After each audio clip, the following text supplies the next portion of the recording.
The story begins with a guy sitting with his eyes closed and thinking that his days are numbered, as anyone would think. The young man's hands were covered in blood. Was he really going to go to hell, and would it happen so soon? He wondered only one question. Would he see the end? Because even the creatures in hell think about heaven. The guy understood that he was not able to stop all this even for a moment. He was very much interested, gnawed at from within by the question of whether he would see the end of this world. Out of despair and anxiety, the young man lay down on a large stone, and fragments of phrases that he had probably heard in a past life swarmed in his head. Shin Hyun, as if in a dream, recalled happy moments, a trip with his family in a car. They were having a good time together, but suddenly something appeared in front of the car and an accident happened. The young man missed his family. He had not seen them for a long time, and immediately after the incident, he woke up in this place. The event happened several years ago, and it was then that a book called The Celestial Harmony of Pure Art fell into his hands. The book had a small hint on how to return home. For this it was necessary to see the end, so he wanted to complete this task so much. The young man saw a table in front of him which indicated that he had completed the training. His joy knew no bounds, because he was sure that it would finally all end. He fell to his knees, called out to his parents, his little sister Yunsol, and realized that he was in a different place, and that this was not the end. The guy came out of the cave. At the foot of the mountain there was a beautiful view, but this did not make him happy. The young man realized that everyone was lying, that the beginning of his journey was just beginning, and this did not make him happy. He pounded the ground with his hands intensely, screaming hysterically, asking why this happened to him. The young man realized that he had been in this place for about 10 years and could not understand what to do in order to see the end of the world. He didn't hear someone quietly approach him and call out. He wasn't ready to see anyone else here. The stranger said that the guy had a good outfit, although it was already torn in several places, and noted that he screamed very loudly. The wanderer did not want to do anything bad to him, but since his family was starving, he was forced to do it. The eccentric had a huge sword in his hands, and he offered the young man to become dinner for their family. The young man certainly didn't expect such a turn of events from the stranger. He was very shocked. Not far from the young man, a huge sword fell onto the grass. It was covered in blood. The guy fell on his back because the stranger threw a huge sword at him. He did not expect such a turn of events. Everything happened very quickly. Tears rolled down the young man's cheeks. He insisted that he was not guilty. He did not want to kill, but only defended himself. But a table appeared in front of him that his external level was elevated. He couldn't understand what this outer level was and how he managed to kill a man. In a state of shock, the young man alternately laughed and cried. Tears and sweat mixed on his face. The guy burst into hysterical laughter, remembered the message, and realized what he needed to do next. He remembered the book he had recently read, and intuitively understood what he needed to do and what levels were. With their help, it was easy to return to another world. A huge number of bloody swords appeared before his eyes. He was ready to reach the maximum level. The events of our days, one young man wants to clarify who this guy is in front of him. He angrily answers that he is the head of a demonic sect. Apparently, he is not pleased with such questions. The interlocutor, with a grin, clarifies which eye number it is and puts a sword to his neck. The man repeats the same words. The interlocutor notes that he is an immortal emperor of the sword. He asks which cult leader he is, since he killed 6 other leaders. But he still decided to count all those he killed on his fingers. Perhaps he was mistaken in his counts. The Immortal Sword Emperor noted that he would meet the sect leader and his team every 10 years. After a while, he no longer found it so funny. An animal horror appeared in his eyes. At some point, everyone became cheerful. A huge whirlwind whirled the men around, and a very strong wind blew.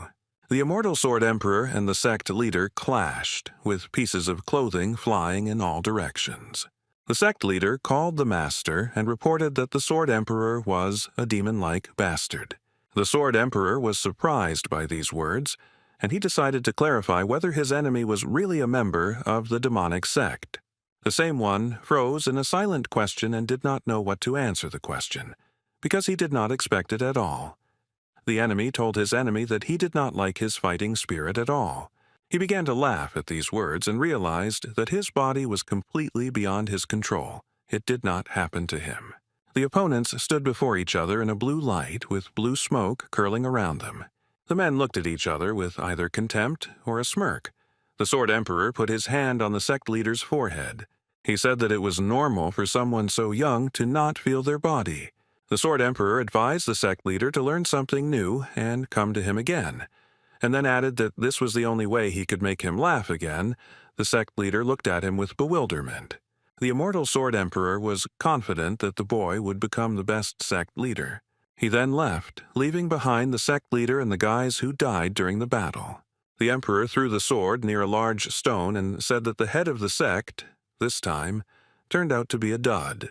The young man sat down under a tree and thought about how he could best amuse himself this time. He thought that he should create his own new sect, but it should be stronger than the one he met. The young man's eyes became very sad. He remembered the events of the past days. He sat under the rays of the moon and thought that 140 years had already passed since those events. It all started a long time ago, and the young man had already forgotten what the faces of his loved ones looked like. He was willing to see the end just to see them, so he continues to live a hellish life. The moon illuminated his face. The man calmed down a little because he understood perfectly well that the situation could not be fixed so easily. And then a message appeared in front of him that he had reached the maximum external and internal levels. Thus, he had unlocked the last level. The young man was very surprised by this message because after the last level he would be returned to Earth. He burst into hysterical laughter. The guy gave in and even thought that one day his dream would come true. Here he began to think that perhaps they were trying to insult him in this way. The man thought about the fact that he had reached such a level that he could consider himself a god. The question seemed strange, but in order to be a divine being, one must cast aside everything worldly. The guy remembered his family, whose faces he no longer remembered, and his feelings took on new colors. There was a whole swarm of thoughts in his head. The young man thought that his loved ones had long since died, and if they were still alive, they had long forgotten him. And now he thinks about only one thing: to take revenge as quickly as possible. Anger and hatred boil in his veins. The young man promised himself that he would definitely take revenge, and he didn't care who it would be. He, the immortal Emperor of the Sword, will fulfill the oath he made to himself. In 2011, in dark and cloudy weather, an accident happened to Shin Hyun and his family. It had been planned long ago by higher powers. This day was supposed to bring horror. In the other world, not everything is so smooth and wonderful. Drastic actions are needed. It's not a coincidence, because humanity should develop and not stand still. Only in this way will it be possible to easily resist all the horror that exists in the world. The hidden blessing must be spent on fighting all sorts of monsters. There are many monsters that plot against humanity. He was really looking forward to this, and it finally started, which made the man incredibly happy. The events take place in 2025 in Korea. A beautiful girl holds a bow and wants to shoot an arrow. She must save the young man from the terrible monsters, of which there are countless numbers. The monsters are huge, incredibly scary, with huge white teeth that are so eager to tear human flesh. The girl took aim and her arrow flew right on target. She received the title of Archer Power Arrow. The monsters became enraged, as if they had gained strength, and they ran even faster after their victim. His strength is already running out. Tears are mixed on his face. He screams, thinking that this will help. The girl takes aim again, in order to at least cope with the huge number of monsters, and recognizes her friend Lee. He found out that it was Cha Yun-sol, the leader. The girl assessed the situation and said that they needed to get out of this trap as quickly as possible. Lee was amazed by her beauty and skills. At that moment, the young man's shoulder was bitten by a huge monster, but he did not expect it. The girl screamed loudly. She wanted to save as many people as possible and lost sight of the monsters. The young man fell to the ground. His strength leaving him, he could not fight the huge monster. The guy kept saying that he would survive, but there were many dead people lying on the battlefield. The monsters continued their hunt. People were calling for help. Cha Yun-sol didn't know who to help first because there were so many scary monsters. Some of the guys fought with all their might, beating the monsters while the days of others were already numbered. Yun-sol understood that there were a lot of monsters and they were not going to leave the battlefield. She saw before her eyes, burning with fire, open mouths with white teeth. The young girl held a bow in her hands and understood that her mana was almost gone, and if she did nothing, she would die. One of the young people realized that he could save himself and began to run further into the forest. Yun-sol saw the back of the fugitive who ran away so quickly and many monsters who were approaching her. The girl frantically called the fugitive by name because she understood that he could save her. But the guy didn't respond. Yun-sol realized that she could only rely on herself and began to run away from the monsters. She understood that compared to the monsters she was very slow, and in her hands she only had a bow, and it was a poor weapon. The young man became nervous. He was all in a sweat. He knew perfectly well that he had been so reckless. The young man realized that he should not have joined this group, but it was too late. The guy decided for himself that he had to escape, and he had to do it as quickly as possible. Something flashed before the young man's eyes. It was an arrow flying at the speed of light. She landed very quickly at his feet. The guy did not expect such a turn of events. The young man screamed at the top of his lungs and asked the girl why she was doing this since he could not understand her intentions. The beauty held the hand that held the sword and, gritting her teeth, asked the guy where he was running away to. The guy said that the leader survived, he was incredibly happy about it, and she just needed to calm down. The beauty grabbed him by the scruff of the neck. The young man certainly didn't expect this. He was surprised to the depths of his soul. The girl said that she warned him not to go to the battlefield because it was very dangerous there. Tears flowed like a river from her eyes. She called her interlocutor a coward who fled in the face of danger. The girl reported that the entire team died because of a traitor who values only his own skin. Then he said that he was not obliged to sacrifice his precious life for someone. The leader answered Jun-hyun that he was indeed right. There was some truth in his words. The girl turned away from the would-be warrior and said that nothing more could be expected from trash like him and that he should go back to his daddy, who would take pity on him. She thought for a bit and said that it was unlikely that the coward's handsome dad would be able to turn a blind eye to this, and this whole situation would greatly affect the Dawn Guild. These words hurt Jun-hyun very much, because he believed that his life was the most important thing. The beauty turned around and walked away from the traitor. She didn't want to be near him. And then a sign appeared in front of them that the rock destroyer skill had been used, and it was used by Jun-hyun. An unknown force began to surround the girl. Everything that was happening around her was a complete shock to her. She flew into the unknown. She felt so bad as if a fire was burning inside. She screamed. The bow fell out of her hands. She also lost her arrows. She was scared, hurt, and offended. She finally landed on the ground, hit her back hard, and screamed. The guy used superpowers, so the girl flew from one place to another and told her, "Let's see what happens next." Jun-hyun approached the girl, leaned his head against hers, and said that she was a bitch who didn't even have any relatives. He noted that she was famous and strong, but after what happened, nothing good awaited her. The guy promised that he would do everything to glorify her in a dark light in front of others, to make her look like a scoundrel. After all, it was she, the leader, Cha Yun-sol, who let down everyone who was in her group and led the entire group to destruction. The guy grinned because he had made it up himself and checked with the girl that the story turned out to be quite plausible. Yun-sol was very upset and hurt. She could barely restrain herself from crying. And Jun-hyun continued to mock her, ridicule her, and say that she did such a great job that all the members of the group died. The young man stood at the edge of the forest and could not understand what was happening to him or where he was. He saw some kind of creature in front of him. It was mysterious and was looking at him. It was a guy with long hair. Jun-hyun froze in surprise. He couldn't utter a word. The young man saw a sign in front of him that he had reached the external and internal maximum level, and that what he had been waiting for so long had finally happened. He was incredibly happy. He didn't know whether to laugh with joy or cry, because finally he would return to where he had long dreamed of. This was his reward for reaching the maximum level. He will return to the ground, and this is not a joke. He was speechless with joy, but he remembered forever that he needed revenge. He would definitely kill the offender. The thought that he needed to take revenge kept playing over and over in his head. He had to take revenge. And then his girlfriend asked him why he was talking to himself. Everything was fine with him. Jin-hyun was interested in why he appeared out of thunder and shouted about some kind of murder. He became interested in the magician in front of him and how he teleported.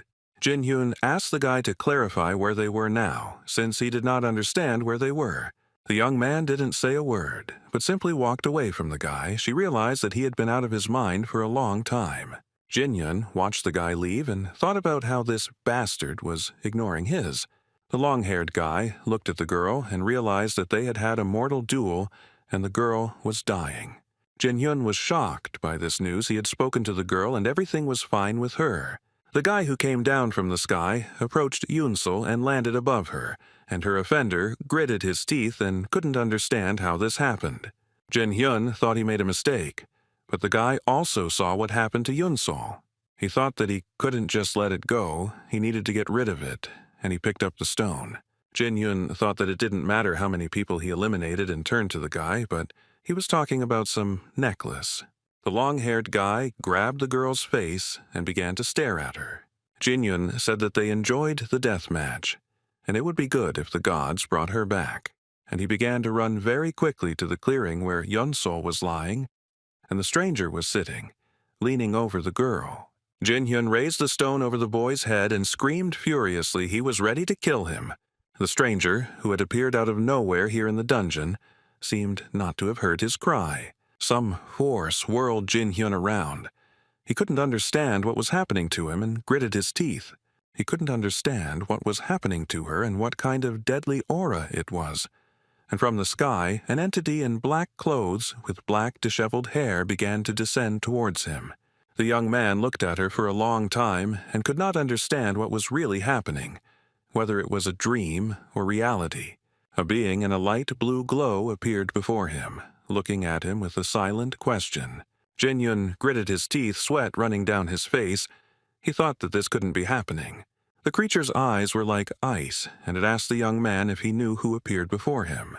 He gritted his teeth, clenched his fists, and the stranger began asking if he knew who she was, and asking him to tell her name. Ji-hyun didn't know what to answer, and the entity replied that the one in front of him was the immortal Emperor of the Sword. After a short time, he called his name in that world. It was Cha Shin-hyun. The Sword Emperor Immortal was furious. His eyes were blazing with an icy light. He walked towards Ji-hyun, and he was very scared.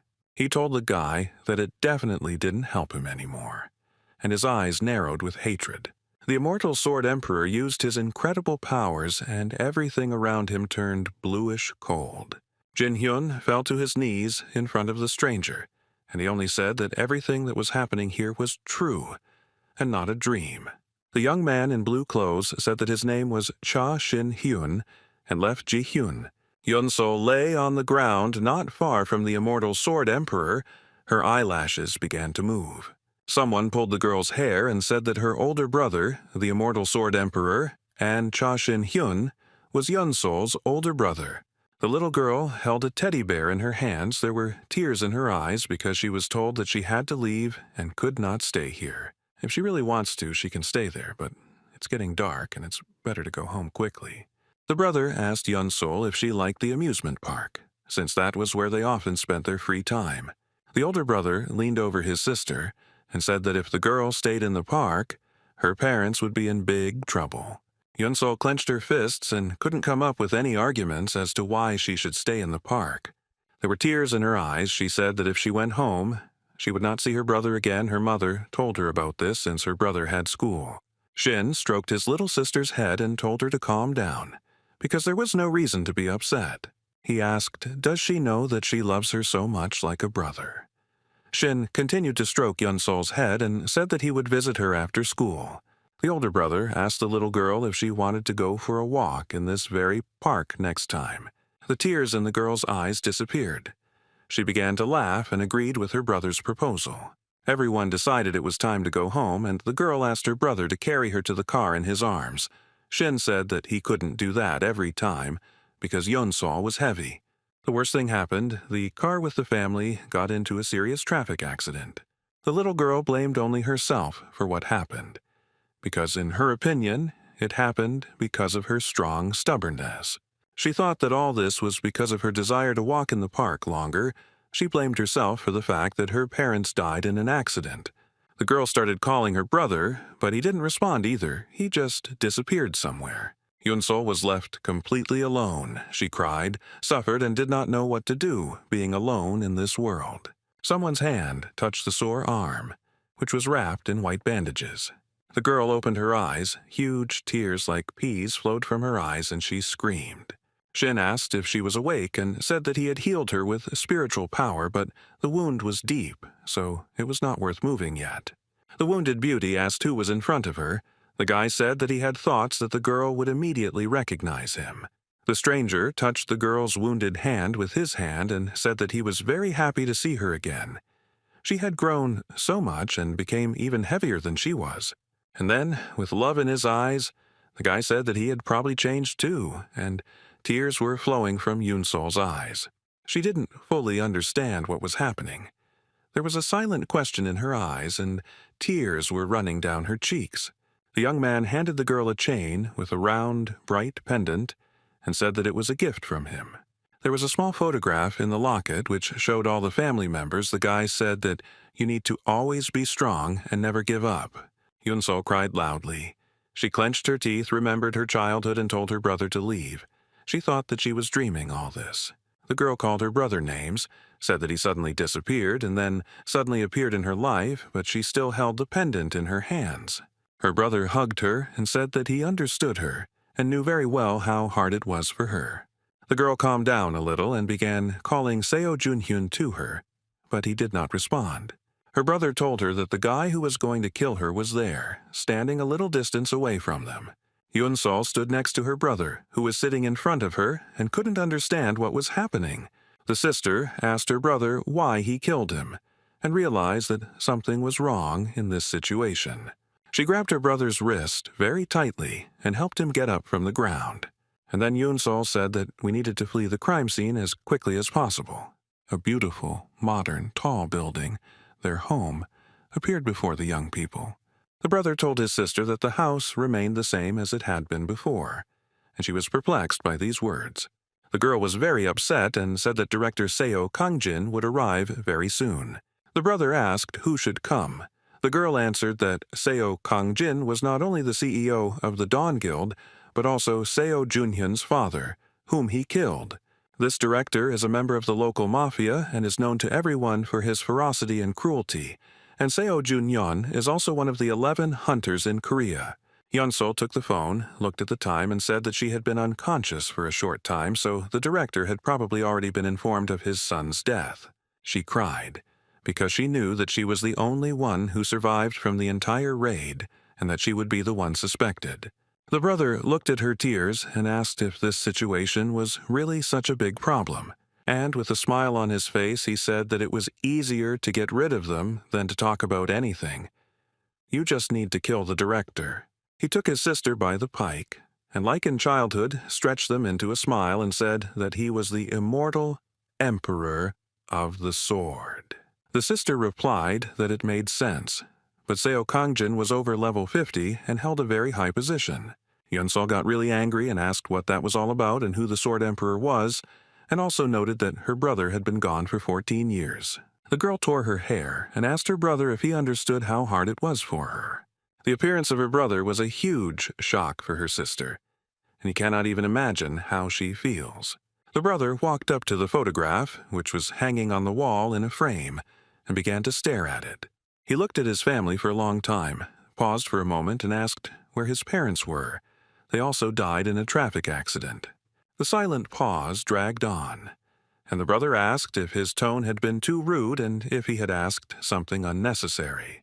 Since his sister remained silent, he told her that he had been to a place called Murim, but the reason was too long to explain.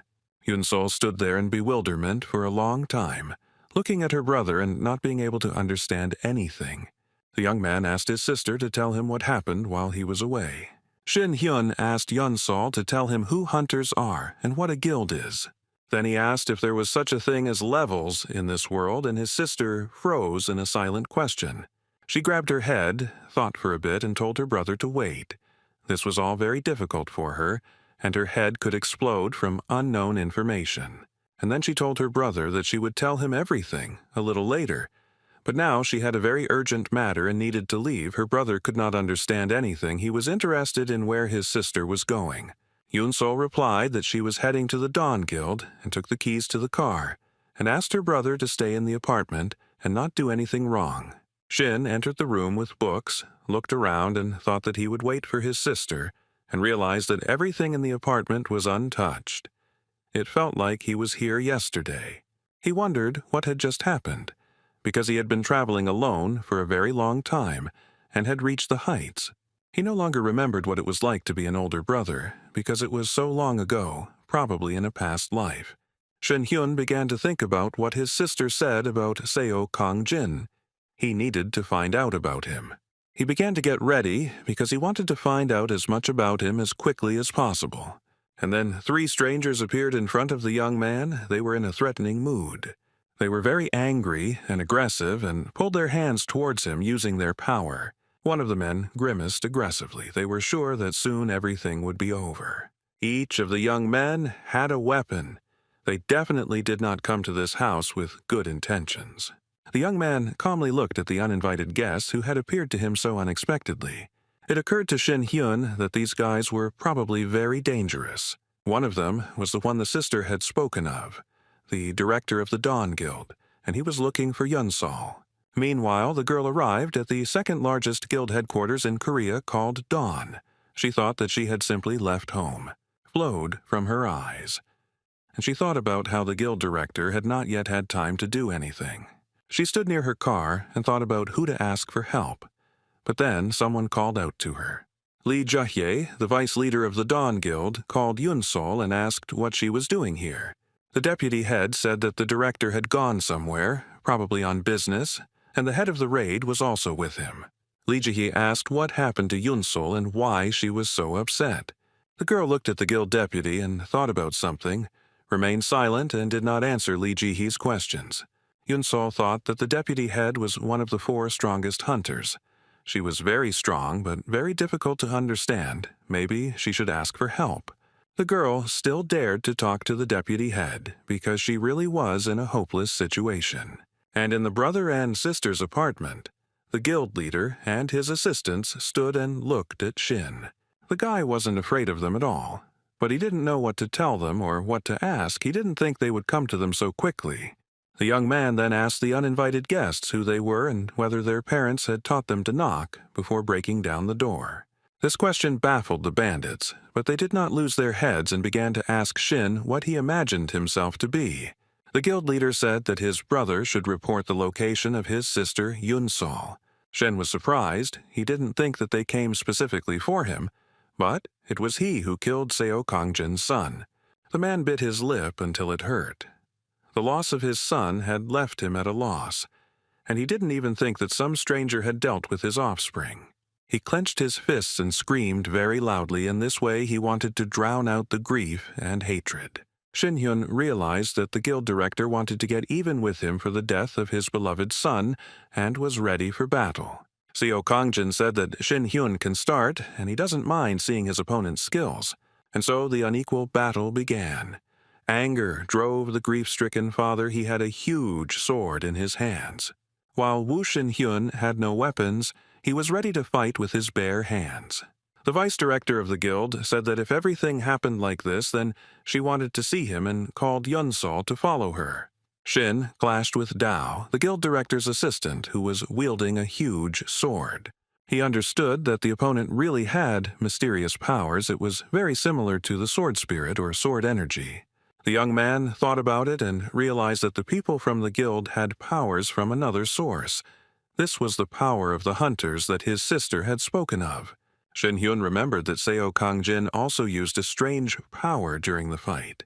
The young man only thought that he needed to study her as well, because she was very interesting to him. The hunter was fierce and angry. He screamed and waved his hand, in which was a huge sword. It was a fight to the death. 3 people were fighting against one unarmed man. Shin Hyun was confident in his abilities. He was not afraid of anything and was ready to fight further. The young man looked at the 3 fierce people and thought about something. He was very calm. The guild director looked at Shin with such anger and ferocity that he was ready to kill him. The young man realized that he didn't want to watch all this and that he needed to start acting. He said that he finally understood what the guild leader was capable of and that he really did have amazing power. He, in turn, yelled that something was happening with his hands. They seemed to have gone numb. Some force was blocking them. Shin held back the sword and then asked the director that there were 10 more strong people like him in Korea, here to help the director. So Kang Jin's assistants decided to go through with him. They understood that their boss couldn't handle it on his own. The guards were ready to give their lives for the CEO and actively protected him during the fight. Shin Hyun angrily noted that they were just a big nuisance and shouldn't get underfoot. He looked into his opponent's eyes for a long time, making it clear that he was not afraid of him. One of the guild director's hunters used the mage skill fire step and Shin disappeared into the fire. The man from the guild made a decision to quickly get rid of the killer of So Kang-jin's son. The head of the guild, Dawn, watched everything that was happening, and the assistant was surprised at how he managed to do it. One person from the group was sunbathing. That this was not all, he was glad that the problem was resolved so quickly. The Dawn Guild hunter waved his entourage. He was serious and warlike. But then Shin appeared out of nowhere next to him, grabbed his sword, and said that they had exceeded his expectations. Shin Hyun easily broke the sword, which shattered into small pieces, and looked at the attacker. The guy who held the sword couldn't understand why it crumbled like sand. Shin looked at the offender, who covered himself with his hands, but continued to hold the broken sword. The attackers had nothing left but swear words. They didn't think that it would drag on for so long. Shin Hyun looked at them calmly. He was surprised that the guild hunters were so afraid of him. The young man remembered his sister's words that he had been gone for 14 years, but he had been there much longer. He thought about the 3 hunters and realized that their level was quite good and their abilities were similar to innate talents that had been developed over 1,000 years. The people he had to fight with were really strong. But how did they manage to overtake Murim in 14 years? Shinzen was of the opinion that people were pumping up their abilities to perfection. Despite the fact that the opponents were very strong, the young man realized that it was impossible for him to happen. The young man realized that the hierarchy of power in this world did not affect him at all. He thought that it was worth rebuilding. It would be better to get to the very top. Shan Haken was very pleased with this decision because he understood that he could do a lot. The young man climbed up onto the platform and began to think about how to put his thoughts into action. At this time, a car was in a great hurry along the highway. The driver was trying to get to his final destination as quickly as possible. Yun-Sol was driving, and the deputy head of the Dawn Guild was sitting next to her. Yun-Sol thought that this definitely couldn't be. Why would the deputy head of a large guild see her brother? Why would she need him to be so unremarkable? The deputy head asked for a meeting with her brother in order to resolve the conflict situation. Yun-Sol thought that it would probably be better to refuse such an offer. The deputy head seemed to read her thoughts and asked, "Will my sister be an enemy to my brother?" Li Jia was very curious about the disappearance of Yun-Sol's brother. She asked when and for how many years he disappeared. The sister said that her brother disappeared back in 2011, which happened 14 years ago. The vice guild leader thought that if it was 14, then it meant that 140 years had passed, which meant that the guy was quite strong. Then Li asked what kind of person her brother was, to which her sister said that he was kind, sweet, and very smart. Yun-Sol said that her brother studied at the 20th University and constantly helped her with her homework. The head of the vice leader of the guild noted that it was very difficult to get into that university. Shin Hyun did well in college because he was a persistent student. Everything he takes on, he does to the end. And in Yun-Sol's apartment, the fight continued. The hunters decided to put an end to it all. Shin felt that even in Murim he had never encountered such power and decided to use the strange aura once more. He formed a fist and hit the attacker, who had approached Shin from behind, with all his might. The enemy gathered all his strength. He was in shock from everything that was happening. Beads of sweat appeared on his face from the tension. Shin replied that he liked the enemy's cold and that he could only meet him in the ice palace on the North Sea. The young man put his hand to his face, he smiled, and began to summon the ice dragons. They arrived very quickly. They were huge and scared the stranger very much. The hunter was frozen very quickly. Shin said that he failed the test, and the second hunter was very scared. The enemy felt very bad. He thought that he would quickly deal with Shin, but he definitely did not expect such abilities from him. The guy screamed in fear, then turned on the flashlight and shouted to the leader that he was blocked by the barrier. He was very scared and wanted the leader to help him get out of this trap. The guild leader said that the warrior should stand in the vanguard and stop the attacks of the enemies, but he cowardly ran away, showing his back. He continued to say something when Shin Hyun appeared behind him and addressed him. He was very scared. Shin Hyun laughed, was very surprised, and then asked if they were also cowardly. His opponent thought about the ice magic and the strange beam from Shin's fingers and how he managed to stop all these attacks. Even though the battle was large-scale, nothing was damaged in the house. Everything remained in its place. This cannot be an accident. The opponents had a lot of questions for Shin. They were simply sure that he had prepared very carefully for the battle. Shin replied that he had not been home for a long time and he could not destroy his home, so he put up the sword protection. The attacker was very surprised, but the young man did not want to explain anything further. He said that people who came into his house automatically found themselves in his world.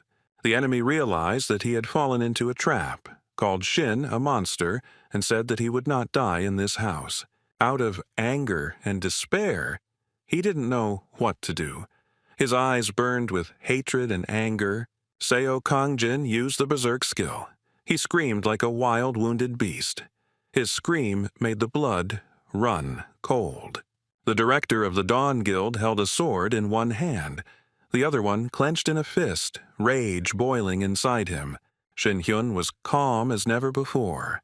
He said that he could be a monster, then said that the enemy's aura had increased and asked what he wanted to do. Seo Kangjin continued to vent his anger, shouting very loudly, rolling his eyes and clenching his teeth. Shin was definitely not surprised by this. He had seen worse situations. He calmly looked at the guild director. Anger, rage, and anger sucked in everyone around him, but Shin Hyun was unwavering.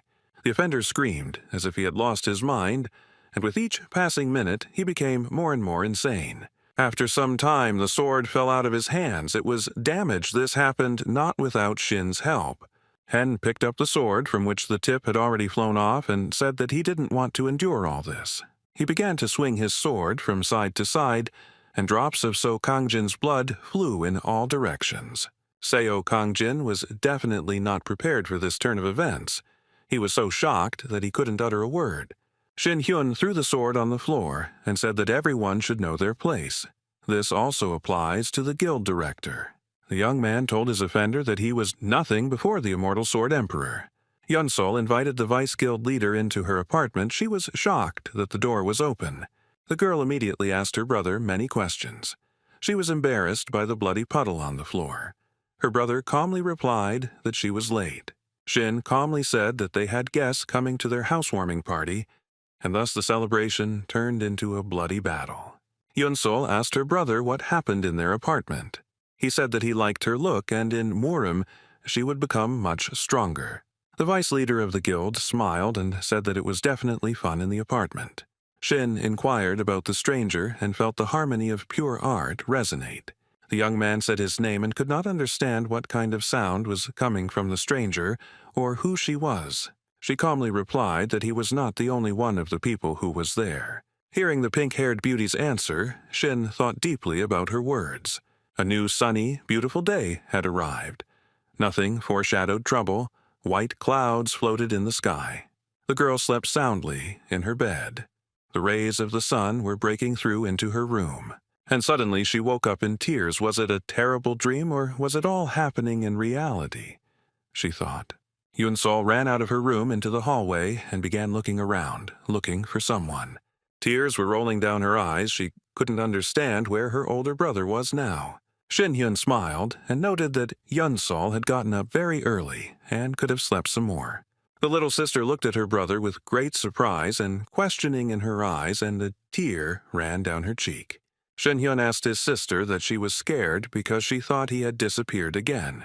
The girl breathed a sigh of relief and said that she was so glad that her brother was with her again and that he should get some more sleep. Shin-hyun was holding a mobile phone in his hand, looking at something, and asked his sister to wait a minute.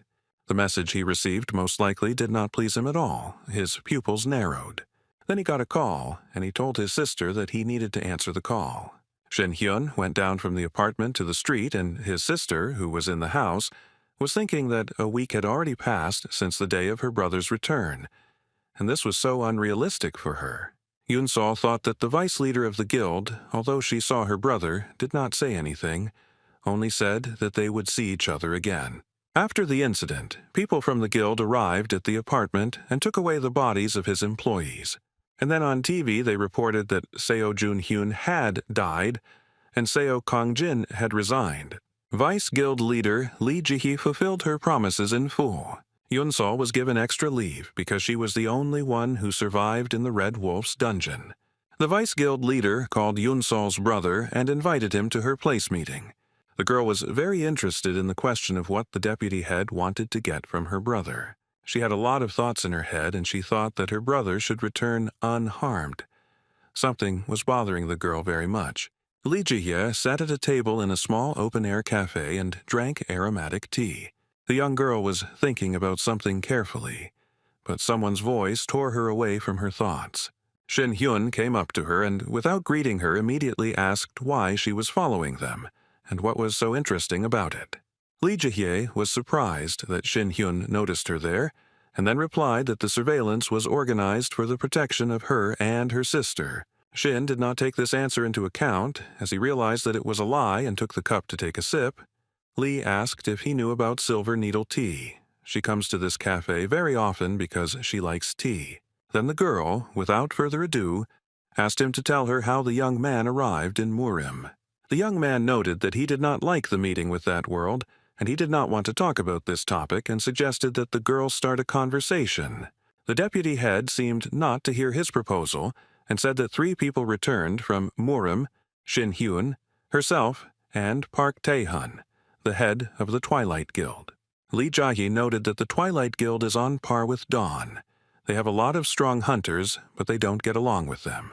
The girl said that they once compared their stories of being in that world when they found themselves in an unknown cave. On one side of the cave was a mysterious treasure called the Harmony of Pure Art, and on the other side there was an exit from the cave. With its help, one could get into the world, which was called Murim. Memories came over Shin-hyun, and he said that they came through the cave at the very beginning, and Lee had the same thing. Signs in the form of messages also appeared in front of her, which suggested performing this or that action. The girl noted that everything was exactly like that. Lee said that we returned to this world very quickly. Upon arrival, a new era began. She told Shin that she found nothing in that world. But this world is very closely connected with Murim. The guy thought about it, and she asked if he knew when the hunters and dungeons appeared. The young man replied that it happened 14 years ago, when the goddess made her revelations. Dungeon monsters and hunters appeared unexpectedly, and with them, classes and skills that are very reminiscent of games. Shin wondered how he and Park Tae-hun got back to Earth. They managed to reach the end, but Lee replied that they died there and immediately returned back. The young man was so surprised, and Lee asked him how he returned to this world. The guy squeezed his hand so hard that the cup he had in his hand began to crumble into small pieces. He didn't even think that he could just leave. The young man became hysterical.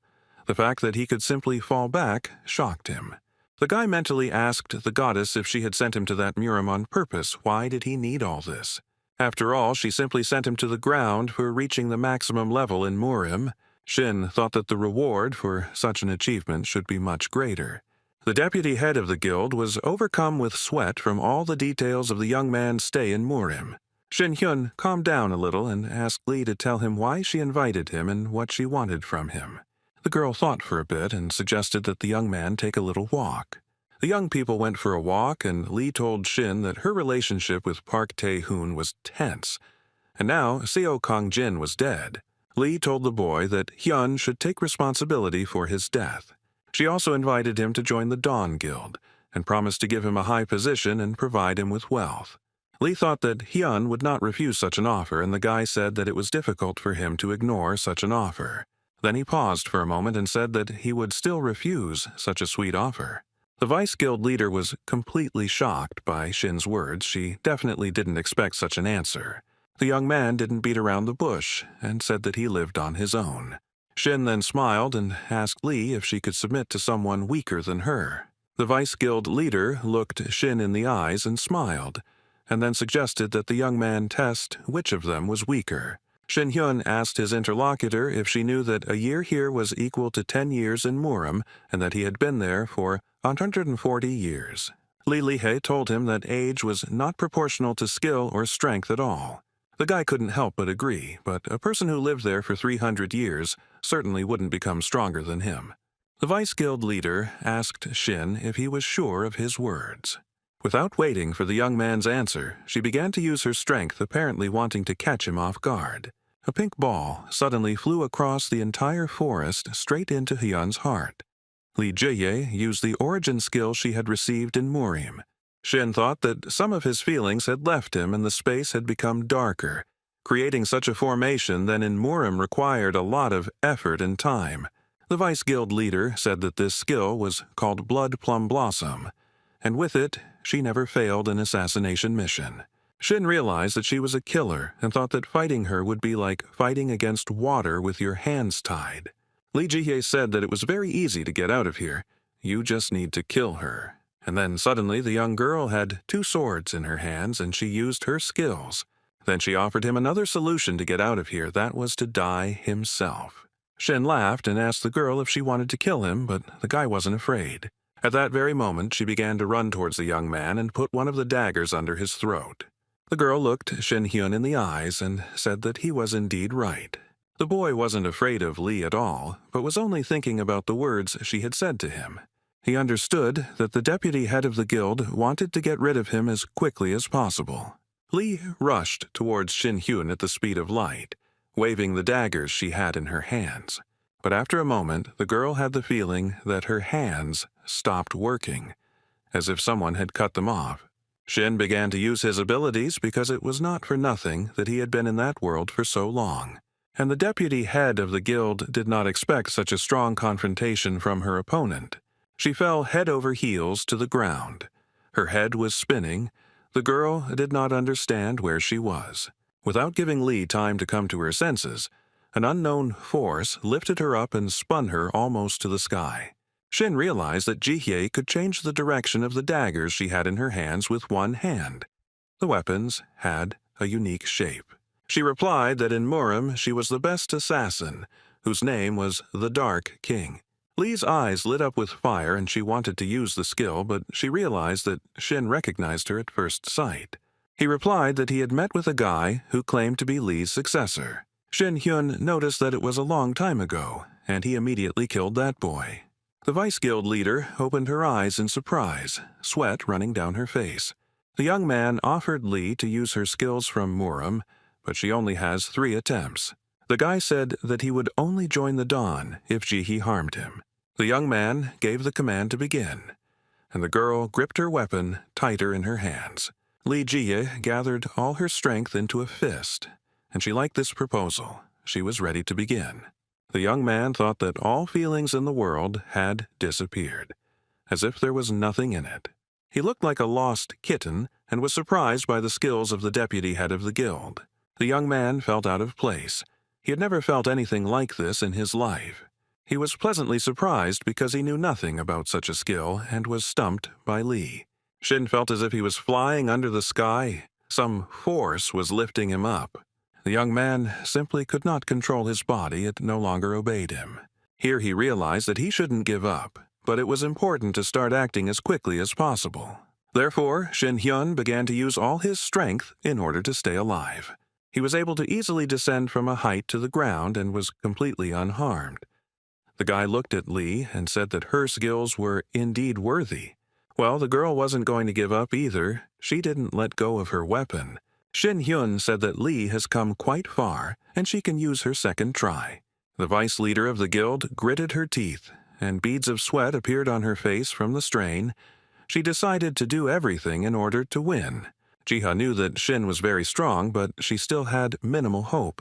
She then told Shin that the strongest man in Murim was Shaolin Sinsin, who lived for 150 years. But Shin lived there almost as long, so he can be compared to Shaolin. Jiha told Shin that he really is the strongest person in this world, and the guy thought about her words. The girl's mood changed dramatically. In just a second, she smiled slyly. Then Lee asked if she could become the strongest in Murim if she killed Hen. These words made the young man very amused, but he did not know whether the girl was telling the truth or not. The guy was sure that the deputy head of the guild would not be able to do this. The girl did not lose hope and, despite everything, decided to fulfill her wish. The vice guild leader decided to use the assassin skill, shadow daggers. Lee Ji-ye, no matter what it took, decided to use all her strength to finish off Shin. The young man stood and looked at her very calmly. He was not at all afraid of her skills. Shin used a defense skill, but it greatly surprised the vice guild leader. She just stood there with swords in her hands, like a stone statue, unable to move. The young girl screamed. She couldn't understand why her body stopped obeying her. The deputy head of the guild began to use her powers, but for some reason nothing worked for her. Her hands were clenched into fists. They were like stone. Lee Ji-ye could not straighten her palm. Suddenly she found herself at the edge of the forest near Shin Hyun, with a weapon in her hands as before. The beauty was upset. There was fear, pain, and surprise in her eyes. She knew that she had a third try. The young man asked if she would use it and whether they should continue. Lee Noshi let go of the daggers, but still did not want to continue fighting. She realized that she had lost. The girl promised Shin that this would not happen again, but she wanted to clarify something with him. She wondered what he had done, because for a moment she had thought she was fighting an invincible being that was beyond this world. Shin said that he had expected this to happen, and that if they had fought in that space, an ordinary person would have definitely been killed there. Lee Ji was surprised by the young man's answer and whispered that she had survived after all. The girl grabbed the daggers with a death grip. She was very surprised by the strength of the young man. The young man replied that her martial arts skills were very effective and decided to immediately move on to the recent conversation. He recalled the proposal of the deputy head of the guild and agreed to accept it. Such mutual cooperation would be convenient for both of them. At the same time, Shin Hyun set his conditions that he would not be a member of the guild and would remain an outsider to him. Whether he suggested some kind of alliance, the guy just didn't want anyone to boss him around or help him. The girl thought for a while and after a while asked the guy to promise him one thing. She asked the boy not to support any guild, especially one called Twilight. Shin didn't even think about it, so he made a promise and asked Lee not to even mention it. He then reminded her that he was the Immortal Sword Emperor and would never betray his word. The young men shook hands, thus confirming the agreement. Shin said that he wanted to fight with the strongest and asked to remove the guards. Lee said she had no intention of harming his family, and the young man thanked her for her understanding. Shin tore a piece of fabric from his black t-shirt and asked Ji-ye for forgiveness. The young man gave the girl some fabric, but she couldn't understand what she needed it for. Lee finally took her in her hands, and Shin noted that he provoked the girl with 3 attempts, as he wanted to learn the skill of one of the strongest people in this world.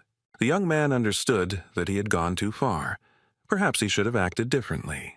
The beauty forgave Shin and replied that thanks to such a test, she was able to gain determination. The young man said that this matter was already closed, but he was curious why Lee Ji chose the path of a killer. The girl reported that in that cave she almost went crazy and had a desire to kill someone. Shin thought about the Vice Guild leader's answer and remembered himself in that cave. He replied that he thought the same thing in that cave and constantly had the desire to kill someone. A black car drove along the road and stopped not far from the young people. The driver looked at his watch to determine whether he was late for the appointed time or not. The deputy head sat in the back seat. The driver was shocked when he saw her. He asked if everything was okay with the girl. Lee said that she used shadow play, but it didn't help her touch Shin even with the tip of a dagger. The driver couldn't believe it, and Lee clarified that Shin had exceeded all her expectations. The deputy head said that she had spent a lot of her energy. It had simply run out. Lee noted that she spent all her strength and energy, but the enemy did not even attack her. The girl also shared with the driver that she did not know how Shin blocked her daggers. The deputy head of the guild noted that she had suffered a complete defeat in the battle, and an unequal one at that. The driver was shocked and said that Shin should not join the Twilight and asked if Jiha had thought about sending him to the Sun Festival. Lee said that the only way to stop Park Tae-hun is with Shin Hyun's help, and she will do everything for that. The vice leader of the guild realized that she had to be wise and be sure to follow his will. The driver thought about Ji-hee's words and asked if she would repair the Heavenly Warrior. Beauty Lee noted that they all together must help Shin Hyun with all their might. Shin Hyun finally returned to his beloved sister's house after so many adventures. Yunsul greeted him with joy, threw herself on his chest, and began to sob with joy. The brother could not understand what had happened to his younger sister. He was surprised and a little scared. Yunsul clung to her brother. He already thought that his sister would tear him apart. It was clear from her that she was very worried. After some time, the little sister asked her brother not to go anywhere and not to take any risks at all. The girl thought it was better to stay at home. It increasingly seemed to her that her brother would disappear, like he did then. The older brother tried to calm his sister down. He said that he knew how she felt, but he couldn't stay at home all the time. Yunsul looked at Shin very carefully, and after a moment he said that he wanted to become a hunter. The sister didn't like this information. She clarified with her brother that he was already tired of life. Shin Hyun took out a mystical cube from his pocket and showed it to his younger sister, which Ji-hee had given to him. The elder brother boasted that with the help of this cube he would be able to obtain a window of hunter status. Yunsul said that her brother can do whatever he wants, and she will see what happens next. Shin Hyun picked up the cube, which shone with all the colors of the rainbow. It was incredible. The stone illuminated everything around with its light, which made the young man very happy. The guy's joy was short-lived, as the club began to fall apart right before his eyes. All that was left of the beautiful, multicolored, brightly glowing cube in his hands was ruins. The joy turned to disappointment. Shin was surprised. Did Lee really fool him? Yunsul said that they were finished, and it was necessary to say the phrase status window. Suddenly, 2 windows of his status opened up in front of the young man. It was very interesting. The young man thought that this window belonged to Stasu from Murim, but he was seeing something like this for the first time, and this proved his strength. After some time, he saw the hunter's status window and began to study it in detail.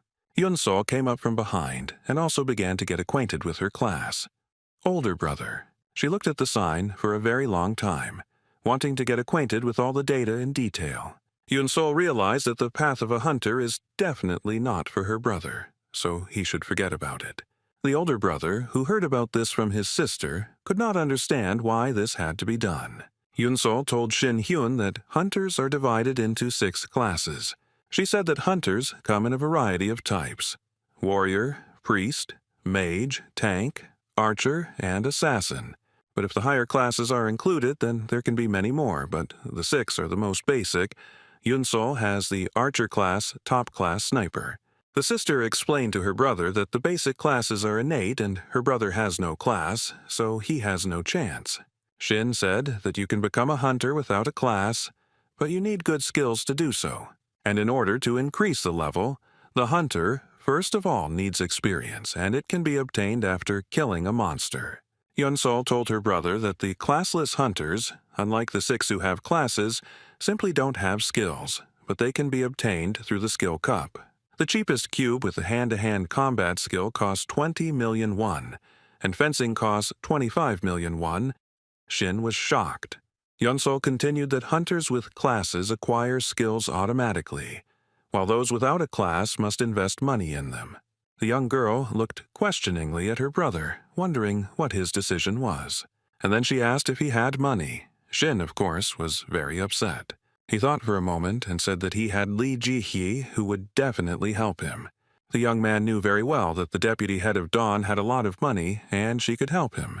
Yun-sol was very upset because she thought she could dissuade her brother from becoming a hunter, since he didn't have the money for it. The young man noted that this is not the most important thing a problem for him because he can count on Dawn. Then the brother asked his sister how it happened that he didn't have a hunter class, since he was a genius. The guy believed that there would definitely be no other person like him in Murim's history. So why didn't he have the talent of a hunter? The territory of the training dungeon of the Dawn Guild has picturesque views, and there are rabbits in the clearing. But only at first glance are these animals harmless, because it is not for nothing that they are in the dungeon, which is also called the rabbit. After some time, the rabbit turns into a terrible monster with red eyes and an evil grin. Yun-sol holds a bow and arrow, aims carefully and hits him, causing a large explosion. Then the girl asks her brother if he saw how agile she is, and Shin notes that they caught a rabbit. The girl replied that with a mood like her older brother's, hunters most often end up very badly. A red stone fell from Shin Hyun's hands, and he said that this would definitely not happen to him. He picked up the stone and said that it was a monster stone, and he had heard that it could be exchanged for money. Shin told his sister that it was a resource. It produced a lot of energy when processed, and because of them, nuclear power plants disappeared, but she told him to be careful, because anything could happen in the dungeon. Shin turned away from his sister and used his magic power, causing several dead rabbits to fall to the ground. Yun-sol was shocked by her brother's behavior and thought that he didn't listen to her at all. A status window opened in front of the young man, and this kind of prank with monsters did not bring him any experience. Yun-sol said that there was no need to worry. They had a whole dungeon at their disposal. Her brother had the opportunity to calmly master the skill. The young man couldn't figure out what level of swordsmanship he had, so he decided to ask Lee Ji-hee about it. Yun-sol said that she doesn't know what kind of contract her brother has with Lee, but she is an unusual person and will try to get the most out of her brother for herself. Hearing these words, the elder brother stepped aside and thought about something, most likely about Ji-ha. The sister was also silent for a while and wanted to hear at least some kind of answer from her brother. But the young man remained silent, which scared the younger sister a little. Then Shin Hyun walked up to Yun-sol and grabbed her wrist hard. The girl couldn't understand what was happening. He asked his sister to go to another place, as he considered it much better than this clearing. What Yun-sol saw left her in shock and surprise. Beads of sweat appeared on her face, and she clenched her teeth in horror. There were a lot of cute little rabbits frolicking in the huge clearing. My brother said there were 337 of them. The young people stood and looked at the clearing with a huge number of rabbit monsters. Yun-sol noted that there were a lot of animals, and her brother was only at the beginner level. Shin Hyun replied that there was no need to worry about anything, and began to gradually approach the monsters. The sister was not sure about this, so she screamed very loudly for him not to go far from her. The young man thought that he had never experienced such shame in his life. Shin thought that he was an immortal sword emperor who had trained for a very long time and had a D-level swordsmanship.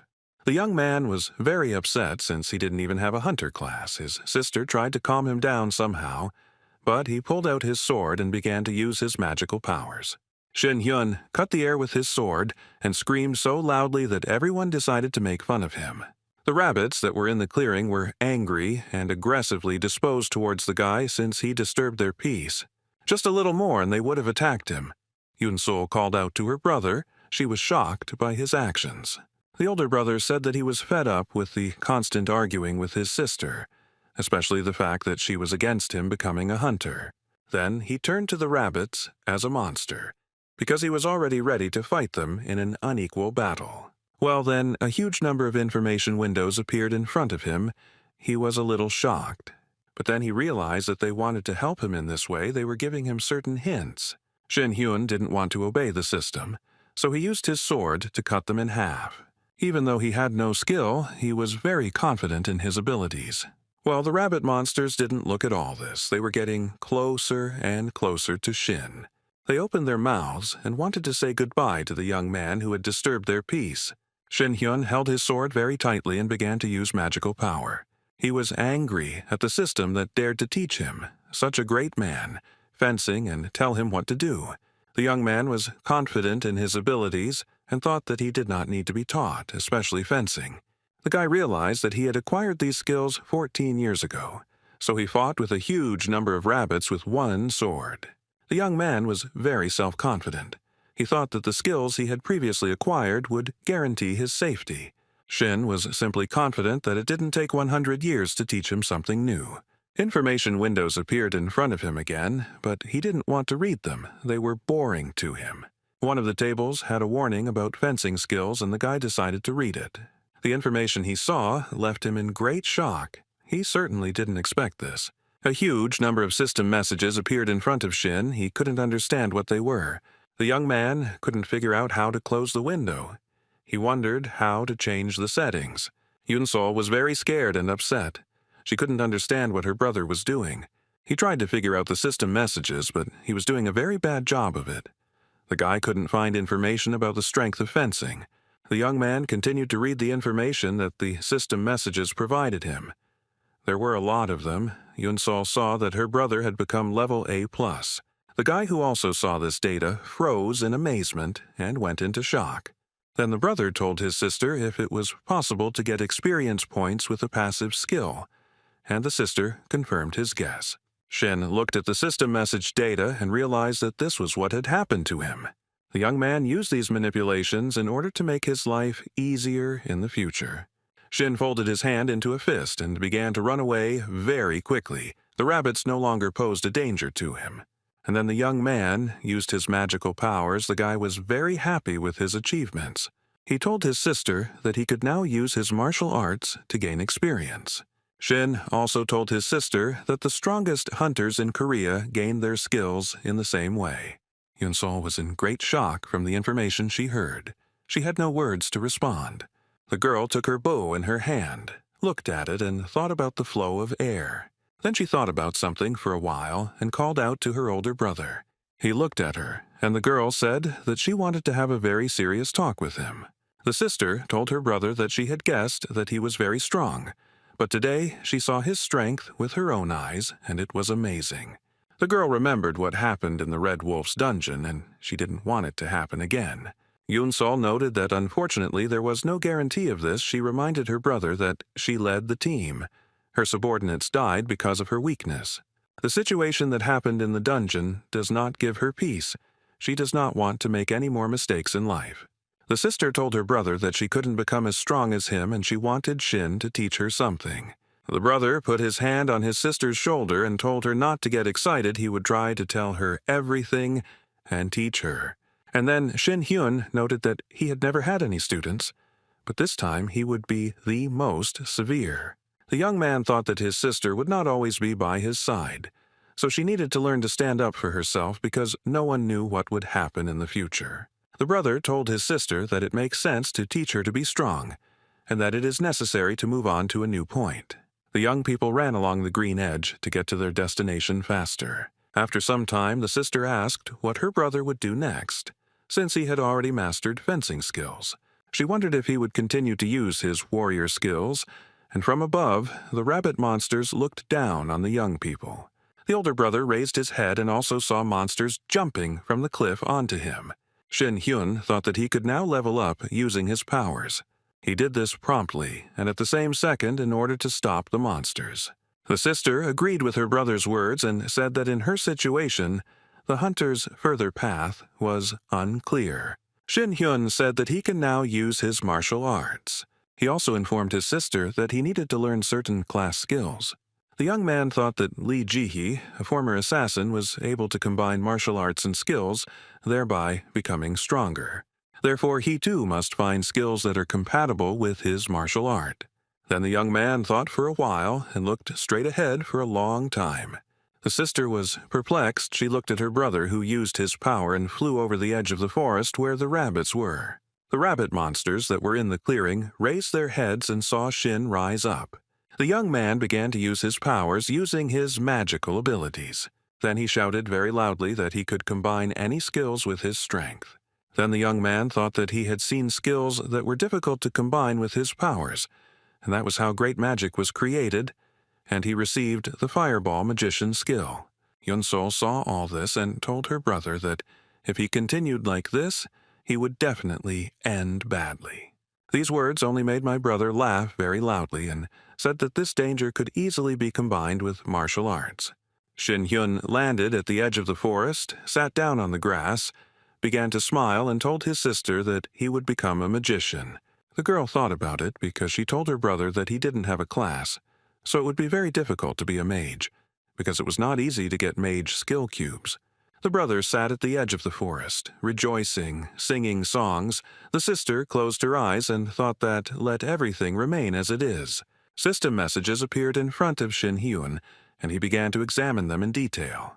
The young man thought that there was a gap between the Murim and Hunter systems, since Murim only showed his own body characteristics. Shin thought that the knowledge he gained now would help him with Murim, and he liked that the Hunter status window displayed all the data.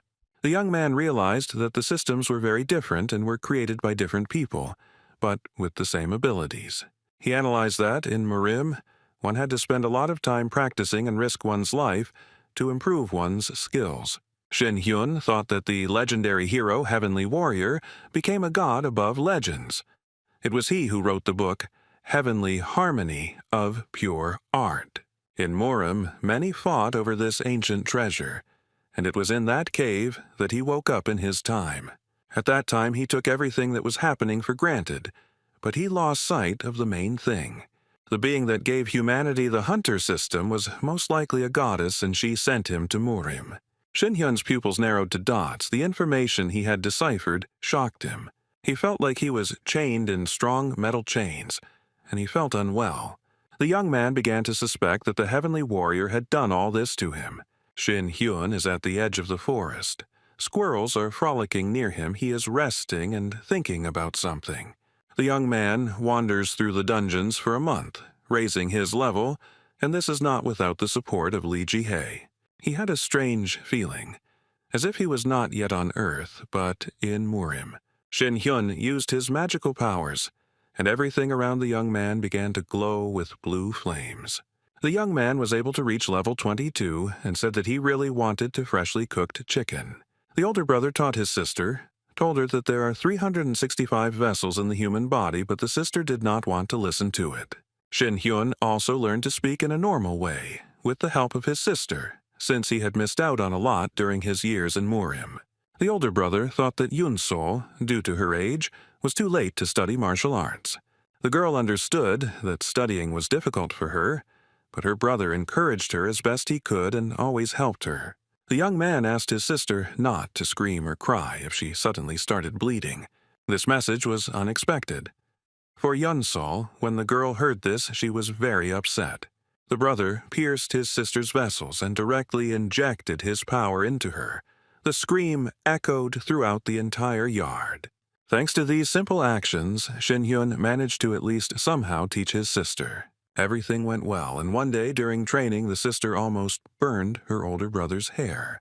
Shin and Lee met again over a cup of aromatic delicious tea, and the interlocutor asked if everything was okay with her and her sister. Then Lee Ji suggested that the young man get straight to the point, which was very important to her. Shin Hyun was not surprised that the vice guild leader, as usual, did not stand on ceremony. She noted her unique character. The young man asked the girl what she was planning since she hadn't called him for a long time. Lee Ji didn't expect this turn of events and looked at the guy with narrowed eyes. After a few seconds, she asked Shin Hyun if he wanted to go on a date with her. The young man certainly didn't expect such a question. He didn't know what to answer and froze. And then he said that such invitations were new to him, so he would better refrain from them. La said that she should not refuse. She then reported that in Buchan, a new dungeon with a high level of danger has opened, and only high-ranking hunters are allowed into it. That's why Lee wants to go there with Shin Hyun, since he's level 20. The young man asked why she wanted to go into the dungeon with him. The girl reported that in high-level dungeons there is control over the number of hunters. She also wants Shin Hyun to increase his strength faster, which is very easy to do in this dungeon. The young man asked the girl if she wanted him to speed up his improvement in this way. Jiha said that the young man uses strange words, but for him it is normal, since he has lived for more than 100 years. Shin said that he will support the girl regardless of what kind of alliance they have. And then he asked her why she needed to make him even stronger. What would she get from it? Lee asked if he had heard of the Sun Festival, an event held annually between the Dawn and Dusk guilds.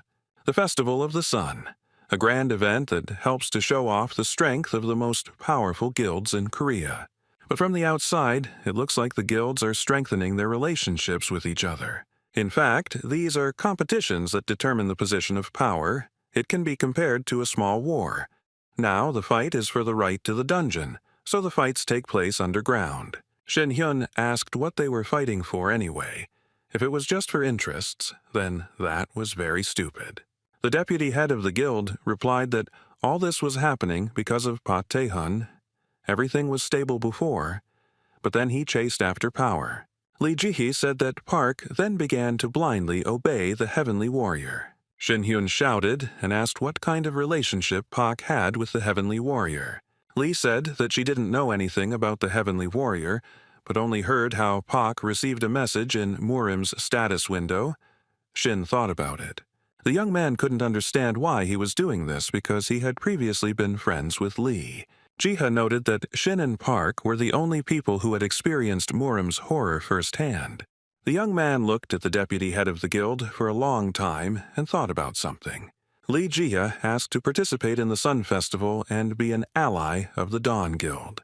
The driver sat in the car and thought about how the balance of power had recently been on the side of the Twilights. This was due to the fact that they were capturing new dungeons and making frequent raids there. He looked ahead and saw the Vice Guild leader walking along the road with Shin.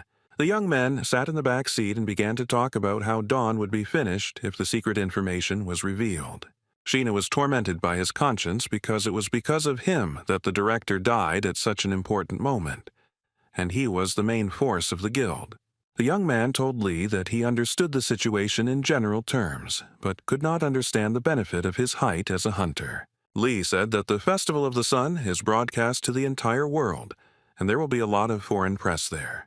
The driver asked if they were planning to show martial arts to the world, as this might cause envy among hunters. He asked if Shin Hyun was ready to face the World Hunters Association, and he replied that he was ready to fight them. Lee pointed out that only hunter skills should be used at the Sun Festival. Shin couldn't object to this.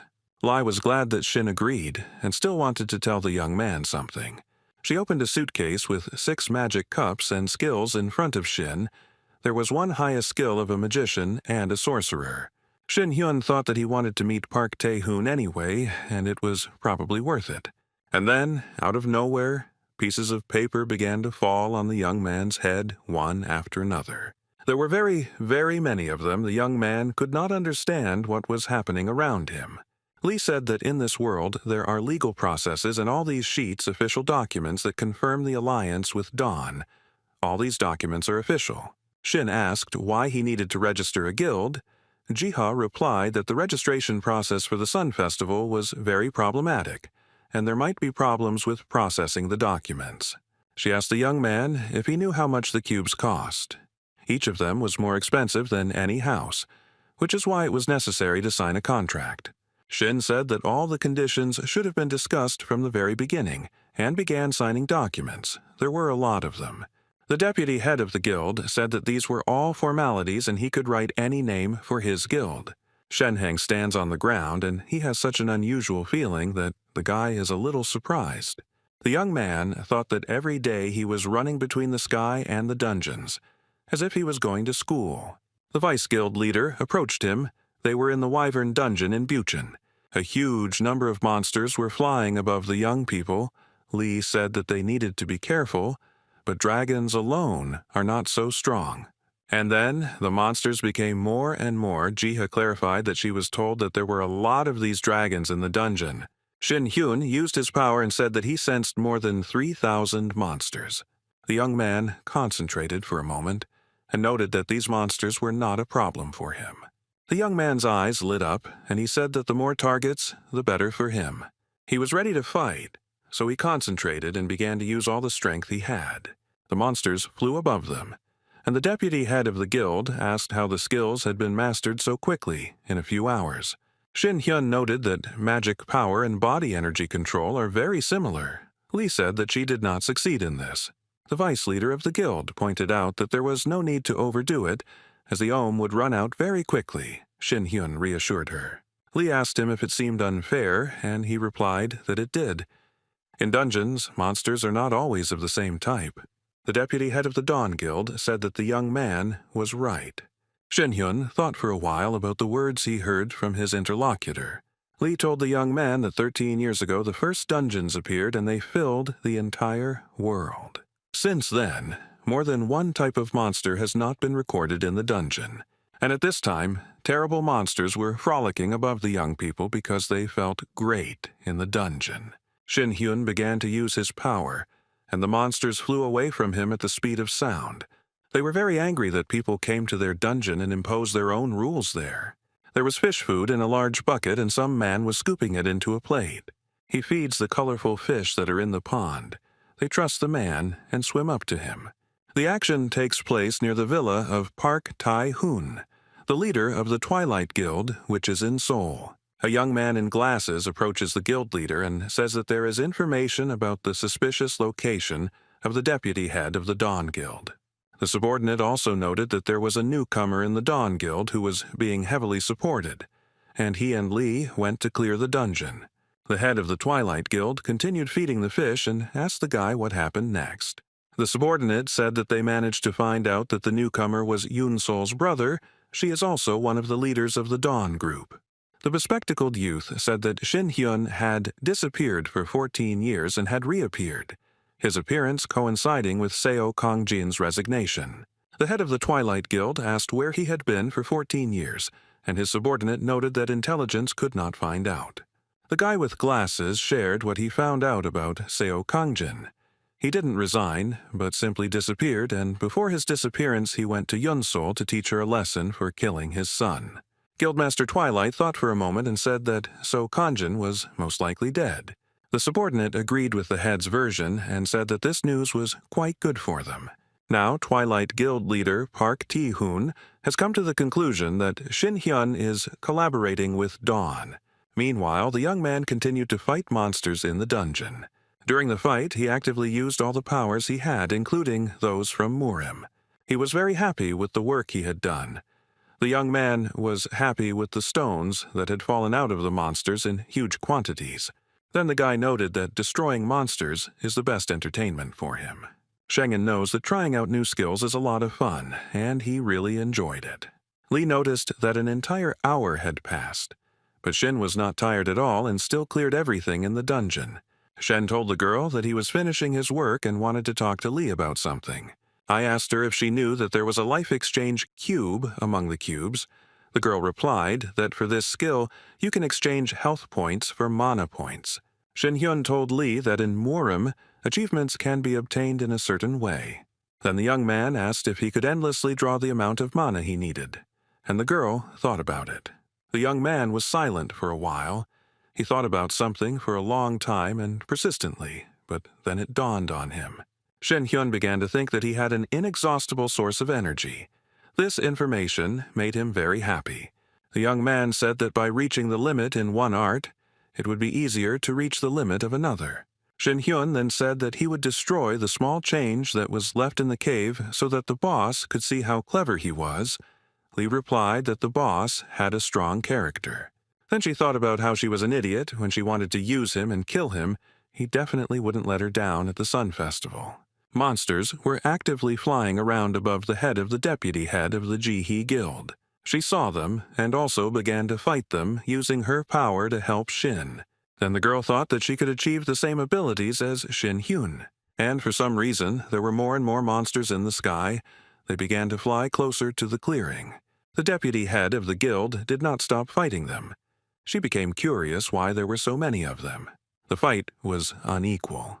Lee stuck one dagger into the mountain to rest a little and fought back with the other. The girl realized that she was very high up and a piece of rock broke off unexpectedly. She was flying head over heels, fighting huge monsters because there was a huge risk that they would destroy her. The vice leader of the guild managed to land in the clearing, safe and sound. She looked down and saw a huge number of cubes there and wondered when Shin would take them. Lee thought about going back to raise the danger level of the dungeon because it was much higher than it should have been and the monsters here were flying type, and she had a hard time dealing with them. The young girl wondered what kind of raid would be most effective here. The vice leader of the guild thought about who it's best to take it to help you.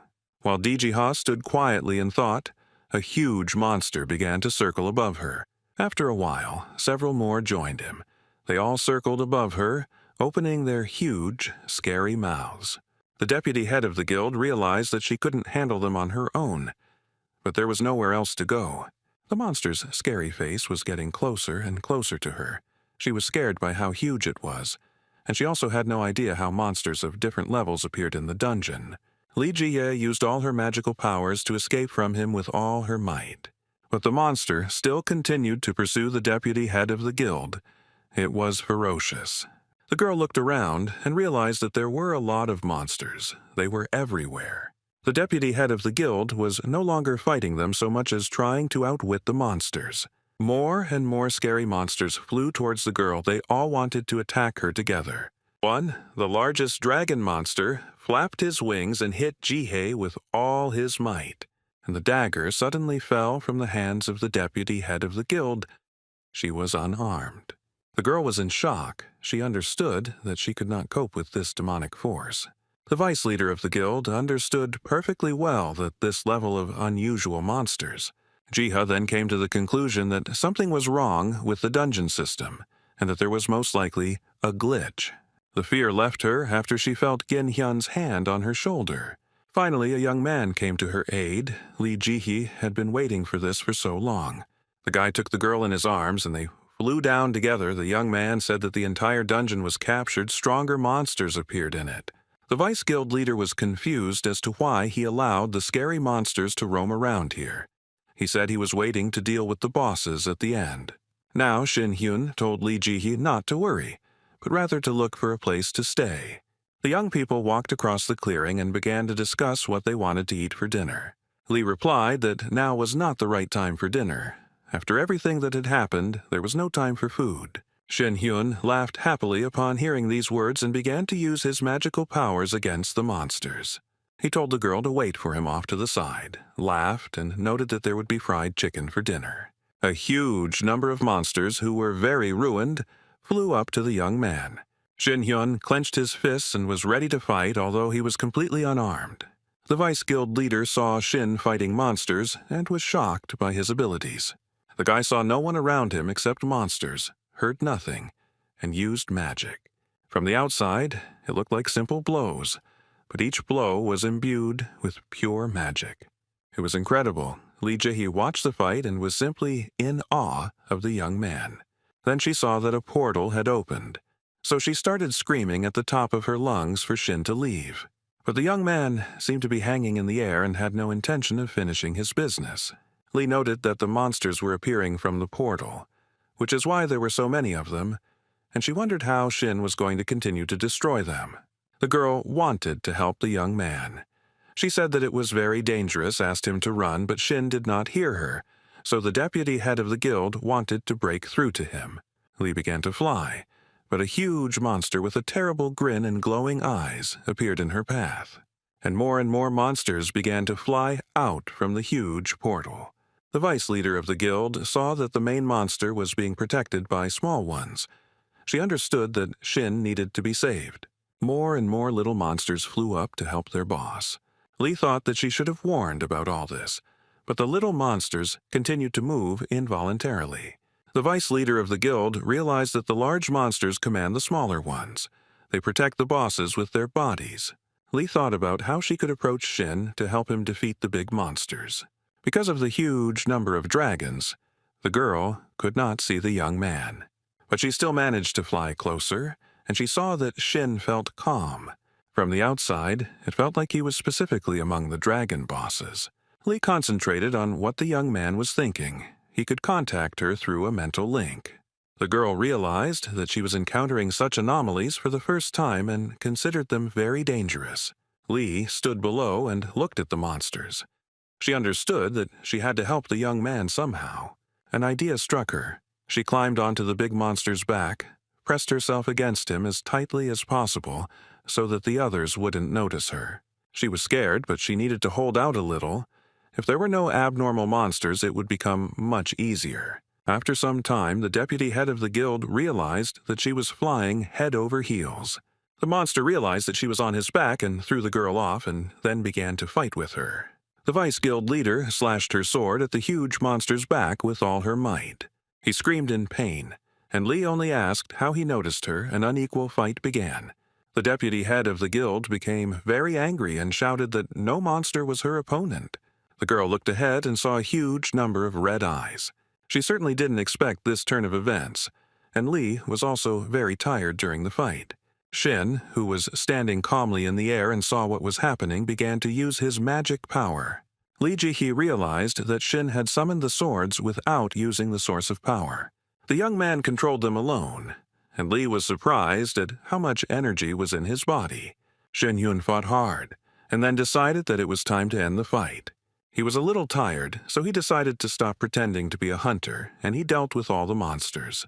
Lee noted that without Mr. Shin, no one would have been able to cope with this problem, but this is also possible in other dungeons. The Vice Guild leader wasn't sure if they could handle such portals under the current danger level system. She thought about it, as she wasn't sure if the guild members would be able to destroy such portals. Shin Hyun held the cube in his hands and wondered if he was spending too much time on the Sun Festival. He needed to investigate. The catch was that Park Tae-hoon wouldn't let this pass and would know about the investigation. If he takes any action, Twilight will find out and destroy Dawn. All this will negatively affect the deputy head of the guild, Lee, and Shin did not want this. The girl thought about what would be the best thing to do in such a situation to conduct an investigation. Lee Ji-hee stared at the cube that Shin Hyun held in front of her for a long time. The young man asked what kind of stone it was and how it differed from other stones and monsters. The vice leader of the guild replied that this stone was a monster skill stone, and it was very lucky. They were very rare of this size. Lee Ji-hee also noticed that this monster was not simple. It was huge and very strong. The vice guild leader thought for a moment and called out to Mr. Cha Shin-hyun. She looked at the young man for a long time and said that she wanted to talk to him about something very important. A month later, people were actively discussing the participants of the Sun Festival. They were interested in what would happen this time. Shin Hyun was the main character who had many rumors circulating about him, including the internet discussing that he had become a hunter a month ago. Everyone was curious as to why the Dawn Guild was so actively supporting him. The young man looked at the tall building and thought that he was most likely a corpse. The respectable man yelled at his subordinate because he didn't know Shin Hyun's level or skills and where he had been for 14 years. The ward was very nervous, sweating profusely and saying something under his breath, and thus an emergency meeting of the Twilight Guild leaders was taking place. All the members of the congregation were in shock, as they did not know with whom they would be dealing during the feast. The leader of the Twilight Guild sipped his soda and smiled. Despite everything, he was very calm. He ordered his subordinates to sit down and calm down, since there was no reason to panic yet. The leader noted that the Dawn Guild was very hasty in choosing hunters, and all because they revealed their cards much earlier than Twilight expected. The guild leader believed that it was also necessary to reveal the cards to understand whether Dawn was bluffing or not. The head of Twilight took a sip of soda and said that the sprouts of the competitor's power needed to be destroyed before they sprouted. An employee of the Twilight Guild was in a cafe. He was scared and had been waiting there for a long time. The young man was drinking coffee and was thinking and worrying about something very intensely. It was noticeable to the naked eye. Then he looked at his wristwatch and said that the time had already come and the man had not yet arrived. A visitor entered the cafe. He stood up from his table and waved his hand at the newcomer. Then he thanked his interlocutor for coming to him because he made the right decision. Shin Hyun suddenly appeared in front of the man with glasses. But how did he end up here? The young man looked intently at his interlocutor and looked around. The guy with glasses was very worried. took out a handkerchief and began to wipe beads of sweat from his face. He didn't know how to talk to Shin Hyun and what he needed to talk about, so he was very nervous. And then the man in glasses extended his sweaty hand to the young man in greeting. Shin Hyun clarified whether the man's name was Suha Cheolho and whether he was a representative of the Twilight Guild. The man with glasses said that it was he and that it was a great honor for him to meet Mr. Shin Hyun. Cheolho was sweating profusely. He wanted to find out as much information as possible from Hyun. He then took out his briefcase and started rummaging through it, and Shin Hyun thought that there was no need to worry if everyone in Twilight was such a slob. The man in glasses took out a magical instrument which he called a soundproof barrier. This device can block out external sounds and is ideal for private conversations, Cheolho said. This information surprised Shin Hyun, and his interlocutor asked if he understood what they were going to talk about.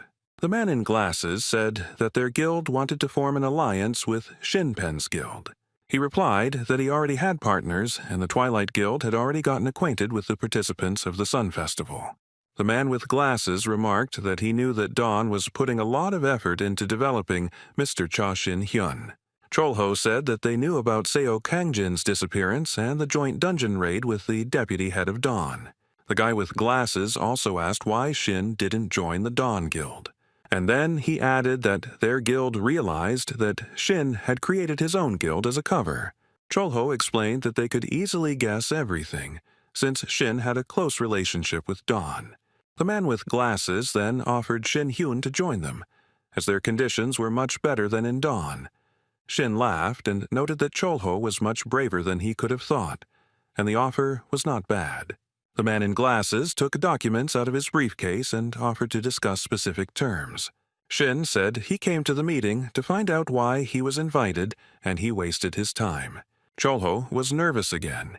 He said that their guild was ready to offer an amount twice as much as Dawn. Shin noted that he promised Lee Ji-hye not to accept their offer, and that he was not interested in money at all. The guy with glasses asked Shin to wait. He was not ready for such a turn of events. Cheolho, with tears in his eyes, begged Cha Shin Hyun not to leave. He didn't know what to do in this situation. One of the cafe visitors asked the guy in glasses, "How long will he stand there?" Cheolho looked at the visitor and realized that this was the head of his guild. But how did he end up here? He put his arm around his subordinate's shoulders and said that he had told him in detail about the situation that had developed. The chief had an earpiece in his ear and told his subordinate to continue the conversation as long as possible. He installed a microphone on his subordinate's tie, since there was no other point in eavesdropping on them. Cheolho continued to be nervous. He sweated heavily and told the chief that he was very sorry for his ignorance. Then the leader of the Twilight Guild thought about Shin Hyun. His action was very strange. The leader had no idea what exactly that Cha Shin Hyun wanted from them, why he came to this meeting at all. Lee Ji-hye was talking on the phone, and she told her interlocutor that Park Tae-hoon was very upset. The girl spoke with Shin Hyun, who told her that the leader of Twilight most likely knew that he was from Murim, but the heavenly harmony did not resonate. The young man noted that when he entered the cafe, he felt someone's energy. Shin was very cautious. He is not the type of person who waits until the last moment. Shin Hyun said that the Twilight Guild leader would not touch Lee Ji-hye and asked how the investigation of the dungeons was going. The girl thanked him for his help and said that there was no more information about similar anomalies. The vice leader of the guild thanked Shin Hun once again because he took on the investigation. He replied that all this was not a burden to him because he was raising his level. Shin Hyun asked if there was anything else she needed from him. Ji-ha replied that she had no more requests for him. The young man asked the deputy head why she had a gloomy tone and whether anything else new had happened. Shin Hyun's sister Yoon-sol approached him and asked if he had finished talking. The sister told her older brother to go quickly and walk with her. She wanted to take him somewhere. He took the mobile phone away from his ear and agreed with her proposal and went with his sister. After some time, the younger sister brought her brother to a huge building. There were different cells. In front of one of them, the young people stopped. Yoon-sol put her hand on the photograph of her mother and father. The cell contained the ashes of their parents. The girl put her hand to it and said that her brother had returned. Shin Hyun looked at all this and stood there in bewilderment. his face no longer showing any emotion. He thought about how coming to this place was a really bad idea and what Yoon-sol was thinking. Shin-hyun knew that from that moment on he had changed a lot, he had become different, and seeing the ashes of his parents, he felt nothing. The sister stood next to the cell with the ashes of her parents, and the brother turned his back to her and did not want to look at all this. Yoon-sol stood near the cell, looking at her brother, and tears were rolling from her eyes. She did not understand why this was happening. After a while, the girl calmed down and asked if Shin-hyun was okay. She noticed that her brother did not look sad or upset, which shocked her. The young girl could barely contain her emotions, as she could not understand what was happening to her brother. Yoon-sol screamed. Why is Shin standing there rooted to the spot and silent, not saying anything? The younger sister couldn't believe that her brother didn't feel anything at all. Was his heart really turned to stone? Shin-hyun knew that he couldn't hide his feelings from her. He said that he was still her brother, but he couldn't show her what he had lost. The words that Yoon-sol heard from her brother hurt her very much. She did not expect such a reaction, and then she clenched her hand into a fist and screamed that her brother looked like the strangest person. She wanted to hear an apology from him. The girl said that she wanted very little from her brother, and he was a complete stranger to her. She remembered Shin-hyun as a child, how he carried her in his arms. They always had fun together. She asked why her brother had changed so much, and even now, next to the ashes of his parents, he looked too normal. Shin-hyun put his hands in his pockets and stared at his sister, and she said that she wanted to see the brother she once knew. The guy noted that it was a long time ago, and he would never be the same again, and he didn't care. The sister said that she doesn't feel like she lives with her own brother. He's like a stranger to her. The elder brother thought for a moment and said that he should not have come to this place. The sister's heart was breaking with pain. She could not understand why her brother was saying such words. Shin replied that he would like to know this himself and why it happened to him. A window with Morim's status appeared in front of the young man, and he couldn't understand why this happened again. Then a question appeared in the status window asking why he still considered himself human. Shin-hyun froze in front of the system message as if he were made of stone. Was he really not a human anymore? The young man couldn't understand it. He was interested in why there was some nonsense on the screen. A new system message appeared, telling Shin to stop resisting. The young man noted that this is a system that speaks only one way, but Shin-hyun remembered that he was a heavenly warrior according to the reports, and laughed cheerfully. But a system message warned him that it could take everything away from him again. But it would take time. Shin said that he doesn't know who sends him such messages, why he needs it. But if he needs it, then let them take everything from him. Otherwise he will find it himself.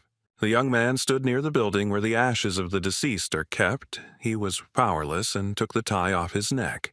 Cha Shin-hyun so stood in place. He couldn't move and thought about something for a very long time.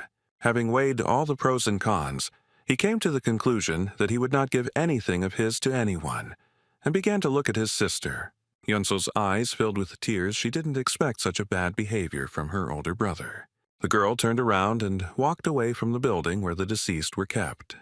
Her brother did not follow her. She walked along the streets, the wind blowing in her face, and she thought about how her brother didn't follow her. What an idiot he was. A few days later, the day so long awaited by all people arrived. The Festival of the Sun. Today, people will be able to see heroes exploring dungeons and hunting monsters, the announcer said. All the people in Korea were really looking forward to this holiday. They were in anticipation because it happens once a year. The announcer emotionally shouted that this event in Korea would be the biggest and most grandiose. Everything had been ready for the competition for a long time already. The guilds were carefully preparing for the holiday.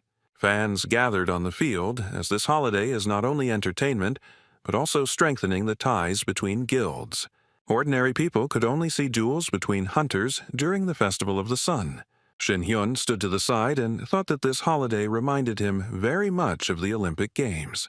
Lee Ji-hye said that there is a big difference between the Sun Festival and the Olympic Games, and it is the hunters who attract the public's attention and interest. And all because the hunter's strength is very similar to the strength that is shown in films, and it looks much more interesting. The Festival of the Sun is not only an occasion to improve relations between guilds, but also helps to improve the image of hunters. The girl spoke for a very long time and realized that Shin Hyun could not hear her at all. She called out to the young man. He stood in front of Li Ji and seemed to be in himself, hearing nothing and seeing nothing. Before taking the cup of tea, Li thought of something and an idea occurred to her. She asked Shin if it was true that he had a fight with his sister, Yeonsol. Then she saw that the brother and sister seemed to be strangers, and there was some strange atmosphere between them. Li asked what happened between them. Did they do something wrong again? Shin Hyun asked the vice guild leader to find him a house in a quiet and secluded place. Li asked him why he needed all this. Shin replied that he received a message in the status window from Murim. Shin thought that he didn't know who his opponent would be. He didn't know his goals. Yeonsol picked up her bow and looked at it intently. Shin thought that his only weakness was his sister. Lee Jihye asked Shin Hyun if he had received a message from the heavenly warrior and what was in it. She then pointed out to the young man that he must remain with his sister, despite what had happened, as it would be unwise to live separately. The young man was silent for a moment. Some interesting thought crept into his head. Then the guy said that Yeonsol doesn't need a brother like him because he's not worthy of her. Shin looked out the window at the happy people and noted that he was no longer the same person his sister once knew. He told the vice guild leader that his sister would be much better off if he disappeared again. Lee Ji got really angry and punched Shin right in the chest. He definitely didn't expect such a trick from her. She said that she doesn't like to interfere in other people's affairs, but if her brother said something like that, she would never forgive him, although she doesn't have a brother. Li Ji then asked if he knew about his sister as the leader of the guild group. Shin was speechless at those words. A man entered the room and began asking if the deputy head of the guild was there. He apologized and said it was a holiday. It was already starting. The man saw the fight between Li and Shin. The vice guild leader laughed and said that they had to knock on the door before entering and told Shin to stay inside until she arrived. Shin stood to the side, confused, unable to understand what was going on or why he had to be in the room. Shin thought for a moment, wondering if Lee Jae was angry with him. Meanwhile, at the stadium before the start of the fights, the spectators sat down in their seats.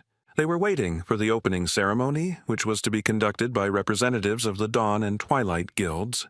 The audience was greeted by the head of the Dawn Guild, Chuk No-chan, the Crusader class, and Deputy Guild Leader Twilight Jang Soon-hyuk, Assassin class. People were asking each other if it was true that Lee Ji-hye and Park Tae-hoon were from the same guild. To the deputy head of the Dawn Guild was approached by a man named Park Tae-hun, with whom they began their lives as hunters, and said that they had not seen each other for a long time. The young man was very glad to see the deputy head of the Dawn Guild and extended his hand to her. Li Ji wasn't as happy to see him as he was to see her, and she clenched her teeth in anger and didn't offer her hand.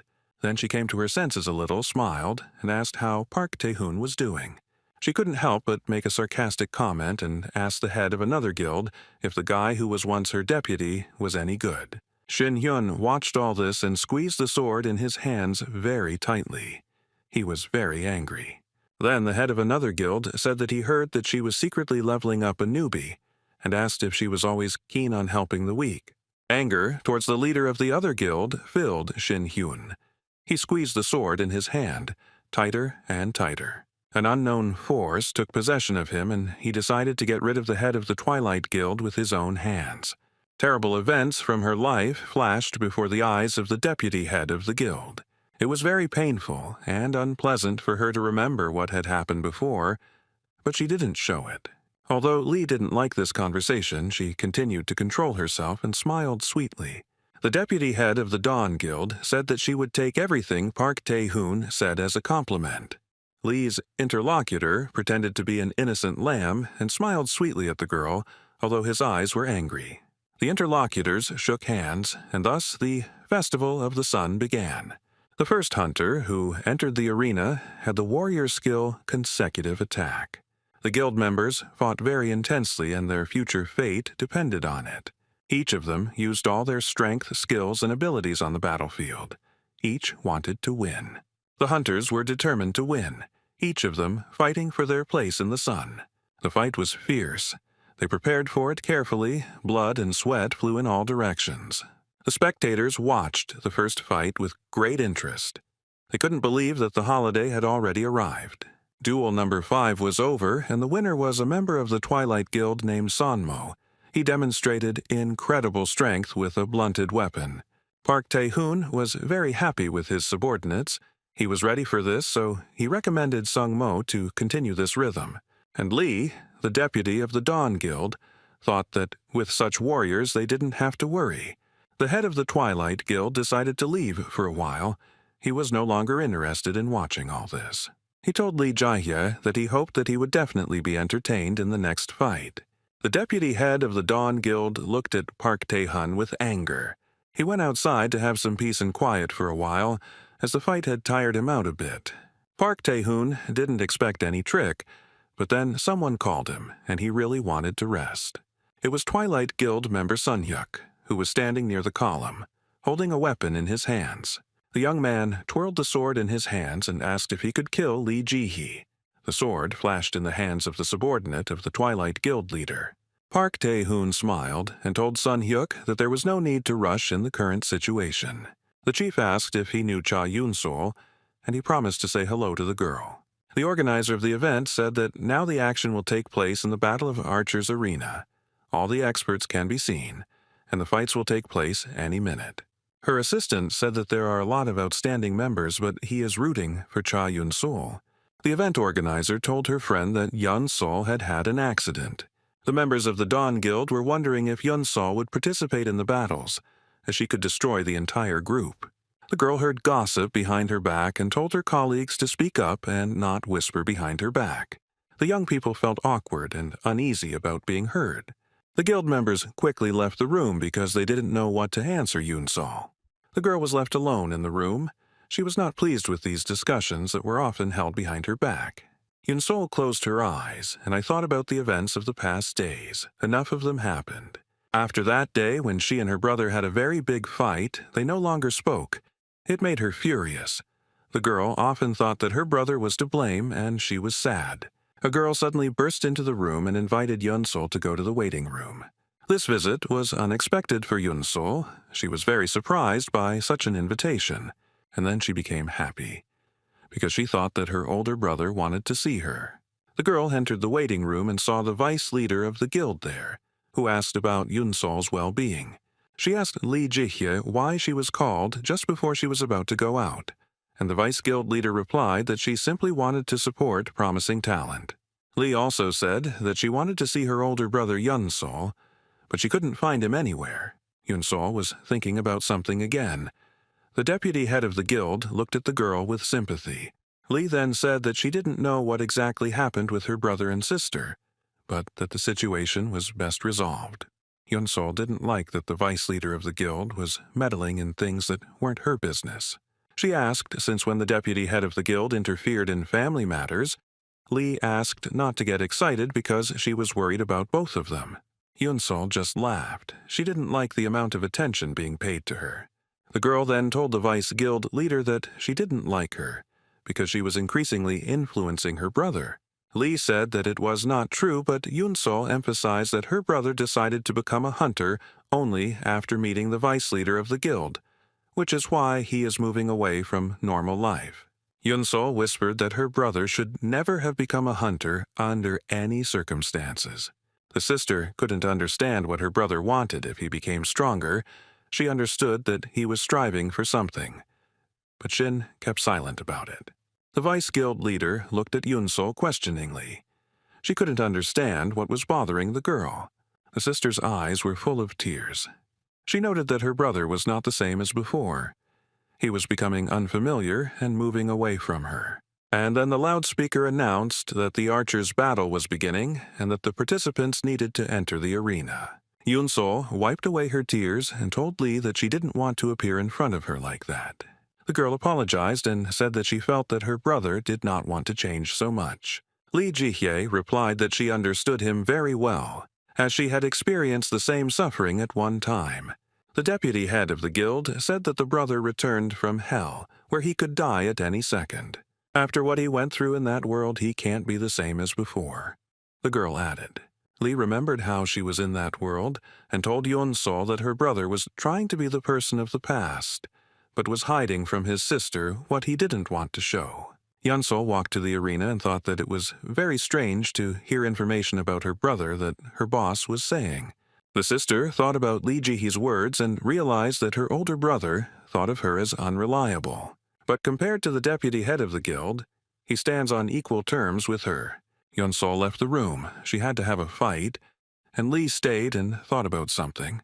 Then she saw Shin and said that she thought he was missing.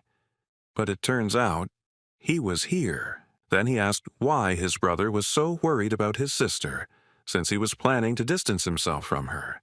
The young man said that he was just passing by the deputy head, but Lee did not believe him, and said that Shin looked very much like Park Tae-hoon. This information from Lee's mouth greatly surprised Shin, and the vice leader of the guild asked why he couldn't tell his sister the truth. The young man asked whether it was worth hiding all his intentions from his sister. Lee replied that if you want to say something, you need to say it directly. It makes life much easier that way. Then the deputy guild leader Dawn calmed down a little and told Shin to come with her. She wanted to show her brother a side of her sister that he didn't even know about. As a friend, fired a starting pistol. Thus, the Battle of the Archers began in the arena, and the spectators were waiting for it with great anticipation. In a moment, the teams of the Dawn and Twilight guilds will meet in a duel. Well, who will be the winner? The head of the Twilight Guild looked at all this and thought about what would happen next. Park Tae-hoon was very pleased with himself and thought that Lee Ji-hye would like his gift. Yeon-sol prepared herself for the competition, and the leader of the Twilight Guild was looking forward to an interesting start. The girl had an earphone through which she could hear her group. They also had headphones. Yeon-sol was very serious, focused, and ready to fight. She understood that a lot depended on it. But then the girl remembered her conversation with the deputy head of the guild about how her brother was trying to be his old self for her sake. She remembered her brother's actions and Lee's words about him hiding so as not to show his true nature. Yeon-sol punched the wall with all her might, sending small pieces of stone flying off. The girl thought that it was impossible to hide everything, and Lee's brother was not telling everything. Yeon-sol suffered from the fact that her brother still considered her a child, and thought that he was the only one who had changed during this time. After some time, the girl realized that there was an enemy 300 meters away from her. The girl had to concentrate because during the competition it was unwise to use a bow and arrow without reason. Yeon-sol heard in her headphones that they needed to wait for reinforcements, but she reported that everything was under control. The girl took out her bow and took up a fighting stance as the enemy was not far from her. Yeon-sol braced herself and used her signature sniper skill, aiming shots. The other team member didn't even suspect that he had been spotted and only saw an arrow flying in his direction. Yeon-sol attacked the enemy without much difficulty because she had trained for a long time.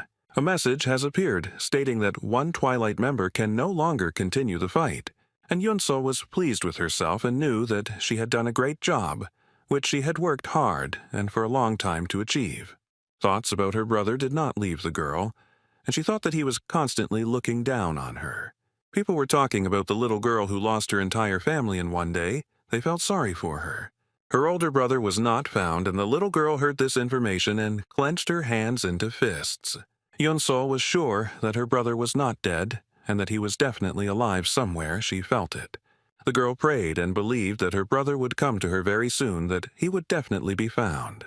The TV that was hanging on the wall started to work with some kind of glitches and interference. The heavenly being prophesied that the day that would bring horror was just around the corner, and that humanity must evolve. Yeon-sol couldn't understand what was happening. She thought that the TV was broken.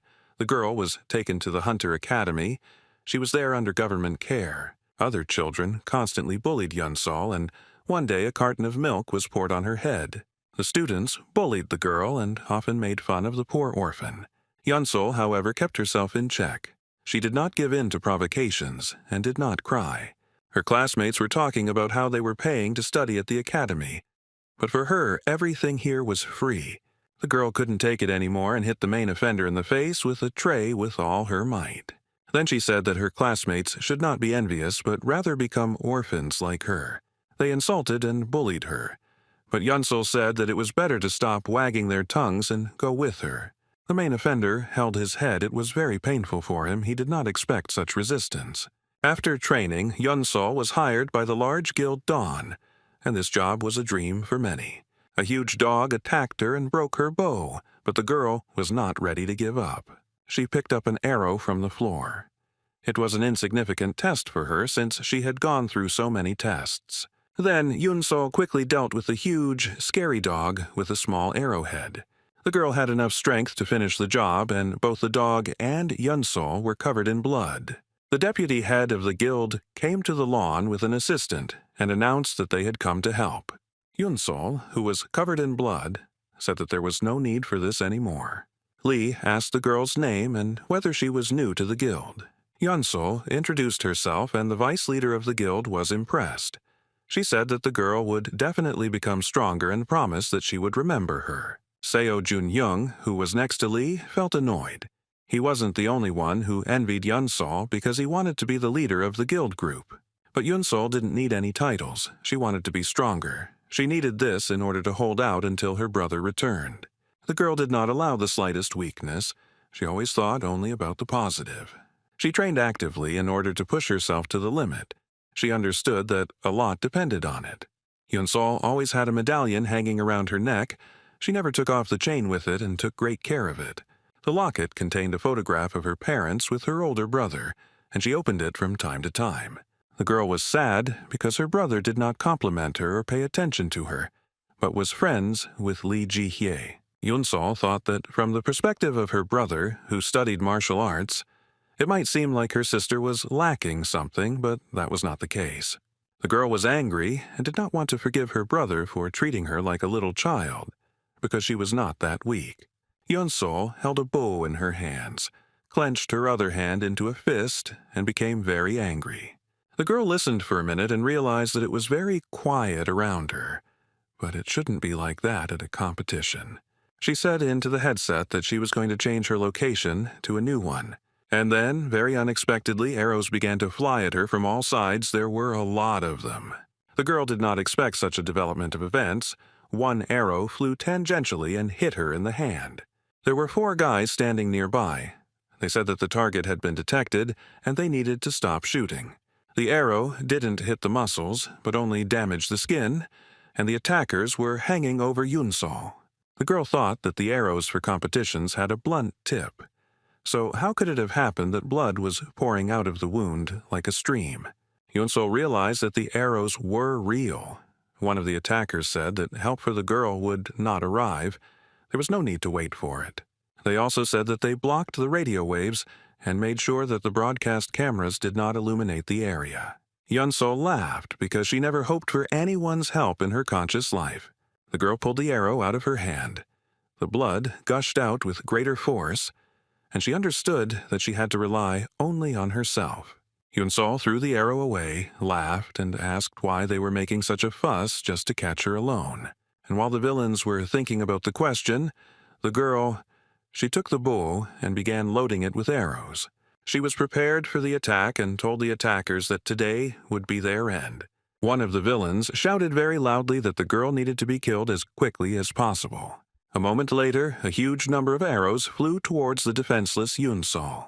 The girl turned away from them as best she could, and the attackers only looked in her direction. After a while, Yunsol used her archery skill, and her arrow hit the target right on target. The gang leader certainly didn't expect such an event to develop. He thought that everything would be quick and easy. The girl missed one of the attackers because her arm was injured, and the one who remained couldn't understand how Yunsol managed to hit 3 people at the same time, and was still in an unstable position. He knew perfectly well that the girl's arrows were for competition, but she was able to use destructive power at a short distance.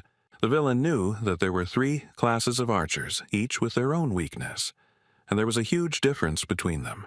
Yunsol knew that she wasn't as strong as she wanted to be, but she was able to deal with those who attacked her. The villain took out a bow and aimed to kill Yunsol, but she acted as if she didn't see him. The girl very quickly, almost at the very last moment, dodged the arrow that was flying towards her. Then Yunsol used her sniper skill, as she needed to deal with the attacker as quickly as possible. An unknown force began to carry the attacker away somewhere into the distance. He had absolutely no idea what was happening. He certainly didn't expect such a development of events. The guy was angry, including at himself, and disappointed. Very soon, almost all the targets were destroyed, and Yunsol calmly thought about what to do next. One of the attackers shouted that Yunsol was an impudent girl and was using magical powers. A moment later, an arrow that the girl shot from her bow hit his body, and Yunsol, who was standing on the roof, looked down. She needed to understand that she had neutralized the enemy. She leaned down, but what he saw shocked her. She did not expect such a development of events. A stranger pointed a loaded arrow at her from below, and the girl immediately loaded her bow. Yunsol looked down at the stranger. She couldn't understand what he was doing here. And he looked at her. Everyone was waiting to see who would shoot first. There was a strong tension in the air. An unknown force seemed to pierce the enemy. The girl watched this from above. The villain tensed up and released an arrow from his bow, which flew at the speed of light. Just a little more, and a sharp arrow will pierce Yunsol's body. Will this really be the end of it? But, with the last of her strength, the girl also took aim and fired her bow with lightning speed. She raised her head up to see if the arrow had reached her enemy, and was very surprised. Her older brother stood in front of her and told her to use her martial art. Yunsol's opponent screamed very loudly because he couldn't understand what was happening to him. The girl heard her older brother's recommendations and immediately put them into action. She flew up to her opponent and with all her strength, with great hatred, punched him in the face. He fell head over heels on the floor. He couldn't resist the girl. His bow and arrows fell somewhere. Yunsol was very pleased because she was able to deal with the offender on her own. She was about to finish him off, but then she heard someone approaching her from behind. The man told her that there was no need to kill him. He would surrender himself and they would sort everything out. Yunsol was reported to have done a very good job during the fight and dealt with her opponents on her own. Radio communication was restored, but it was too late for reinforcements to arrive to help the girl. The people who came to reinforce Yunsol said they had no excuse. Dawn won 6 archery survival competitions. All TV channels reported about it. Television reported that the competition was taking place in a blind spot where there were problems with the broadcast. Hunter Cha Yunsol was able to take on 4 members of the Twilight Guild on her own. The Dawn Guild members who had been discussing Yunsol recently were happy about this ending and praised her skills. The girl closed her eyes and thought that she would like to cope with all this without her brother's help. Then she thought for a bit and came to the conclusion that it was thanks to his skills that she had survived after all. There was a medical helicopter in the sky, heading to save the girl. Inside the helicopter was the older brother. He was very happy for his sister, proud of her. The deputy head of the Dawn Guild was with him in the salon, and she asked if he had seen how his sister had fought. Shin was silent for a moment. Then he coughed. He didn't expect such a question from Li Jihye. The young man then replied that his sister had escaped defeat through the power of martial arts, something he had taught her. Then the guy laughed and said that he was just joking, and that Li was right, because he didn't know a lot about his sister. He remembered what Yunsol was like as a child and couldn't understand when she managed to become so strong. The elder brother thought that his sister was no longer the child he remembered. He knew that this was to be expected from his sister, and Li asked if he had suggested to his sister to use martial arts. It's a good thing Shimp and Li's conversation wasn't broadcast, even though there was a drone flying above them. It would be very bad if the head of the Twilight Guild, Park Tae-hun, found out about their conversation. At this time he was sitting in a chair, drinking soda, and was very angry. He was ready for a different development of events. He assessed Yunsol's movements and realized that the girl used martial arts. The people who were near the stadium were glad, happy, smiling, having fun. The result of the holiday was to everyone's liking. Yunsol was happy that she had defeated her opponents and asked her brother how his sister's strength to him. Shin thought about something, brought the bottle to his mouth, and said that everything was clear but the cap was not open. The girl said that she lacked a lot, especially when viewed from the perspective of the strongest brother in the entire universe. But if it weren't for martial arts, she definitely wouldn't have made it to the finals. The sister told her brother that her internal energy was running low. The brother finally opened the bottle of water and told his sister that she was indeed strong, all thanks to her hard work, martial arts, and hunting skills. Then Shin was silent for a moment and asked for forgiveness for hiding many things from his sister. He wanted to be the brother he used to be. The young man recalled how he came home from school to see his sister, and she greeted him with joy. He said that he considered his sister innocent and very small, and now she has become much more mature, independent, and can easily stand up for herself. Yunsol really wanted to find the person who caused great grief in their family, so she became their hunter.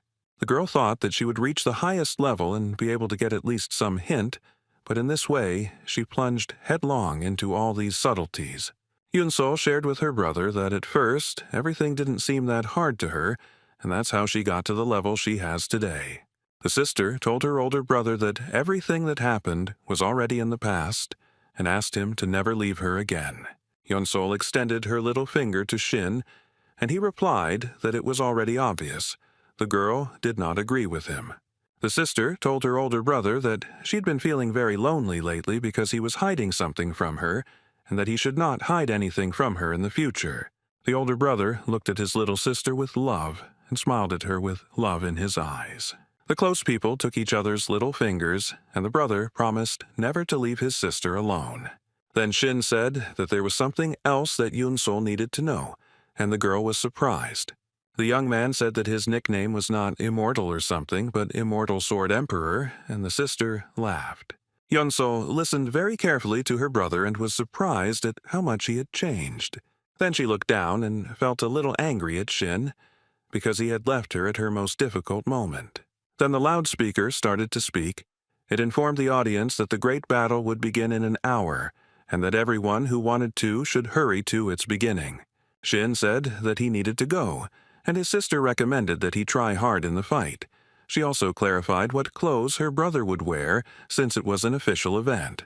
Shin replied that he felt comfortable in these clothes and asked if she thought those guys at the competition were very strange, since they were specifically targeting her. She said that when guilds meet in dungeons, there are often skirmishes, but those guys openly attacked her. It was very strange. Then Yunsol said that such events happen very often in life, and those guys probably wanted to get rid of the pros from Dawn as soon as possible. The older brother thought that his sister was really a pro, especially when she was driving him crazy and a system message appeared in front of Shin. The vice leader of the Dawn Guild brought the imposing man to Shin and Yunsol. He said that he had heard a lot about the guy from Lee. The men took each other's hands, and the stranger said that he believed that Shin would take the lead in the great battle, and was looking forward to it, and that he was pleased to meet Shin. Then the young man asked how things were going for the others. Shin was shocked. Lee and Shin communicated mentally, and she said that this was the guild leader, Junho Jong. He was a level 60 hunter. Junho Jong wished Shin good luck in preparing for the competition and decided to leave. Shin thought that highly developed martial arts were indistinguishable from magic. The young man mentally thanked Lee for reconciling him with his sister. The deputy head of the Dawn Guild was very happy that she managed to reconcile the closest people. She happily wished Shin good luck in his torture, and the guy smiled happily at her. Shin was approached by two young guys who said that they had heard a lot about him, that he was incredibly talented, so they asked him to take care of the first squad. The party was in full swing, and Shin was thinking about what happened to him and his sister. He knew it was all suspicious, and those guys were following some kind of instructions. Shin then came to the conclusion that there was only one person who could give such orders, and that was the head of the guild, Park Tae-hun. He just approached a group of people and asked if he had disturbed his interlocutors. Shin thought for a moment he was not happy about the presence of the head of the Twilight Guild, because he realized that this person was involved in the fight with his sister. Park understood that they were not happy to see him, but still claimed that he just came to say hello. The Dawn Guild members felt uneasy around the Twilight Guild leader and noted that they were not on very good terms. Guildmaster Twilight smirked and asked if he was pretending so badly, then said that he came to spy. He approached Shin and said that he had heard a lot about him and that he was pleased to meet him. Then the head of the Twilight Guild asked the young man if this was their first meeting. Shin replied that this meeting was indeed the first and they had not seen each other before, and the guys shook hands. Guildmaster Twilight thought about how the heavenly harmony of pure art was not finding a response. He couldn't understand anything. Then Pa thought about Yunsol. He was curious about where she learned martial arts, because a person who has not been to Murim cannot master them. Shin told Twilight's head that he was very well acquainted with one of his workers, and Pen's subordinate laughed hysterically. The man with glasses was sweating and felt awkward.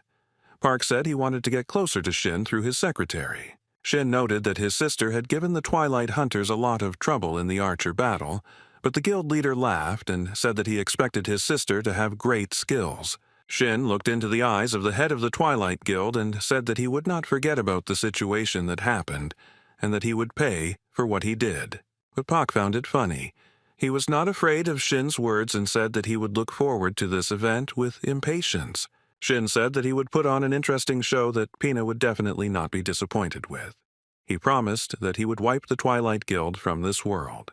The stands were hot and the spectators were waiting with great impatience for the festive offer. The commentator was very cheerful. She was talking about the event that everyone was so eagerly waiting for would happen very soon. The Deputy Guildmaster Dawn and the other people understood that this was the main event of the Sun Festival, which did not require words. The commentator continued to talk about how this was going to be a great battle between the Dawn and Twilight Guilds, and it was finally starting.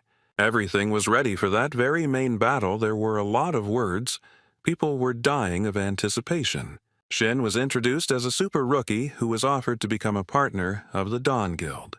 The commentator said that he is the head of the Martial Arts Guild. For the first time, a hunter not from his own guild, but an invited one, is participating in the great battle, for which he was invited to the Dawn. The commentator asked this question.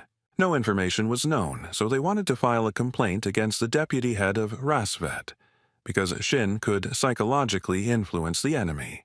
Then the enemy was introduced. It was the head of the Advanced Department of Twilight. He told Shin that he had an impudent face. The commentator said that the representative of Twilight is a genius magician with fiery charisma. His name is Fire Dragon Flame Ryu Sung-gon, and he told Shin that he would incinerate him to a crisp. Shin just laughed at the unusual name and thought about what kind of fiery charisma this was. Wasn't he ashamed to introduce himself like that? The young men looked at each other, Shin calmly, and his opponent bared his teeth. The first match of the great battle was announced. The head of the Twilight Guild ordered that Shin not be left alive under any circumstances, or that all of his abilities be revealed. Ryu Sung-gon understood Guildmaster Peng's order and was ready to carry it out as quickly as possible. Shin immediately revealed his class as he flew very high, thereby surprising everyone around him. Shin revealed his highest class and made it clear that levitation is a skill of the sorcerer class. Hunter Shin also demonstrated his high control over magic. Maintaining such a high level, the head of the Dawn Guild asked Lee if Hyun had a strategy or a plan. She thought for a moment and replied that there was no plan or strategy. Shin just wanted to show off his skills.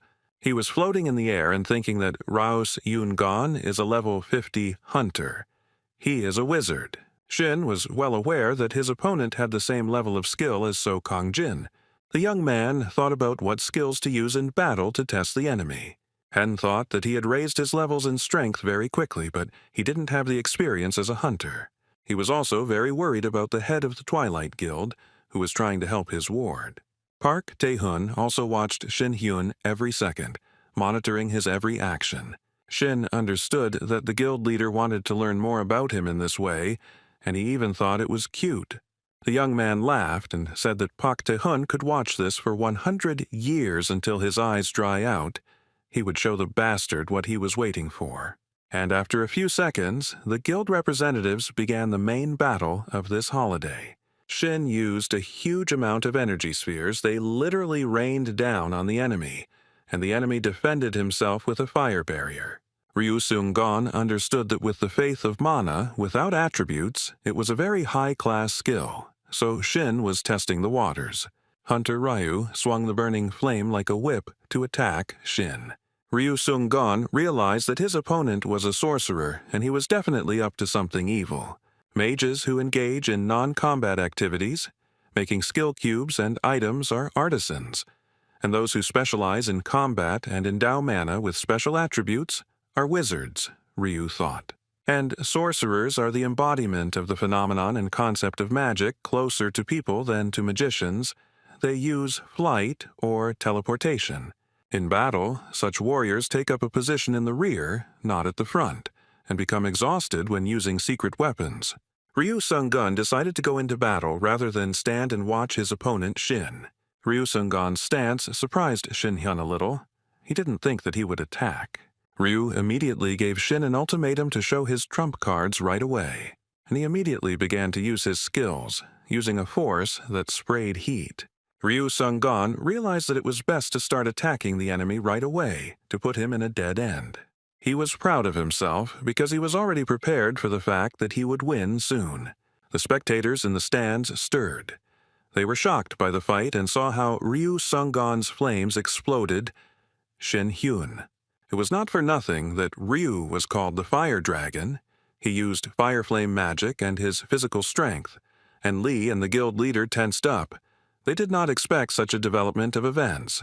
Shin himself didn't expect it to be so hard, because he thought he was the only magician from Murim. Shin said that his thinking was very similar to Ryu Sung-gon's, and that it spoiled his mood a little. The opponent did not pay any attention to this phrase, but continued to use firepower. He warned Shin again that he could give in or he would be crawling on the floor. He didn't answer, and Ryu Sung-gon decided to use his special skill. Shin defended himself as best he could from the attacker's magical power, and the latter, in turn, demanded that he show everything he had and used the Fire Dragon March. Hen told his opponent that he had surprised him greatly and decided to show his trump card. Ryu Sung-gon did not expect such a strong response and began to shout and call his opponent names. Shin was calm. He put his finger down and began to use his magical powers. The commentator, who had been watching the entire fight, was very surprised and could not understand what had just happened. It turned out that Shin simply miraculously avoided the attack of the fire dragon using fast movement. Everyone was surprised how he managed to survive. The fans started whispering among themselves. They couldn't understand what it was, and from the outside it looked like Ryu was roasting Shin with his own strength. At this point, Hen only snapped 2 fingers. He used his magic perfectly. The man sitting next to the deputy head of the Dawn Guild couldn't understand what just happened, and Lee laughed.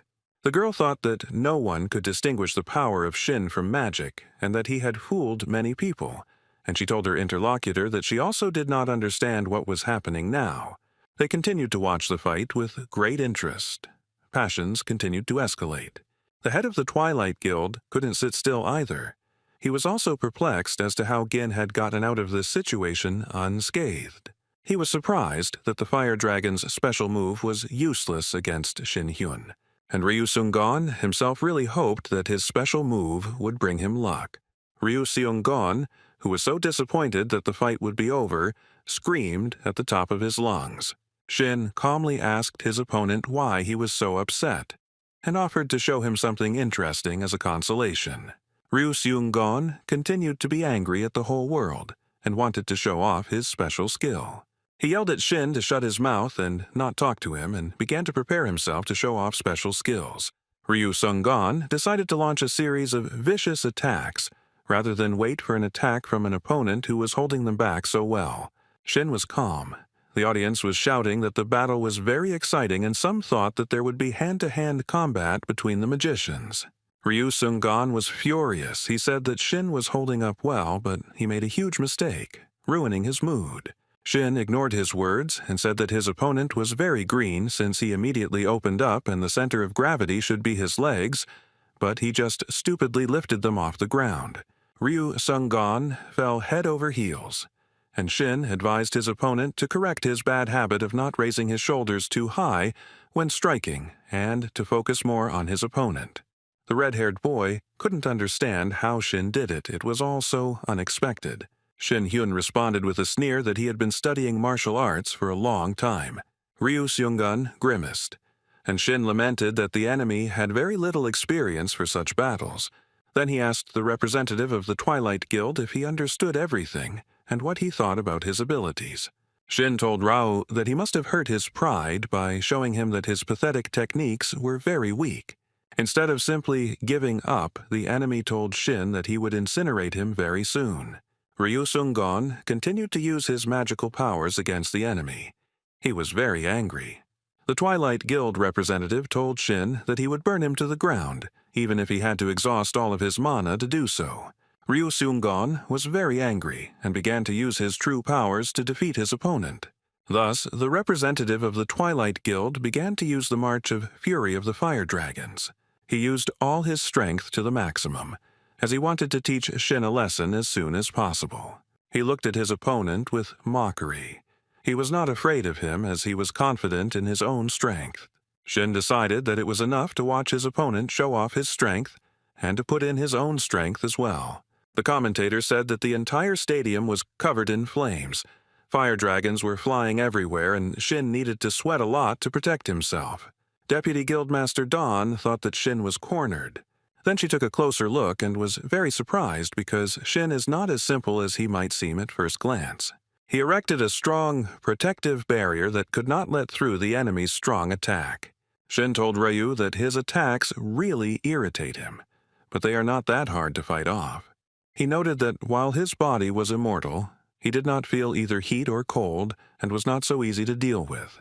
Shin informed Ryu that his attack was so pathetic that it couldn't even touch him.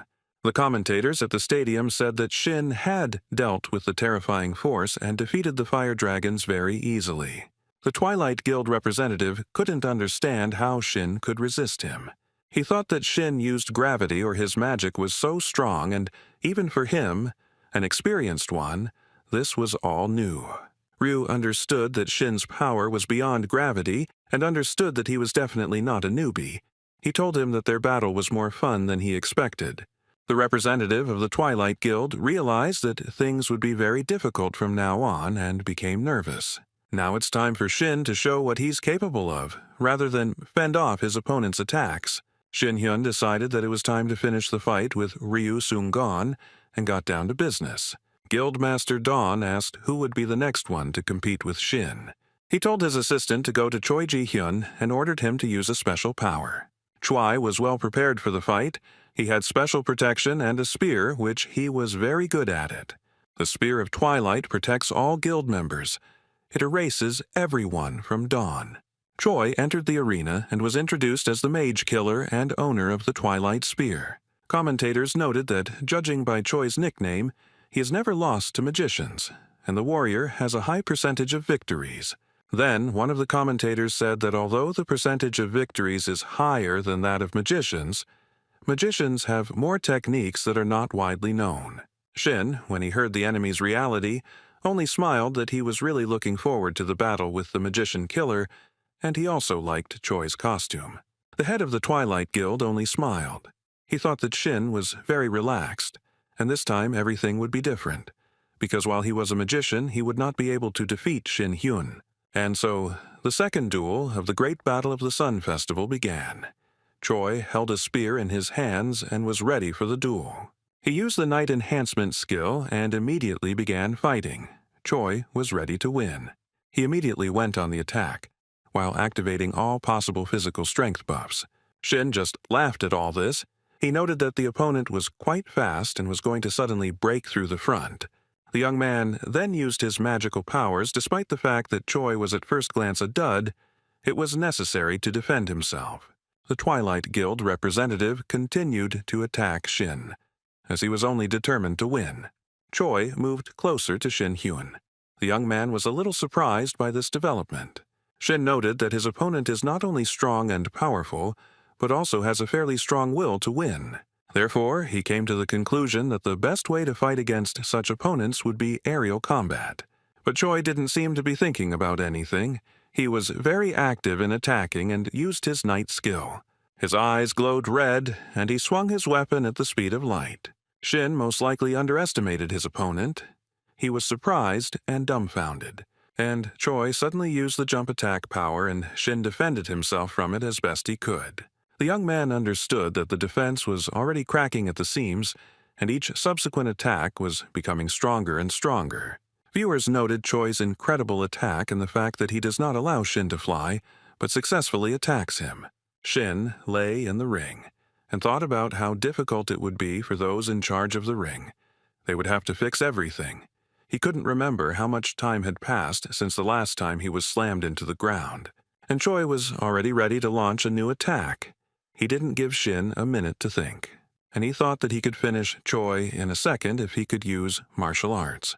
Choi noticed that Shin was a rather stubborn player because he had long been prepared for the fact that, seeing the pressure, he would give in. Shin pointed his finger down and told the Twilight Guild representative that he would show him what he wanted to see. Some incredible force took possession of Choi's weapon, and it began to be thrown from side to side. The leader of the Twilight Guild was sipping soda when he heard information from the audience that Shin had used an unknown skill again. The commentator then announced that Choi, who had been non-stop since the start of the round, could not move. His weapon was driven into the floor, and he himself stood as if made of stone. No one could figure out what was going on with Choi, but he told Shin that it was very difficult to stop him using gravity. The opponent still did not give up and warned Shin that he needed to prepare for the worst. Shin only laughed at the Twilight Guild representative. He was planning to make Choi even more angry. Shin then asked his opponent when he used gravity. Choi thought about it, but Shin immediately began to act, because in a fight there is no point in hesitating. An unknown force lifted Choi up, and then he fell to the floor with all his might, the impact cracking his armor. The head and deputy head of the Dawn Guild were simply shocked by what was happening in the arena, and the head of the Twilight Guild was angry. Beads of sweat appeared on his face from anger. The commentators couldn't understand what was happening. All the spectators were simply in shock. They talked about Shin using gravity again, and maybe it was some other unknown force. Shin waited for his opponent to rise, and the audience discussed what skill he had used during the fight. Choi thought that the boy was really very strong, and he was surprised that Shin had managed to hold out until this moment. He informed the enemy that his power is not gravity. He uses two forces of attraction and repulsion. This is his main skill. And if Choi knows basic physics, he should know that gravity is the force that attracts an object to something. Choi listened attentively, and Shin continued that the repulsive force is a repulsive force. It's all difficult to explain, but the essence is clear. Shin said he applied force in the direction he wanted, but his opponent interrupted him and said he was wrong. Choi interrupted Shin and told him that he shouldn't have told all those details. Choi came to his senses a little and continued to attack Shin because he had set a specific goal for himself. Ji-hee heard the thoughts of the head of the Twilight Guild. He asked if she knew why Ji-hyun was called the Mage Killer. The deputy head of the Dawn Guild thought that Jae had a special skill, and Shin-hyun had nothing but magic, which meant he was finished. And the battle continued. The representative of the Twilight Guild was advancing on Shin. He saw a target in front of him, but did not see obstacles. The opponent's hand stopped just a few millimeters from Shin's face. Guildmaster Twilight was very pleased. He was waiting for the end of the fight and believed that Shin would die in the arena. The deputy was horrified at her beads of sweat appeared on her face. She wondered if Shin was going to die. But Shin wasn't prepared for this development, so he used a counter spell. But a system message appeared in front of him that he couldn't use magic for 10 seconds. This was just inopportune, as his opponent raised his sword above his head and prepared to strike. Choi Ji-hyun received orders to use a counterspell. He thought that he wouldn't want to use these skills in front of such a huge audience, and shouldn't go that far. The assistant of the head of Twilight insisted on using a counterspell because the head believes that Shin is hiding something. He is very dangerous since he has the power of attraction. So Choi Ji-hyun must kill his opponent and do it well as quickly as possible. Shin knew that his time was numbered, but he wanted to use magic, but its use was still limited. Shin looked at the system message and was very surprised. He definitely did not expect such a development of events. and his opponent had already raised his weapon up and was in the air just a little more, and he would use his power. The sword struck a few centimeters from Shin, who managed to jump back at the last minute. The opponent noticed that Shin was very surprised. He explained that he used a true counterspell skill that temporarily disables the use of magic. Choi told Shin that he was about to die because without magic he had no chance of winning. The fans were all in shock. They expected a different ending to this fight, but everything happened the other way around. Choi suppresses Hunter Hyun.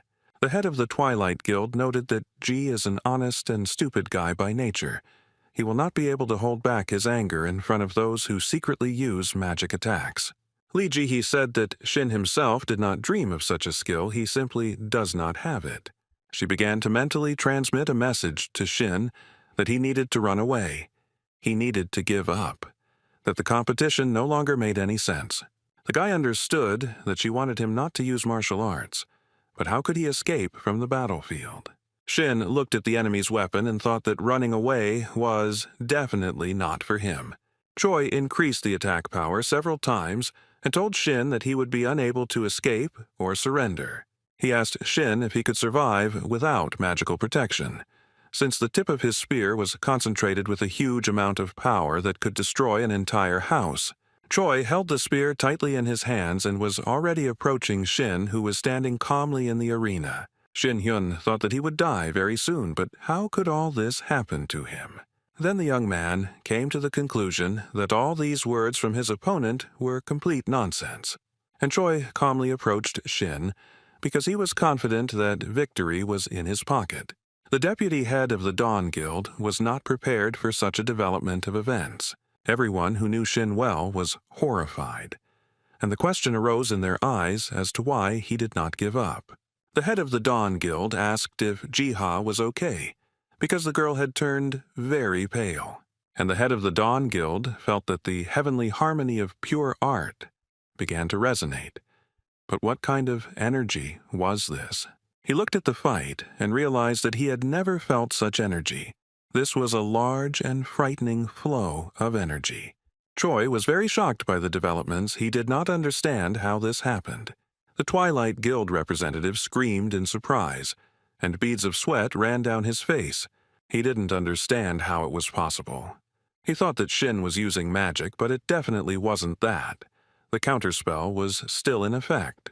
Choi felt as if he was being chained with invisible shackles and could not move. He seemed to be paralyzed and couldn't move his arms, and he was surprised by what skill Shin used. He also told the enemy that it was not a skill, but martial arts. But if he was interested in what it was, let him ask Park Tae-hun. Choi didn't believe that these were martial arts, and Shin admitted that a couple of minutes ago he had almost become his old self. They were offering him to run away, and he hates it. Choi realized that he was trapped. He noted that Shin seemed very surprised, but only he felt and saw his strength.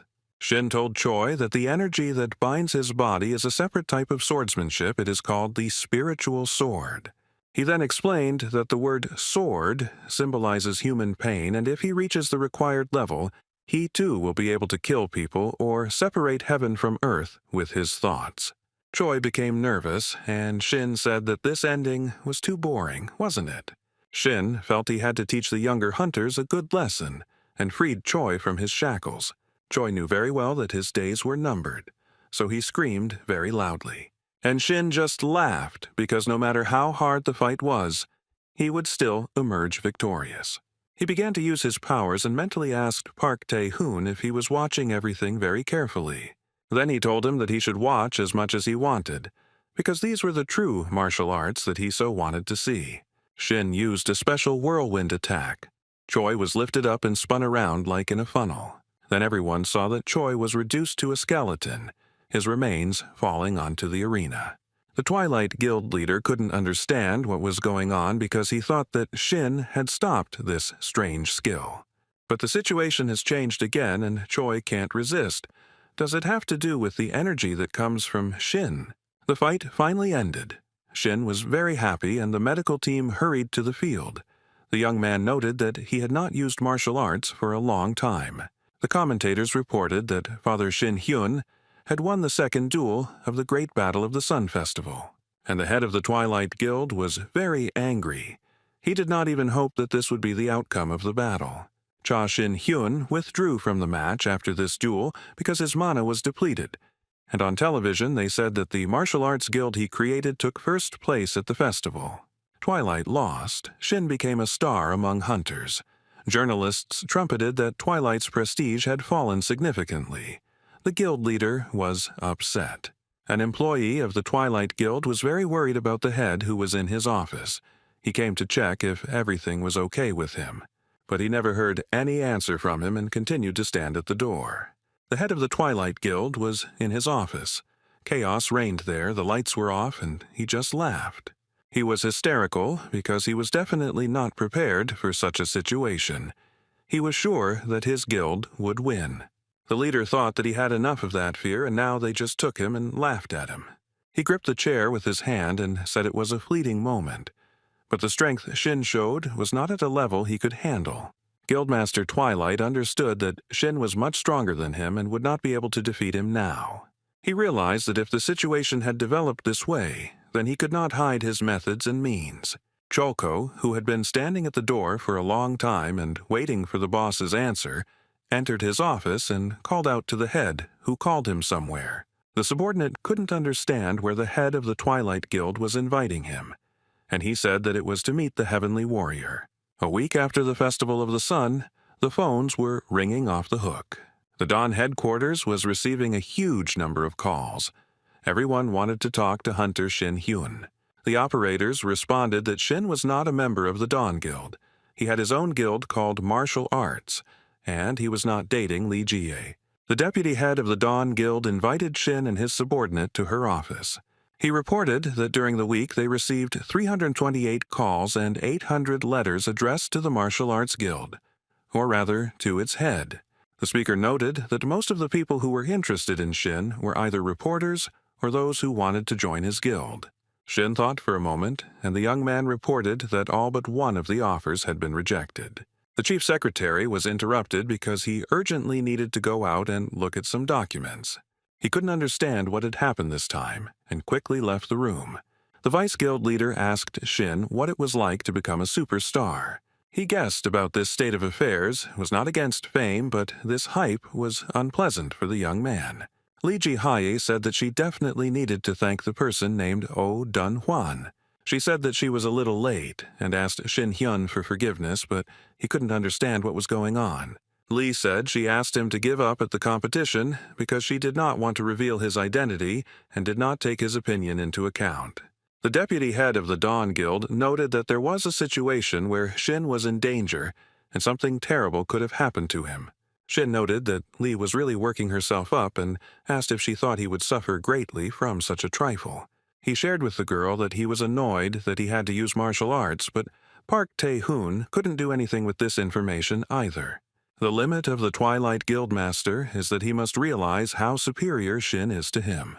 Park Tae-hoon is so broken and disappointed that he will definitely be inactive for a while.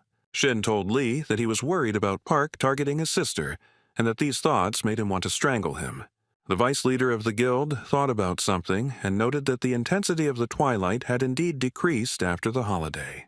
Lee also noted that Pen Tae-hun would put pressure on Dawn, but most likely the guild leader was very shocked, locked himself in the house and did not go anywhere, and his veteran hunters came to Dawn. The girl noted that this gave their guild huge advantages, and all this was not without Shin-hyun's participation. She said that she wanted to officially thank Cha Shin-hyun on behalf of the deputy head of the Dawn Guild. The young man was proud of himself and liked the fact that Lee Ji-hee thanked him.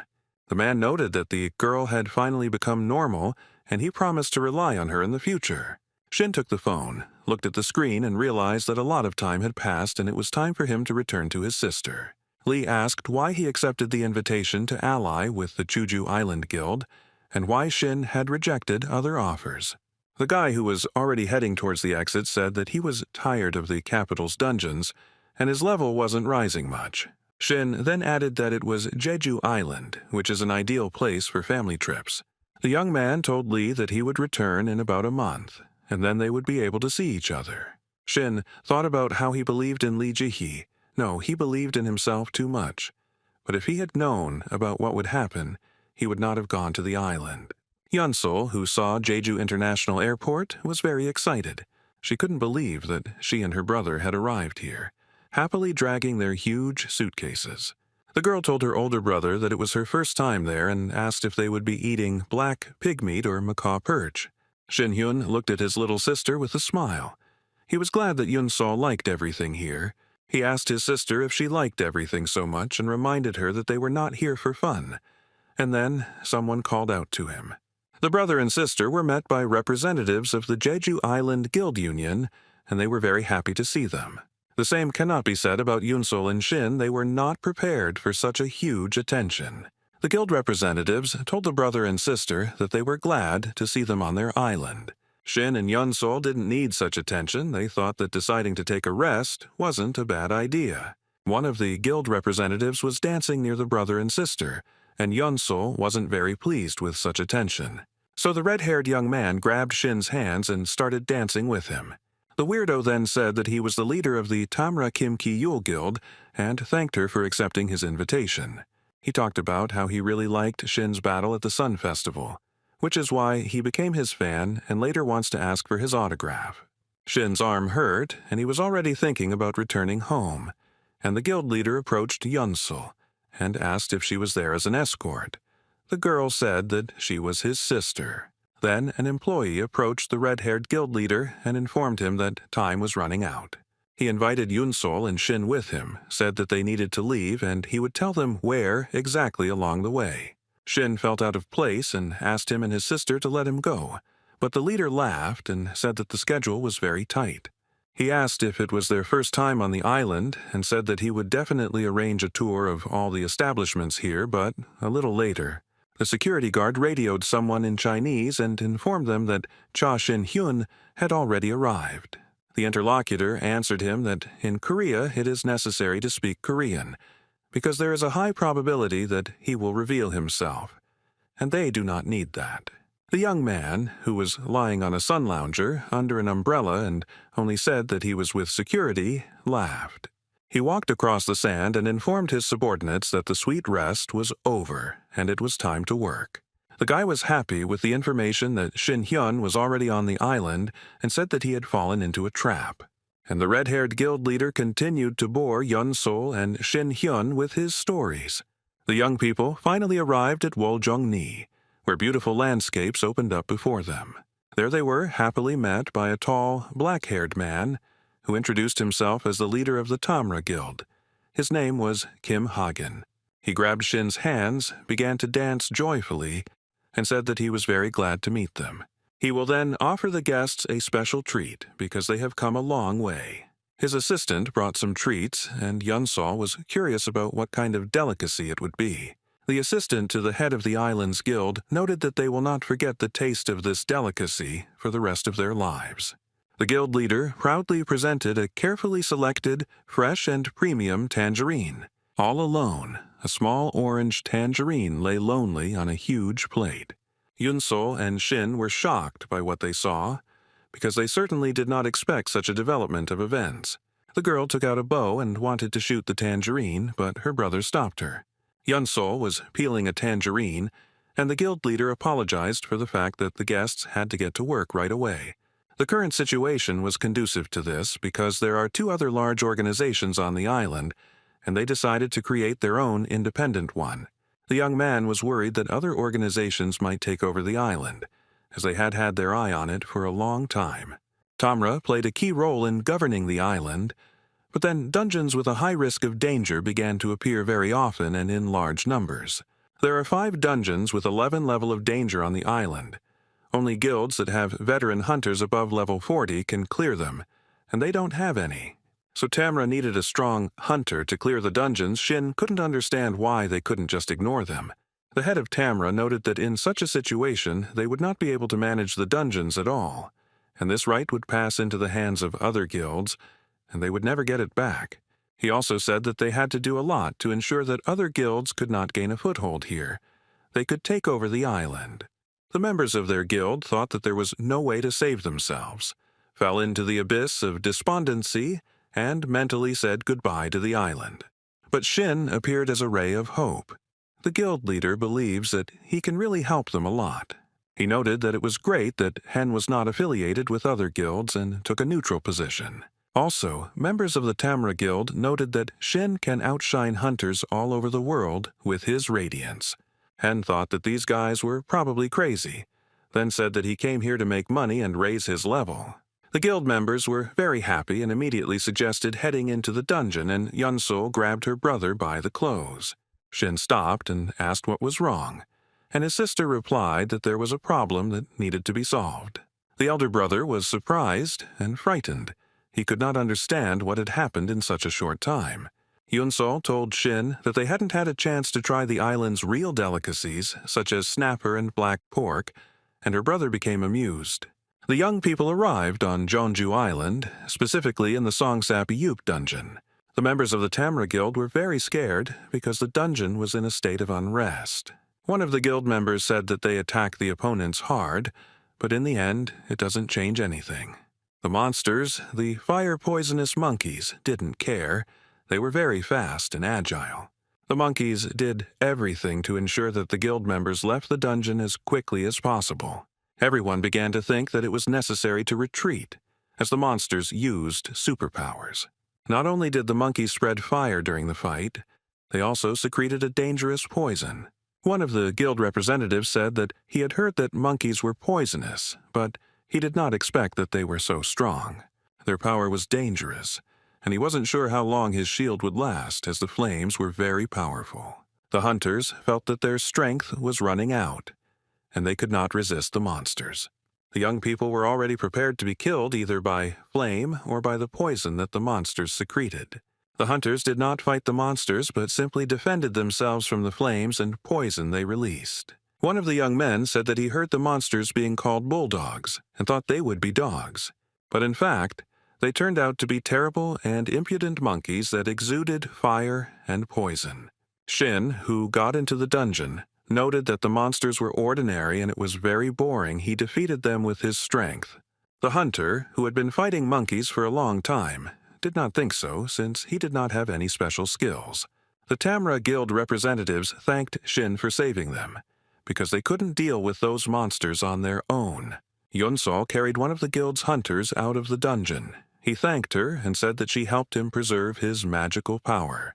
They didn't waste any of their power thanks to Shin and Yunsul, so the hunters can continue their work.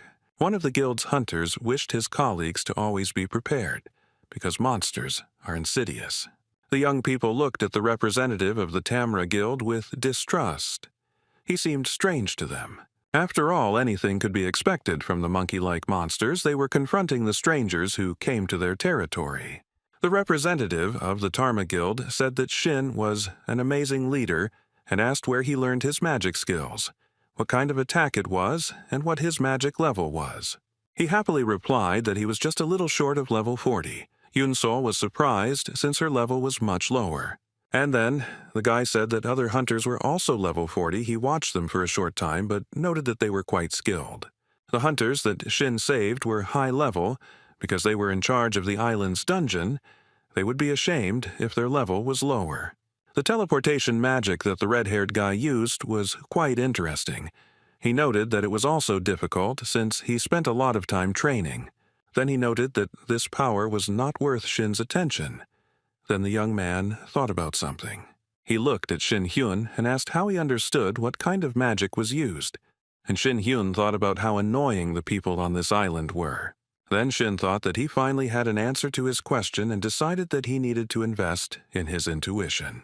The guy knew that intuition is an ability that allows you to see things as they are, and he does not need to invest in other characteristics except intuition. He knew he was talented in martial arts, but intuition allows him to see the essence of things, so he needed to master it. And the red-haired young man was very happy and said that he would show the magic of teleportation. He then told Shin not to be surprised by anything, and he froze in an interesting pose. Yunsul and the red-haired young man looked at Shin Hyun, wondering what would happen next. Shin asked if teleportation magic was used, and then he pretended that the guy had succeeded.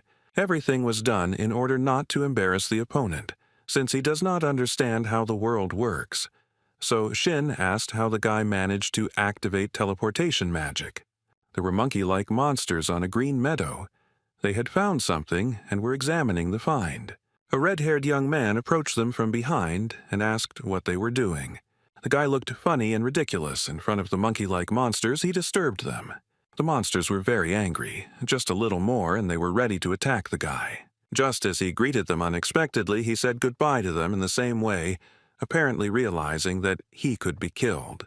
But the monkey-like monsters were not prepared for such a development of events, and they began to attack. The red-haired man then informed Shin that this was how he used magic. He said that he directs a stream of magic at monsters one by one, and then makes them fly up to be thrown from a height. The guy said that he has a limitation on his strength, and he can only lift an object to a height of 150 meters, and monsters that fall from such a height simply die. He continued to talk about how the teleportation range is regulated in empty space within the line of sight, and any object can be moved within this range. Then the red-haired guy thought about something and asked why he was asked to talk about his skill. Could it really be useful to his brother and sister in their work?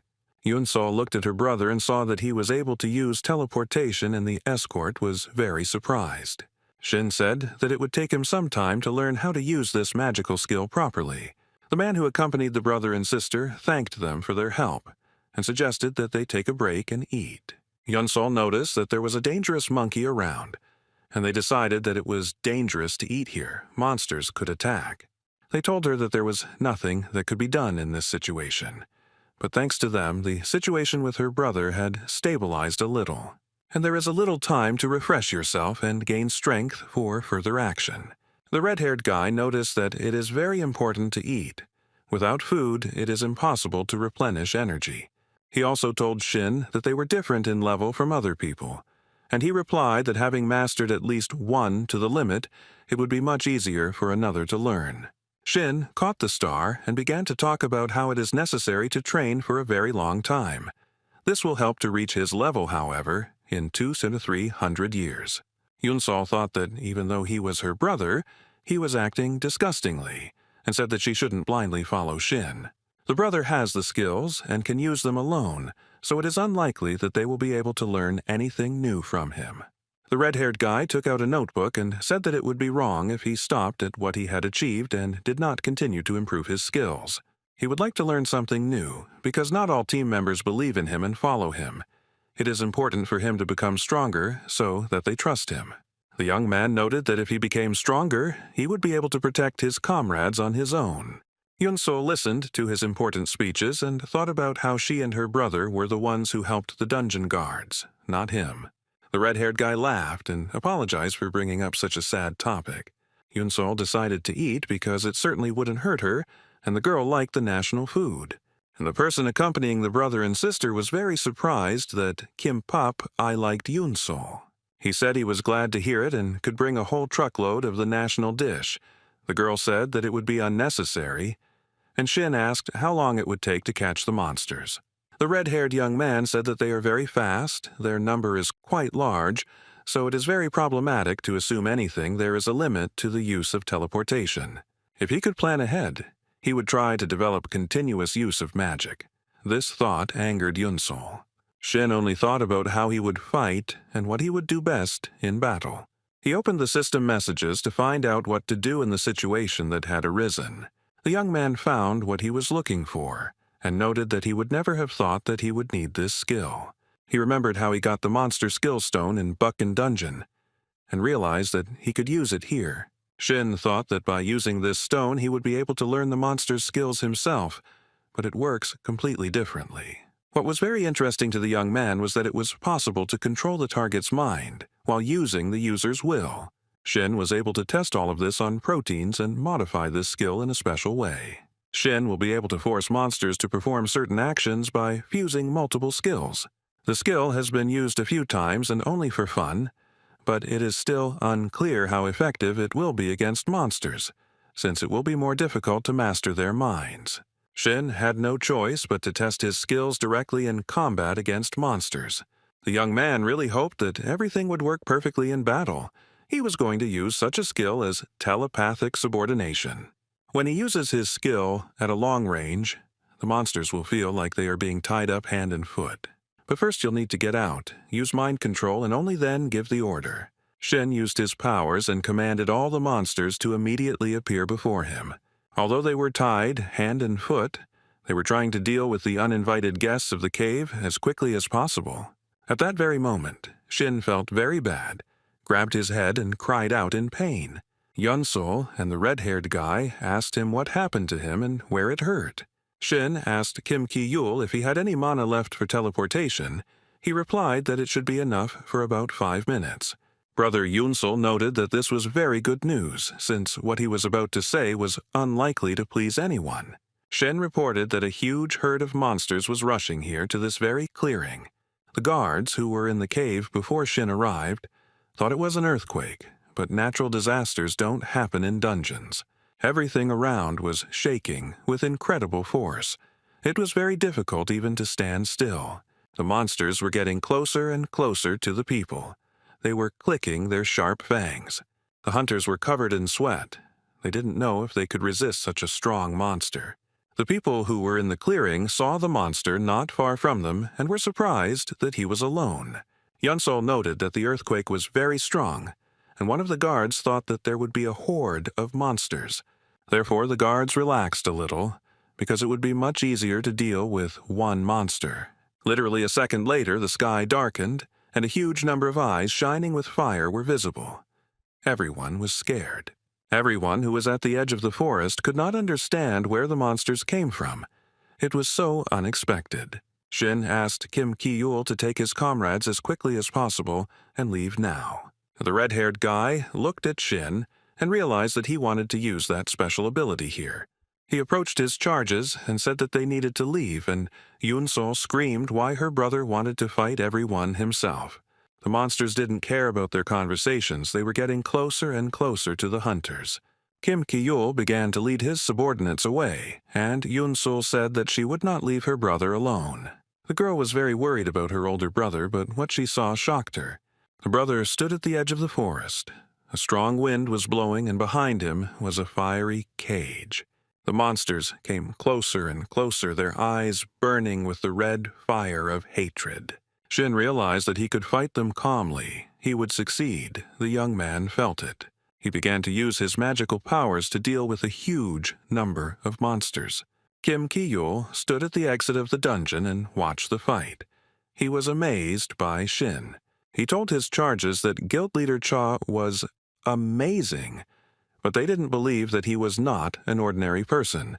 Then the red-haired guy noticed that it was Shin who summoned the monsters to start the fight. Yunsol was standing nearby, heard this conversation, and was very worried about her brother. And Kim Ki-yul thought that Shin, whoever he was, had a family, and he was left to fight a huge number of monsters on his own. He felt sorry for Yunsol. He approached the girl, said that he understood her, and reassured her that she didn't need to worry about her brother because he was a very strong person. Kim told Yunsol that she knew her brother very well and could trust him without any problems. And the girl, hearing these words, was a little confused. After some time, Shin's sister got angry because she thought the red-haired guy was talking nonsense. Then Yunsol said that her brother was collecting a huge amount of experience on his own and doing it alone, and she would like to stay there. Kim replied that the girl shouldn't worry about her brother, but Yunsol didn't understand why she needed this. She thought that her older brother was the only person in the whole wide world about whom she didn't have to worry at all. Meanwhile, Shin was happy with his new skill in the dungeon. It worked on all the monsters in the dungeon at once after the order.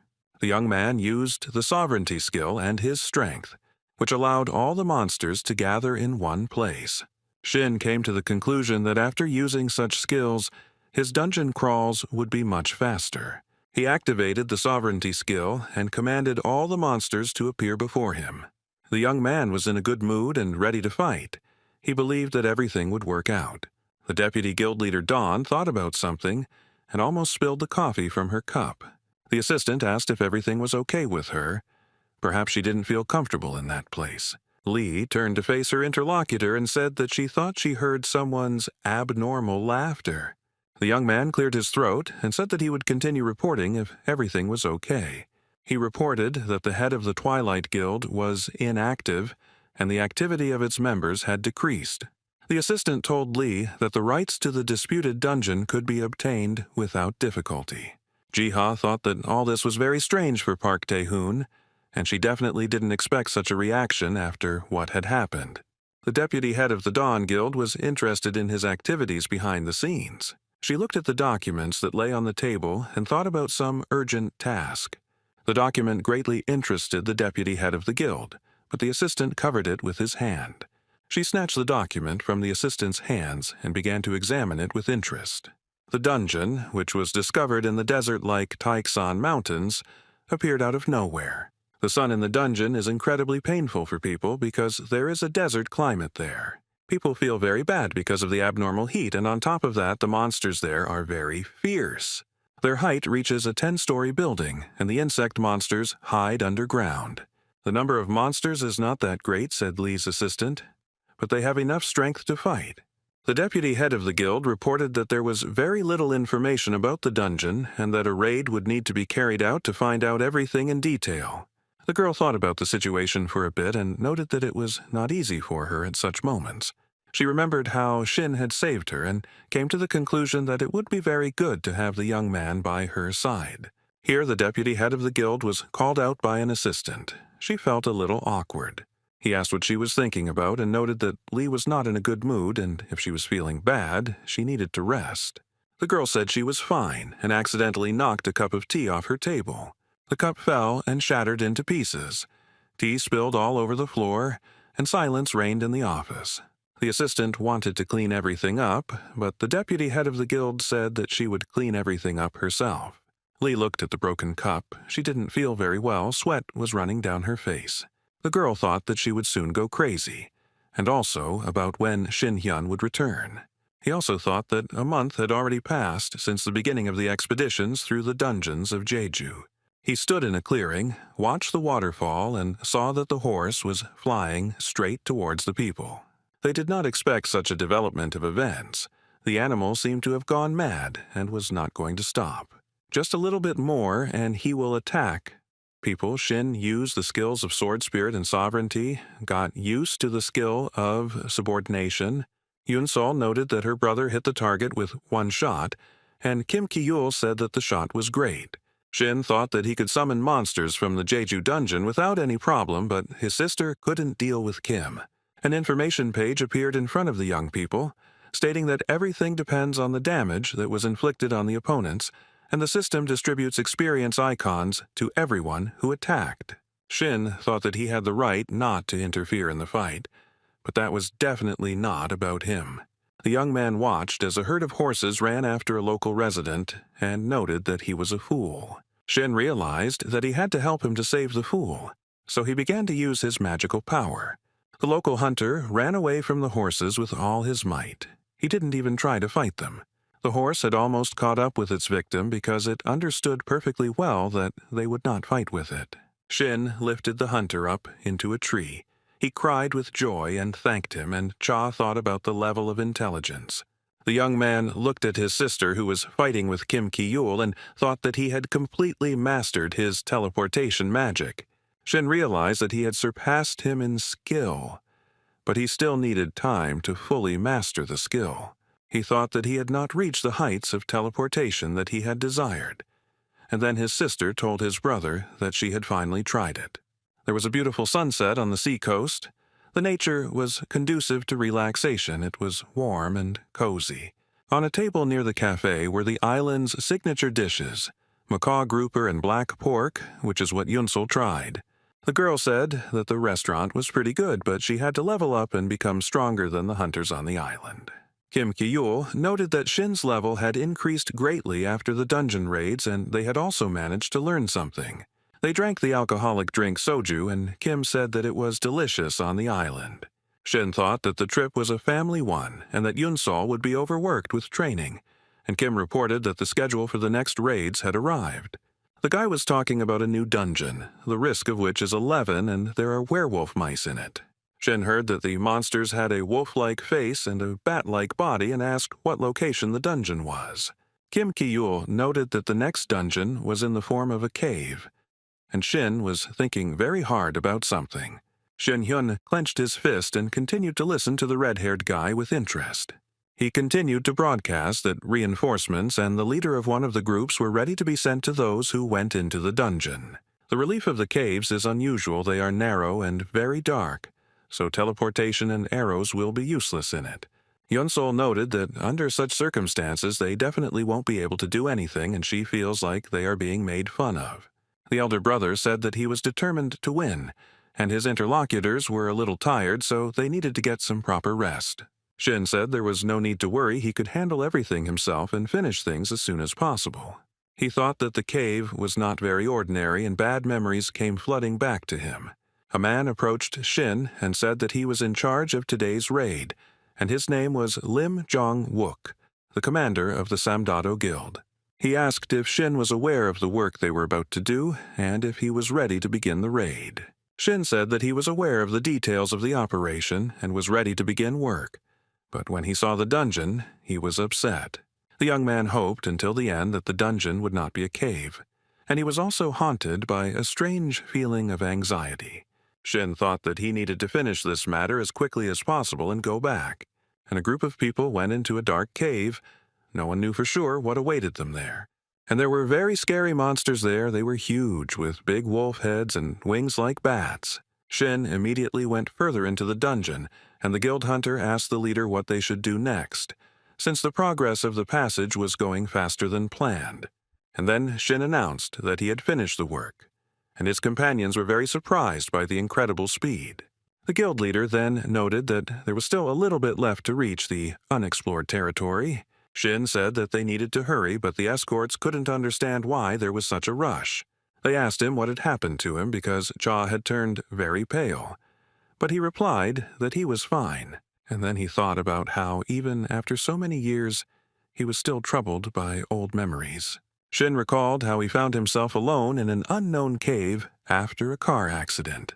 The commander of the Samdado Guild put his hand on Shin's shoulder and asked him if he was tired. Perhaps he needed a rest. The guild representative was scared because the guy yelled at him and replied with irritation that everything was fine. Shin's eyes were burning with the fire of hatred, and he himself turned very pale. He asked Lim Jong-wook if he understood everything. He apologized for being annoying, noted that he was just worried, and offered to drink a restoration potion. Shin became even more angry. He clenched his hand into a fist and thought that he needed to quickly get out of the ground, otherwise he would kill them. Guild Commander Samdalo looked at the map and said that the road was very confusing, so they would have to sweat, but they were already finishing their study. Then he added that the road would need to be cleared, gave the order for everyone to line up and set out. And Shin thought that they were behaving suspiciously. He walked along with the guild representatives and thought that he was winding himself up too much. The guild commander noted that it was dark in the cave and that he needed to watch where he was going, then asked if Shin had been to Sokuram Grotto. It was brighter than this gloomy cave. Lim Jung-wook then told Shin to visit all the local attractions later, and noted that the young man's expression scared him. The guy didn't respond to this remark, but only asked how much longer they had to walk. He raised his head and thought about the unpleasant feeling that was bothering him. Shin saw some sign and realized that it could confuse all of a person's senses without causing any damage. The formation forces a person to walk in circles, and that is what happened to the escorts.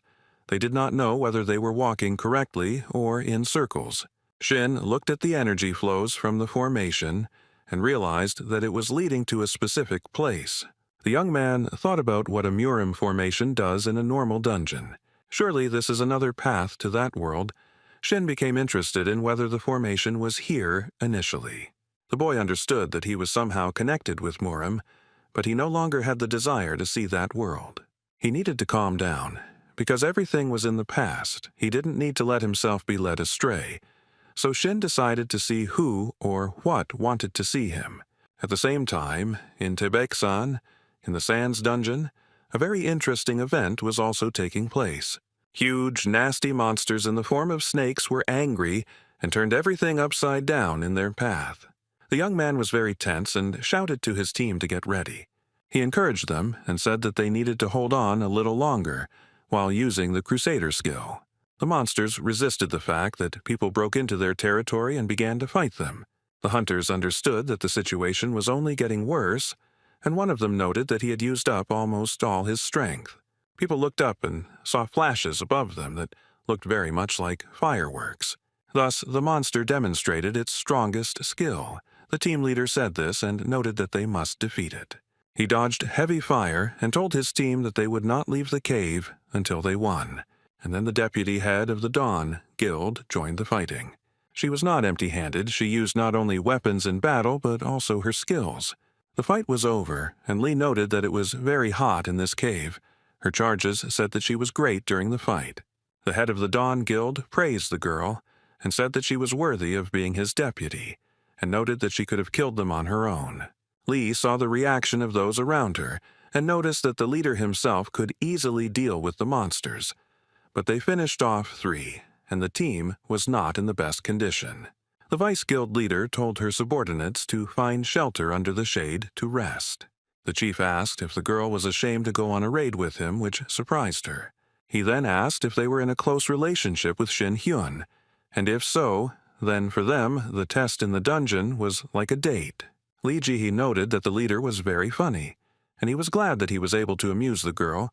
She asked him to keep his mouth shut next time, and the team stood carefree near the narrow entrance to the Sands dungeon, as if it were completely harmless. One of the hunters heard information that they needed to do what they thought was necessary, then he would accept them. The young men were talking about how it would be easier to explore the dungeon with the martial arts guild, since Shin was incredibly strong.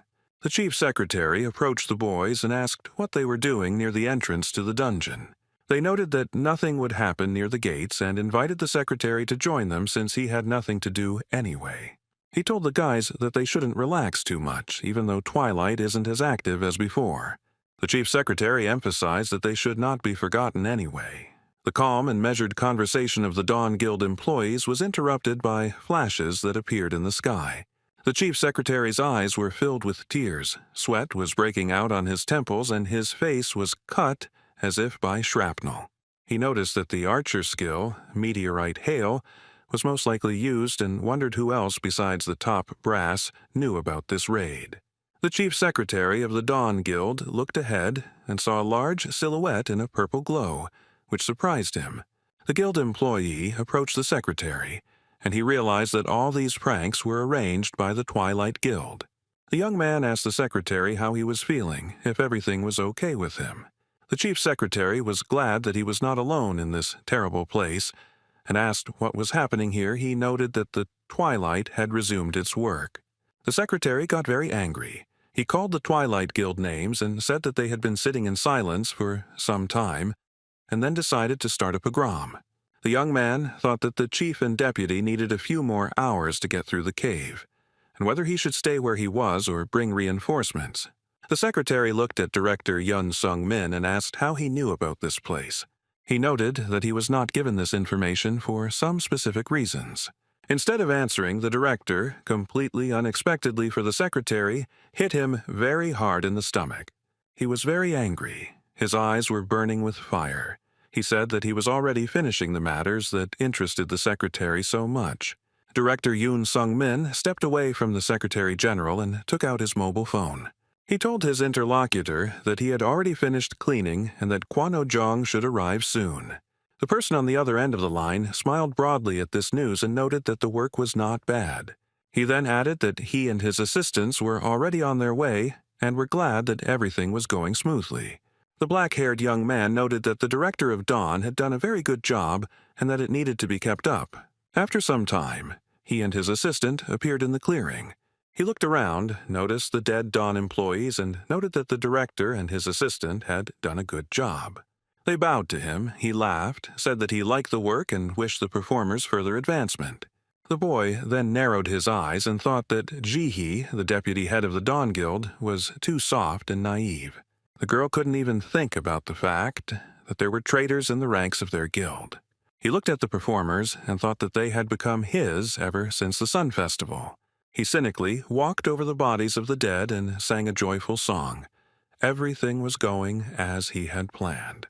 He looked at the entrance to the dungeon and thought about how 7 years ago he and Jaehi had cleared the dungeons together.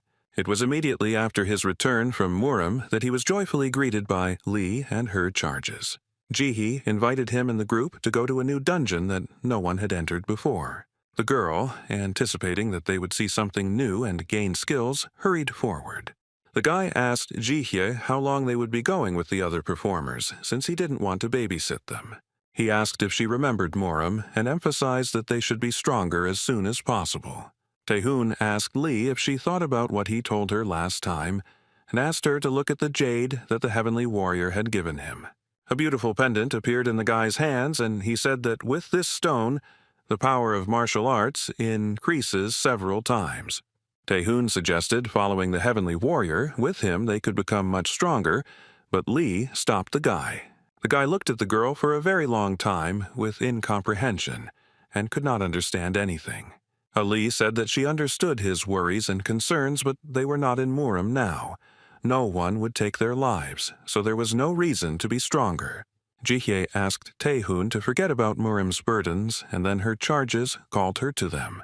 The guy squeezed the pendant in his hands with all his might and thought that he believed that Lee was the only one who understood him, because they had gone through the same thing.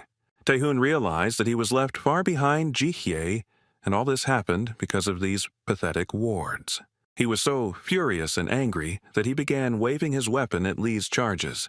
Taehoon was standing there covered in blood, thinking about how weak those people were, and Lee was screaming. She realized that they were heard, but she couldn't figure out who, so she asked if they were monsters or not. The girl thought about what kind of monsters could hurt her charges. She was very worried, and tears were rolling from her eyes. Lee checked the girl's pulse and thought about how weak she was and how to help her. Taehoon didn't care about all this. He didn't feel guilty at all, and was only thinking about finishing them off as quickly as possible. The guy at that time asked him for help. He was told that it was unsafe to remain in the cave, and that it was necessary to leave it as quickly as possible. Taehoon didn't hear anything, and the guy asked him to hurry. Since there was no time to waste, he begged for help. Pak thought that everything in his life was happening as usual. He always helps Lee, follows her, and she rejected him because she was weak. Lee Jaehi had forgotten about the ordeal she had gone through in Murim, Taehoon thought. The young man felt broken and disappointed and was very worried about his relationship with Lee. He had a pendant hanging around his neck that he wanted to give to Jaehi, but she didn't take it, so Pak decided to get rid of it immediately. Lee Jaehi's protege looked at Park Taehoon and couldn't understand what was happening to him. While the hunters he had wounded were dying, he just continued to look down on them, a devilish smile frozen on his lips.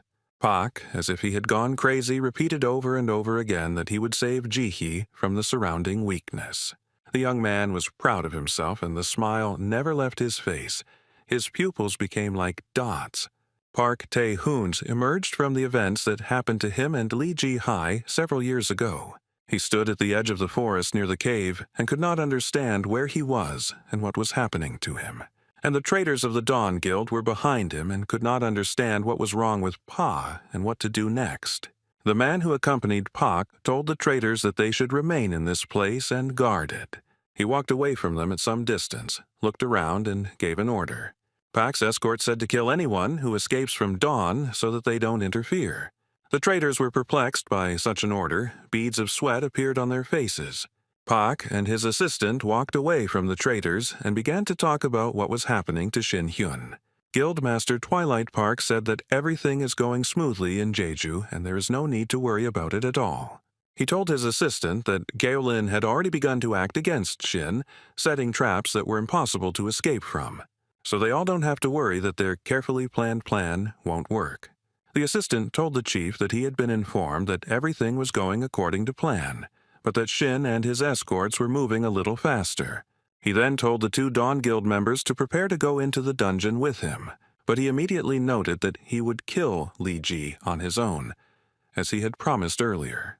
Park Taehoon was pleased with the words of his assistant and said that if he promised, then let him do it. He allowed them to do whatever they wanted with the dungeon explorers. The assistant was overjoyed and informed the head of the Twilight Guild that he wanted to make amends. Guildmaster Twilight was very happy with this information and said that it was time to start. Pak Tae-hun and his subordinates approached the entrance to the cave, saying that the hunt would be theirs. The head of the Twilight Guild had a terrible smile on his face, and his eyes glowed with the fire of hatred. He ordered an attack on Dawn. Meanwhile, Shin was in another cave, and there was a whole swarm of thoughts in his head. He thought about why he accepted the invitation, but nothing happened. There were no monsters in the cave. One of the guides said that something was wrong in the cave, and the other said that everything was fine, but he thought that someone would be waiting for them.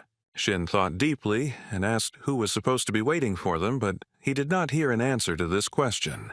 He looked at the men and asked them directly to tell the truth, what they really had in mind. One of the men started to ask a question, but Shin grabbed his face, surprising everyone. The young man said that he had turned a blind eye to all the pranks for a long time, but he certainly wasn't going to keep quiet until the end. The older man's mouth was covered by Shin's hands. He was not prepared for this turn of events. He told the group leader to tell the truth if he wanted to leave this dungeon alive. While Shin was dealing with the escort, he felt unwell and began to think. His surprise knew no bounds, and what he began to guess plunged Shin into incredible shock. A tall young man with a pigtail said that he was fast, so there would be no need to wait for him. The assistant, who was standing next to him with a tablet, said that the target was already in place. A red section appeared in the cave in front of Shin, and he realized that those who had lured him into the cave had decided to show themselves after all. And then he saw that the red light was coming from an explosive device. It was located between the rocks. He did not expect to see such a welcoming gift. Shin found it very funny and considered those who came up with this type of murder to be madmen. Suddenly there was a powerful explosion. Small pieces of rock and dust flew in all directions. The deputy head of the Dawn Guild was surprised. She couldn't understand what was happening. Beads of sweat were running down her face, and the girl thought that some strange and unpleasant feeling was haunting her. Then Lee Ji-hye thought that she was overheated and needed to relax a little. She stood on the mountain, looked at the monsters, and thought that there were 2 more people there, the first 400 meters to the east, the second 700 meters to the west. Perhaps it would be possible to finish everything in one day. Lee Ji-hye was distracted from her thoughts by a powerful explosion. It was so unexpected for the girl. She could not understand whether it was an explosion, and then she thought that their group had made a stop in that direction. The flames devoured everything in their path, and heavy dark smoke rose into the air. At this time, a fight broke out in the dungeon. One of the warriors raised his sword and shouted that there were sins. Other warriors tried to escape from his weapon. Dirt and dust flew in all directions, and blood flowed. Each of the hunters used their skills and strength in the battle, because they wanted to emerge victorious. One warrior's sword slammed into the ground with all its might, and it was dodged at the last second. The man who swore to kill Shin thought to himself that it was hard for him to deal with Yang Sung-hyuk, and there were still 2 strong hunters in the dungeon. At this time, Park Tae-hoon sat on the mountain and calmly waited for it all to end. He did not interfere. Pak's subordinate was no longer so confident in his abilities. He began to understand that he would hardly be able to cope with Shin. Tae-hoon was confident that everything would work out, praised his protege and said that he was a hunter, then added that he deserved to become the head of the Dawn Guild. He asked for forgiveness for not taking Junho into account earlier, and then he was very surprised by something. Under the mountain, where Tae-hoon was sitting, a man stood and asked what happened to the guards at the entrance. No one expected to see him here. Park Tae-hoon was having fun. He was laughing and couldn't clearly explain what happened to those guys.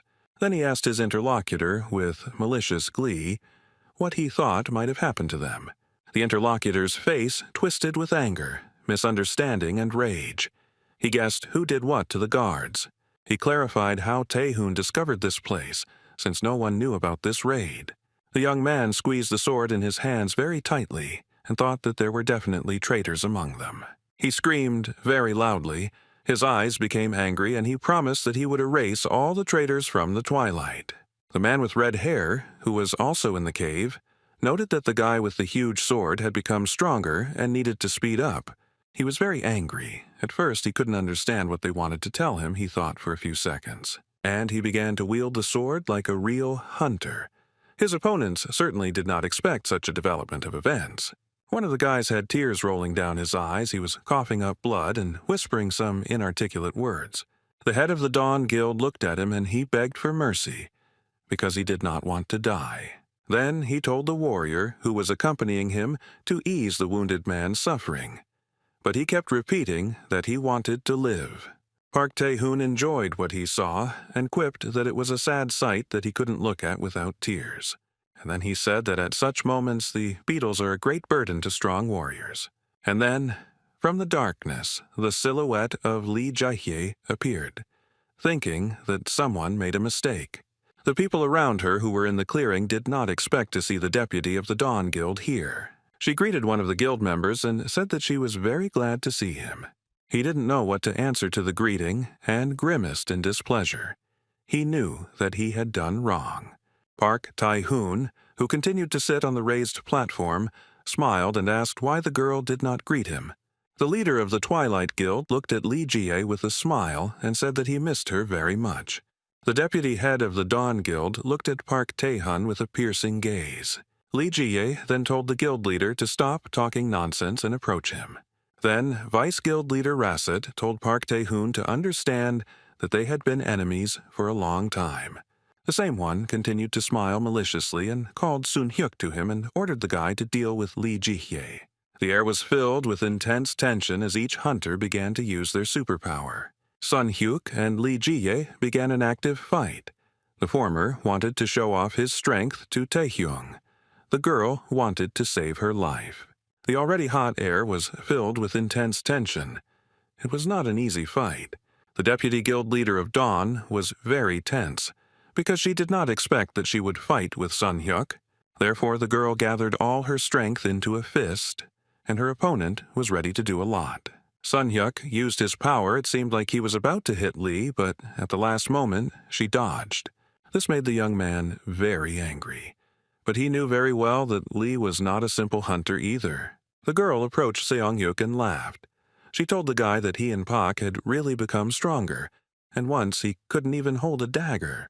These words made the young man very angry. He didn't think that Lee would remember what happened so long ago. He got so angry that his eyes were burning. He started using his powers, and the girl just laughed, then said that Sun-hyuk was in a hurry. The guy became a little depressed and came to the conclusion that the fight would be harder than he had expected. The deputy guild leader Dawn thought that she would definitely deal with him. But there was a group of Twilight hunters nearby, and the girl had no idea what to do next. Guildmaster Dawn fought with all his might. His opponents were bleeding, and he called for the bastards from Twilight to attack him. Lee Jae-hye understood that the leader would be able to hold out for some time, but what would happen next was unknown.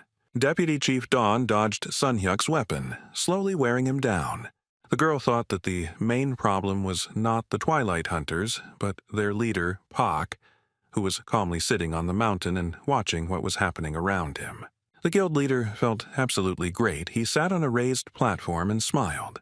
Lee looked at him and thought that this crazy man wouldn't just sit there. She couldn't understand what he really wanted. Park Tae-hoon asked Lee if the girl had become much stronger than she had been before. He then turned to his hunters and said that the operation on Jeju Island was about to come to an end. He was very happy, and the leader of the Twilight Guild noted that if everything went smoothly, then Cha Shin-hyun was already dead. At this time, Shin, who was in the cave, felt unwell and said that this disgusting feeling had arisen for the second time. Then the young man became very angry and shouted into the void, asking if they wanted to die.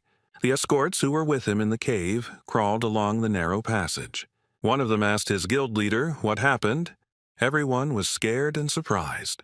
Shin stood with his back to the escorts. The leader called out to him as he could not understand what was happening. Cha Shin-hyun thought for a moment and then said that the situation that happened was not funny at all. The young man noted that his haste had caused them to show up earlier than planned, and then asked if they had intended to kill him with explosives. The head of the local guild only laughed in response.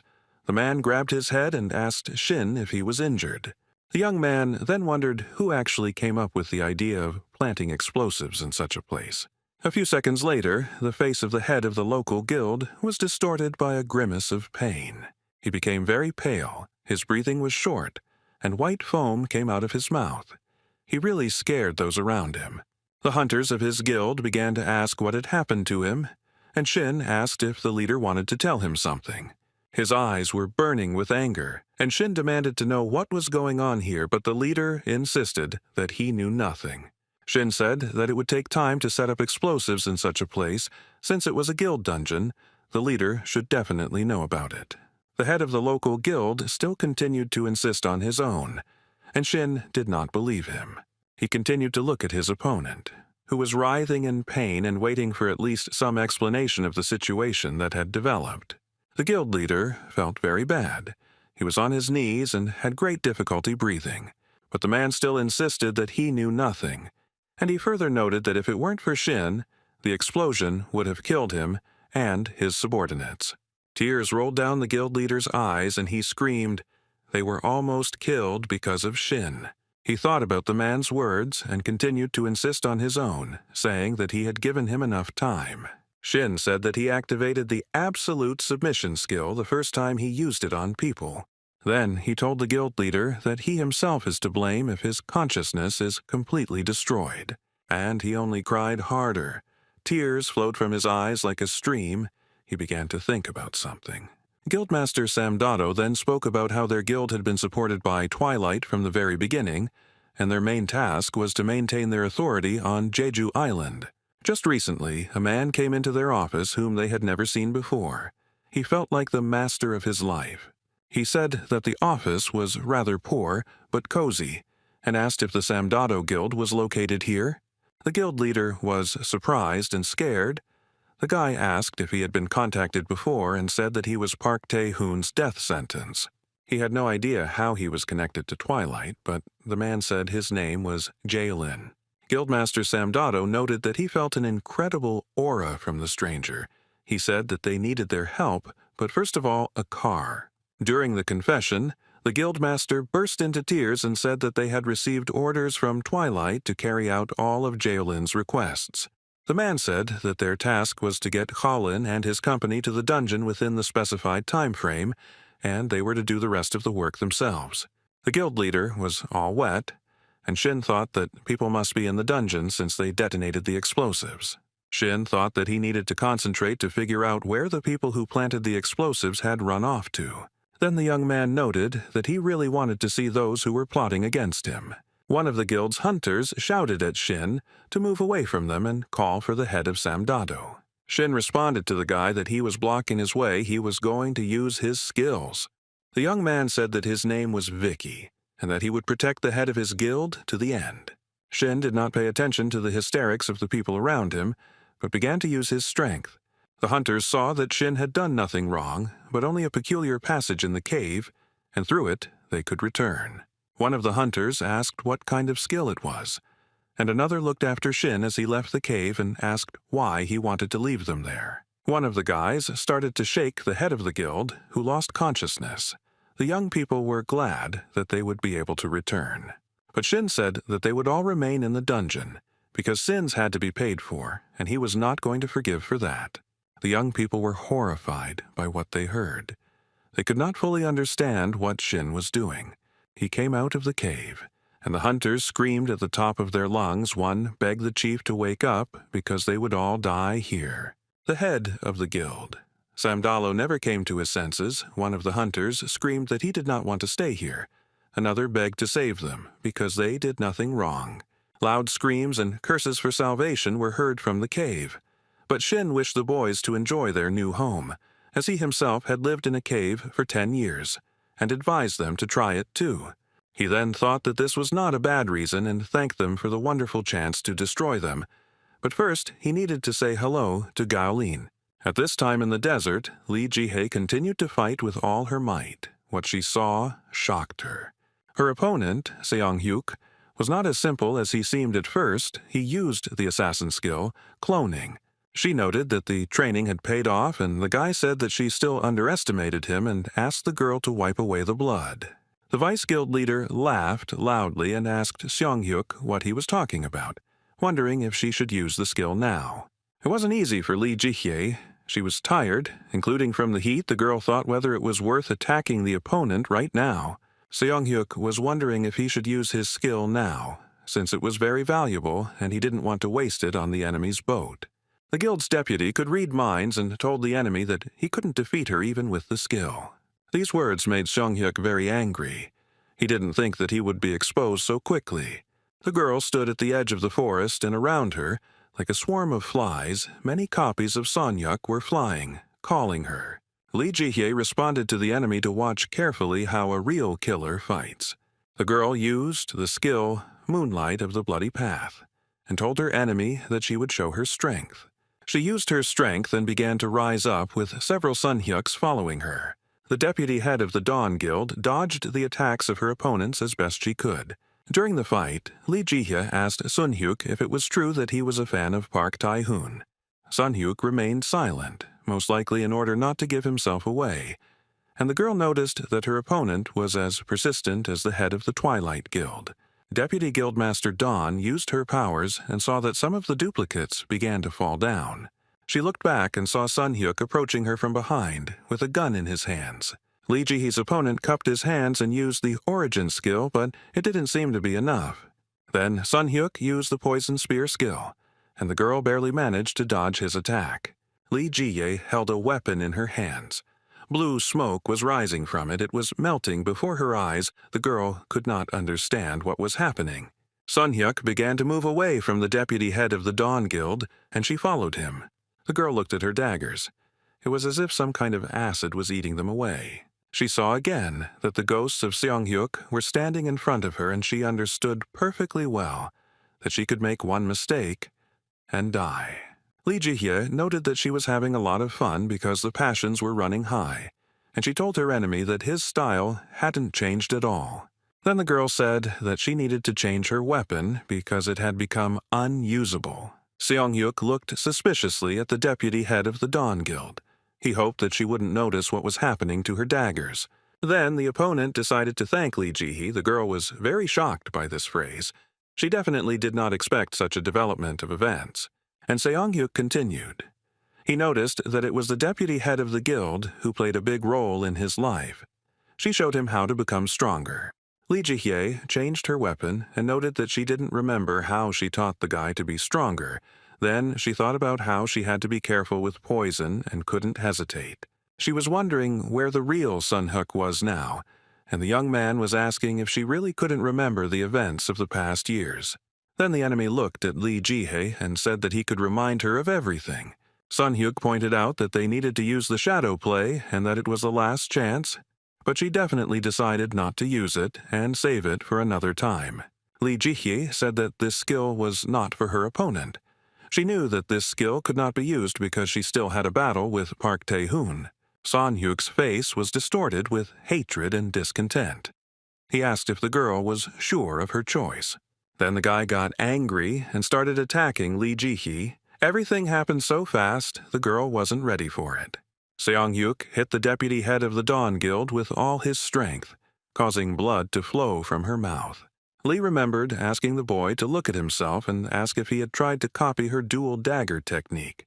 The girl asked the young man if he was applying for her place, and if this was what Park Tae-hoon had suggested to Sun-hyuk. She stood in front of Seong-hyuk, who fell to the ground, and said that the leader of the Twilight Guild was a real bastard. Sun-hyuk was scared, and Lee noted that, although he was pathetic, his existence bothered her. He irritated her with his whole appearance. She came closer and said that in order for a killer to become stronger, he must sincerely try to kill someone. Some people appeared in the clearing and informed Pak that Lee Ji-hye was near Sun-hyuk, and he was glad that he was discovered. The girl told her opponent that she would postpone his death for later, because most of all, she wanted to kill the man who had arrived here. Then Lee Ji-hye told Sun-hyuk that he had no talent in martial arts, so he needed to quit and start his life from scratch. The deputy head of the Dawn Guild informed her opponent that he was definitely not cut out for this. Sun-hyuk said that she trampled his pride and denied his existence, after which he began to study again and changed his fighting style. He did all this in order to kill Lee Ji-hee. The girl listened and bled. The young man said that he respected her, even though she was from an enemy guild, and then asked what would happen if she was disgraced by the person she admired. Then Sun-hyuk raised the dagger above his head and noted that the deputy guildmaster Dawn was right. The boy screamed that he had become much stronger thanks to the regret of killing her, the science that Lee Ji-hee had given him. The air in the cave changed its light. It became acid pink. The girl remembered something. Sun-hyuk's eyes narrowed and sweat began to run down his cheeks, and Lee Ji-hee noted that the guy really wanted to surpass her. The girl laughed very loudly and then asked her opponent whether he had learned his lesson or not. Then Lee Ji-hee noticed that Sun-hyuk had missed 1 point, because she had told him that the guy needs to quit this business. Then the girl asked if it was true that it was very dark in this cave, and the guy, sweating, thought about shadow clones. Sun-hyuk got really angry and thought that this was all at the wrong time. Lee Ji-hee said that she would give the guy one more piece of advice, that a killer only shows his true face once when he kills his opponent. Sun-hyuk gritted his teeth. The young man had not expected such a development of events at all. It was as if invisible forces had tied the young man's hands and feet, and he began to call out for Lee Ji-hee. The girl looked at him with hatred and said that he was enjoying his victory so much. Then the deputy head of the Dawn Guild noted that, in fact, everything was an illusion. Lee called Sun-hyuk an idiot, moved away from the guy a little, and heard Park's voice saying that he really had become strong. The deputy head of the Dawn Guild looked at Park Tae-hun, smiled, and noticed that he had finally climbed down from the mountain. She looked at the young man and thought that she really wanted to kill this bastard. Park Tae-hun began to approach Lee Ji-hee and asked the girl how she liked the performance that he had performed, especially for her. The girl raised the dagger in front of her and said that her feelings were rather mixed. The young man smiled, and Lee noted that he should not expect an easy death. She was going to torture him long and painstakingly. These words only amused Park Tae-hun.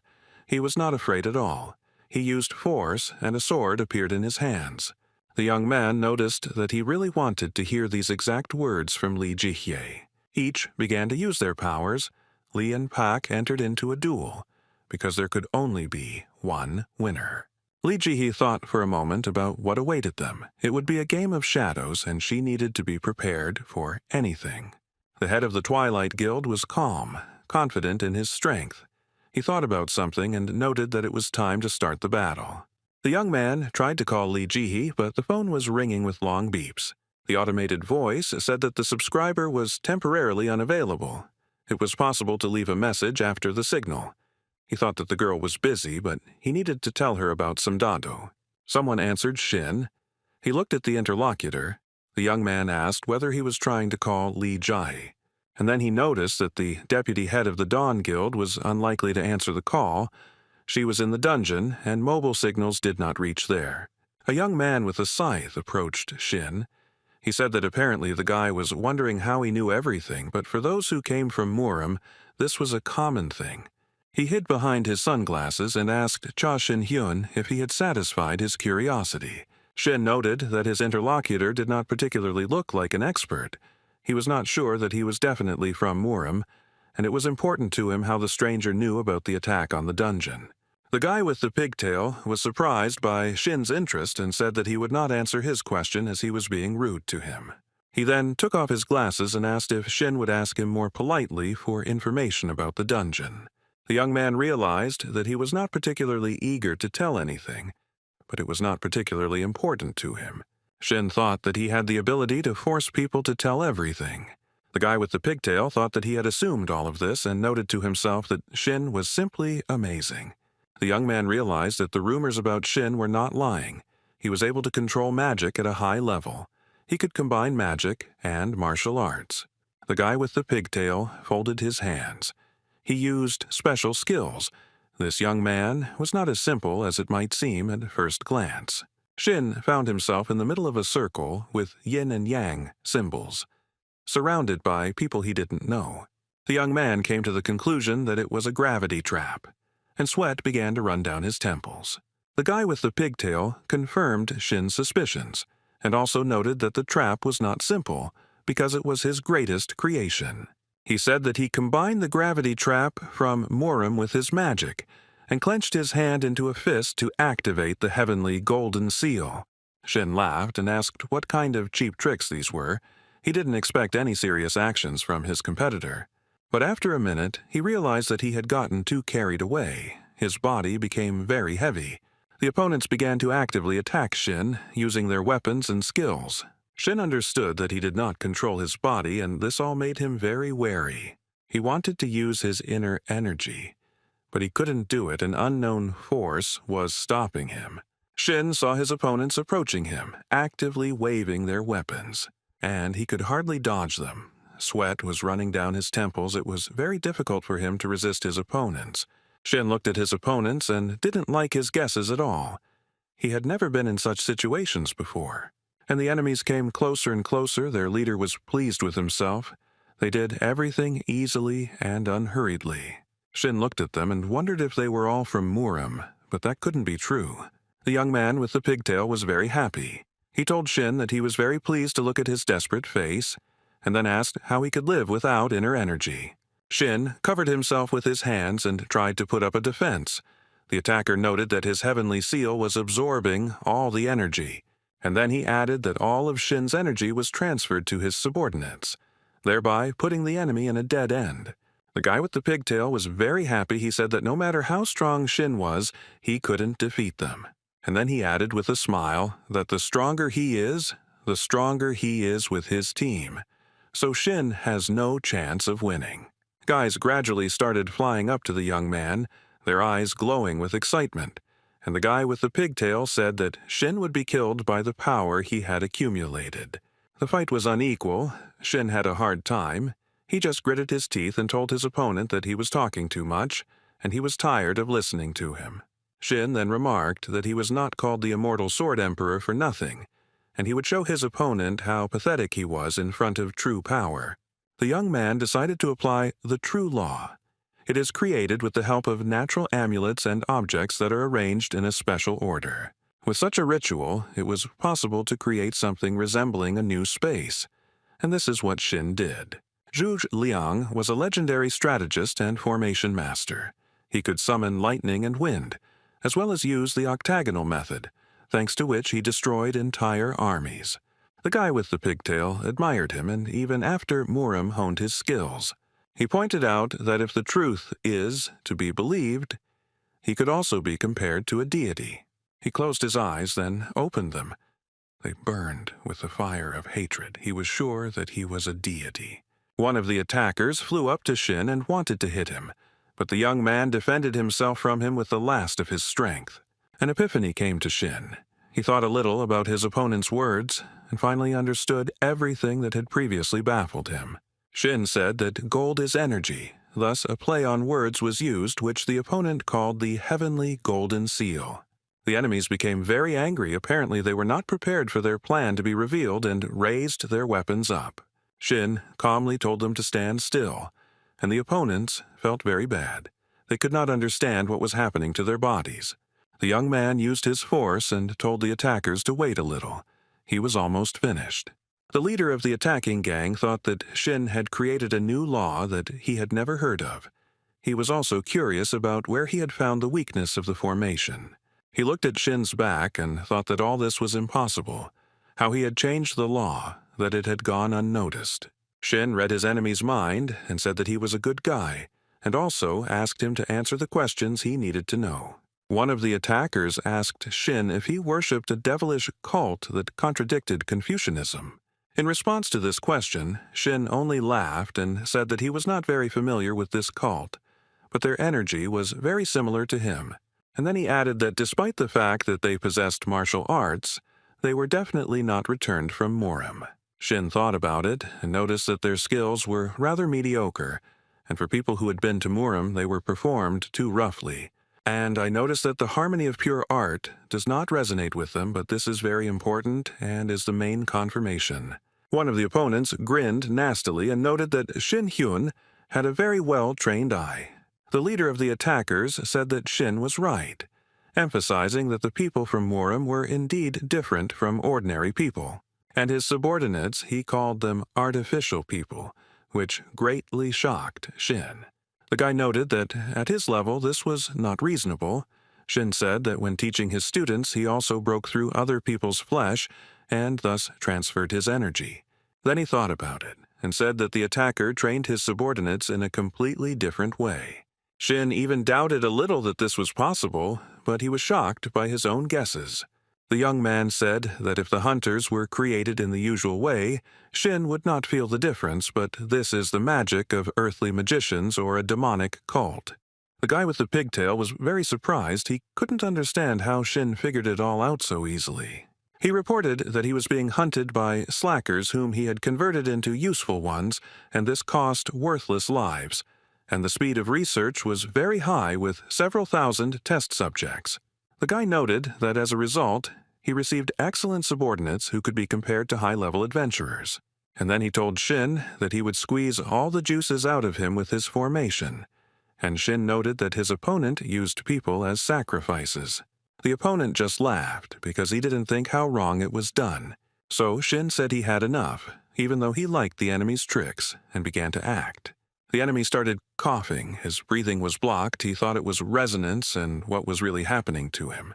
Shin began to use his skills because he decided that this whole thing needed to be put to an end. He said that he does not feel any pity for the followers of the devil. On the contrary, he finds it all refreshing. Shin was ready for a difficult fight. Decided to start hunting the demon. The young man's eyes glowed with joy. At this time, his opponent felt extremely bad. He called Shin names and cursed him with all his might, and then he folded his hands for the ritual and asked how he could say such things about him. One of the subordinates of the guy with the pigtail came to his senses. His body was his again, which he was incredibly happy about. And other hunters noted that their body was moving again and they were filled with energy again. Shin stopped their advance and told them that, to his delight and their disappointment, they were in his trap. But this information did not stop the young people at all. They prepared to continue fighting, and their leader again folded his hands in order to use superpower. But it was all in vain. His charges screamed very loudly because their bodies were like they were on fire. They asked for salvation. The leader looked at their suffering and could not understand what was really happening, but they continued to ask him to do at least something. Shin stood to the side and calmly observed the situation that had developed. This was quite expected. Then he said a few phrases about fiery gold and fire-melting metal. His opponent could not understand what they wanted from him. And Shin continued that the foundation of the foundation is the understanding of the 5 elements. He noted that he removed his energy essence and replaced the gold by correcting it. The opponent was very surprised by the words that Shin told him and asked how he managed to do this. He also noted that in Murim he studied the formation a little, and for Shin, the opponent's skills were insignificant. And then he added that he had quite a lot of fun with him, and the guy with the pigtail noted that he had spent his whole life in experiments and research. He then told Shin that he had trampled all his pride and asked how he had managed to achieve so much. He replied that his opponent should not be upset about this because he knows his true level and there is no need to worry. Then Shin laughed and said that talent is needed in this field. Without it, even with great efforts, you will not achieve much, no matter how hard you try. The opponent leaned forward.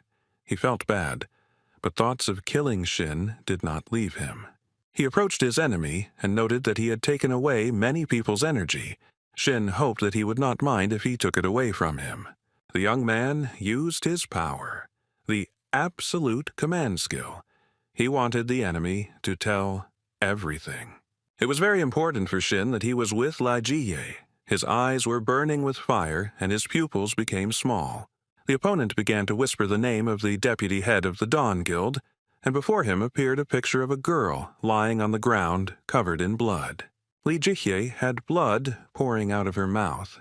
Her eyes were closed and she showed no signs of life. So the guy with the pigtail said that she was dead. Li told Puck that she had been alone her whole life in the original world. Then in Murim, and then she met him. No one knew that there were others who had returned from Murim. In that world, Puck protected her, said that everything would be fine. The young man noted that this cave still reminded him of the time when he was in Murim. Lee knew it was hard to rely on him, but at the same time she was grateful to him. The girl noted that it was the first time in the cave that someone needed her so much. Lee was thinking that she and Pak shouldn't have met, and the young man said that it was time to get up. The deputy head of the Dawn Guild stood up, and the young man asked if she would be satisfied with such a death. The girl just laughed at his words. She felt exhausted, as she had spent a lot of energy during the fight. Lee Ji couldn't shake the thought that she needed to finally finish off Park Tae-hoon, and swung her weapon at him. The young man was not as simple as it might seem at first glance. He immediately used the shield skill. The young people began to fight again. Lee put all her strength into the blow, but Pa used the reflective shield skill. The dagger passed within a few millimeters of the young man and did not even touch him. Lee Ji-hye definitely didn't expect such a development of events. She looked at the dagger and was very surprised. The deputy head of the Dawn Guild stepped aside to gather her thoughts and strength. Pak continued to mock the girl. He noticed that Lee Ji was very tired. The girl looked at her opponent with hatred, clenched her teeth, and sweat was running down her temples. Park Tae-hoon told her that during the fight, she didn't use such a skill as shadow play. This surprised him. The young man told Lee that she needed to give up, and the girl wondered when this idiot had become so strong. She looked at Park Tae-hoon, assessed his appearance, and thought that she had also been training all this time and not playing games. Lee Ji-hye looked at her offender for a long time, thought about something, and then asked him to ask the last question. This request did not surprise the young man at all. He asked what the girl wanted to know so much. Lee Ji-hye thought for a moment, not knowing how to properly formulate the question that was bothering her. And then she asked about those guys who died. The girl was interested in the cause of their death. Park Tae-hoon got very angry. He noted that Ji-hye was raising this issue not for the first time, and it really got on his nerves. Maybe she had a more interesting question. The girl squeezed the dagger tightly in her hands, asked what had gotten into him again, then asked why the words she was supposed to say were coming out of the young man's mouth. Lee Ji then pointed out to Park that he had always avoided answering regarding this matter, and now she would like to hear the answer to the question. Park Tae-hoon didn't expect such impudence from the girl, so he even thought about what to answer her question. He began to whisper something nonsensical, and then replied that the young people were simply very weak. Then Park Tae-hoon laughed sarcastically, and noted that the desire to trample someone weaker than you is inherent in human nature. Lee Ji-hye said that she went crazy for a moment because she really hoped that talking to Park would give her some answers. Tears started flowing from the girl's eyes, and she said that she was very tired, so she told the young man that it was time to finish. She flew up to the young man, put a dagger to his face, and said that she would definitely kill him. But Park Tae-hoon very deftly blocked Lee Ji-hye's dagger with his sword. The forces were unequal, since the girl was very tired. She fought with all her might, because she understood perfectly well that, of the two of them, only one should remain. It was a life-and-death battle. But suddenly there was an explosion, or a bright light illuminated everything around. Shin Hyun was sitting on a huge rock. The sea could be seething near him, but he did not see this beauty because he was looking at the phone screen and long beeps could be heard from it. The young man was very upset, looked at the phone screen, and realized that he was in Taebaek-san. He remembered how the enemy told him that the Twilight Guild served the Heavenly Warrior. Shin thought that they were not hunters, but scum. Shin wanted to get a lot more information from the guy, but he was a weakling, instantly turned gray, and then died. The guy knew Pak's location, but he had to walk 450 kilometers in a straight line, and that wasn't easy. A familiar face appeared in front of him. A strange vision with monsters, all this made Shin think. The young man thought to himself that there was one way to solve the problem that had arisen. Shin said that at his current level, he could get there in 20 minutes, and whether he should worry about it. The young man walked along the cliff and thought that he and Lee Ji were just partners, and he was not obligated to go to her aid if she was in danger. In Murim, it was common to die and kill, so Shin wondered if he had a reason to save the girl, then noted that there was no particular reason. But then the guy remembered how Lee Ji-hye invited him on a date, which shocked the young man. Shin also remembered how they discussed Chinshan silver needle tea and the cafe that served this divine drink. The memory of Li Jiaye grabbing him by the collar and telling him that Yunol was no longer a child also haunted him. Shin remembered the moment when Li Jihe formally thanked him for the work he had done. The young man thought about the deputy head of the Razvet Guild, and a stingy male tear rolled down from his eyes. Shin began to laugh for no reason, calmed down a little, and thought that he had most likely gone crazy. But before, he thought that only he and his younger sister Yunsol were important to him. Now the young man came to the conclusion that another person had been quietly added to this list. Shin used a special skill and began to hover like a bird above the ground, a light breeze blowing in his face. He kept telling Li Jihe to wait for him for a bit, as if the girl could hear his words. Thus the young man left the island without any problems. He saw white smoke rising up. The young man held his hands behind his head. He was happy and pleased with himself, and there was a smile on his face. He told his interlocutor how good he felt, and he agreed and noted that it wasn't hard either. Then one of the guys told the other that the decision to move to the Twilight Guild was the right one. The salary was 3 times higher, and the work was not hard at all. The second young man thought for a moment and noted that he still wondered what that madman had in mind. He thought about Shin Hyun. It was lucky that Mr. X knew about such a monster joining Dawn. The second interlocutor clarified whether it was true that Shin was most likely dead, and his interlocutor confirmed the guess. The guy laughed and noted that even if he had survived, he would not have been able to get here from Jeju Island. The young people's faces were distorted as if they had eaten too many lemons, and they were also very scared. There was some kind of sound above the trees, but there was absolutely no wind. The young people were very scared. Beads of sweat appeared on their temples. The guys could not understand what was happening, and the extraneous sounds only grew louder. One of the guys noted that this place should be quiet, and that this could actually be the case. One of the young men said that he felt something very creepy. He was very scared. And then it became very dark, and a dark human silhouette with glowing eyes came out of the bushes. It extended its hands to the young men, but did not say a word. There was tension in the air. The guys began to look at the one who appeared in front of them. Beads of sweat appeared on their faces out of fear. They realized who had disturbed them. Park Tae-hoon laughed very loudly. He asked Lee Ji-hai what she was doing and why. The young man had a terrible grin. He asked Lee if she was going to kill him and demanded to show her strength. The girl was very badly injured. Blood was flowing from her head. One eye was not opening. And Park Tae-hoon was asking where her passion had gone or if she was making fun of him. The deputy head of the Dawn Guild fought with all her might, and Puck's sword flashed. Lee's dagger fell from the girl's hands and crumbled like clay. She did not expect such a development of events. The girl understood that she was left unarmed. She had suffered greatly in the battle and had no idea how to fight on. Her enemy was approaching Lee Jihae. She had no way to hide from him, and he was stretching out his hands to her. Park Tae-hoon grabbed the young girl's hair very hard and ordered her to concentrate on the battle and not be distracted by anything. The young man then left the bleeding Lee aside, walked away a little, and noted that he was very bored. He pushed Lee very hard. She fell to the ground and then asked what forces she was going to use to defeat him. The girl looked at her offender with fear, and he continued to mock her, saying that she had no strength to fight.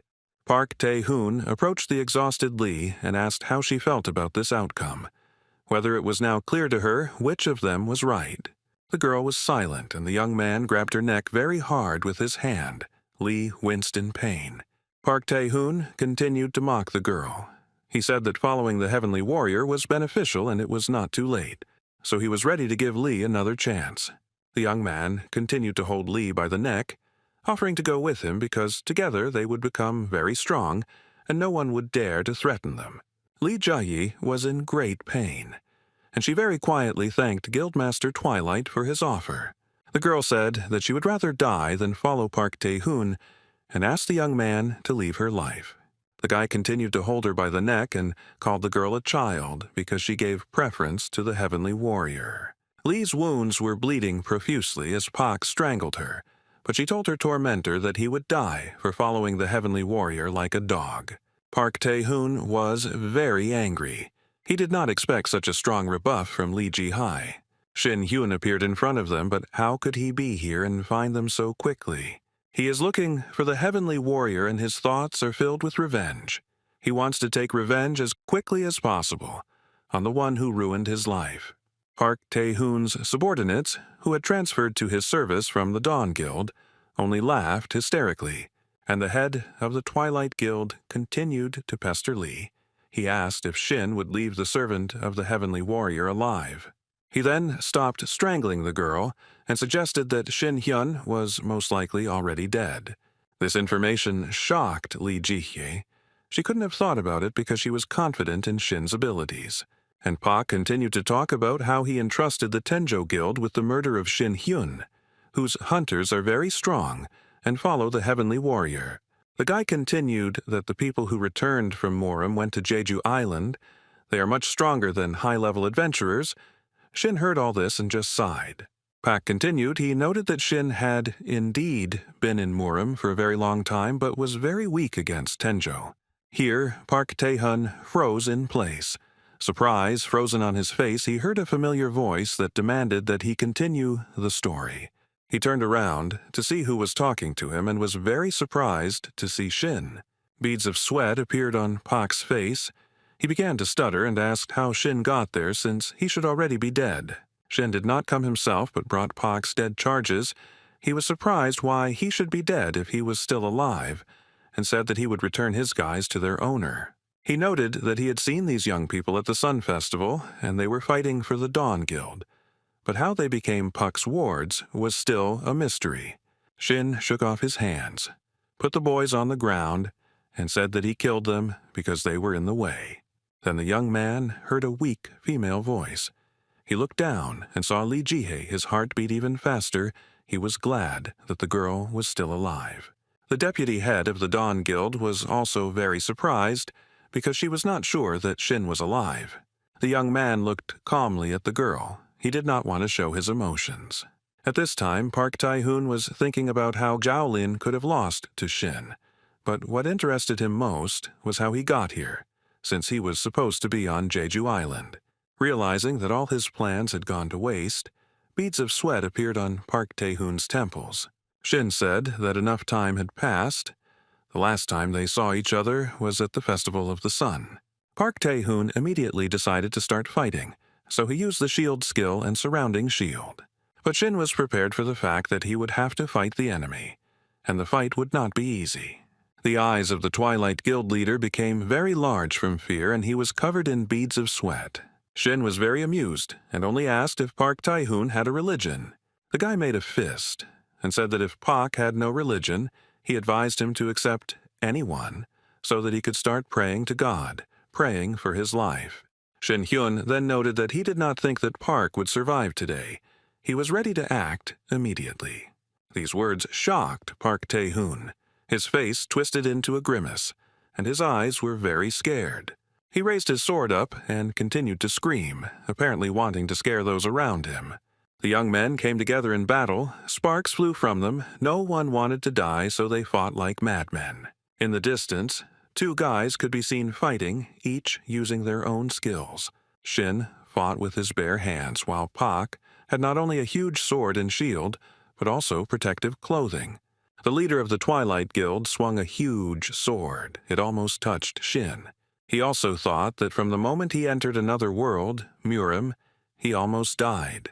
Shin then used his special skills and told Pak that he would use martial arts as a courtesy. Thus, the young man used the skill 100 Descending Dragons. Paku didn't like this at all. He got nervous and started shouting what was happening. Shin didn't listen to the enemy's cries. He knew that it was useless to take them into account. The young man continued to use the skills further, this time soaring sky dragons. Pak looked at the sky. Huge white stripes were spreading across it, and he understood that his opponent was incredibly strong. The leader of the Twilight Guild gritted his teeth, frowned, and thought that these were unusual martial arts because they used the energy of the body. The sword fell from Pak's hands, and Shin told him that his competitor did not possess such techniques. The Twilight leader became very angry. although he knew that his position was quite precarious and continued to threaten Shin. The fight was so intense that a fiery cloud appeared in the sky and no one was visible. Lee Ji-hee looked at everything that was happening and couldn't understand what really happened. She looked into the distance at the clouds of dust that rose up and thought about how the young people had been swept away by the attack. Someone asked if the girl was okay. She heard a familiar voice, turned around, and was very surprised. In front of her stood the exhausted head of the Dawn Guild. The young man said that he was very glad that Lee Jai was safe.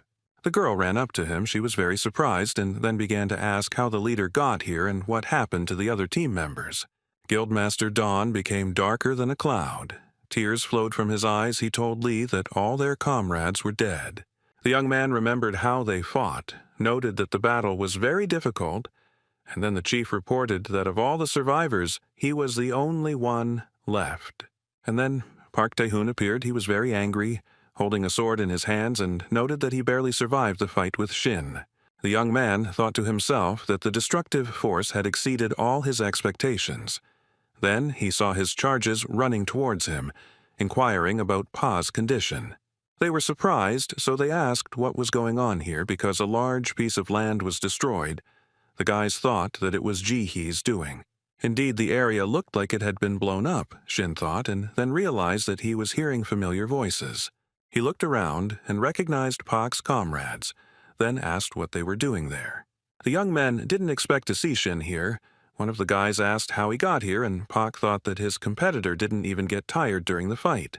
The head of the Twilight Guild had beads of sweat on his temples due to the tension.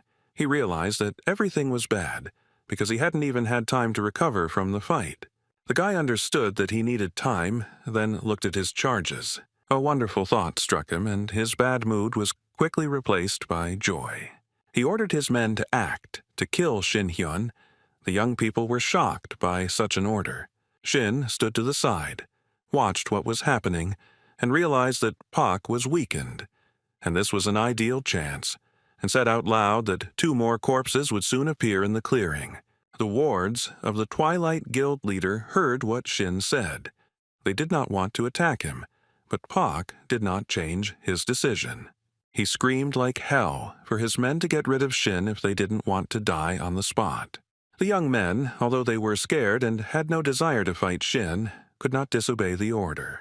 The guys decided to motivate themselves and therefore went into battle with the words that they would avenge the Festival of the Sun. Park Tae-hoon was glad that he managed to get out of a difficult situation. At least for a short time he wanted to recover as quickly as possible. The Twilight leader looked to the side, and what he saw shocked the young man. Lee Ji-hee was moving through the cave. She was not alone. She was accompanied by a stately young man. Guild leaders Dawn talked about Shin. The young man was surprised. He could not understand how he appeared here because he was on Jeju Island. Lee said that this issue should be discussed later and showed the head where the explosion occurred. One of Park Tae-hoon's charges lay bloodied on the ground, whispering that he felt great relief. He looked at the entrance to the cave and thought that he was stuck in it. But suddenly, someone's voice was heard. Shin was glad that everything was going very well. He told Pa that he had hurried here to teleport over the mountains and the sea. Tae-hoon's charges were lying next to the guy, and he continued that he knew that the head of the Twilight Guild needed to recover. The leaders of the Dawn Guild, who saw the 2 dead guys, were shocked. They could not understand how Shin was able to deal with them in such a short time. They realized that very little time had passed, but Shin noted that the snack was not bad. And then he continued that it was time to have dessert and approached Park Tae-hoon, who had nowhere else to go. He just grunted, clenched his teeth, and thought about why he still hadn't managed to recover. Guildmaster Twilight was wondering if he could even recover and stand up to Shin.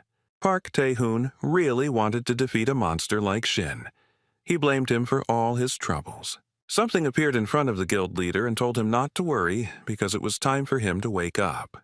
Pak suffered a lot. Now he can be sure that the one and only has come to him.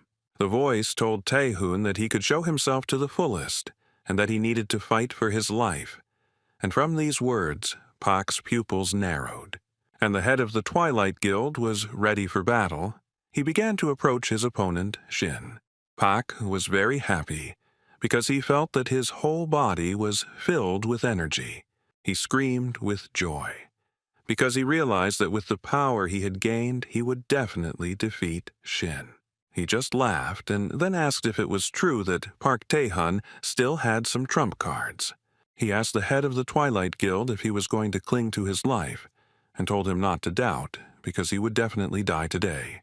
Some voice whispered to Pak that he was his devoted tool. They were almost there, and he missed Shin Hyun very much. Shin was very surprised, noted that Park had quite a bit of strength, and then asked why he hid all this from him. Then the young man thought about something and came to the conclusion that this power was radically different from the original one. Shin looked at his opponent and saw Park Tae-hoon's necklace burning in the darkness.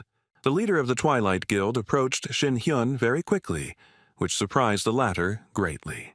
He said that he was even a little excited and took the sword from Puck, since he decided not to use his power. Shin took the sword out of its sheath and noted that it was a great honor for Pak that this weapon ended up in his hands. Park Tae-hoon didn't respond to Shin's barbed remarks, but raised his hands, which held another weapon, up. Then he used the origin skill, which was necessary for a lightning-fast victory. Shin held Pak's sword in his hands and said that this weapon was perfect for killing him. It was as if some unknown force had possessed Pa. He screamed loudly and waved his weapon. Just a little more and he would have hit Shin, but the guy stood calmly, holding the weapon in his hands. Shin Hyun looked at his opponent's sword, laughed cheerfully, and asked if the weapon would hold up. During the fight, Pak swung his sword at Shin, but he defended himself with his own weapon. The sword cracked from the strong blow. It was no longer suitable for fighting, but Shin noted that his opponent did not value weapons at all. He laughed at Pak because he had to be so stupid to lose his weapon during a fight. This is a sure sign of imminent death. Shin drew his opponent's attention to his suspension and noticed that his toy was starting to run out of power. He extended his hand to Park Tae-hoon and asked if his enemy had any hidden abilities that he wanted to show, and used his power. The opponent started bleeding from his mouth and his eyes rolled back, and in a little while he would leave this world. But Pak began to come to his senses little by little. He started coughing, and Shin decided to ask him a few questions. The Twilight Guildmaster had difficulty breathing and coughed from time to time. Shin grabbed him by the throat. Then he began to ask about who was hiding behind the identity of the Heavenly Warrior. Pak only wheezed. Shin held his opponent by the throat and said that he was alive only because he wanted to hear the answer to his question. Otherwise, he would have finished him off back when Park touched Yunsol. Shin realized that Pa would not answer his question so easily, so he used the absolute control skill.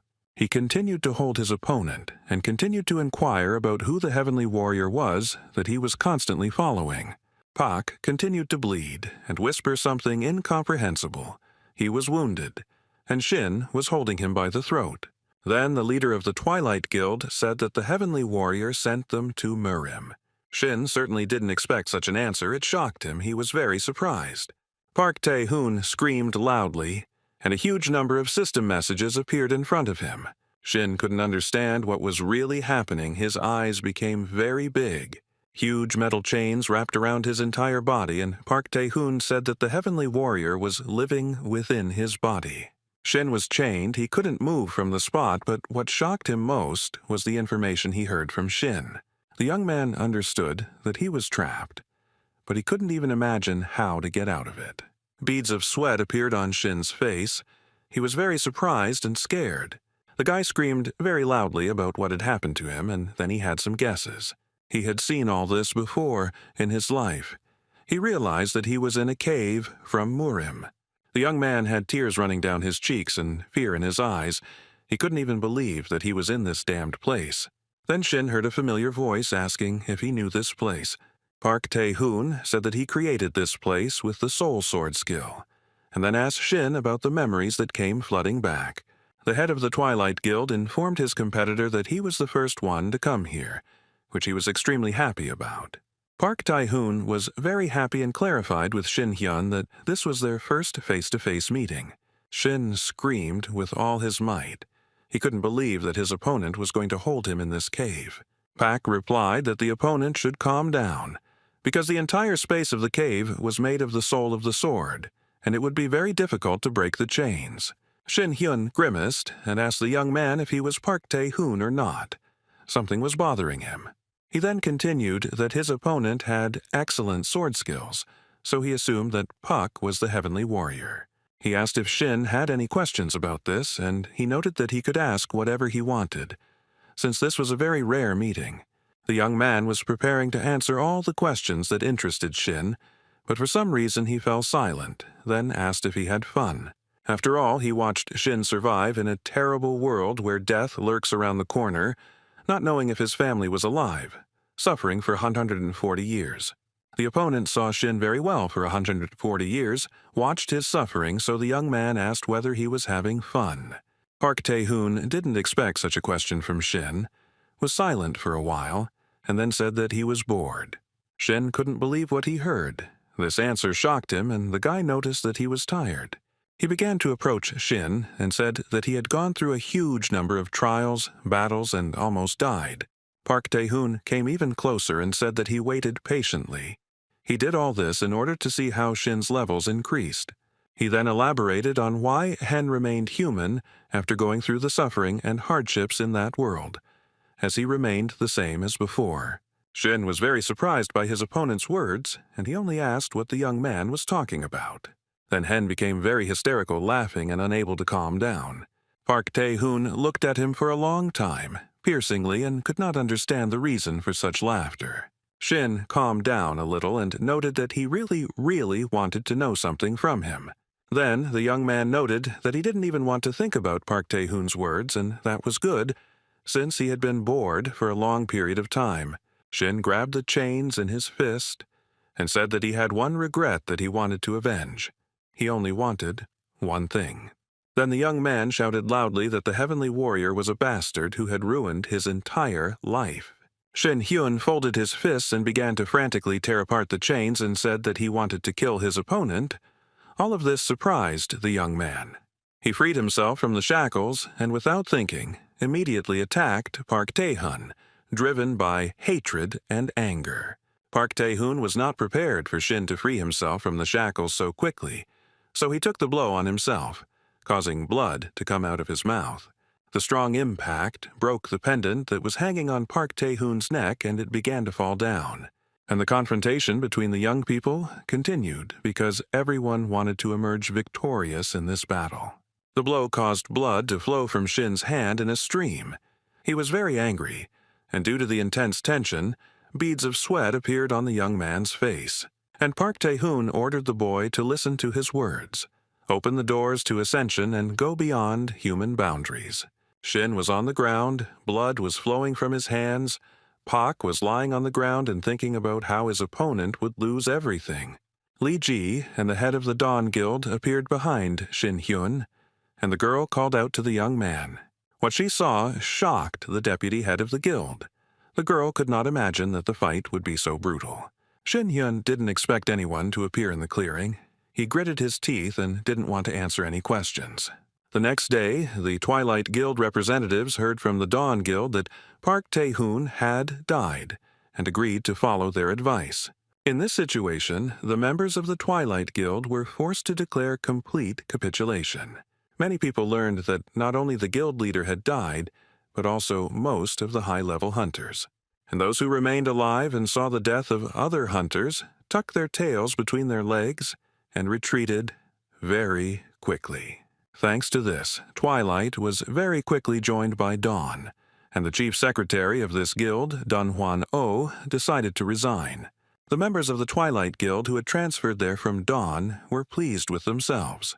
The young men who fought Shin pretended to be dead and then healed themselves. The head of the Dawn Guild was preparing for the conference. There was supposed to be a performance today. Shin and Lee were sitting in the room, watching as the guild leader was being gathered for the conference, but there was a silent silence in the room. Shin took a sip of tea from his cup and thought that this was some kind of déjà vu. The young man was nervous. Then the guy clarified that the tea he drank was Chinshin Silver Needle. Lee thought that Shin did not like it, but the young man noted that drinking this drink was a pleasure. The vice leader of the guild asked what Shin would do next and suggested that the young man move on to the current situation.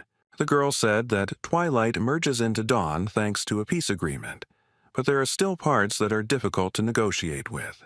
Shin noted that they try not to notice, but the whole world knows about what happened, so they have no choice. Lee Ji-hee noted that it was no big deal, paused, and noted that she was a little disappointed. Shin asked what was bothering her. The girl noted that Park's life was very hard, and she did not think that he would leave like this. The young man said the name of his enemy out loud, and then thought that he was the Heavenly Warrior. Shin remembered the words that Park told him before his death. He asked to open the doors to ascension. He wondered what his state was between ascensions. The guy remembered that if he didn't cast aside his humanity, he would lose everything, and he noticed that the Heavenly Warrior lived like a rat in the darkness and dared to threaten him. Shin thought about how he wouldn't let the offender get away next time, and Lee Ji-hee looked at the young man and couldn't understand what had happened to him. She asked what happened to the guy. He said that he was lost in thought, and Lee noted that he had a frightening aura about him. The deputy head of the Dawn Guild asked Shin to look at an interesting device, which left the guy stunned. Lee said that it was a secret safe that was in the office of the head of Twilight, and it was protected by some kind of magic. And Shin thought about something. The young man laughed, looked at the safe, and then noticed that he didn't have the habit of touching other people's things. Shin activated the abilities because it would be a pity, since there are valuable things in the safe. Lee Ji-hee was very surprised because Shin Hyun opened the safe very easily. The guy noted that it was simple and easy. The young man opened the safe, took out important documents, and said that they had been kept very carefully. Shin became interested in what was in the folder. He opened it and began to study the document in detail. Lee Ji walked up to the young man very quickly and snatched the folder from his hands. Shin was surprised. The guy sat down on the sofa and noted that he had not yet fully familiarized himself with the documents. But Lee said that she had already seen them somewhere. It was an agreement between Pa and the Cheongjo Guild. The document stated that the North Korean dungeons, in cooperation with Twilight, were being transferred to Cheongjo. This information greatly surprised Shin. The young man's mobile phone rang. He picked it up. It was Kim Ki-yul calling him.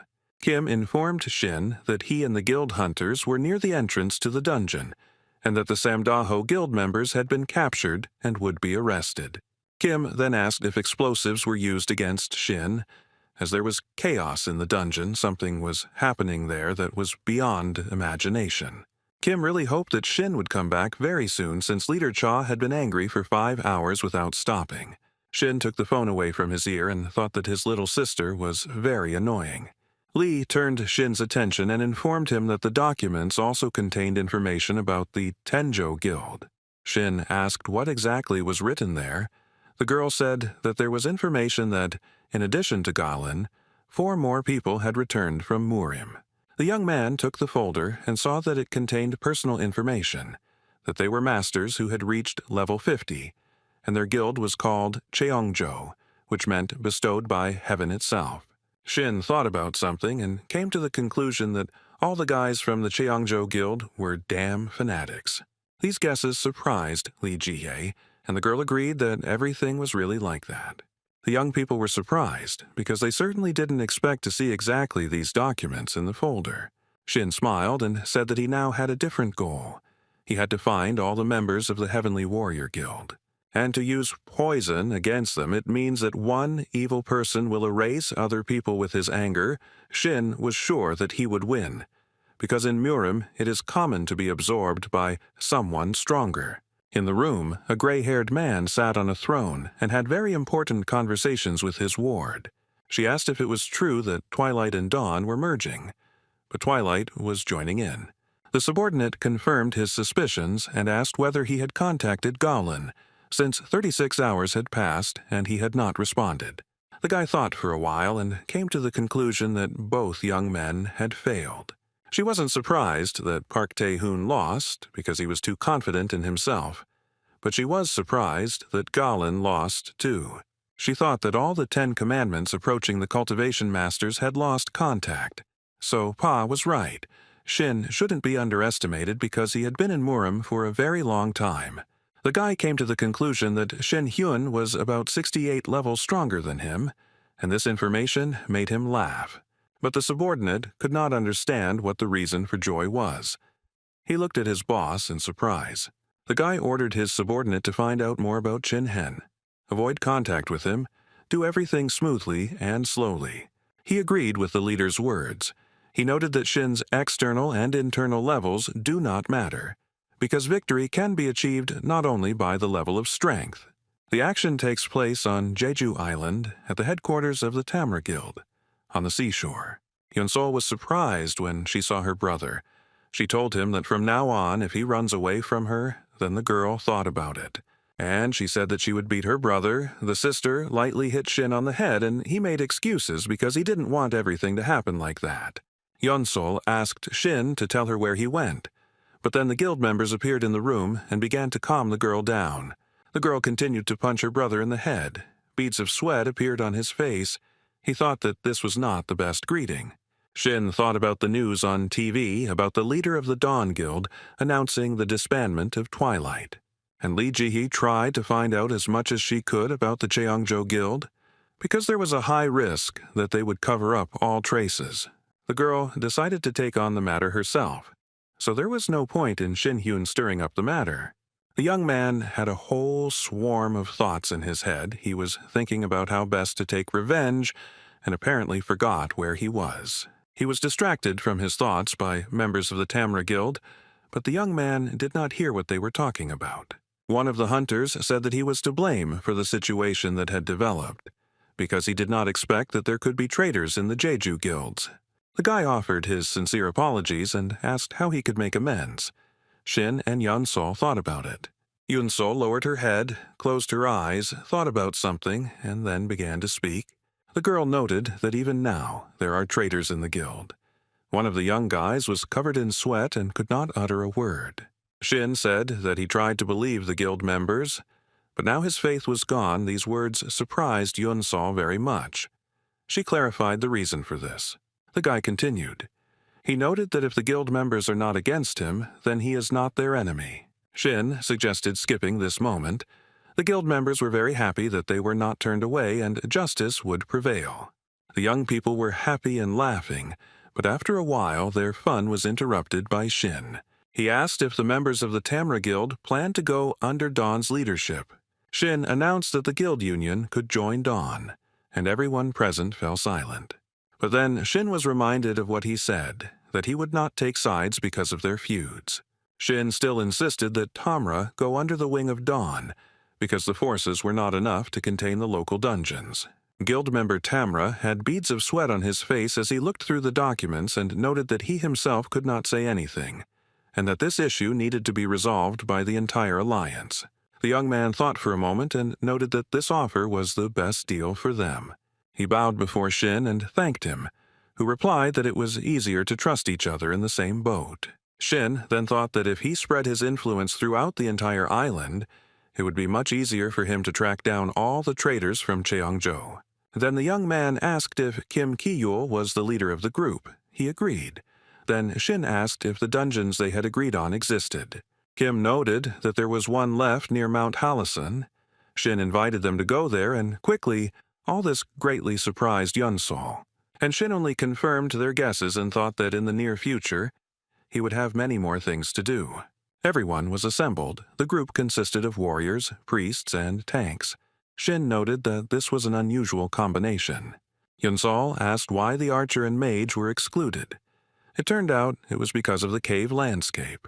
One of the guild members noted that this is a unique dungeon, so the hunters are selected carefully. The young man reported that in the dungeon, long-range attacks that rely on vision are useless. Shin was also told that the Hallasan dungeon is the worst on this island. All the difficulty is due to the fog. The thing is that there is a very thick fog over the entire dungeon. It is difficult to determine who is where, even if people are nearby. But this is not the main danger of the cave, because there are terrible fog monsters in it. A young man from the guild told Shin this information.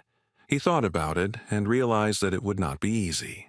Another guild member noted that the monsters blend into the fog, making them difficult to counter with normal attacks. The guy explained that damage to monsters can only be done with wide-range attacks, like sacred magic using Ohm. The young man noticed that there was something else in the cave, and this information greatly interested Shin.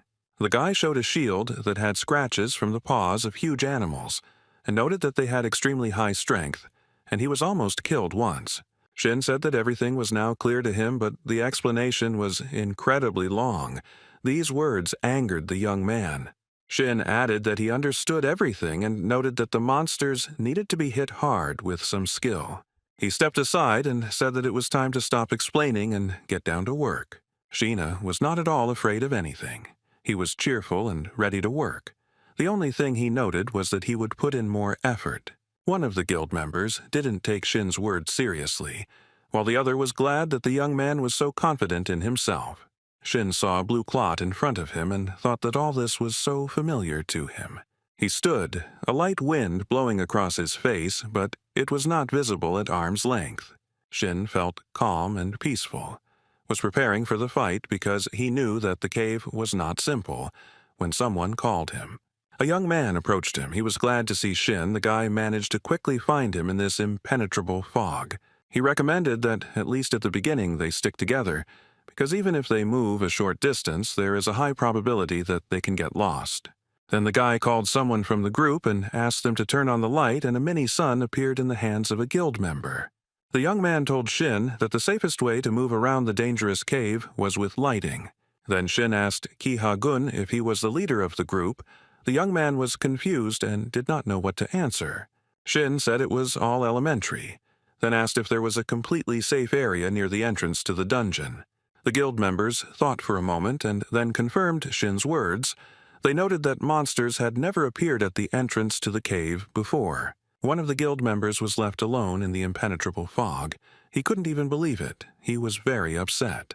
He wondered where everyone had gone. It was all strange and surprising when suddenly a huge monster began to attack him.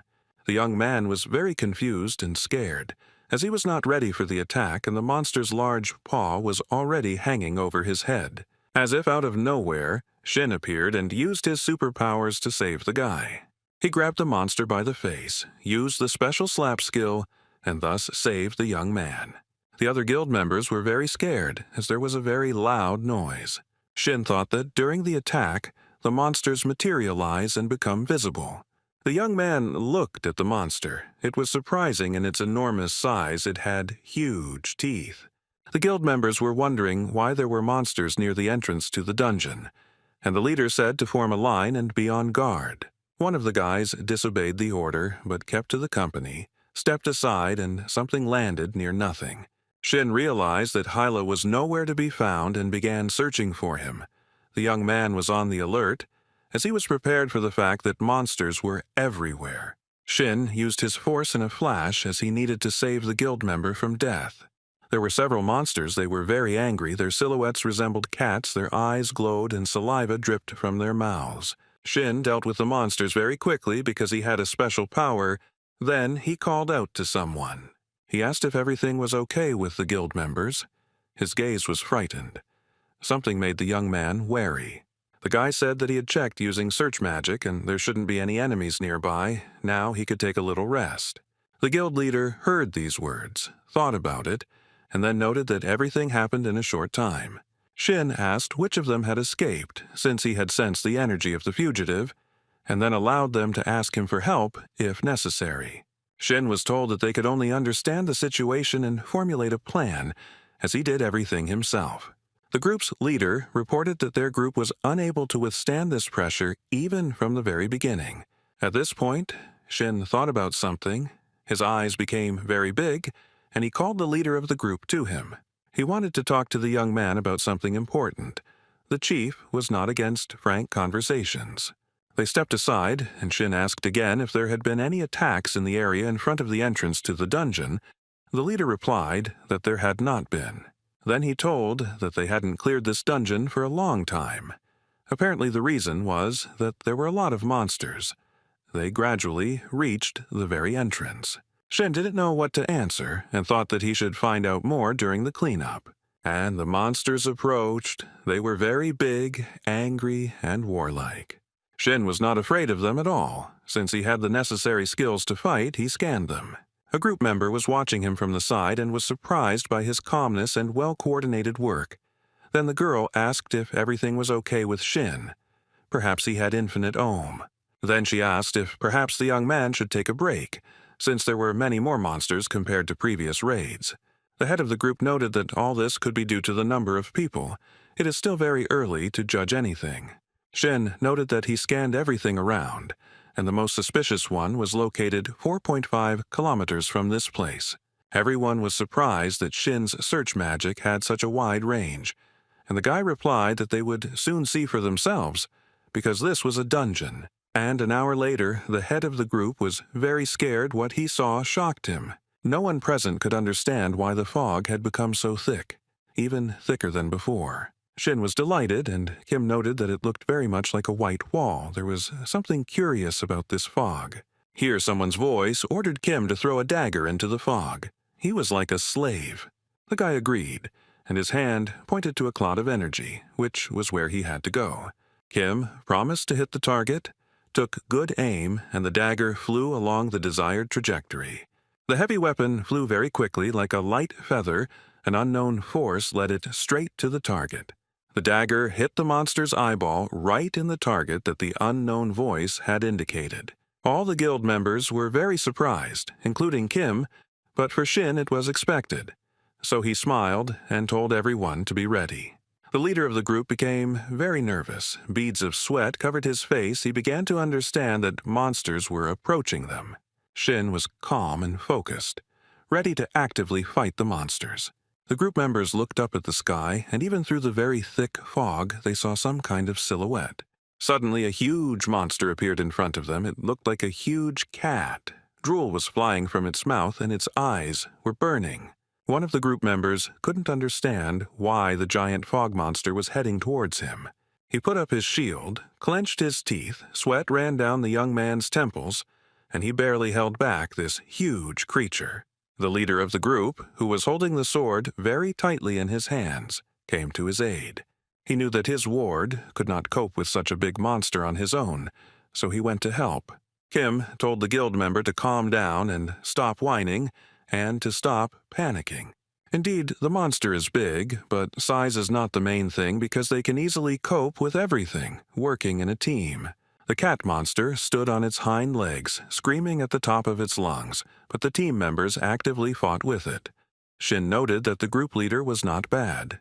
The young man thought that he saw no point in helping the group, since they could handle it on their own. Shin decided to go deeper.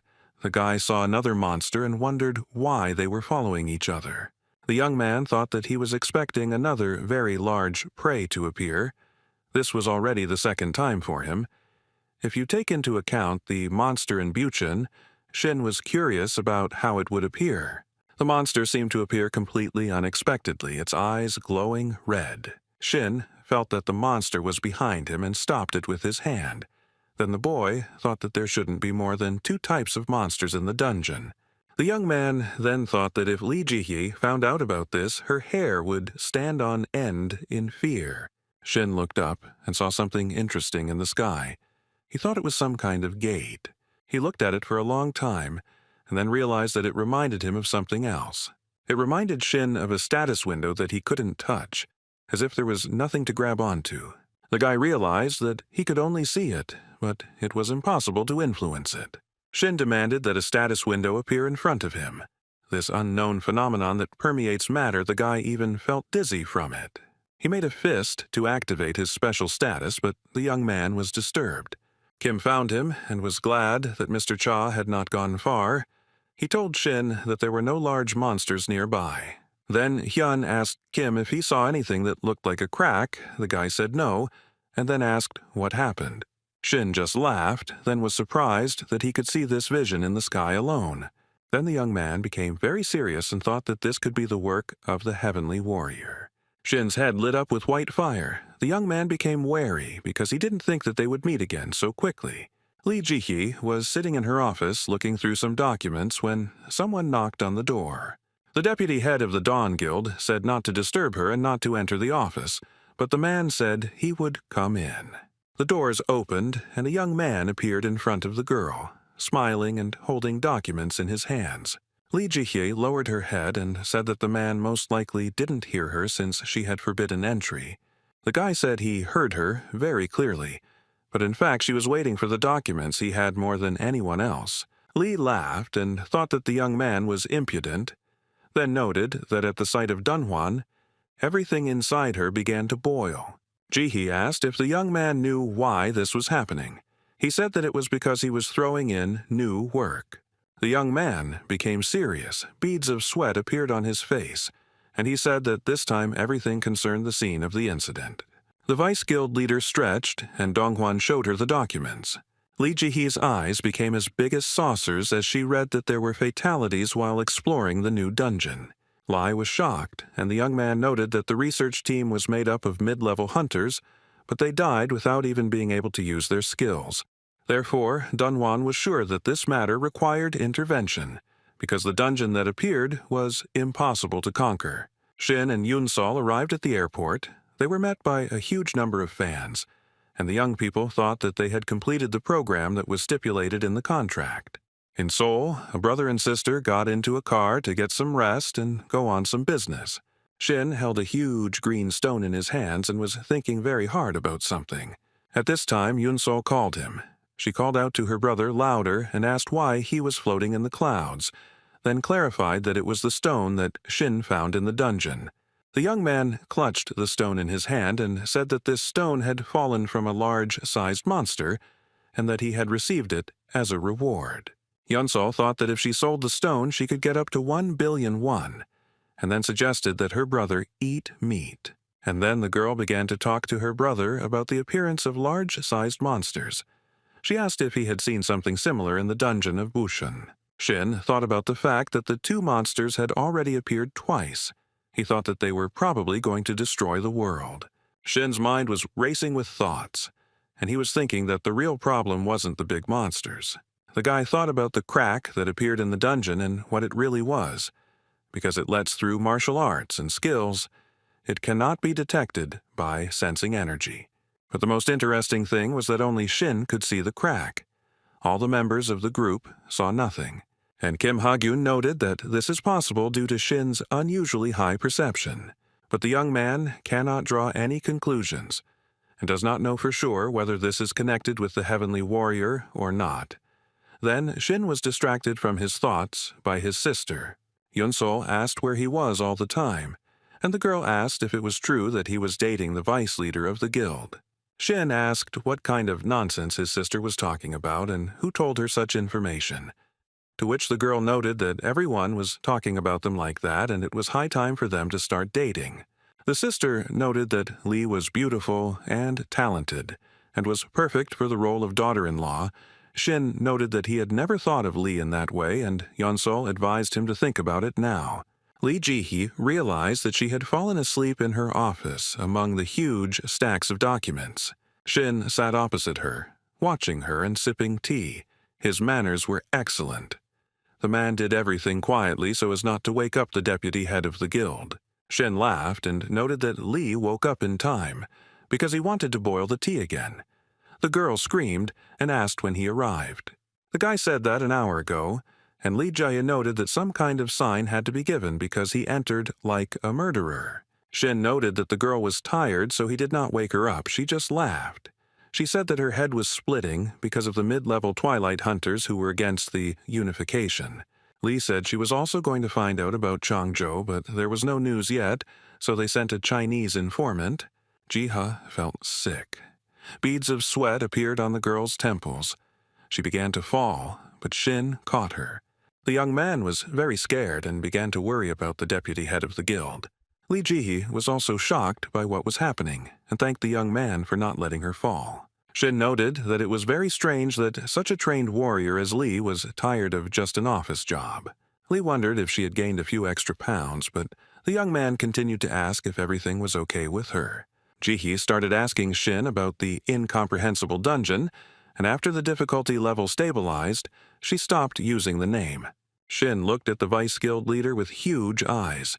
He saw a huge wound on her arm.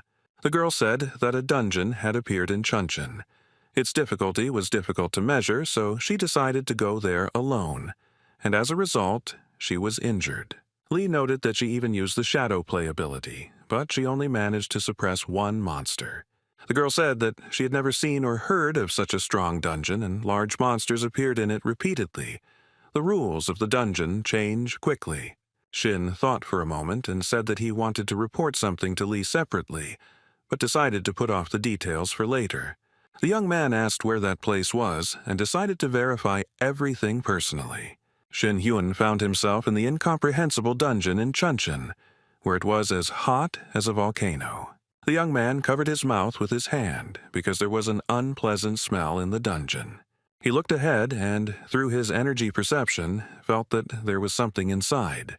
Everything around was spinning, smoking, and a very scary monster appeared in front of the guy. Shin was glad that the monster came out to greet him, thus saving him from unnecessary trouble. The guy asked the monster if it was he who left the burn on Jiha's hand and apologized for disturbing him.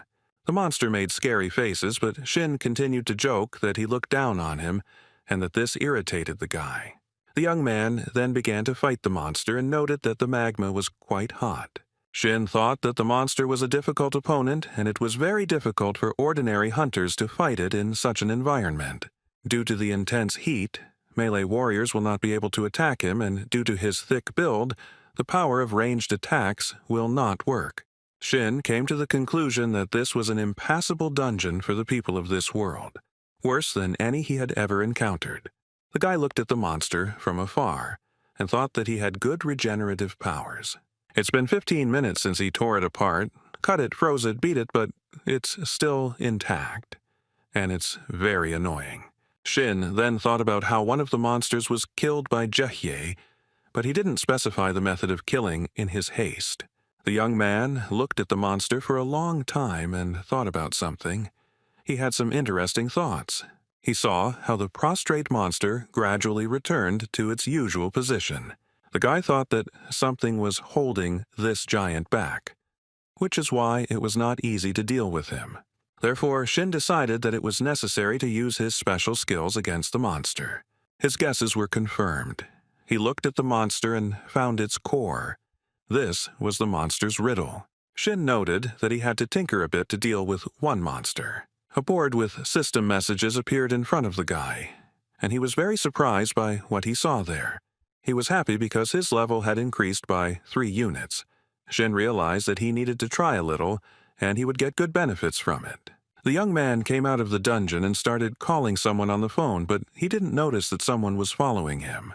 When asked if he managed to defeat the monsters, Shin replied that everything was fine, but it was fun. The young man asked to borrow this dungeon for a while, as he had a good idea. The stranger stood to the side and heard the entire conversation very well. Unfortunately, Shin did not see him. The guy was talking on the phone with the deputy head of the guild, Lee Ji-hye, and she understood what Shin was telling her. The girl told the young man that she would do whatever Shin said and asked him to take care of himself. The conversation was over. Lee Ji-hye held the phone in her hand, looked out the window at the evening city, and thought about something. Yunsol's eyes were frightened. Beads of sweat appeared on her face, and she called out for her brother. The girl couldn't understand where they were and what to do. She wasn't happy that she came here. Shin asked Yunsol to look at the thing in front of her and try to break it. The sister threw a tantrum that her brother had forcibly brought her into the dungeon and made her fight lava monsters, and she also didn't like that it was very hot there. The brother asked Yunsol to calm down, asked if she believed him, and noted that he would not do anything bad to her. The sister said that he was playing the same record, but did not explain what was what. Shin told her to try to hit the thing in front of her in one attack. Yunsol said that she would do everything as her older brother said and shot the bow. A window of experience appeared before the girl, and what she saw brought her into wild delight. Yunsol was in complete shock.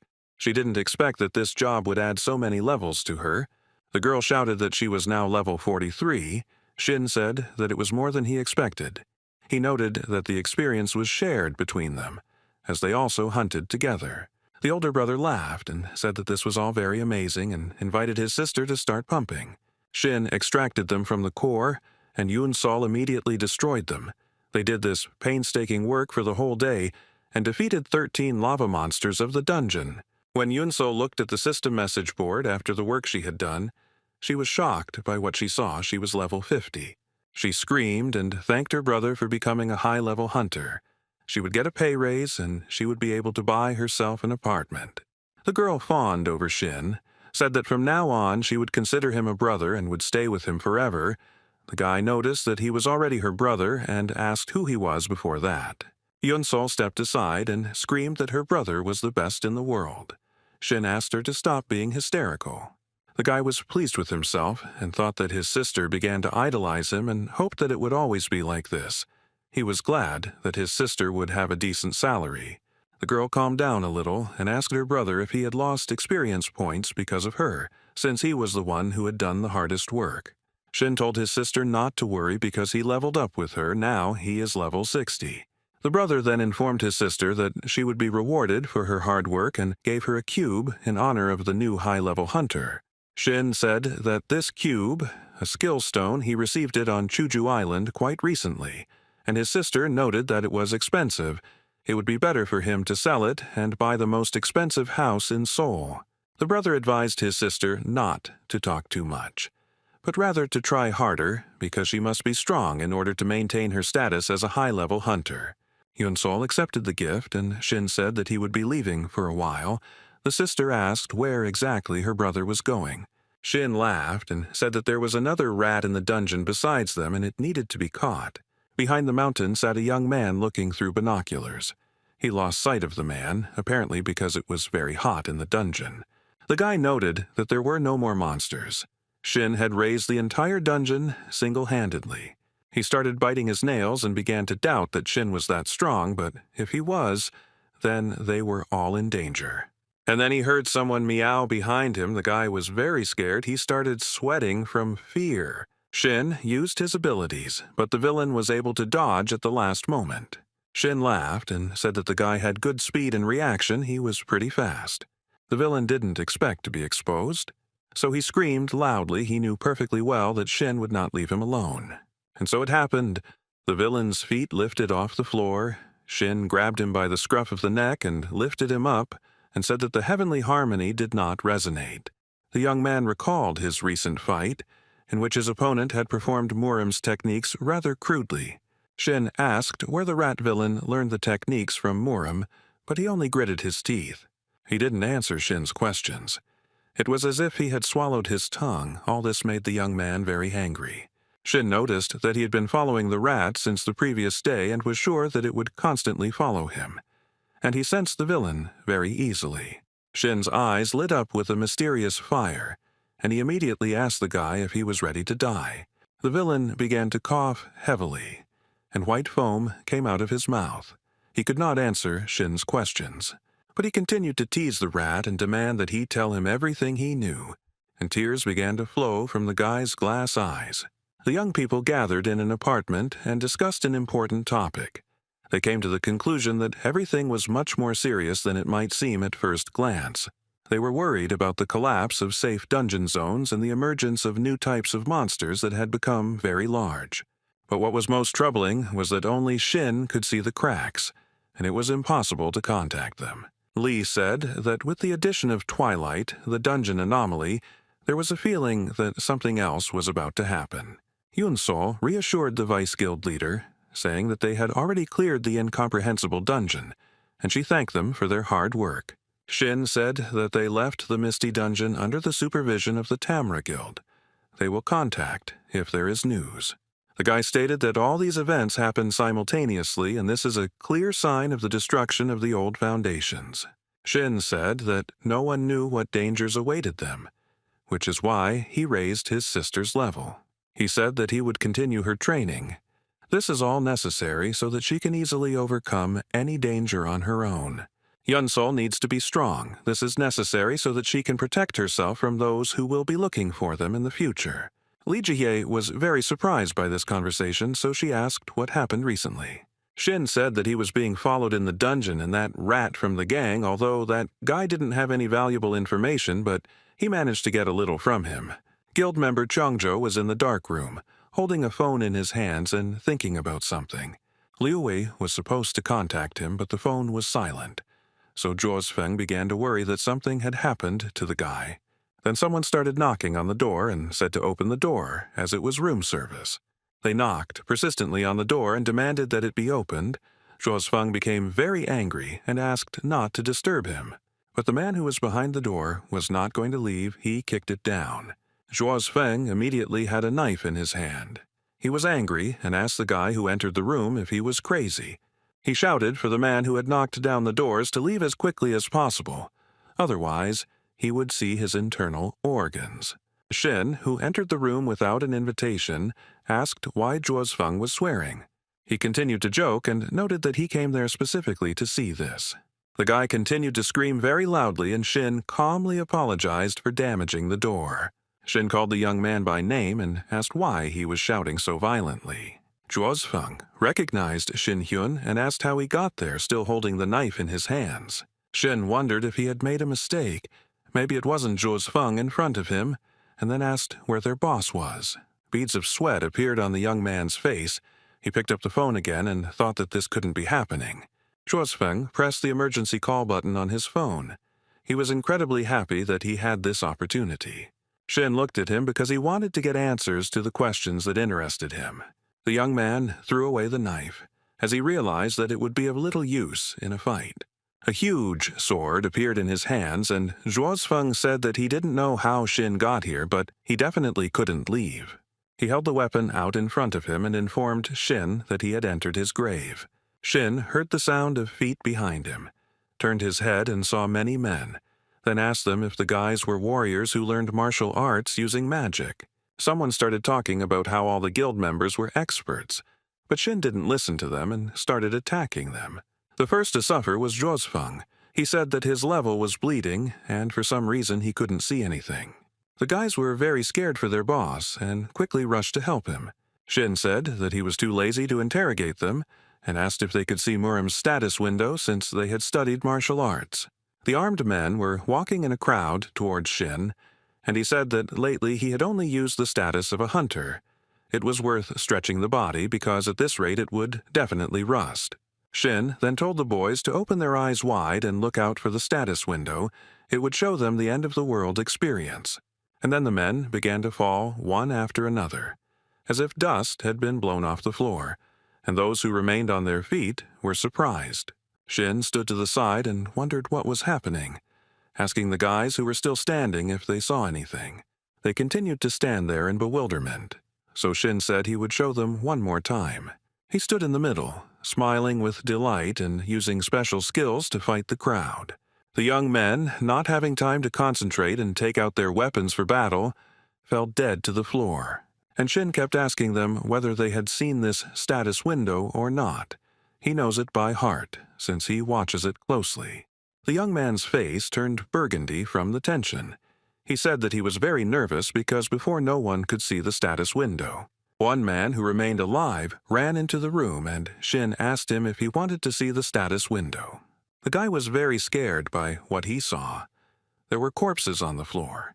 Then Shin asked him where their bastard boss was. He was dead on arrival, left his hotel room, and began to move along the corridor. He walked quietly, looked around, and was very surprised that there was no one there. Boss Weihai walked down the corridor and thought about what was going on here because everything around was quiet and calm. He took out his phone and decided to contact Zhou Feng when suddenly someone called out to him from behind. It was Shin. He grabbed the boss by the arm and ordered him to come with him as quickly as possible. He turned his head and saw Shin. He screamed very loudly because he definitely didn't expect to see him here. The boss's mobile phone fell out of his hands. Long beeps could be heard, but the person he was talking to would definitely never answer the call again. Among the dead men was one who was very badly wounded, and he whispered to the boss to run away from Shin. He calmly replied to the boss that his subordinates were sleeping and that it was all his fault. But Weihai was not interested in all this at all. He asked Shin how he got here. Shin wondered why they were all so surprised by his presence in this place and were behaving so rudely.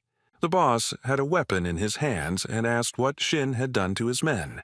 A huge number of men lay lifeless on the floor, a sight that shocked the boss. Shin suggested that he follow the path of his charges so that he could find out for sure what happened to them. The boss stood before the young man with his sword at the ready and was ready to fight. But Shin said that he would share the fate of his employees with him. But then Shin used his special skills, and the boss, who had been very confident in himself a few minutes ago, suddenly screamed hysterically.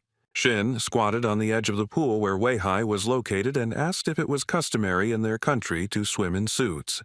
He then looked at the boss, whose complexion had turned burgundy, and asked if he knew about excessive politeness. Weihai was very angry with his opponent. He did not understand how he ended up in the pool, but he thought that he should not give in to provocations. The boss tried to calm down, but the thought that teleportation with a group is advanced technology and few people have such skills. And if this is the case, then Zhou Feng and the others are already dead. Weihai thought about how strong the opponent was, and Shin was curious about what the boss was thinking. He looked at his aura and realized that he could be compared to Yang Chun and was perhaps stronger than him. The boss became hysterical, because he realized that with Shin's teleportation skill it would be difficult for him to escape, and even if he died, he had to report the enemy's skills. Shin asked the boss why he was so happy, and he replied that his mind had cleared up thanks to his opponent, but he shouldn't be underestimated. He said that he was the third in the Heavenly Sword team and used his skills to create a storm in the pool. Then he promised Shin that he would drown the young man in his own blood. He was very warlike. People standing under the hotel where the action took place saw water gushing from the roof of the building. They thought that something had exploded there.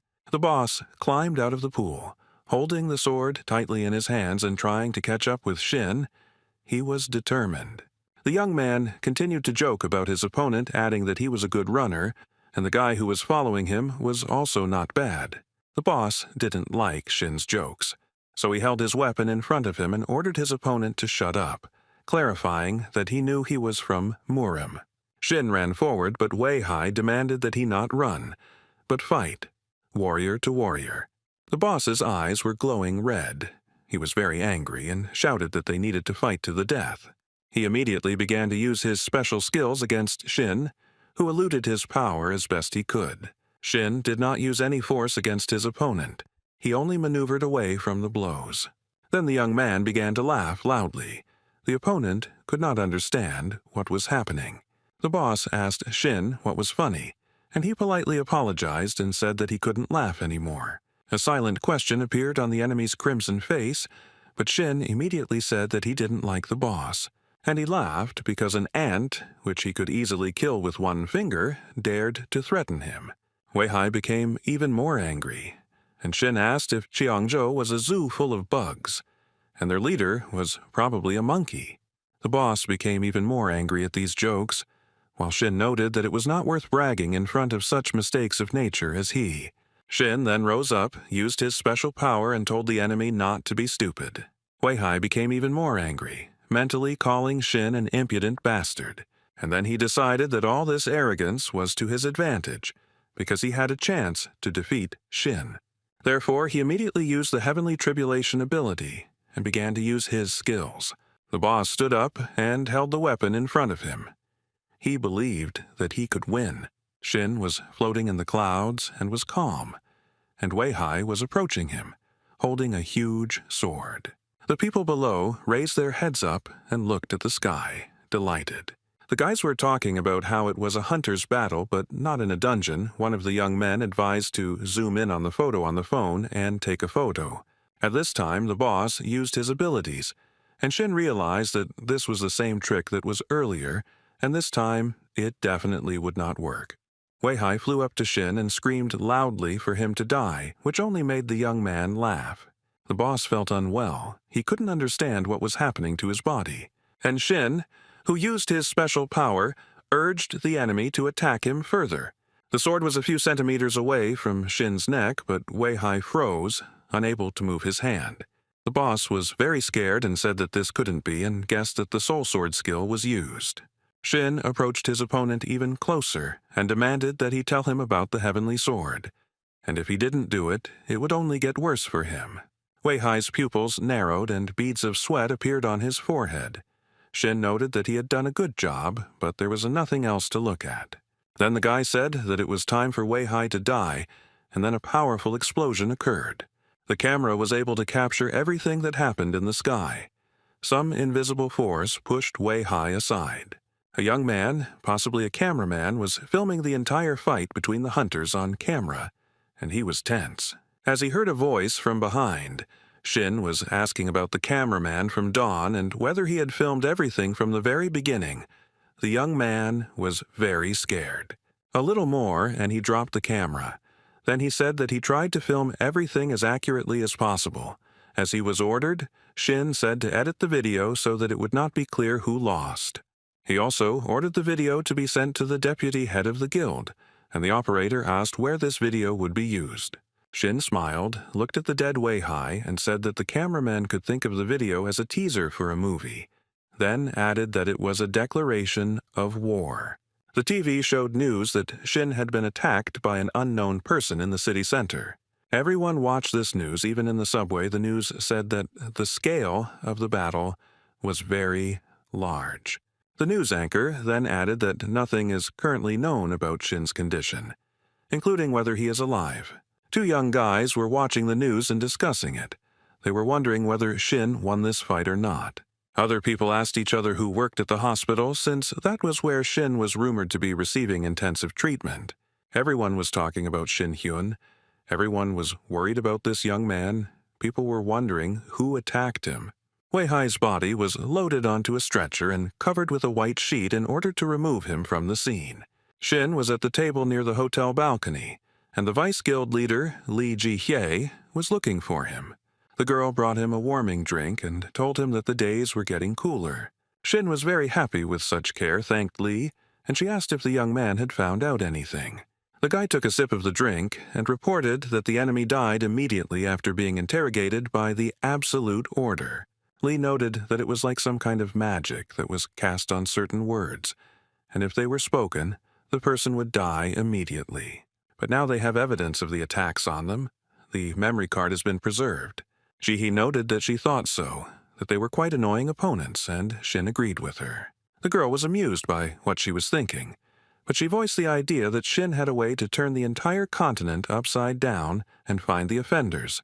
The young man asked if Ji-hee would try to stop him in that case, and she agreed, since there was no point in raising the issue at the international level.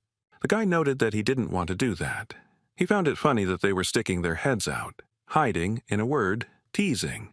The guy said that if you bet blind and count on a strong hand, then the opponent will easily fold, but it is worth pretending that you are on equal terms. Shin said that they could play a little and then see the reaction. Lee Ji-hee asked him if the young man was leaving.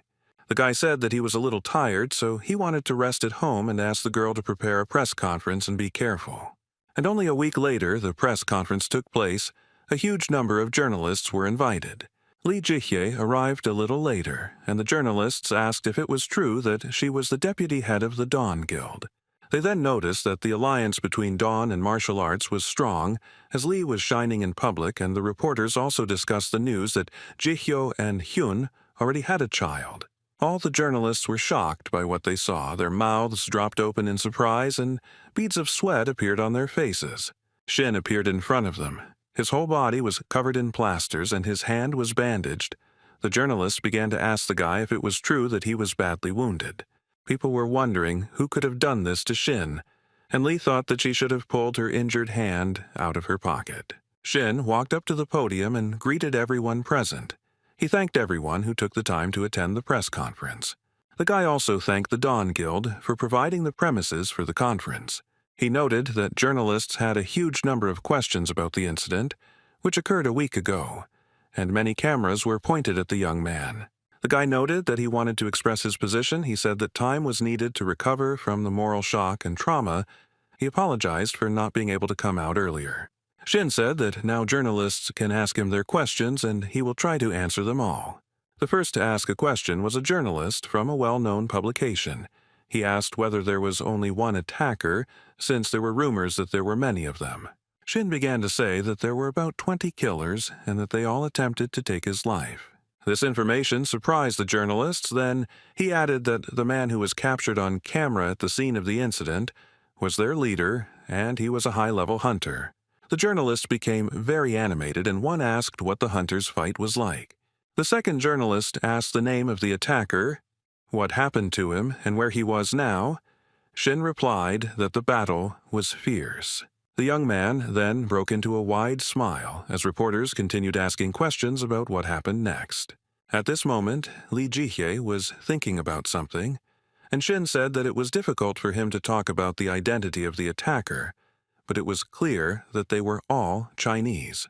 Shin noted that they planned to formally request cooperation from China in the near future.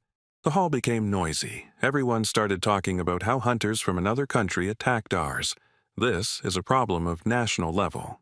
Shin said he didn't know who was trying to catch him, but if the offender could hear him now, he wanted to tell him that sending his dogs was a bit rude. And then he said that it was worth coming himself and attacking if he had enough courage, and made a sign with 3 fingers, calling the enemy a bastard. The gray-haired guy was smoking a cigarette through a holder, his eyes focused on something. He asked his employee what news there was of Weihai, and he replied that he could not be reached, that he was either delayed or that everyone was dead. And then the guy suddenly attacked his protege. Blood flew in all directions. He was very angry. There were drops of the employee's blood on his face and clothes. He did not like what the young man said and in what tone. The guy then asked that the third seat from the dark team, Cheongjo, died along with the others.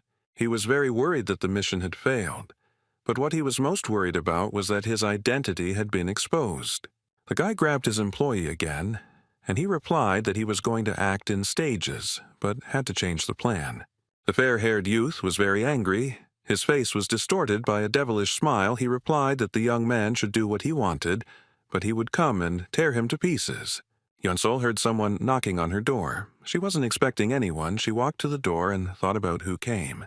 The girl opened the doors and was very surprised because those people were definitely uninvited guests. They came to Shin.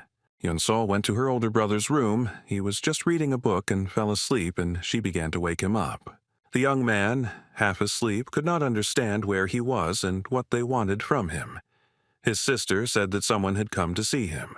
The young men approached the guy and asked if he was the hunter Shin Hyun. The guy replied that it was him.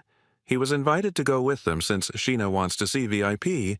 These words scared Yeonsol very much. Shin noted that the one who wanted to see was some kind of bold son of a bitch, since he showed up at their house so openly. The guy walked into the cafe and thought that it was quite bold to get close so quickly.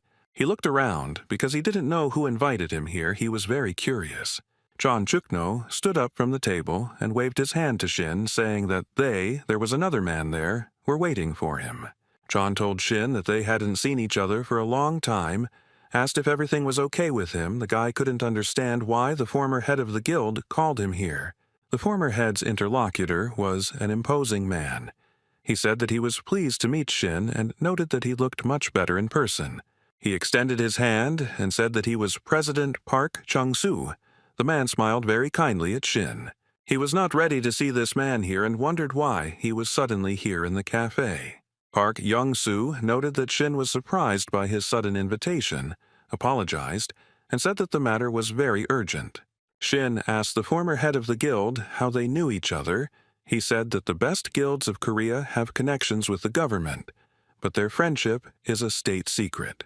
The young man furrowed his brow and thought that the president must be close to Twilight and have some connection with Cheongjo. He then asked why the president needed a hunter like him, but Cheongjo advised the young man to be more polite. The president looked at Shin in surprise. He didn't expect that he, a high-ranking person, would be treated like that. But still deciding to get to the point, Park Chon-soo said that a couple of days ago he heard a rumor about an attack by Chinese hunters. Shin was very annoyed and asked the president if he knew that all the media were talking about it. Park Chon-soo was calm and said that he was well aware of this. The man thought about it. A minute later, he said that, contrary to the information that the media was saying, we were the ones who attacked them, and Hunter Cha must have known about it. Shin thought about the president's words, and the former guild leader had beads of sweat on his face from worry. The president continued, He noted that after the appearance of the dungeons, all international relations began to take a new course. They united because of a common enemy, the monsters of the dungeon, but all is not smooth. The relations between local and foreign hunters are tense, and this incident could become a spark of fire that will spread all over the world, and the president wants to avoid this. But Shin said that everything is wrong, and Park Chung-soo is judging in the wrong direction. The president did not expect such an answer from Shin Hyun. He noted that the guild that was bothering him was connected to China, just like Dawn was connected to the Chinese government.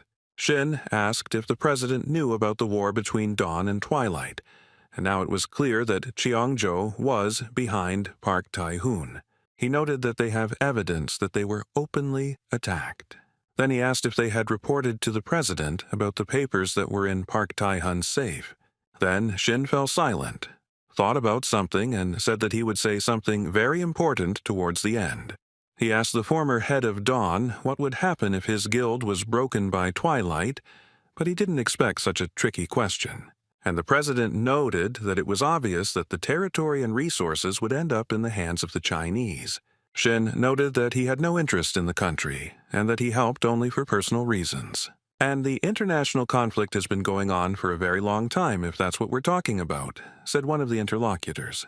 He pointed out to Shin that he had definitely heard about it, but was pretending on purpose, while the guy noted that he would take care of himself, and that they would leave him alone. Shin stood up from the table, but was stopped. The guy wondered if the president would show his true face. He also noted that he heard the words of the hunter Cha Shin-hyun well, and bowed to him.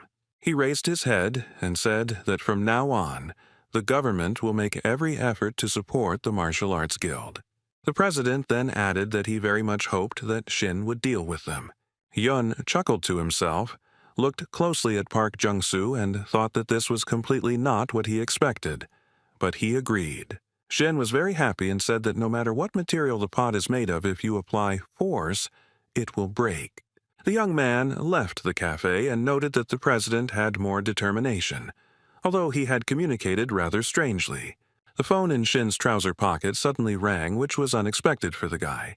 He looked at the screen and saw a message from an unknown subscriber who had a business proposal for Shin. He immediately started calling the person who sent the interesting message, and long beeps could be heard from the receiver. The stranger picked up the phone. Shin introduced himself and asked his interlocutor if he wanted to contact him about some matter.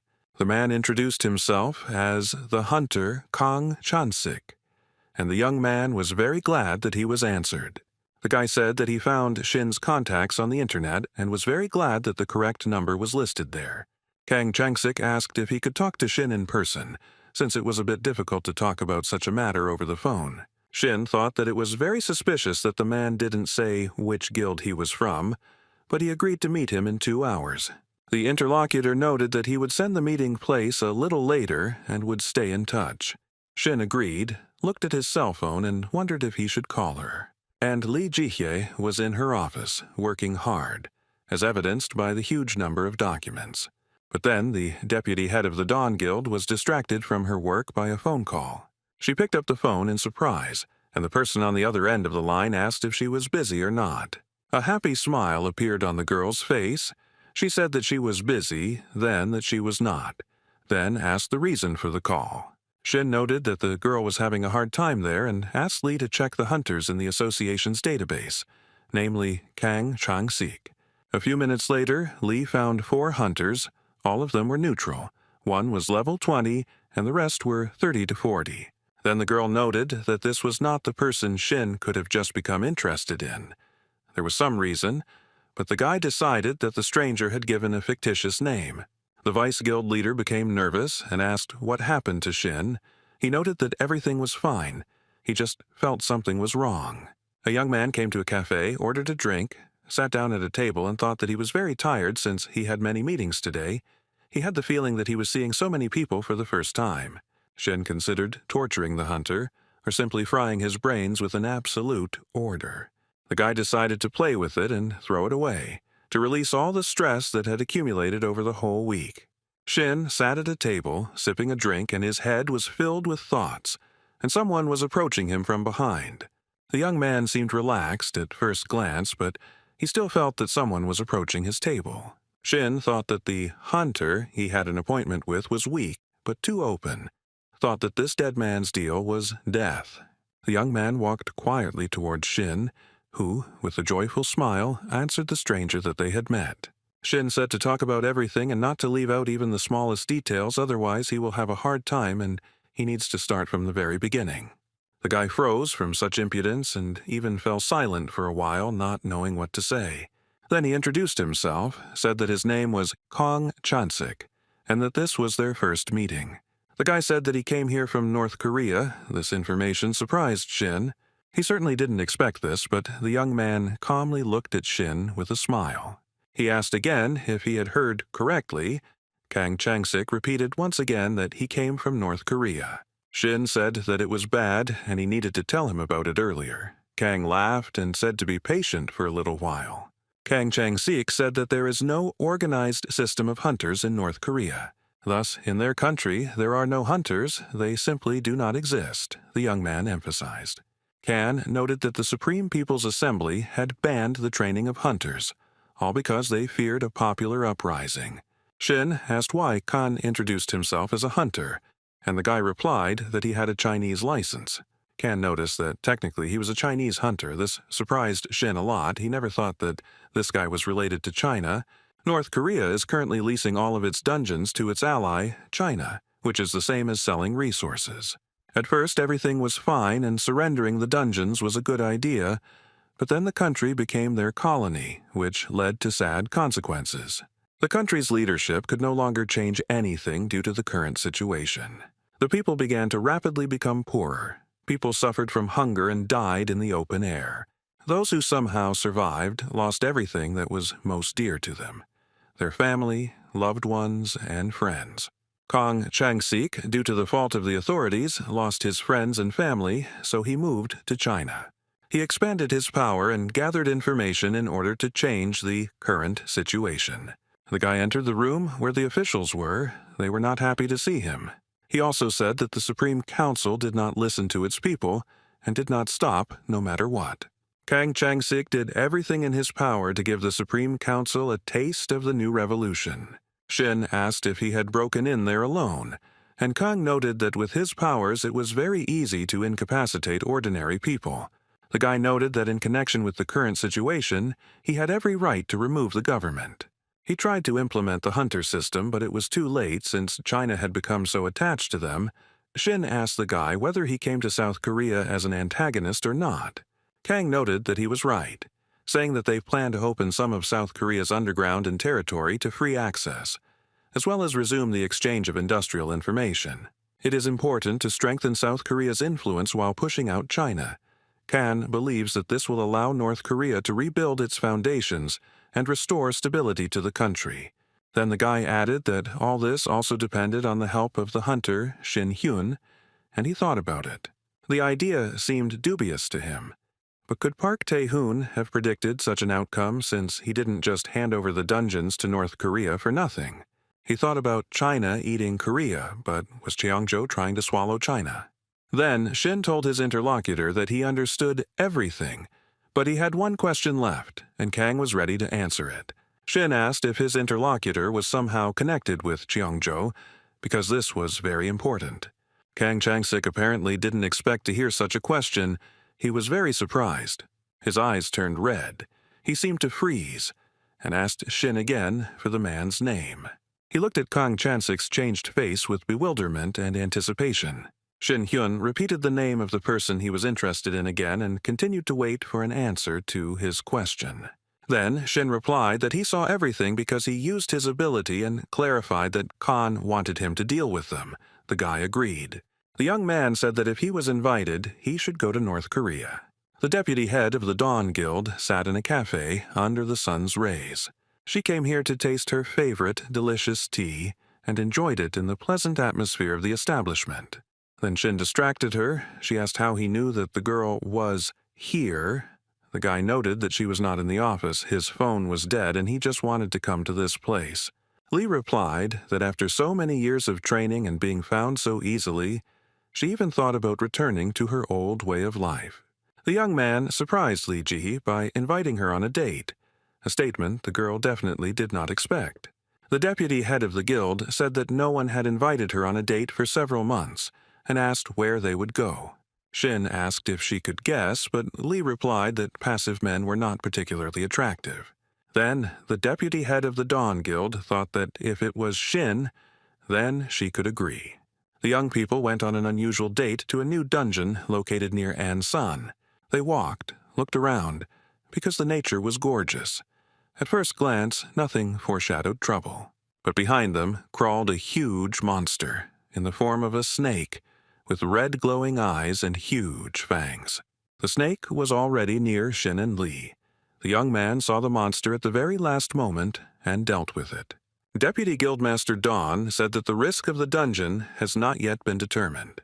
Lee thought about him petrifying the target with magic power, and Shin said that if he got hit it would be a problem and it would make it difficult to clear the dungeon. Ji offered the young man a bet on who could kill more monsters, but Shin is forbidden from using martial arts. The guy had no time to agree to Lee's conditions, as the monsters began to approach them one after another. Lee began to use her skills against the snakes and told Shin Hyun that it would be fun. She took out her daggers and used her skills to climb up. Shin stood under a tree and said that he just wanted to have a peaceful talk, not fight monsters. But the snakes were not in solidarity with the young man. There were a lot of them, and they began to approach him. Shin had no other choice, so he began to actively fight against the monsters. The guy laughed and said that he would try to satisfy the monster's desire to die as quickly as possible. Shin used one of his special skills, and within seconds the snakes were reduced to embers. The young man wiped his hands and noticed that these monsters were not even suitable for warming up. He looked to the side. Lee was sitting on a huge pile of dead monsters. Shin thought that she had let off some steam. Ji-hee then pointed out that the difficulty was indeed high, but compared to the incomprehensible dungeon, these monsters were like babies, to which Shin happily agreed. Lee thought for a few minutes and said that she was very concerned about the growth of such dungeons throughout the country, and at the same time, there was a shortage of high-level hunters. Shin noted that not only is the number of dungeons constantly increasing in their country, North Korea also suffers from this. The young man said that yesterday he met with North Korean hunter Kong Chang-sik, who asked for help in order to exchange experiences. All this surprised Lee very much. And Shin said that he doesn't know whether the hunter is on Cheongjo's side or not. He doesn't believe him, because there is a possibility that they are acting out a scene. Lee said that she hopes that Shin did not accept his offer. She thinks that it is most likely a trap. The conversation did not fully take place as the monsters continued to attack the uninvited guests of the dungeon. A huge, scary monster appeared in front of the young people, its eyes glowing with anger. Shin and Lee did not expect that there were still monsters left in the dungeon and were ready to fight it. The deputy guild leader Dawn jumped back a little and realized that Shin Hyun had used his skills against the monster. Lee called out the young man's name, but he did not respond to her cries. Ji-hee was very scared because she couldn't understand what happened to the guy. The girl came closer to the young man, and he froze like stone and his face was covered in soot. Lee wanted to say something, but a huge monster began to attack her, his eyes glowing with anger, and the snake showed his sharp teeth. The girl realized that she needed to fight the snake, so she took out her daggers. She used them very skillfully and professionally and dealt with the monster very quickly. Lee Ji-hye again approached Shin, who was standing in the clearing as if rooted to the spot, and called his name. The young man stood as if made of concrete. He did not react to any of the girl's words. She came very close and asked the guy to stop making fun of her. All this was really annoying her. Then she said that if he didn't get back to his old self, she would break him. Shin returned to his old self and said he didn't want to be saved like that. Lee asked when he learned to use teleport so quickly. The young man answered the girl that he does not pump physical damage but puts everything into intuition, then suggested talking about what was said earlier. The vice guild leader asked why Shin accepted the potentially dangerous offer, since it could be a trap. Lee noted that there could be pitfalls since it was North Korea, and Shin noted that he couldn't refuse such a show. The guy then asked if Ji was worried about him. She noted that she couldn't help but worry about a superhuman like Shin, but it was up to him to decide whether to go or not. Lee said she really hoped that the young man would listen to her words, because she would feel guilty. Shin noted that he always leaves the difficult work to Lee, and previously only contacted him in critical situations. The guy took the girl by the shoulders and said that he would go there and she would stay here because she was the closest person who could look after Yunsol. He asked Lee, no matter how far away she was, to call him at any time if anything happened. Shin said that just like on Jeju Island, he would be able to fly anywhere. Lee Ji-hye was a little upset, thought about Hyun's words, and said that she was glad to hear these revelations. The guy was glad that everything worked out this way, and the young people said goodbye and went their separate ways. A lot of time has passed since that meeting, and the date of departure to North Korea has already been specified. Neighboring countries pricked up their ears, as such agreements between North and South Korea were very rare. Everything was going smoothly thanks to Chansik's active work. Shin had no reason to object to him. The young man and his sister Yunsol practiced in different dungeons. She reached level 54 and Shin 67. In the morning, my sister went to take a shower in order to wake up and prepare for an important meeting. And Shin was sitting on the sofa and reading something. He, as always, was calm and unshakable. The young man heard some sounds behind him. His sister called out to him and he turned his head. The water treatments helped Yunsol. She was cheerful, happy. The girl told her brother that her overall martial arts level was 30. Shin thought that his sister had reached the initial stage of fencing. This was the beginning of the path of martial arts, and now she would be able to easily stand up for herself. A huge red and white bus was driving through the city. Who was in it, and where were the people heading? There were a lot of people on the bus. The main one took the microphone and started checking how it works. Shin greeted those present and announced that he was the general manager of this department. Level 47, Warrior Jaewon Woo looked at the young man. Beads of sweat appeared on his temple. He couldn't believe that it was actually Shin in front of him. He looked at the level 46 tank Ju Yeon-seok and noted that they were all promising high-level hunters. Level 45, Priest Hana Song looked at Shin with huge, surprised eyes, and Shin continued that everyone present understood the scale of the operation that lay ahead of them. Level 45, Assassin Go Min Hyuk looked at Shin in surprise and wanted to say something to him. He asked if those present had any questions, and one of them asked to lower the microphone a little. The young man laughed and noted that they were young, so they could hear Shin so well. This request stunned the guy, and he thought that in Murim, the louder, the more effective. Shin continued to say that the North-South Korean Hunter Exchange Project is a very important diplomatic undertaking, so the operation will not be restricted by rules. Shin added that through this he would make the employees into real high-level hunters. The people on the bus were very surprised when they heard Shin Hyun's words. The young man asked why there was such a reaction. Perhaps people don't trust him. Hana doubted whether this would be possible since they had been leveling up for so long. Shin listened to the girl and then called Yeonsol's sister to give her the right to vote. The girl greeted them, said that her name was Yeonsol and that she was a sniper from Dawn, and thanked everyone who had arrived. Shin reported that in the North Korean raid schedule, Yeonsol will be the leader and the dungeon will be cleared on her command. There was a noise on the bus, and one of those present stated that the leader is usually the most experienced player, although he personally does not doubt Hunter Cha's abilities. Shin interrupted the speaker and calmly said that he entrusted this position to Yeonsol. The guy who spoke out against Yeonsol didn't know what to answer. He didn't expect such a rebuff and felt awkward. Shin calmly said that Yeonsol has a lot of experience in leadership, having been the leader of the group in the past. The girl also reported that she had recently cleared a huge number of high-level dungeons and was able to visit the incomprehensible. The people present were shocked by what they heard from Yeonsol. They couldn't even believe it. Shin and Yeonsol showed a system message about her level. It was much higher. One of the guys said that recently they wrote that Yeonsol is just a leader. Shin noticed that in just a couple of months Yeonsol had raised 20 levels. She had risked her life, but this risk had paid off. The girl felt so ashamed that she wanted to die of shame. The young man noted that he would help the leader Yeonsol and look after them. Upon returning to their homeland, they would become real high-level hunters. Then Shin asked if the people were ready to trust him. They thought for a moment, and the whole bus was ready to follow him.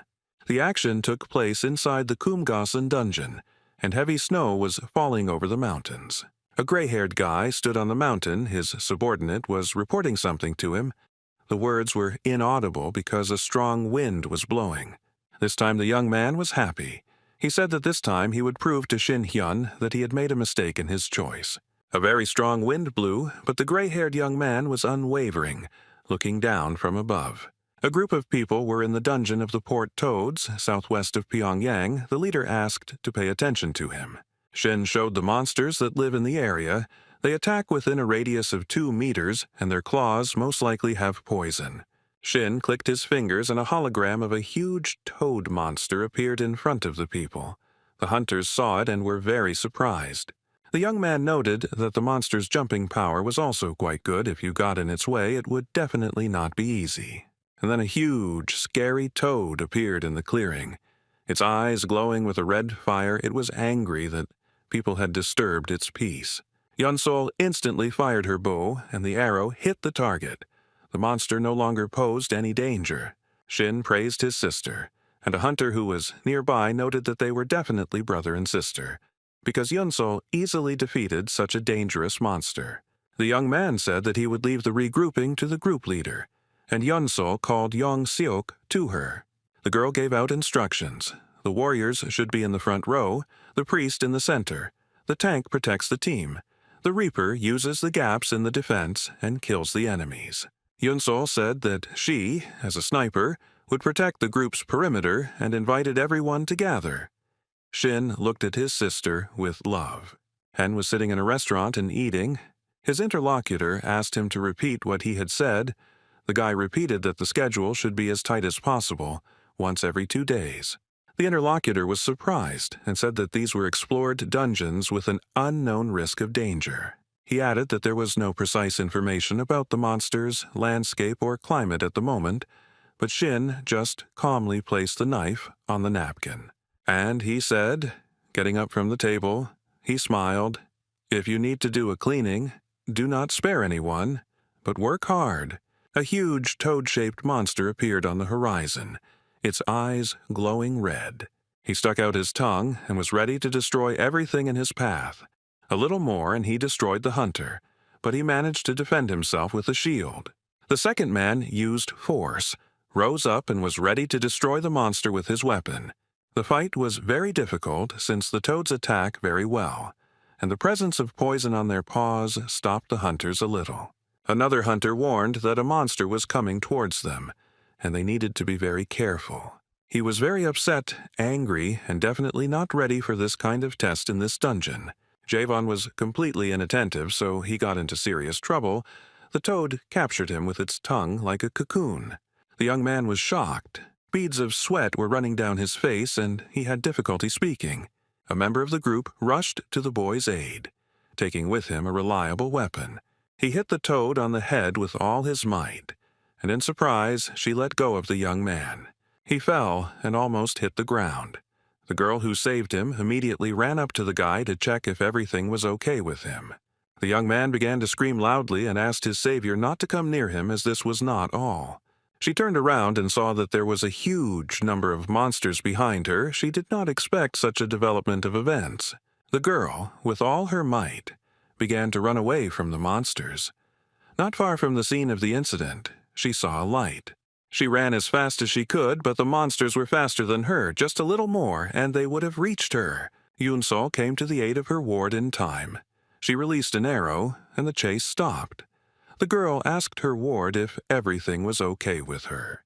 She sincerely thanked her for saving her and reported that Jaewon was wounded. The young hunters were very scared. Yeon-sol ordered the girl to start treating the guy, then gave the order to the tank and the reaper to change positions. They agreed with the group leader's order, and Hana began treating Jaewon. The girl looked at Yeon-sol and thought about how she had been running around all day, scouting and intercepting, and even managing to protect, while all her shots hit the target, while no one had hit her. One of the members thought that the difference in their levels was not significant, but then how could Yeon-sol be so strong? One of the hunters felt like Miss Cha had read his mind. He gritted his teeth as the leader of the group told them to pack up and head out. They decided that they had had enough rest.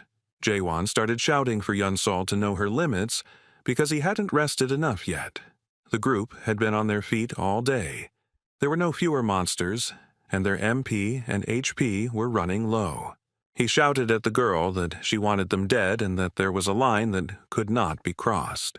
Jaewon suggested stopping the raid there and shouted that he would not tolerate any objections from Yun-Sol. Then Shin appeared. He was, as always, in a great mood, and said that he had heard the word edge several times already. The young man then approached Jaewon and told him that he was weak, no matter what they called him or what kind of candidate he was. Shin said that he has to question if it's enough. Even when he doesn't have the strength, he pointed to the other hunters and noted that others also make mistakes. He pointed at Yun-Sol and noted that their levels weren't that different. But she was stronger because she never gave up in the face of death compared to the others. Shin pointed out that he himself had to make himself stronger. But he gave up very quickly. Jaewon replied that he understood Shin. But the young man continued that he too was not so strong to begin with. Then Shin smiled. He remembered how difficult his path was, but he was able to become clever and even famous. The young man told the young hunters that patience alone would not be enough, and that it would definitely not make you stronger. The people who were in the clearing were terrified because the sky turned black from the number of monsters in it. Shin stood calmly and watched everything. The young man folded his hand into a fist. He was always ready for a fight. The guy started using his special power. Jaewon approached him, who was surprised and scared. Shin's eyes lit up with a yellow fire, and he said that anyone who wishes to seek ways to become stronger. And the monsters in the sky became more and more numerous. They really didn't like the uninvited guests. Shin continued to talk about those who do not need to be strong, and those who are against growth are only looking for an excuse for their weakness. The young man ran his hand through his hair and asked Jaewon what he was looking for. The guy looked at Shin with delight. Beads of sweat appeared on his face, and he began to whisper something quietly. Then Jaewon knelt down in front of Shin and said that he was a god and promised that he would find a way and follow him forever. The hunters trusted Hyun, and the tour was a success.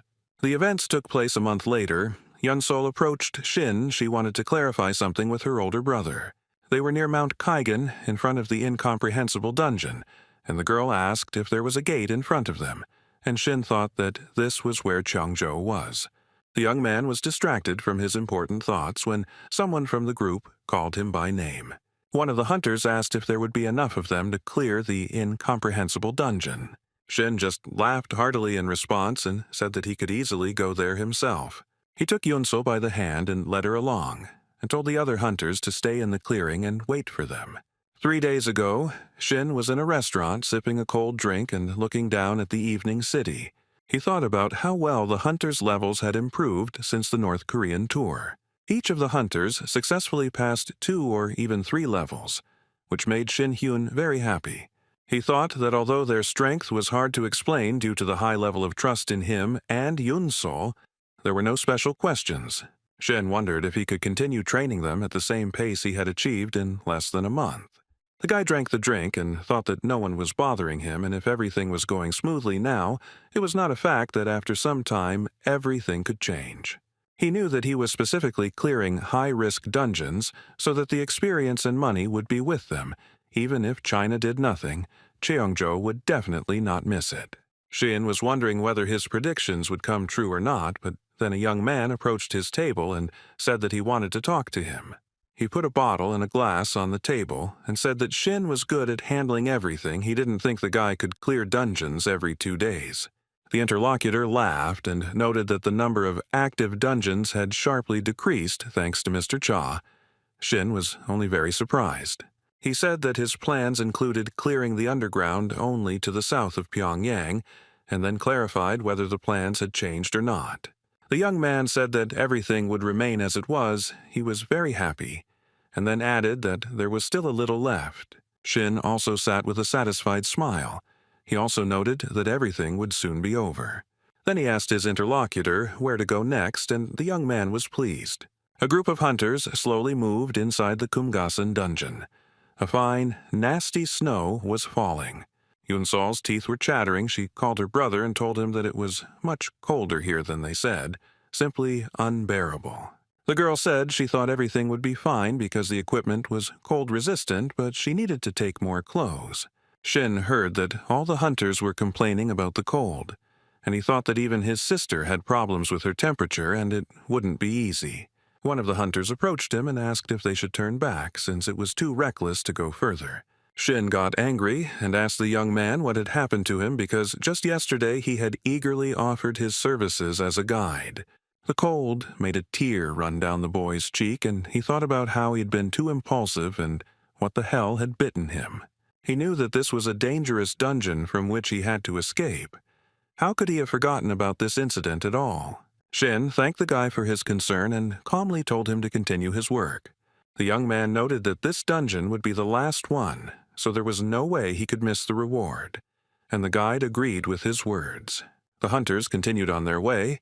Everyone said that they were cold, and Yunso thought that it had become even colder, and that they would definitely freeze to death before fighting the monsters. The girl's eyes became very big in surprise. She definitely didn't expect to see this. The monsters did appear. The group members moved one after another. Snow fell from the sky, and a huge monster flew from above. One of the hunters who heard the bird's cries thought that the monster would not appear so early. He is the main culprit who complicates this very difficult dungeon. The huge monster was ready to attack.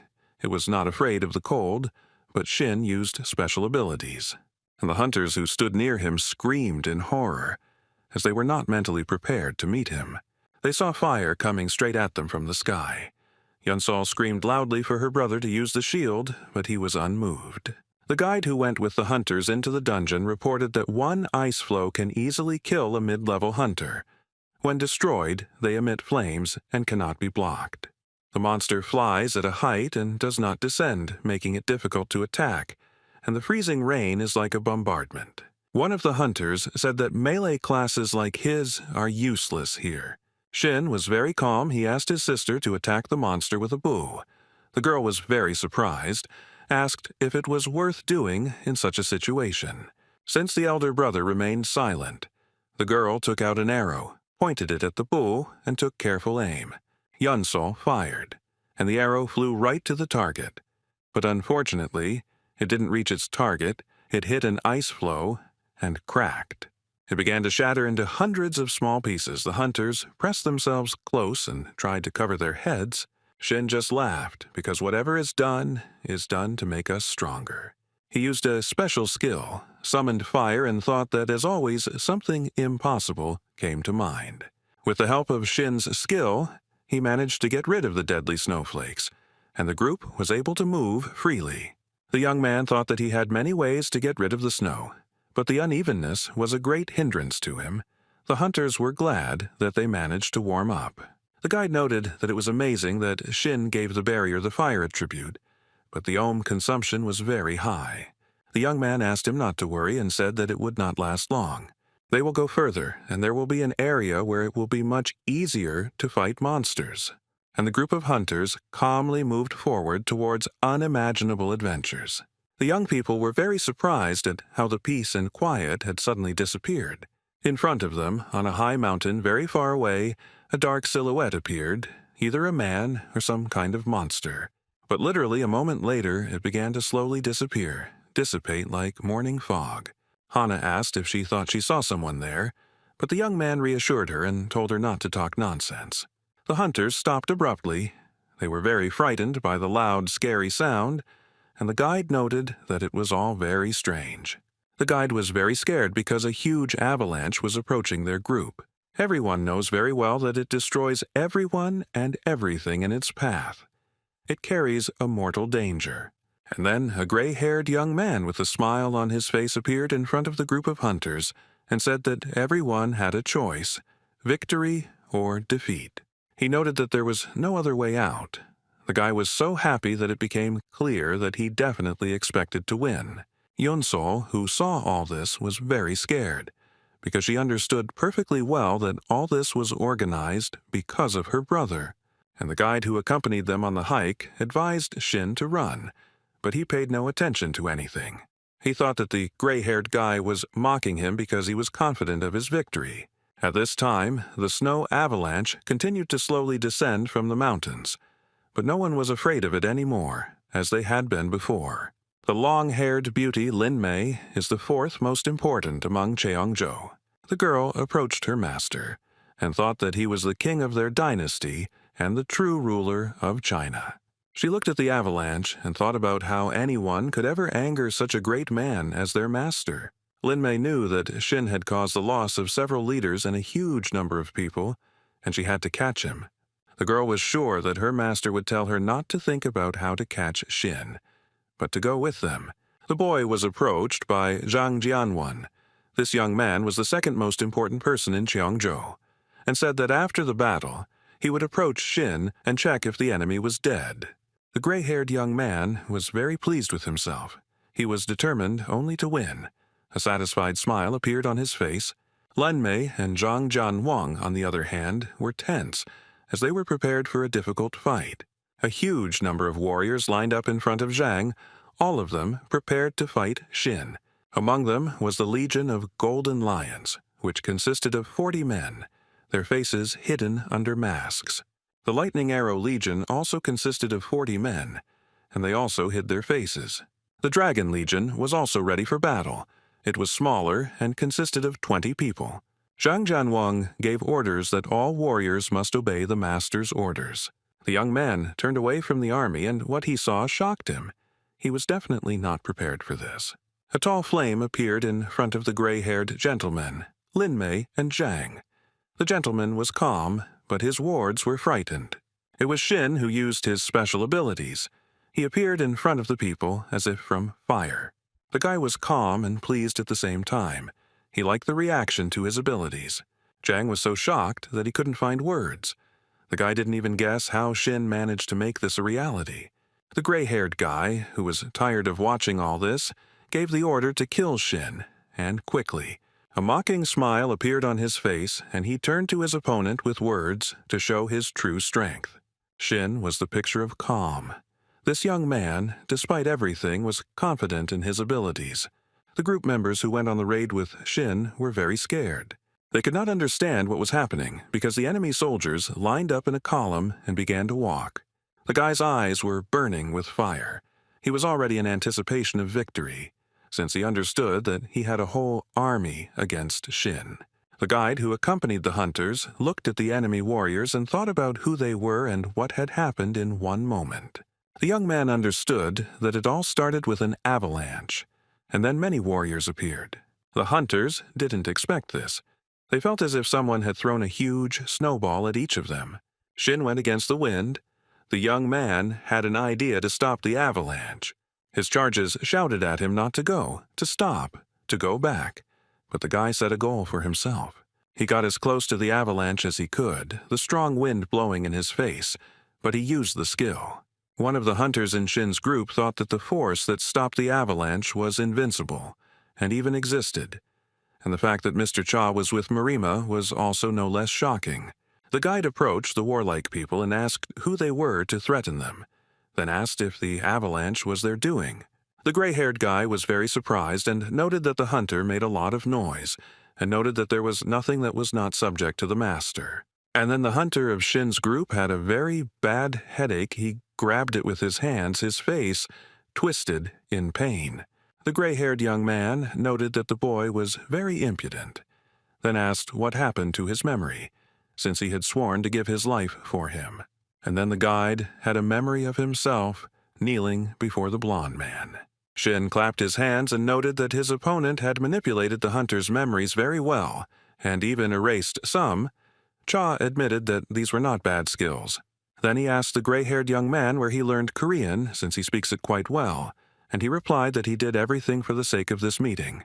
The blond-haired boy finally introduced himself. His name was Yang Cheng. He said that he was the head of Cheongjo and the heir of the Heavenly Warrior. Shin, hearing these words, only laughed loudly. He called his interlocutor a boy and noted that this was all very interesting. Then he asked Yang Cheng if he knew where the Heavenly Warrior was now, since he was his successor. The fair-haired guy with a smile on his face noted that he also really wanted to hear something from his lips. He admired his abilities, and it was not so easy to reach such a level, and then he laughed. Shin asked if his interlocutor admired him and how dare he laugh at him?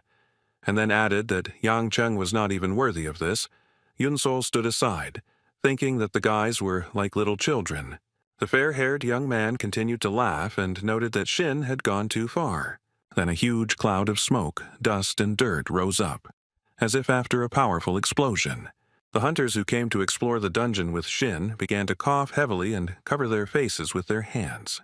And Yanshin continued to tell Shin that his arrogance would be his undoing because he didn't even know why this dungeon was called incomprehensible. And it all arose because a powerful monster appeared in the dungeon, and its existence was recognized as a disaster. Then Yan Chung added that the Ice Phoenix, that very strong monster, would teach him a lesson. Shin clarified with his opponent that he had lured him to North Korea for this very reason, to play snowballs and have cockfights, because this was not at all serious. The young man used his skill and said that if Yan Qing was so sincere with him, then he would reciprocate in kind. Shin used his special skill against the monster bird that was already flying towards him. Yanshin only became very cheerful. He saw that Shin had used a special skill. Mr. Cha, seeing the consequences of his power, was also very surprised. The monster bird lost a piece of its head from the blow, but continued its flight towards its target. Yancheng was very happy, and asked Shin what he thought about dealing with the monster of the incomprehensible dungeon so easily. He added that the bird would not die as long as it had energy. Shin lowered his head and the enemy continued to mock him. Mr. Cha thought about something for a while. A weapon appeared in his hands, and the guy said that nothing was impossible for him. Shin looked at the enemy's huge army, then at his weapon, and told it that he very much hoped that it would not disappoint him. The warriors began to talk about the guy holding a training sword. Shin thought that his stars were bright. Shin Hyun had a simple sword, but a polar sword, he considered it a part of his essence. Bird monsters were approaching the young man. They were very scary and huge, and he asked for a sword to punish his enemies. What happened further away took everyone by surprise, and Lin Mei's mouth dropped open in surprise, and Zhang Jianwang screamed in horror. His hair stood on end, and beads of sweat appeared on his face. Yanshin's eyes were burning red. His mouth was twisted into an evil grin, and his nose was wrinkled. And Shin said that he should know his place. That was the moral of his words. The real emperor of the sword, the young man, was very pleased. The guy took the weapon out of its sheath, raised it up, activated his power, and walked forward. There were huge monster birds flying above Shin Hyun, but he didn't pay any attention to them. He went against all odds, using only his sword. The young man was calm and focused. Limni's eyes and mouth opened wide in surprise. A bead of sweat appeared, and she stared at the sword without taking her eyes off it. The hunters from Shin's group noted that the sword in the hands of this young man was like floating clouds, like a leaf that stirred the surface of the water. Shin's opponent, a fair-haired young man, was also shocked by what was happening, his mouth opening in surprise. Limni, as if waking up from a dream, was very surprised. The girl turned to Zhang. She noted that she had just come to her senses, and Shin Hyun was already in front of them. The young man uses his weapon with precision and skill and moves towards them with purpose. Not only Limni and Zhang, but also the warriors who had been prepared for battle and lined up in advance were in shock. Zhang looked at Shin's weapon and thought that the tip of the sword was already exposed. Limnaeus could not utter a word. She only gasped for air, since already 2/3 of their army was destroyed. There were very few people left who were prepared to fight Shin Hyun when he managed to deal with them. The warriors gathered in groups of several people and were not against leaving this place. The silver-haired man, the leader of their guild, was very angry and annoyed, shouting for his guild members to get into line as quickly as possible. But the young men, who saw what had happened to the other warriors, did not want to obey him. Therefore, the guild leader Cheongjo was forced to use his special power against them. He extended his hand towards his army, his eyes burning with hatred.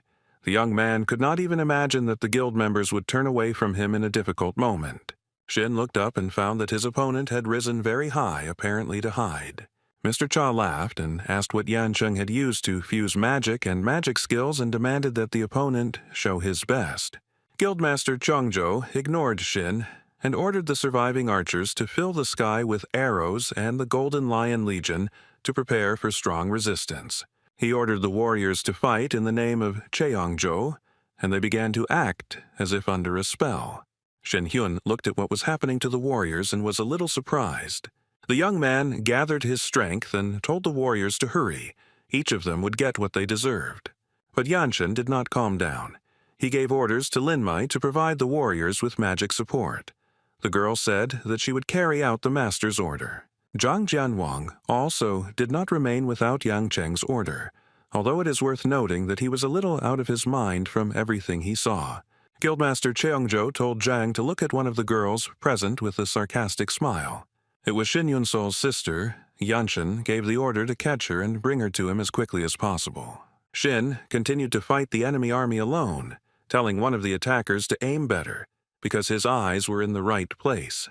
The young man found it very funny that the members of the Cheongjo Guild looked slow and awkward, but he thought about not killing them all, but leaving a few.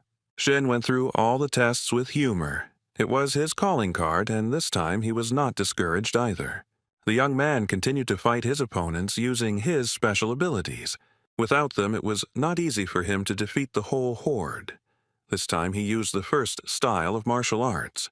He easily dealt with the attackers, blood flew in all directions, and Shin offered to attack the next warrior. But here, the young man was a little surprised, since he was prepared for single battles with each warrior. 2 rows were occupied by warriors with iron shields. The head of their guild ordered the iron wall to press on the enemy. The warriors were maximally protected and prepared for battle, so Shin also had to think about other tactics. Linmei commanded the warriors. She gave the order to everyone without exception to open fire, and all the archers simultaneously released arrows from their bows, but at the same time they hid behind their shields. Shin looked at the number of arrows and noted that there weren't that many, then wondered if the attackers were confident that they would have enough. And the arrows continued to fly very quickly straight towards Mr. Cha, and only the wind whistled. The guide who was accompanying the group into the dungeon screamed very loudly. He was worried about Shin, and Yun-sol asked him to calm down and watch further. She said that her brother would now handle everything on his own, and indeed the arrows simply fell near Cha's feet. Linmei thought about how many attacks Shin had withstood, and the hunters were high level. They also had martial arts, but Hen hadn't been hit even a hair. The girl thought for a bit and decided that after this attack she should attack Shin, and this blow should reach him. She flew up to Mr. Cha, was already a few meters away from him, and was ready to use force. Linmei was very surprised. She couldn't attack Shin. The girl couldn't understand what was happening to her. She fell to her knees and couldn't get up. Shin passed by, and Linmei thought that this man couldn't be defeated. Guildmaster Chongzhou watched from above. As he grew angry and called the girl names, he ordered her to throw everything away and attack Cha with all her might. Yancheng was shouting, angry and furious. He wanted the girl to hear that Shin was violating the internal order. So he turned his attention to Zhang Jianwang, who was much more willing to carry out his orders. A little more, and he would have stolen Yunsel. But the girl attracted attention to herself as she screamed loudly.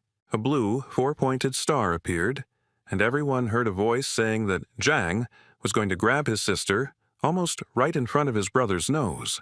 Shin walked quickly through the snow and asked the villain where he got so brave.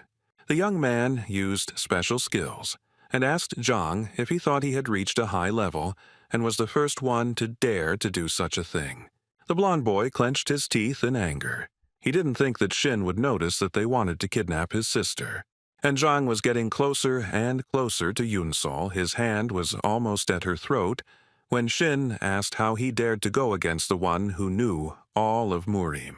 Mr. Cha then noted that it was useless to take a loved one hostage. Shin told Zhang that he was thinking too narrowly. The villain's body seemed to be caught in metal shackles. He thought about how everything quickly fell apart, because a lot of time had passed since the last entertainment. Mr. Cha was very angry, but he didn't show it. He just told his opponent to just die, and blood gushed out of Zhang's mouth. The young man knew he was in chains, so Shin used his skills. But how did this injury happen? Yunsol and her guide were near the scene of the incident. They saw Zhang bleeding, and the guide thought that all this was impossible. Now the guild leader Qiangzhou thought about it. He was worried that Shin might be the soul of the sword. Mr. Cha, with a sense of accomplishment in protecting his sister, calmly approached Yang Cheng. The head of the Qiangzhou guild had a hysterical fit for no reason. He felt sick from his own guesses. At first he thought it was all a brand, but then he noted that even he hadn't achieved that. He used force and began to rise up. Apparently this is how he wanted to be safe. And Shin just thought that the opponent wanted to appear taller, so he rose to the very end. Hen got fed up with this whole circus performance, got angry, and told Yanshin that he should be punished. Shin didn't put things off for long and used his skills. The enemy was covered in blood, but he couldn't understand what was happening to him. Then Mr. Cha asked guild leader Cheongzhou if it hurt, and then told him not to whine, because he was not a little child. Shin asked how long Yanshin would continue to look down on him from above, as he was already getting quite tired of it. Guildmaster Qiangzhou looked calmly down at the enemy and thought about something. Nothing foreshadowed trouble. Then something started falling from a great height at such a high speed that even those around could not understand what it was. Yancheng landed with his butt right on the ground, under Shin's feet, groaned in pain, and Hen noted that he had thrown the impudent fellow from a height. Then Shin added that now he needed to be taught a public lesson and grabbed him hard by his dyed hair. He asked Guildmaster Qiangzhou if he realized how different they were from each other. Yancheng began to laugh and called Shin an ascended one, which means a person is close to becoming before a god, and asked if he was the one the heavenly warrior spoke of. Then the blonde added that Hen was not ready yet. These words surprised the young man. And Yancheng kept saying that Shin would hate the heavenly warrior. He was like that from the very beginning, too. Then something happened to Shin. One of his eyes turned red, and he heard a voice asking whether Yancheng was really his true enemy. Guildmaster Qiangzhou said that the heavenly warrior told him the truth, that the world would soon be destroyed, and only those who came from Murim and achieved mastery would be able to stop it. Yanshin smiled and asked Shin if he could handle this disaster. He should already be feeling the harbingers of it. Hen was surprised by this news and said that he knew little about the end of the world, and if the guy was lying to him, he would die right there on the spot. Yancheng coughed and noted that maybe he was a sacrifice to compliment Shin. He grabbed Hen's hand very tightly and didn't want to let go. Most likely he was planning something bad. Shin was very surprised. His eyes became big. He looked suspiciously at the gray-haired guy, and he only smiled. And Mr. Hen was also depressed because he didn't know whether the head of the local guild had told him the truth. Yancheng decided to take advantage of this situation and use spirit magic. A smile appeared on the young man's face. He said that he had obtained this ability through experiments. The blond young man then said that Shin had given him too much time and he should have killed him before he looked him in the eye. With a satisfied smile, confident that victory was in his pocket, Yanshin ordered Heng to stand up. He obeyed, and the young man noted that Shin was under his complete control, then asked how he felt when someone controlled him.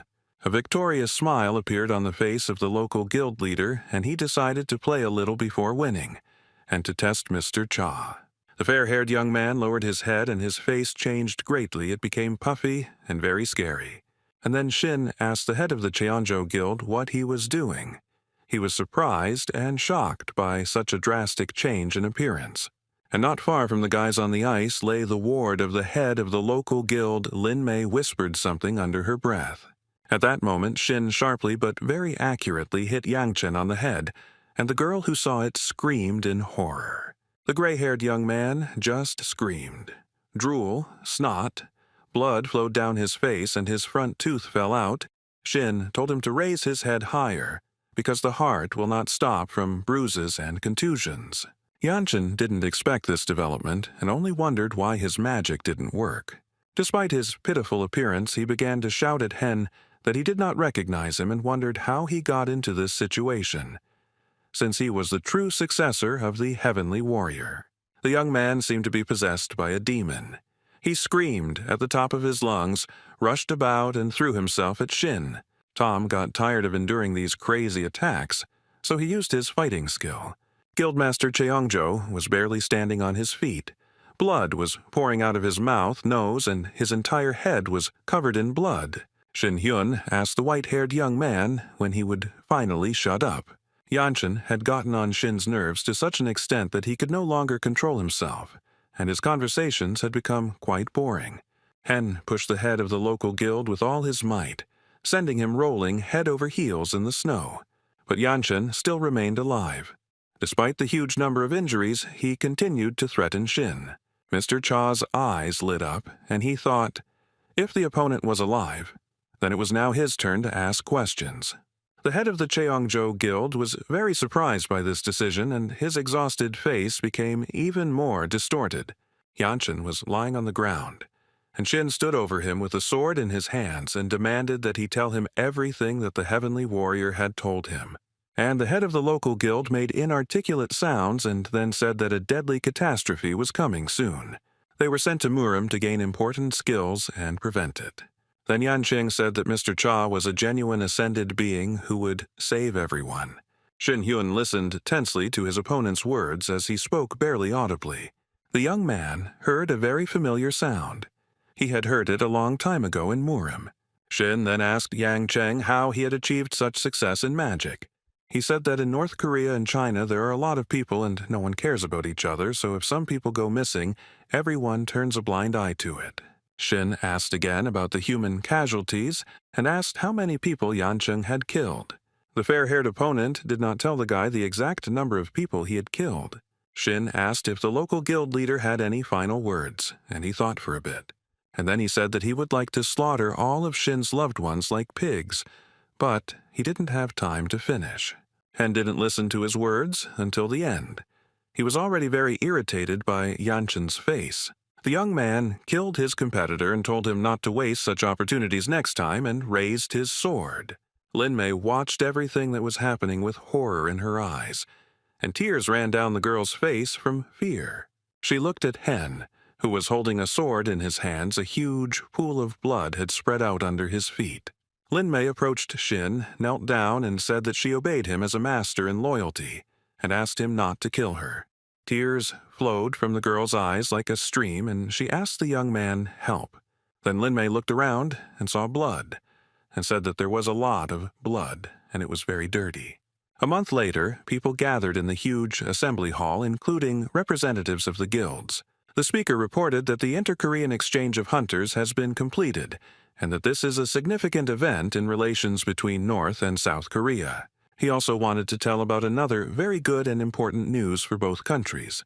The young man said that several more high-level adventurers had been born. The speaker introduced each one, stated their name, and also named the hunter's level. He then added that the emergence of new adventurers was the merit of just one person. And he introduced the hunter, Cha Shin Hyun, to everyone present with great pride. Yunsol, who was nearby, became sad. The report was interrupted for a while, as a guy approached the man and whispered something in his ear. He asked again how it was that he suddenly disappeared. Because this was an official event, and you can't just leave it, but Shin went out into nature. Shin and Lee were in the clearing. The young man laughed and asked why he was the only one to blame. The girl was his accomplice. She laughed and noted that she had kidnapped Shin Hyun himself. The young man noted that he also deserved a short break because each time there was more and more work. Lee said that Shin was very late because the group left in the winter and arrived only in the spring. The guy explained that he had a lot of things to do and people who were bothering him. Shin then added that he had now entrusted all his affairs to his new subordinate, and he thought it was a good idea to leave the Cheongjo Guild members and take advantage of their connections, strength, and money. While North Korea's hunting infrastructure is still developing, they need help from China and the Cheongjo Guild, Shin said. Lee Ji-hye listened to Shin with half an ear, looked around absent-mindedly, and then, completely out of place, remarked that the weather was very nice today. After a while, she turned her head and looked at the young man. It seemed that Shin felt ill, so the girl asked if everything was okay with him. He replied that everything was fine, and this time she didn't learn anything about the heavenly warrior. Mr. Cha fell silent and began to think about something of his own, because he had learned a lot of new things. The girl remembered a conversation with a fair-haired man who said that the world was approaching a catastrophe, and urged him to go beyond human boundaries. Otherwise, he could lose everything. He remembered the voice saying about the collapse of the world and the ascension. Then Shin thought that there were many more questions that had no answers. Then he added that if you think about it, he is not interested in such questions since there is no answer to them, and noted that his eyes are still foggy. Shin stood up, looked at the beautiful spring sky, and thought about whether he could just forget all of this. There was a huge monster in the clearing. His eyes were burning with fire, and his teeth were very sharp, and many arrows were flying at him. A moment later, the monster was killed, and a huge amount of experience stones poured out of it. One of the hunters asked if this was the last monster. His guess was confirmed. The leader of the group gave the order to collect loot. These are stones that fell from wolf monsters. The hunters began to pick up the experience stones that lay in the clearing. They were of different sizes, but of a beautiful, bright red color. One of the hunters said that he was constantly running out of steam at the stage of collecting loot, and asked the leader if he had such a skill to collect all the drops at once. He replied that such a thing had not yet been invented. The leader held the experience stone in his hands and said that such a useful skill could not be found in the whole world. And then one of the hunters was very surprised and shouted loudly for all members of the group to be careful. Another huge, scary monster appeared in the clearing. Everyone was relaxed and did not think that there was anyone else left. The hunter had beads of sweat on his face. He was confused about where the monster was hiding, but he used his power. After some time, the monster lay dead in the clearing and did not pose any danger. The hunters collected the experience stones, their things, and began to leave the dungeon. And the leader of the group thought that one monster did not drop a magic stone, and this should be reported upon arrival. A young man approached the leader and said that he had received a call from the Chiaksan dungeon. He asked what happened. The assistant replied that the body of a monster was also found in that dungeon. This information shocked the group leader very much. He was not ready to hear such information. After the death of Park Tae-hoon, the leader of the Twilight Guild, the Dawn Guild proposed a peace agreement, which was the basis for their unification. New high-level hunters have appeared. Everyone knows who helped them with this, and they are all members of the Martial Arts Guild. It was Shin. When he appeared, no matter where and when people rejoiced at his appearance, it became the impetus for an active exchange of hunters with China and North Korea. Cha Shin became very famous and was often called the new star in the hunting world. There were plates with a variety of food on the table. A delicious breakfast was waiting for someone, maybe lunch. But Shin, who folded his arms across his chest, was not very happy with the food he saw in front of him. His sister twirled the noodles on her fork and was very happy that they would eat with her brother. He didn't share her joy and asked what she liked about this swamp noodle soup. The girl corrected him and said that it was spaghetti. She added that she didn't have a loving family as a child, so she dreamed all her life of eating with her family in such a restaurant. She envied those families who ate at the same table with a smile. Shin said that his sister can order absolutely anything she wants here. He understood that Yeonsol had a difficult childhood. The older brother smiled at his sister and asked if maybe they should get together more often and have get-togethers in places like this. Then he added that they were a family. These words touched the girl very much, and tears came to her eyes. At that moment, Shin received a message on his phone and awkwardly took the device out of his pocket, trying not to attract attention. What he saw on the screen of his mobile phone shocked him. The guy opened his mouth in surprise, unable to utter a word. He stood up from the table and told his sister that something very urgent had happened, and he needed to leave, which angered Yeonsol. The younger sister was shocked by everything that was said and wanted to say something back to her brother, but he told her to enjoy the delicious food for now. Yeonsol was left alone at the table, and those around her looked at the girl with sympathy. She got angry and noted that her brother said that he would buy her whatever she wanted, but he left her and ran away.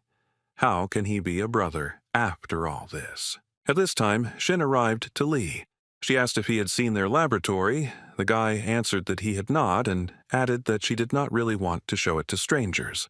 The deputy in the guild said that magical research is often highly classified. But now it doesn't matter because the reason she called was very unusual and important. The young people entered the laboratory. Lee showed Shin a huge box and began to lift the lid. Shin saw a huge wolf-like monster with large, sharp teeth. Naturally, it was dead. Li Jia explained that it was a monster from one of the dungeons of Gyeonggi-do. Shinui became curious how he got out of the dungeon. The girl noted that this question did not interest them. The fact is that not a single magic stone was made from this monster. This information shocked the guy. The young man stood in front of a huge box, looked at the monster, and thought about something. The vice leader of the guild noted that Hen knew nothing about this either, but showed the monster just in case. The young man thought about something, smiled, and asked the girl why she was so upset. Lee didn't understand the question. The guy told her to tell him the coordinates of the dungeon from which this monster was taken and also advised to restrict access to it. The girl became nervous and asked the young man if he wanted to see the monster in person. Shin replied that everything would definitely become clear if he saw the monster with his own eyes. But for now, he shouldn't approach that place. The events take place in New York. The secretary reported that with the increase in the number of monsters from which stones do not fall, serious economic problems may arise. The young man asked his assistant what the situation was in Northeast Asia, and she replied that they were also experiencing similar difficulties.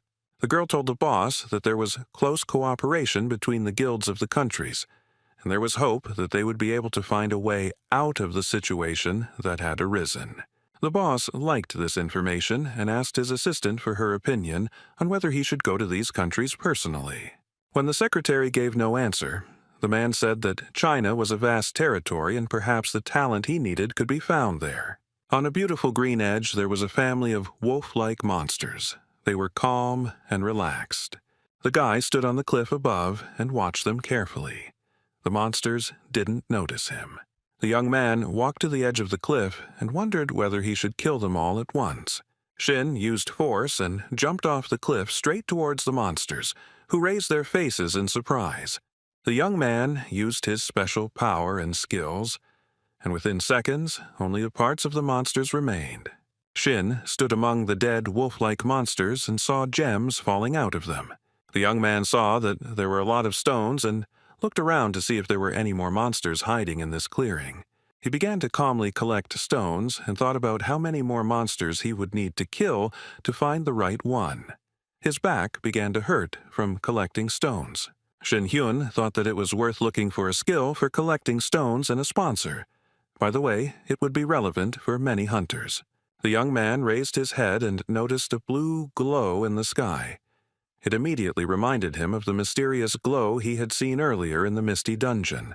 The stones he collected fell out of his pockets, and Shin thought that their color, aura, and glow of the radiance were slightly different from last time. This time they were darker. Shin again remembered Yanshin, who said that the world was approaching a catastrophe and that he needed to open the door to ascension and go beyond human boundaries. Otherwise, he would lose everything.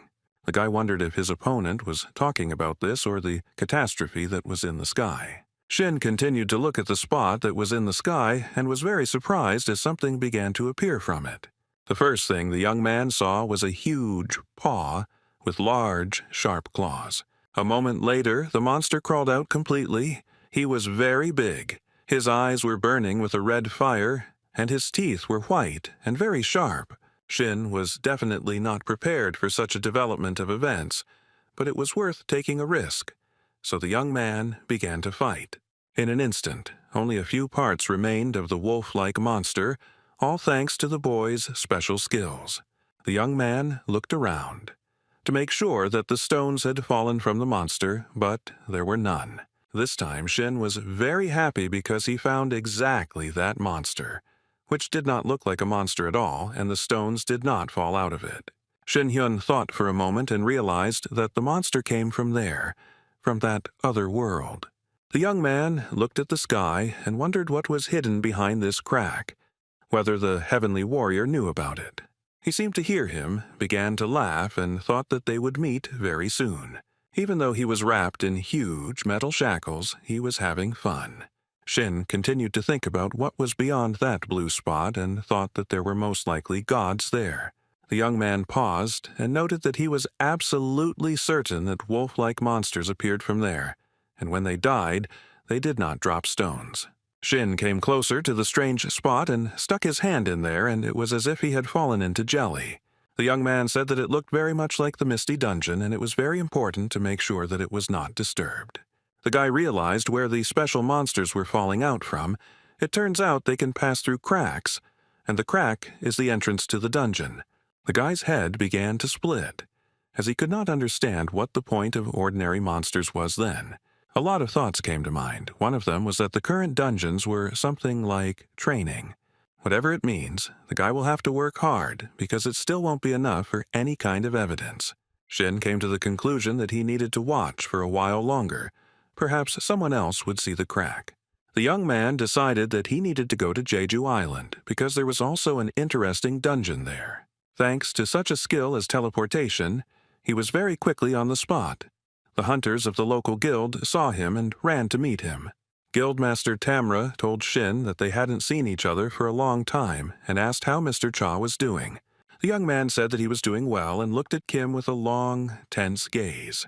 And then he asked the local guild leader about why he was having a hard time, and he replied that it was very obvious and he was ashamed.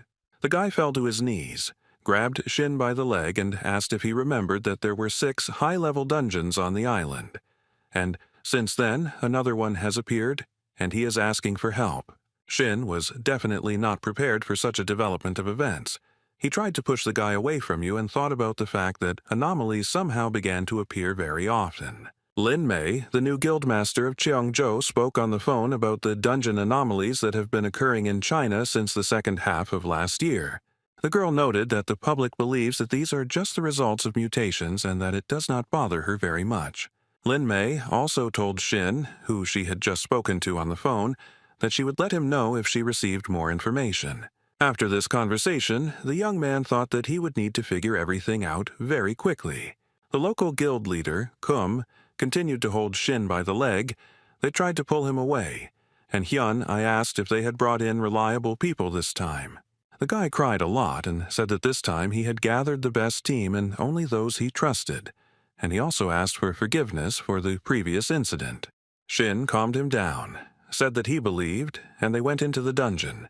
But Hyun noted that he would go first. The young man thought that he would grab everything he could until the monster corpses appeared. When he entered the dungeon, he was met by monsters. There were a lot of them, and they looked like tigers. Mr. Cha, not without his special skills, quickly dealt with the tiger-like monsters. The entire ground of the dungeon was strewn with the stones that had fallen from the monsters. There were a lot of them. Kum looked at all this and thought that even a high-level hunter would not be able to kill so many monsters at once. Shin told him to collect stones, turned his head to the side, and what he saw surprised him.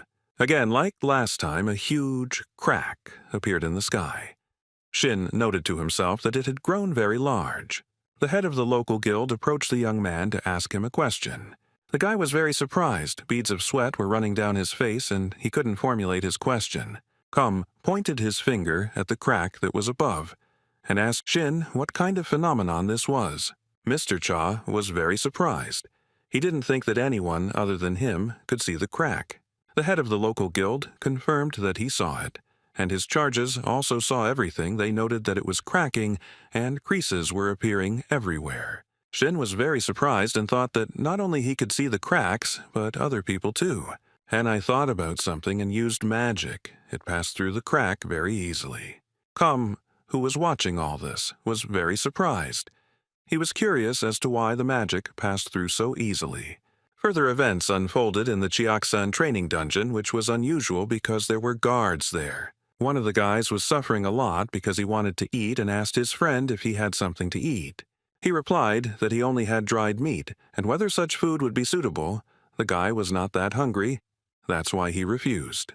One of the hunters stood up, stretched, and said that guarding dungeons is complete crap, and they only have to hold out for another month. At this rate, he will lose all his skills. The partner laughed and said that he would succeed. Especially if he fooled around somewhere else, he replied that he was not going to go anywhere because it was another hassle. The guys were joking with each other when suddenly the TV turned on and there was some kind of interference on the screen. 2 guards asked the third why he turned on the TV, and he noted that he did nothing. A golden-haired goddess appeared on the screen and said that they did not consider this blessing in vain. Then she added that they didn't take the message seriously. This picture was on the screen, not only in the guard booth but also in the metro. She was also seen by Lee Jihye, who was working on her laptop. The goddess said that what has happened so far is the fate of man, and the only thing she could do was put everything aside. And then she added that hope that people will be able to avoid this nightmare. The room where the guards were located suddenly became dark. The lights went out, and the TV turned off by itself. One of the guards asked if it was the voice of the goddess, and another confirmed that it was the voice he heard during classes at the Hunters' Academy. The hunters had a feeling that something was happening outside. They were very surprised and nervous.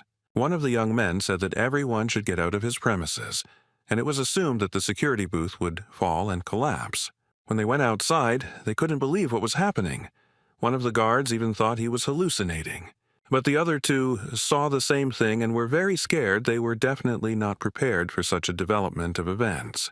Monsters in the form of rabbits jumped out from the dungeon, which was surrounded by barbed wire. One of the guards wondered how those rabbits managed to break through the dungeon. A huge wolf-like monster with huge teeth emerged from a crack in the sky, its eyes burning with hatred. The local guild members were not prepared for this. They immediately asked what the hell this was, and only Shin was prepared for such a development of events. The hunters had no idea what the monster was doing there, and Hen thought that a strange monster had emerged from their cracks, and the principal of the dungeon was collapsing. At this time, the monster did not waste time, but immediately began to run towards the people. Its terrible mouth was open. Shin thought that one monster needed to be captured alive in order to be delivered to the lab. Guildmaster Tamra was surprised where this wolf-like monster came from. After all, this is the Misty Dungeon. Shin held the monster very tightly so that it could not escape and said that anomalies occurred in the dungeon, and something went wrong. Hen used his special skills to put the wolf to sleep and remarked that it was valuable material for research, and that so the hunters would not worry, it would not bite. Shin was thinking about something. He was standing near a huge crack in the sky, and there was a swarm of thoughts in his head. The young man then decided to use the soul sword skill, but something went wrong. The system message said that attacking was currently prohibited. Shin Hyun didn't expect to see him and was very surprised. In the second message, he saw information that humanity was not ready yet. Well, the third surprised the young man, because it said that Shin himself was not ready for an attack, and if he did not cross the last line, then there was no point in interfering with his strength. The young man realized that there were targets against which the soul sword was useless. All this didn't upset him. On the contrary, the guy realized that he still had room to grow. Shin thought for a moment, stood near the crack, and decided that this was enough. A press conference was held in a huge assembly hall, and a lot of journalists had gathered. Representatives of the Dawn Guild were ready to give interviews and answer questions that interested those present. The first to speak was Junho Jong. He greeted everyone present and said that he was the leader of the Dawn Guild. But before getting to the main topic, the young man would like to express his sincere apologies. They both lowered their heads with the guild deputy. The guild leader said that a phenomenon of a dungeon breakthrough had recently been discovered, and monsters had come out and caused great damage to the country. The young man also said that mutants were discovered among the monsters that do not leave mana stones after death. Junho Jong added that a major economic crisis is expected because the population of monsters that do not leave stones has increased, and the whole world is paying attention to this issue. Rather, he seeks to establish connections with external guilds, and they will actively work to solve all problems. At this point, Junho Jung would like to conclude his press conference. The man thanked everyone for their attention. But this was not enough for the journalists. They wanted to find out as much as possible. One was interested in what had been agreed upon with Twilight. The second asked whether the leader planned to act alone.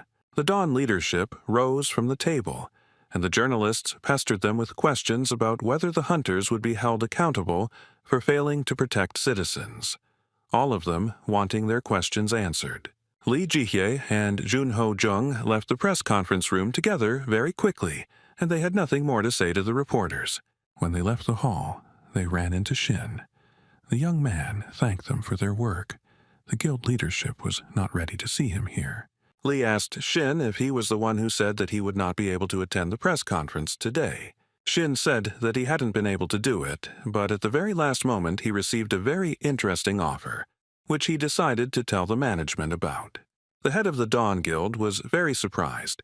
He became curious about what kind of proposal Mr. Cha had received.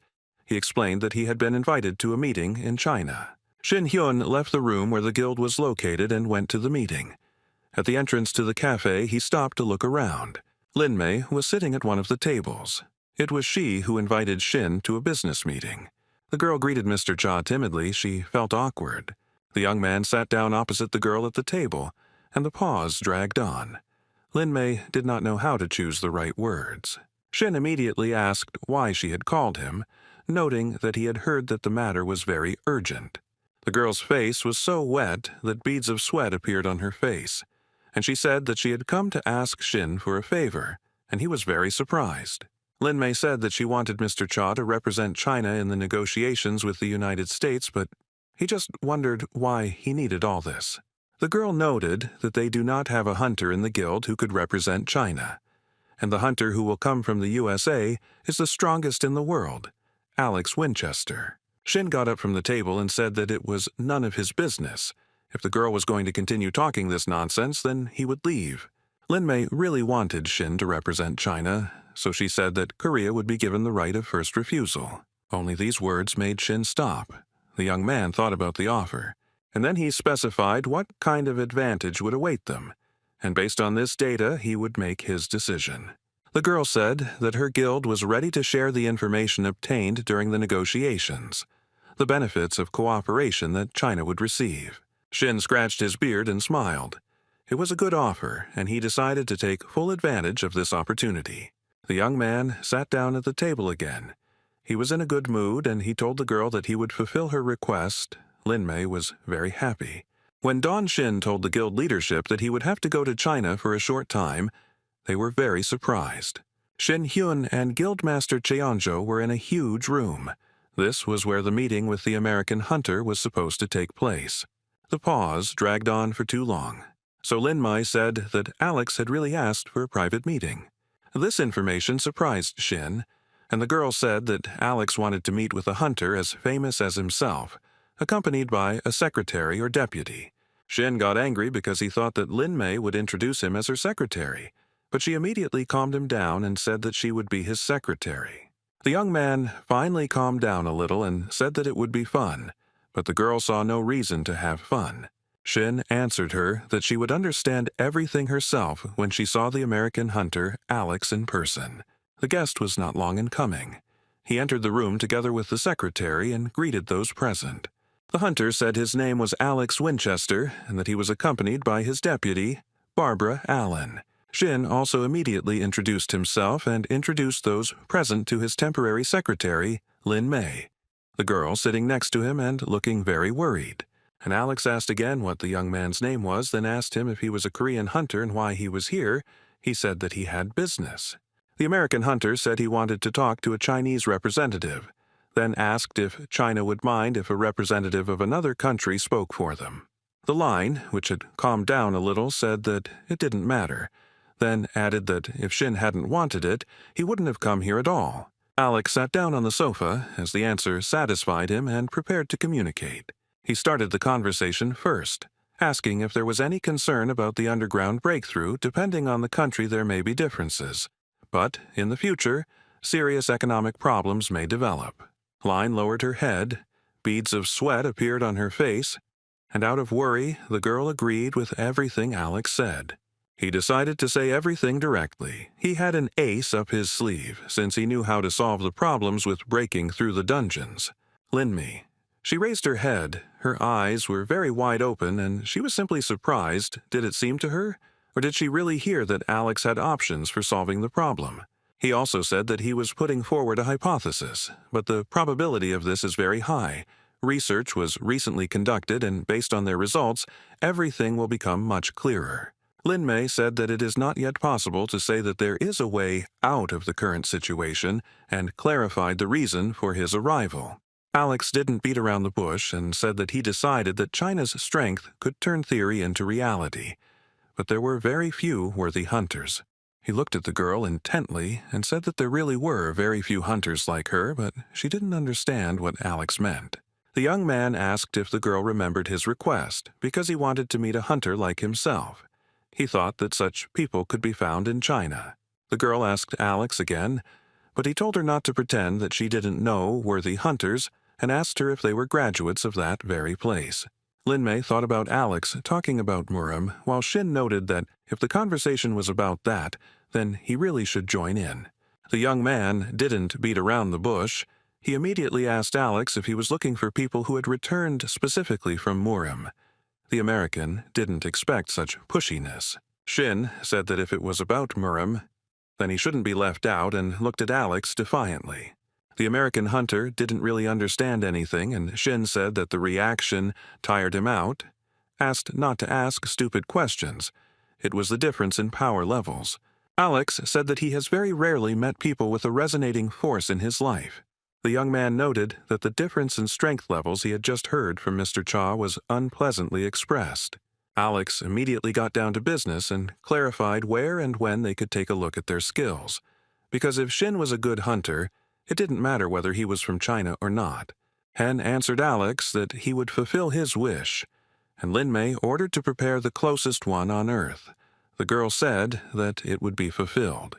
The young men went into the dungeon to begin the inspection.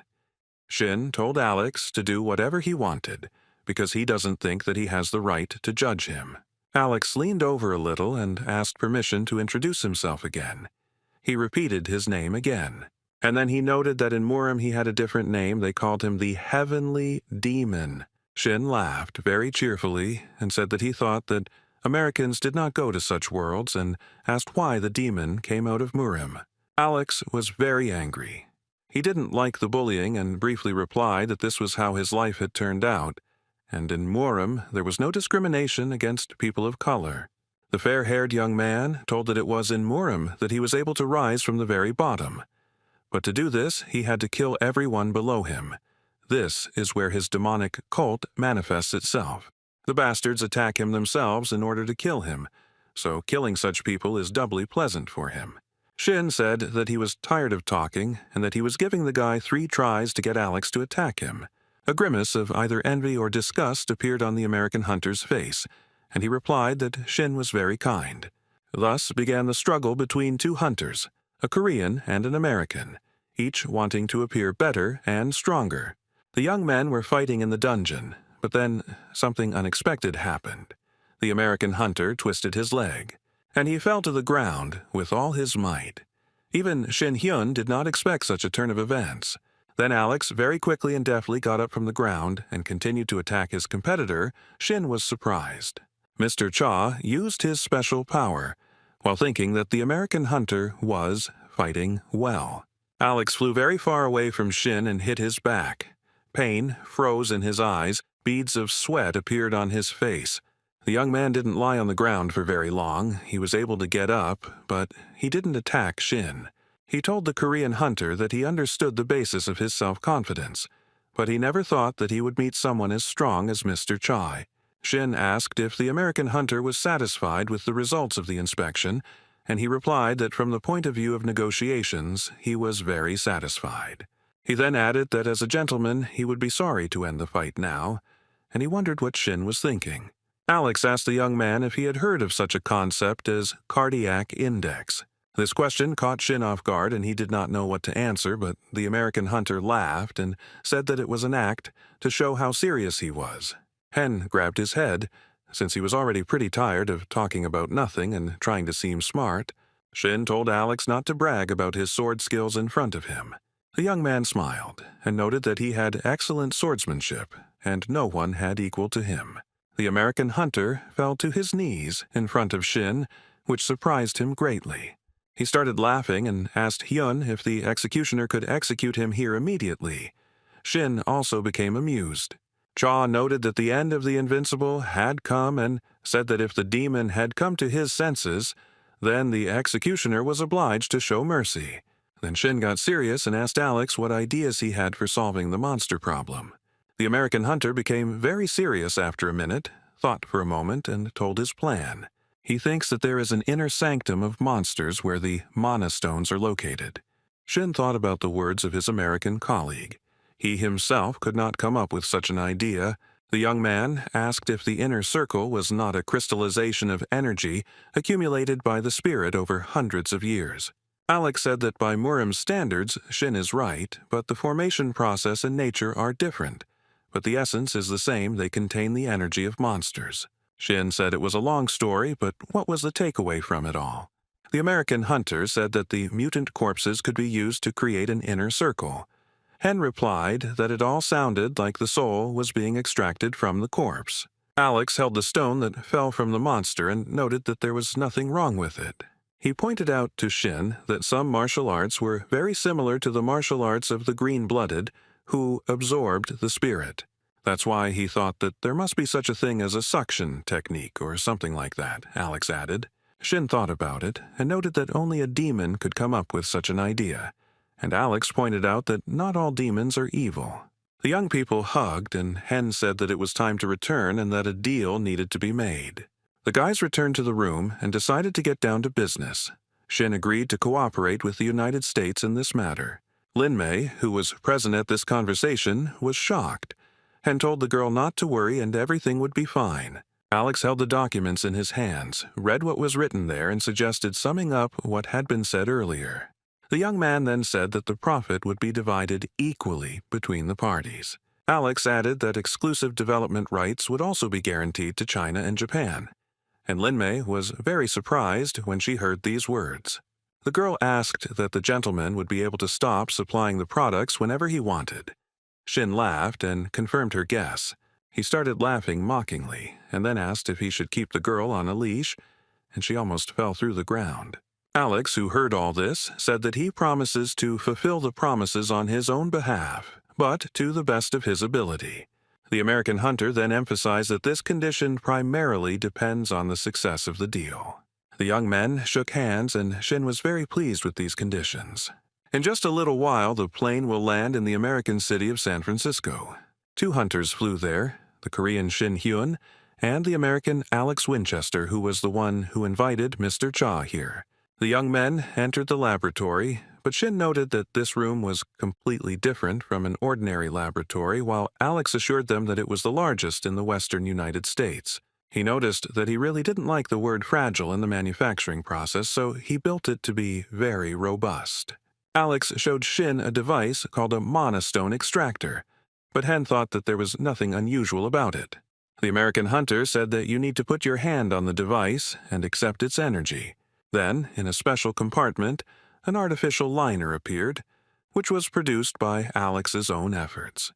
He showed the stone to Shin Hyun and said that everything was going well so far, but the guy started sweating and he stopped the American. Shin asked if a dead monster could feed on energy like he could, then added that he wouldn't do that if he were alive. Alex understood what the problem was and asked Shin to help him with this difficult matter. Hen asked if there had ever been a demon in Shaolin, and the American hunter noted that demons don't go there. Shin said that Alex is like a bird in a cage, and let him create a Shaolin Taoist group.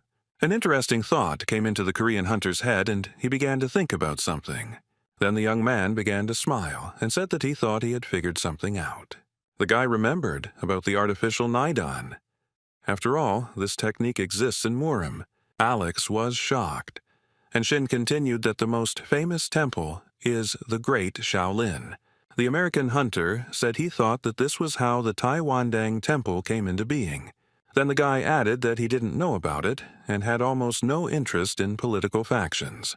Shin said that it was a good idea, and Alex asked how he could even think of such a thing. Alex asked the guy if he minded if he called someone over for a couple of minutes.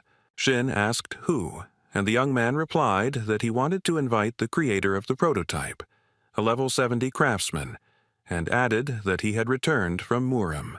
A tall, broad-shouldered man entered the lab with a carrier in his hands. He introduced himself as Tyrone Wilson. The young man said that he had brought what was asked for and placed the carrier on the table. Shin didn't waste any time and was ready to get down to business. He opened the carrier. The young man pulled out some kind of monster from it. It was swamp-colored and had some kind of growths all over its skin. He immediately began to use his magical abilities, explained his work to those present that it was magic. The monster in his hand spun around like in a centrifuge. The guy explained that in this way he modified the suction function. Very soon, a huge blue drop of monster energy formed above Shin's hands. The guy squeezed it in his hand and said that the energy was very unpleasant, apparently because it was taken from a monster. He transferred the energy to the converter and said that he felt not very comfortable. The device started its work, and it took time to understand whether the tire was working effectively or not. And everyone who was in the laboratory froze, waiting for the final result. Tyrone looked at everything skeptically. After some time, a small round blue stone appeared in the converter tray. Shin said that everything was ready, took the stone in his hand and demonstrated it in front of the Americans. Everyone was very surprised. Tyrone took the stone in his hand and looked at it for a long time. Surprise appeared on the man's face at what he saw. Alex not only held the stone in his hands and looked at it, he used a special analyzer. Tyrone held his head in his hands and couldn't believe it. But Shin said, "Is it that bad, or does he not like the end result?" The young man noted that he liked everything. He was just very surprised because this stone was very similar to the mana stone, and he even doubted whether it was real. Shin was pleased to hear these words and asked if it wasn't obvious the success of this idea, especially since he had already done everything himself, and the young man laughed cheerfully. The dark-skinned young man thought for a while and asked Shin if he could use this technique. The guy said that in order to use this device, you need a master who has magic.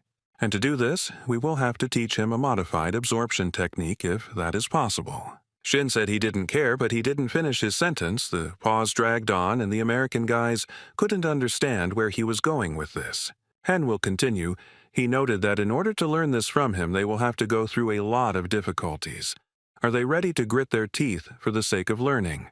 Americans don't thought it would all be so difficult, but they agreed to Shin's proposal, and a week later they were ready to start working again. It was obvious that the dark-skinned guy had a hard time learning, but he got down to business. Using a modified energy absorption technique, he extracted energy from the monster. Then he transferred it to a special device, and everyone fell silent in anticipation of the final result. After some time, a small blue stone appeared in the converter tray. The Americans were surprised. They didn't think that they would succeed the first time, and immediately after training, Alex hugged Tyrone. The young people were very happy that everything worked out the first time and that success awaited them. The American hunter then told Shin that this was just a crazy technique, and he couldn't believe that he learned all this in just a week. Shin smiled wryly and said that violence was the best way to learn something quickly. Hyun turned to the exit and said that that was all and it was time for him to return to Korea. The Americans were very surprised. But Shin said that he was going home, since his mission was accomplished. The young man turned his head, looked at the American, and said that if they took his share, he would kill them both. The boys had beads of sweat on their faces, and immediately assured their Korean friend that he shouldn't worry. Sheena met Lee. She was surprised because she didn't think he would return home so quickly. Yeonsul wasn't as welcoming as the deputy head of the Dawn Guild. The girl noted that she hadn't seen her brother since he abandoned them. The older brother noticed that it all happened because of work, and he was very busy. Then he laughed and said that it would not happen again. Lee asked Shin for help and told Yeonsul that they should report everything to him. The young man, hearing these words, became very tense and asked again what they were supposed to report to him. Lee Jae unfurled a flag in front of Shin and said that it was the new symbol of the Martial Arts Guild. When the girl asked if it turned out well, the young man replied that the symbol was not bad. Li Shi said that she had been racking her brains over its development for several days. Shin said that Jiha didn't look like she hadn't slept for days, and the girl asked if the guy was referring to her weight. Yeonsul, who heard all this squabble, smiled and thought that something was wrong with Lee. She was eating and not getting fat. The girl interrupted her brother and Lee and asked why the young people were being so familiar. She came closer and asked Jihi why she didn't call her brother by name as if they were strangers and not friends. The Vice Guild leader thought for a moment and said that she would now call the young man Shin Han. He replied that he didn't care what they called him, but he was much more comfortable with it. Someone started knocking very loudly on the door and shouting that the matter was very urgent and the deputy head ordered them to come in. A young man flew into the room and said that Taibek was in the dungeon. More than 3 types of monsters were discovered. Li Ji wasn't happy about this news, but she asked if anything else had happened besides the dungeon breakthrough. And Shin asked the young man who had arrived if there were any new monsters coming out of the rift. He replied that he was not sure about it. But if there was something unusual, it was that there was a very strong vibration in the dungeon. She walked through all the parts. The hunters who went there, all without exception, complained of severe headaches. The deputy head of the guild thought for a moment and said that this had never happened before and that she would go there too. Shin grabbed the girl's hand and stopped her. She looked at the young man in surprise, and he confronted her with the fact that he would go into the dungeon himself. This phrase shocked Li Ji. The young man thought that the goddess was involved in all this because everything is not as simple as it might seem at first glance. Shin looked at the frightened deputy guild leader and thought that the heavenly warrior might be involved in all of this. The young man very quickly, not without the help of teleportation, found himself in a dungeon. The number of monsters was staggering. With the help of special skills and magic, Shin dealt with a huge number of monsters very quickly. Then he sat down on the ledge and thought about the chaos in the dungeons, and the animals constantly trying to get out. He wondered if the goddess had meant all this when she spoke in her second revelation. The guy stood up, started moving around the dungeon, and talked about how after the dungeon was looted, monsters began to appear randomly. Shin wondered if this could be a sign of the goddess's favor or a harbinger of misfortune. The young man looked ahead and saw silhouettes of some people in the distance. He was not at all afraid and went to meet them. They were members of the local guild, who did not expect to see Shin here. The girl recognized Shin and asked him when he had arrived on Jeju Island. Not receiving an answer to her question, she asked if he was also here because of the Misty Dungeon. Shin asked her again which island she meant, and then realized that these weren't just monsters mixed together. The guy came to the conclusion that the dungeons were all mixed together. This discovery brought him shock. Understanding that this was all very critical and dangerous made the young man think about what to do next. The conversation takes place in the Misty Dungeon, which is located on Jeju Island. Shin said that he went to investigate the anomaly in the dungeon, but it turned out that he entered the Taibek dungeon. The hunters of the local guild were very surprised that the young man had really met them at such a distance. They could not understand what was happening. Shin also noticed that something had happened to the dungeon. It seemed larger than it was before. One of the hunters said that they left a flag in front of the entrance to the dungeon. But when they returned, they did not find the flag. Some kind of crack had appeared there. Shin asked if there was a gate, and then thought that this was the reason they couldn't get back. The young man scratched his beard and thought that there was only one gate in the dungeon. He then said that he thought that the dungeons had merged and that the gate he had entered through was still intact. So he needed to hurry and get out of here. The local guild hunters were very happy because they realized that Shin would save them. The guy said that, first of all, they should think about safety. Everyone walked very quickly towards the exit, but only one girl stopped and asked if Mr. Cha would stay here. The young man calmed her down and said that he would try to dig into the crack that had appeared in the dungeon. Shin Hyun thought that there must be something else besides the merging of dungeons. He looked at the crack and realized that mutants were coming out from here. It looked very much like a passage or something like that. The guy became interested in where it led. Shin folded his arms across his chest and watched as a clawed paw with an arrow emerged from the crack. And then a lot of monsters came out of it. The young man was very surprised. He was surprised because lizards crawled out of the crack, but they were also dressed.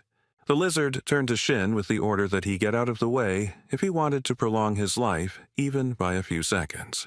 The young man thought about what the lizard was saying, and he had never seen such creatures talk.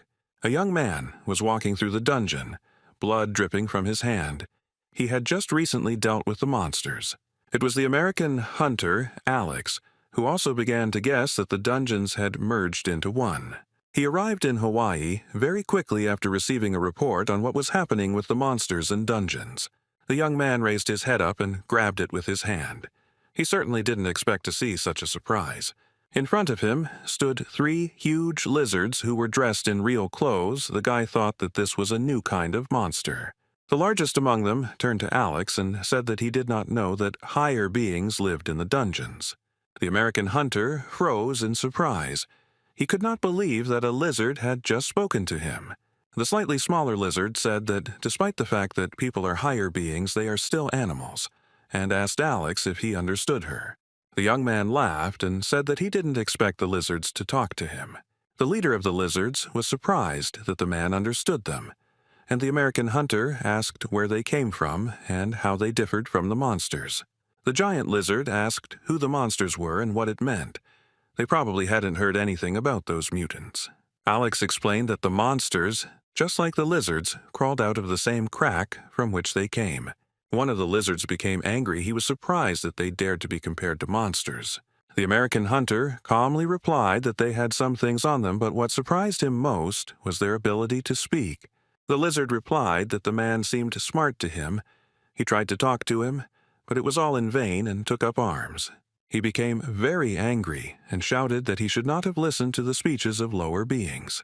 Alex realized that something was wrong, so he was ready to use his magic and noted that monsters are exactly like lizards. The American hunter had a huge sword in his hands and was ready to fight the dragons. The dragon-like creature asked the man if he was going to attack him with this toothpick, as he called Alex's sword. The guy was calm and said that he once pierced someone's forehead with chopsticks. The chopsticks were no sharper than a toothpick.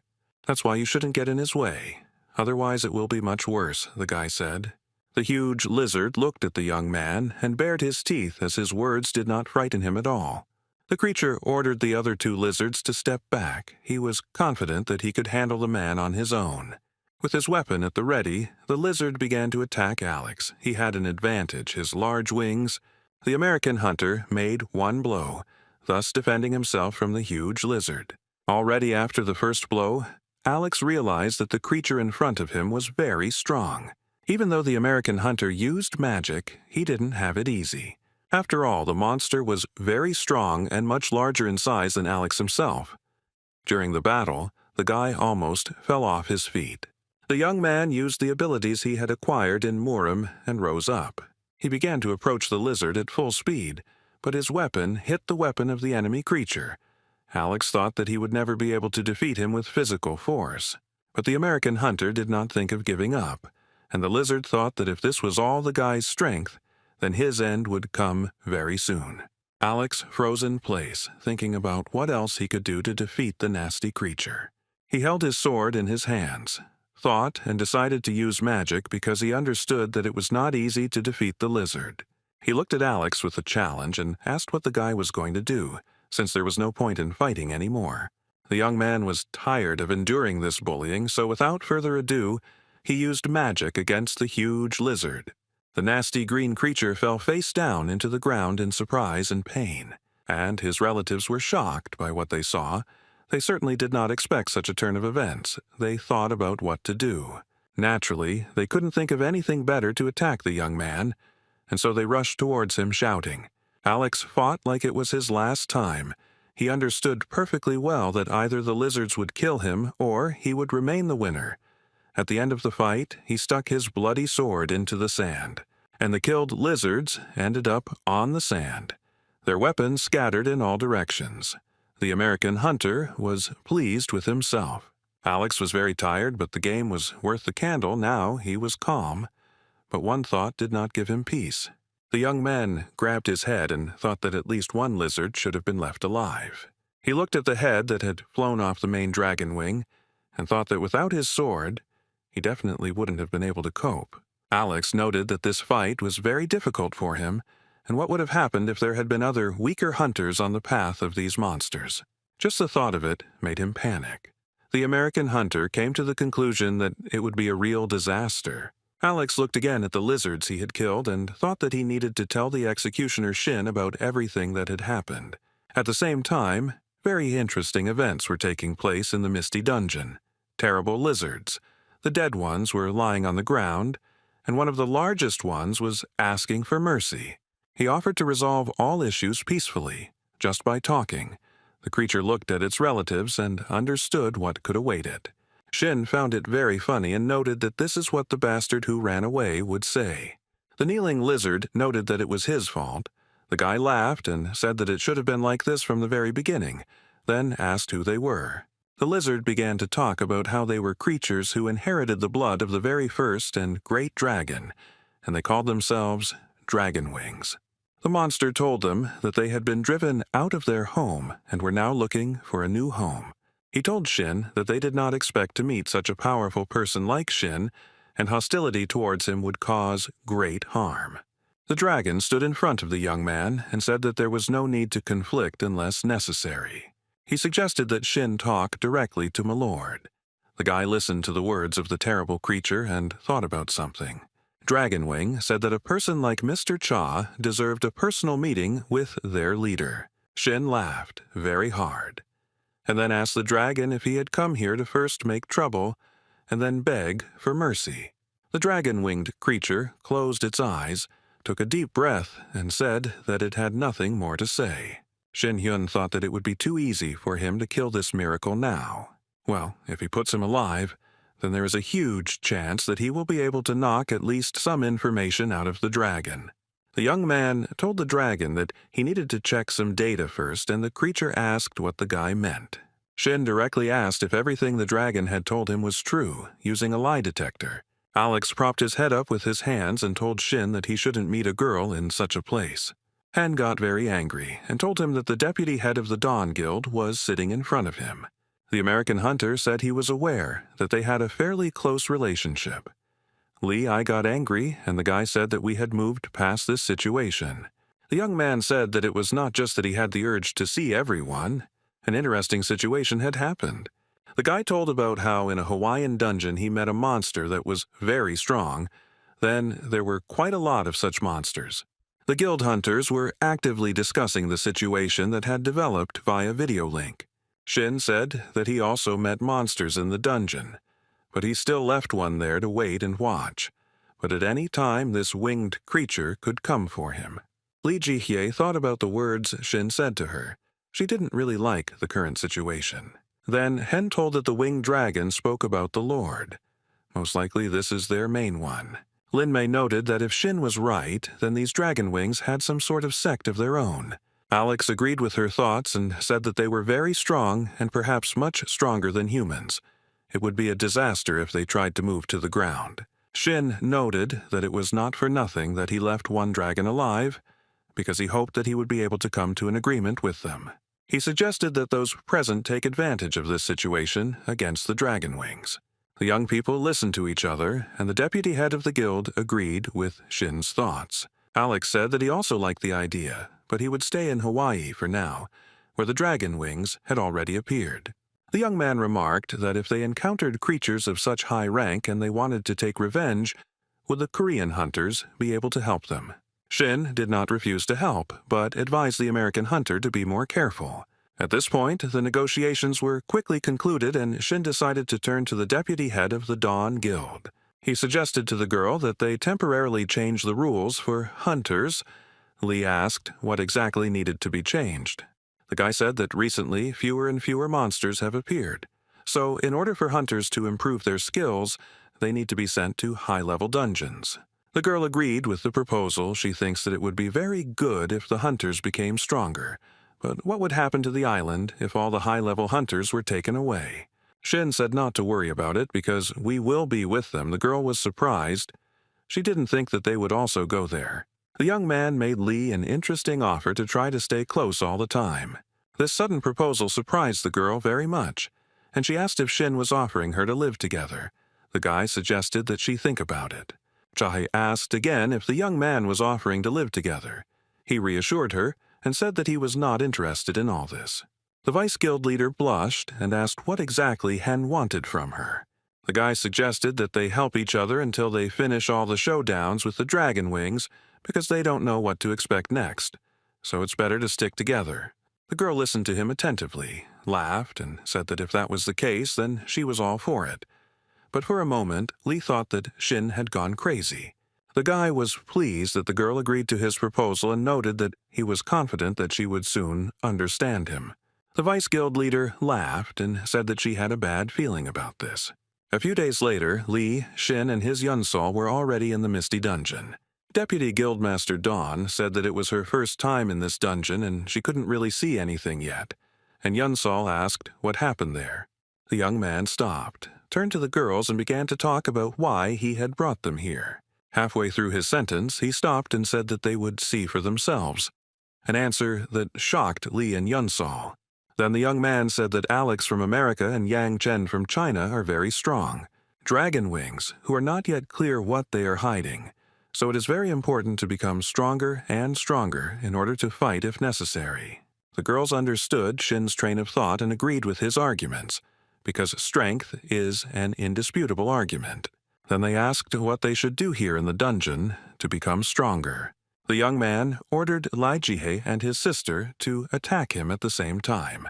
He set a condition saying that if at least one attack hits him, then in that case he will recognize their strength. The girls were shocked by the conditions that Shin set, and Lee said that it would be very difficult. The young man did not change his mind about changing the conditions. He prepared for training. The guy stood in front of the girls and said that they should attack him properly. Lee and Ji bit their lips, looked at each other intently, and seemed to understand each other without words. The girls quickly ran in different directions, and Shin calmly watched them. A second later, Lee Jihye was next to the young man and held a sword to his throat. Shin Hyun grabbed the sword a few millimeters away from his neck and replied that the girl was very slow. The deputy head of the Dawn Guild was very upset and said that she attacked with all her might. At this time, a huge number of arrows were flying at the young man's back. Shin dealt with them very easily with the help of a special ability such as the Zanpakuto. Yunsol got upset and said that it was unfair because her brother didn't even use his hands. The young man just smiled broadly and said that injustice only makes people stronger. The sister was very angry. She remembered how her brother had left her the other day, but she didn't even receive an apology. The girl screamed that she simply had to slap him, and Lee Ji just laughed at all of this. The girls attacked Shin Hyun as best they could, but they didn't succeed. He didn't even break a sweat. Most likely he's not human. Lee said that it was a very good opportunity. She never thought that in such a short period of time her level would rise so much. Yunsol also noted that she grew a lot. Lee also said that she was sure that Yunsol would be very busy, but she wanted to say that she really enjoyed spending time with Shin's sister. Yunsol said that she rarely sees Lee, who very rarely comes to her house. Jihye asked if she could come visit, and Shin noted that he was glad that the girls got along and had a rest. The young man's eyes lit up and he said it was time to continue training. Lee and Yunsol were shocked. A week later, Lee wondered how they had endured all that training, and Shin noted that it had been worth it. A Dawn employee entered the dungeon and called out to the vice leader of the guild, as well as Shin Hyun. The young man was very scared. He said that an hour ago, a call for help had come from Hawaii. Lee Jihye and Shin Hyun didn't expect to hear such news. It left them at a loss. The young people became very nervous. American hunter Alex was scared. Beads of sweat were running down his face and he was strategizing in his head. There were a huge number of strange creatures around him that looked like dragons. The guy thought that the executioner would not arrive here soon. So Alex started to be cunning and suggested that the lizards have fair duels. There were many of them. The Dawn Guild employee told everything he knew about Alex and noted that it was necessary to hurry. Shin was thinking at this time that there were rumors about the unification of more than dozens of dungeons in Hawaii. The speaker said that the aftermath of earthquakes, the appearance of cracks that occur simultaneously, is a huge challenge for hunters, some of whom cannot cope with their work. Then the young man added that Alex was now alone in the dungeon. This information greatly surprised Shin. Meanwhile, in Hawaii, a dragon-like creature wanted to ask Alex one question. At the same time, the monster put a sword to the guy's neck and said that his relatives had come here not long ago, but had not returned, and did the guy know anything about this? Before the American hunter could even open his mouth, the dragon said that he knew everything himself. But he asked the question so that his conscience would not bother him later. No matter what you say, to some extent they were still connected. After this conversation, 3 lizards approached the American hunter and pointed their weapons at him. The main one said that the man should pay for his sins. Alex was not as simple as he seemed at first glance. He asked how the lizards dared to behave like that. But the dragon-like creatures continued to move closer and closer towards the young man. The muzzle of the main lizard was a few centimeters away from the American hunter. He was very happy that he would finally punish the killer of his relatives. The lizard used force, and Alex was thrown back several meters. The guy fell. A dragon-like creature flew through the sky, looked at the hunter, and found it very funny. The monster ordered the other lizards not to interfere with him, because he himself would catch the man. And they stayed aside to watch what was happening, their faces almost cracking with pleasure.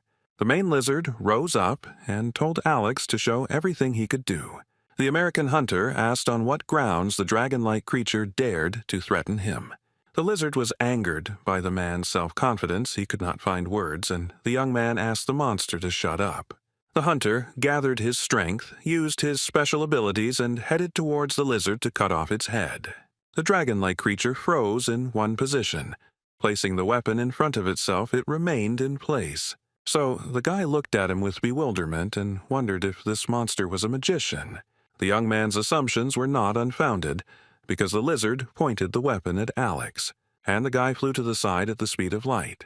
He was not prepared for such a development of events. Alex tried to collect his thoughts on how to proceed and thought that this monster was much stronger than the previous one. The young man thought that the lizards were looking down on him, took the sword in his hands, and realized that he needed to try to stop these creatures.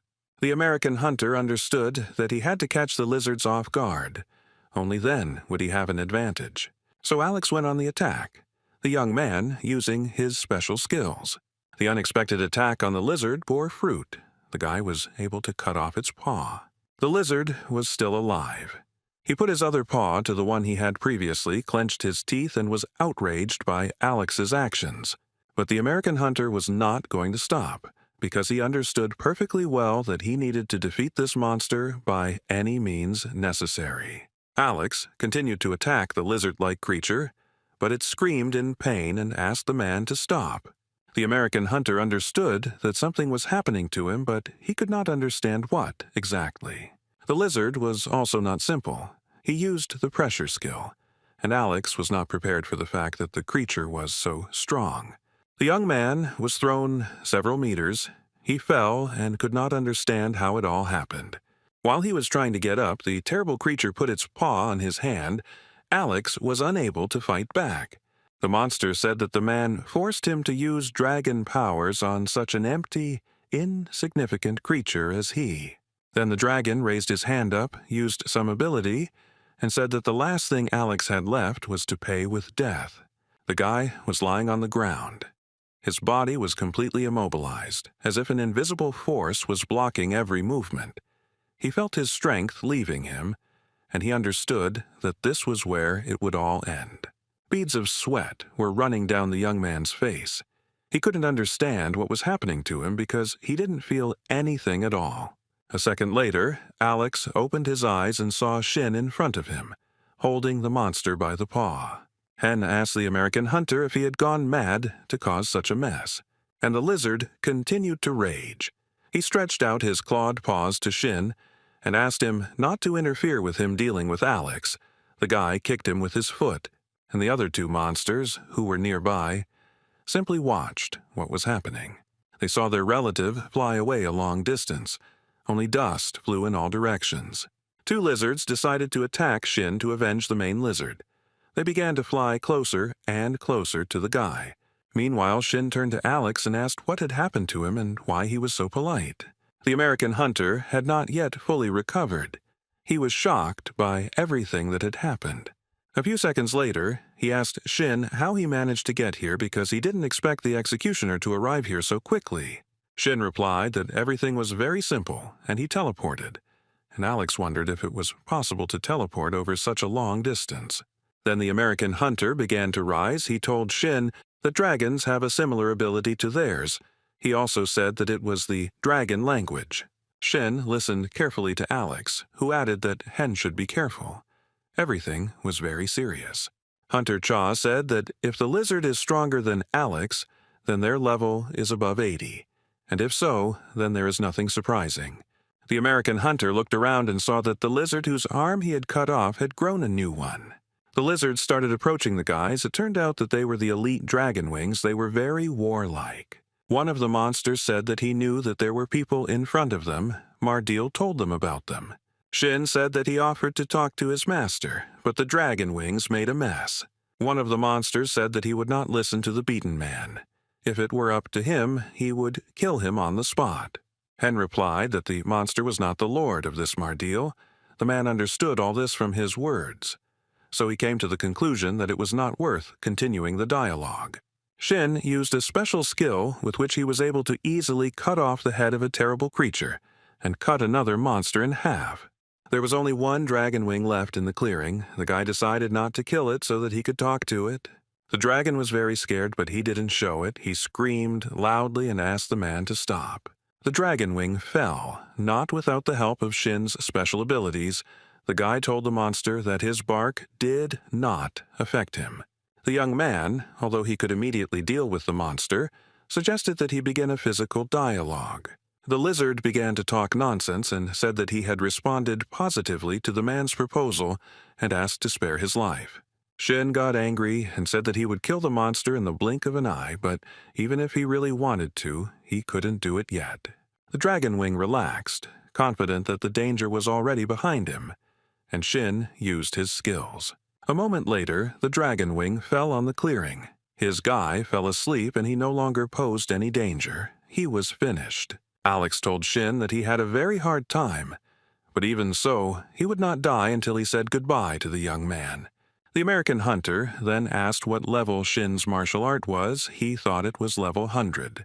Hen replied that he didn't think there was an end to his art, then thought that he came across guys like that and that next time at least someone would be smarter. There was a bloody moon in the sky. It was a full moon, a time when all sorts of mystical events occur. On the throne sat either an elf or a demon, to whom a subordinate reported that the dragon wing had not returned. The creature reported that Mardil had given him bad news, but he himself had not seen or known anything. The elf-like creature said that he needed to talk to a person named Cha Shin Hyun. Shin told Alex that he would stay in the dungeon for a while in order to observe what was happening, since all sorts of creatures could continue to emerge from the rift. Hen added that this time, the dragon that Mardil served might emerge from the rift. The American hunter thought for a moment and said that he really hoped that it would be just as Shin said, because this was the only dragon that could be talked to. Hen asked Alex to set up a temporary camp in the observation dungeon as they needed to rest there for a while.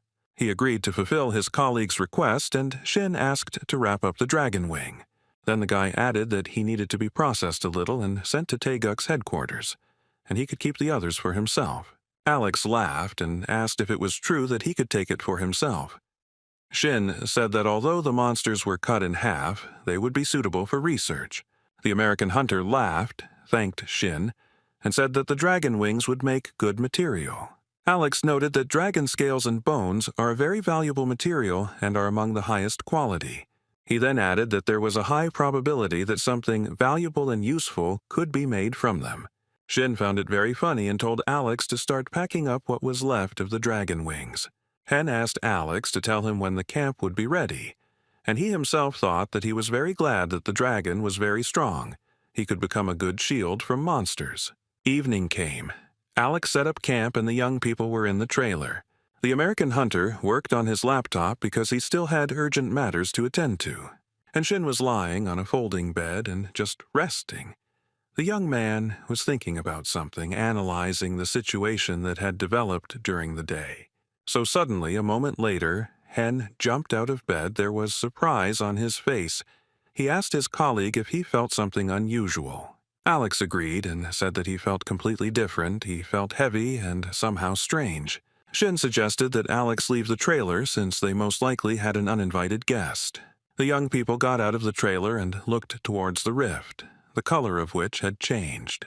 The guys were surprised as the rift grew in size and its color changed before their eyes.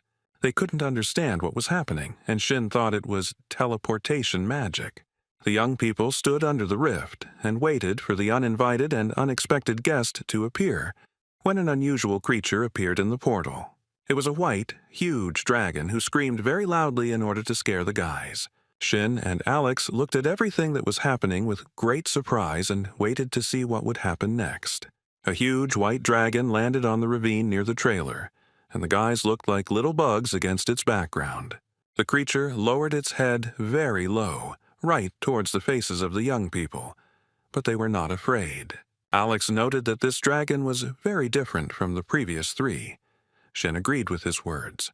The dragon said that, judging by their reaction, they were familiar with his family, then asked if he could talk to them. Since the young people were prepared for the appearance of a special dragon, they agreed to talk to him. At this time, Shin was thinking that, although the hope of meeting was minimal, the dragon said that he wanted to meet a man named Cha Shin Hyun. Shin was very surprised, pointed his finger at himself, and asked how the dragon knew him. The creature asked again if it was really Cha Shin Hyun in front of him. If this was some kind of joke, the guy repeated that it was him. The dragon thought that if Mardil couldn't defeat him, then it really was him. But the guy didn't look very strong. Shin was the first to ask Tom if the ruler of Mardil, named Alert, was in front of them. The creature was very surprised. It was not prepared for the fact that people knew its name. Shin waved his hand in front of the creature's face and said that he had been looking forward to meeting it, then added that he had never had a dragon to talk to. He replied that if it was really Cha Shin Hyun in front of him, then this man knew the location of his people. Shin said that he killed them all because they were so hostile to people that dialogue with him was impossible. The white dragon listened carefully to the young man, saying that he had guessed this when he lost contact with his people, while Shin noted that this dragon was calmer than he thought. The dragon also told the young people that he had ordered his subjects to act rashly. Then he added that they had behaved unworthily, so he was forced to ask for forgiveness for them, because dragons have a completely different will. Shin said that he could see that the dragon was trying to be polite, but Alex almost died when he rushed at them alone. The American hunter laughed and said that he was just standing to the side, and that the one who was in danger was the executioner Shin. The white dragon listened to them and asked if they were sure they had dealt with everyone. Shin replied that they had no reason to lie about anything. They told everything as it really was. The dragon said that if it was really that same Cha Shin Hyun in front of him, about which Mardil told him, then he is definitely not lying. The boy realized that the dragon was not sure that he was Cha Shin and asked if he had to prove it somehow. The young man held his hand out in front of him in order to use a skill called Soul Sword. The dragon, who stood a little further away, watched everything that was happening in the clearing. He was so surprised and shocked that his pupils narrowed very much. The dragon felt that he could not control himself. He growled and then fell down without strength. Shin smiled and said that there was no need to worry so much, since he was just demonstrating his abilities. After some time, the young man asked the dragon if the evidence he had provided was enough. He lowered his head and said that he believed that it was indeed Cha Shin Hyun in front of him, and that he had the power to defeat even a dragon. The young man laughed heartily and said that he was impressed by the whole situation. And then he noted that the level that this world allows you to reach is amazing, and thought if all the people here were at Shin's level, Alex laughed and said that they were the only ones. But if all people were like that, then Shin was the strongest among them, and they laughed. The dragon scratched his beard, thought for a bit, and came to the conclusion that the young people were right. Shin asked the dragon if he was the strongest and most important among his people, and if they could talk to him. The dragon was not against talking to the young people, so he immediately agreed. A few minutes later, the dragon uttered some kind of spell, and those present naturally did not understand anything. The boys looked down and saw that the paws had turned into human legs. They were very surprised. But when they looked up, a handsome young man with an alpha appearance appeared before them. They looked at him in amazement and thought that the conversation would definitely drag on. Shin's mouth dropped open in surprise, and he asked if a dragon could turn into a human. He used his special skills and again said some kind of spell. The hunters did not understand anything. They just looked in surprise at the dragon that had turned into a man. Shin looked piercingly at the dragon, thinking about something, but didn't know how to formulate the question. Then he asked what the dragon man had just done, what kind of skill it was. The young people were talking to each other and couldn't even imagine that someone from the distant mountain was watching them closely. The dark, horned creature really wanted to know all the details of the conversation between the hunters and the main dragon. The unidentified creature heard everything it needed to and dissolved into the air, leaving behind a dark smoke. At this time, the dragon man told Shin not to worry so much. He made a spell to make their conversation easier. Hen said that it was much more convenient this way and asked what the chief dragon had been told by Mardil and his people. The dragon man said that he was told to be careful because Mardil almost died at the hands of a man named Cha Shin Hyun, who laughed and said that he was indeed a scary man. The chief dragon grabbed his head and noted that the report had indeed been useful. Then he continued the conversation and said that if we collided now, he would definitely die. Shin laughed and said that he really liked the dragon man's honesty. The interlocutor put his hand to his chest and said, "The one who bears the name of the dragon sweetly lies for us who speak a complex language. A lie is deceiving ourselves." The dragon man also said that even if we bluff, Shin still won't be afraid of them. The guy noted that he knows him well. Han smiled and said that he could guess what the dragon would ask of him. He was going to let his people live in this world. The guy continued. He told about how at first they were going to go in one direction, but they realized that nothing good would come of it and changed their strategy. The dragon man thought, closed his eyes, and then said that he could not deny anything. Shin replied that the best way was to pretend that we didn't notice each other. The dragon man was happy because he thought the guy was letting them stay here, but Shin refused. He explained that it was better for them not to see each other. He did not come to Shin, and he did not come to the head of the dragons. The boy then asked that this did not mean that the dragon man would not come again. Shin he put his hands on his hips, started laughing really hard, and said that he would let them live here. The head of the dragons was very happy. He could not believe his luck and sincerely thanked the young man. Alex, who was present at the conversation, was shocked.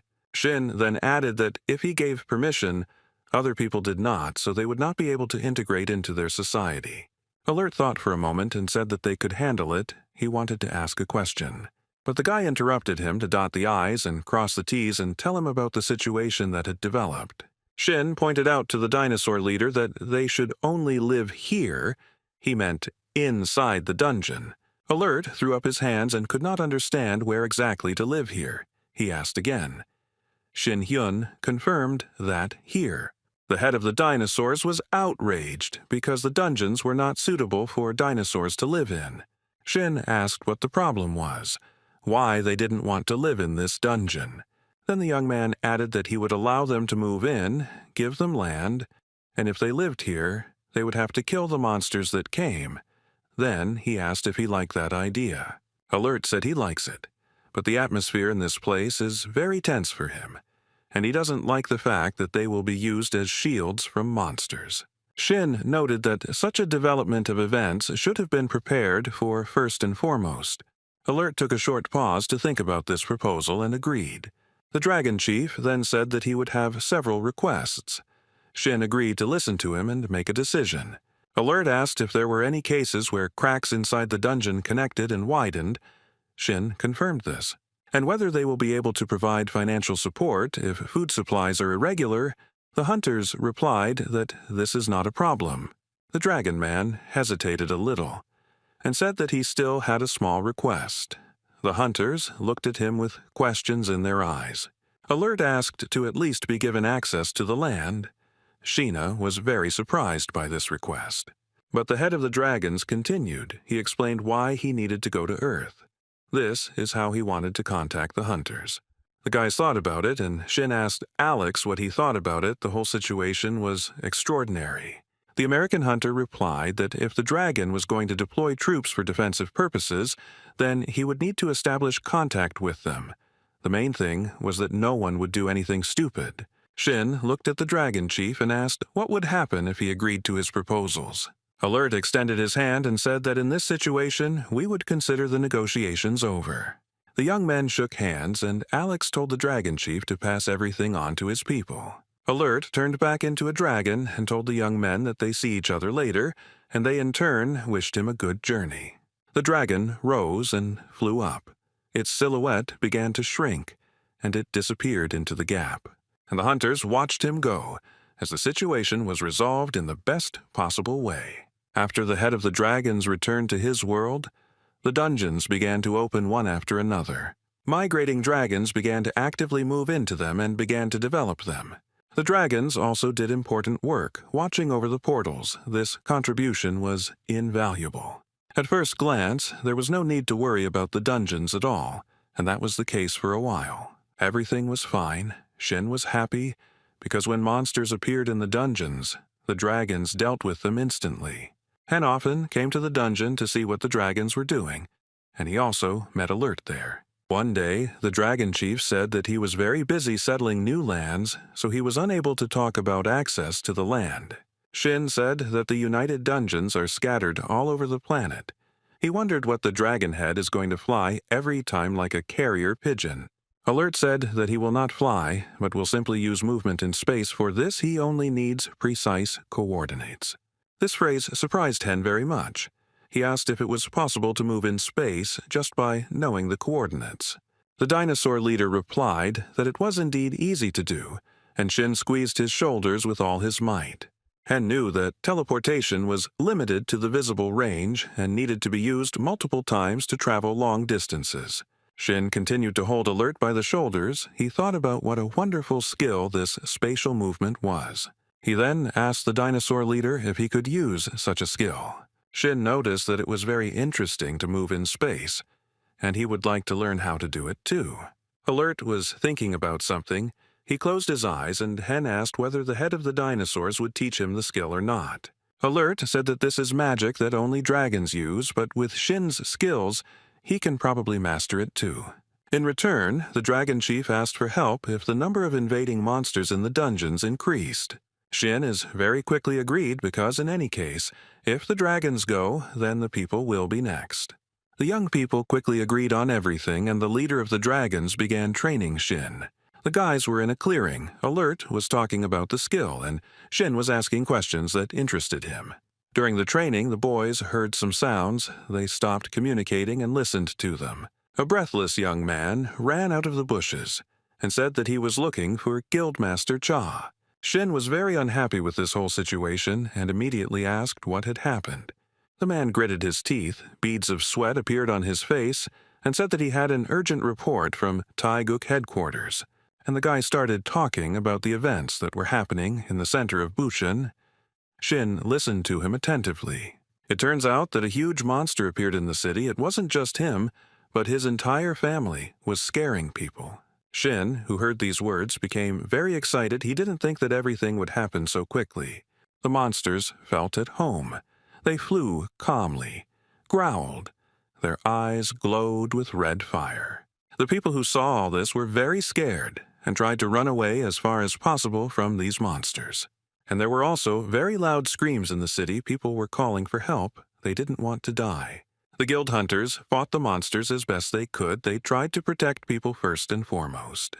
One of the hunters killed the monster that attacked the elderly man at the last moment. Yeonsol did not stand aside.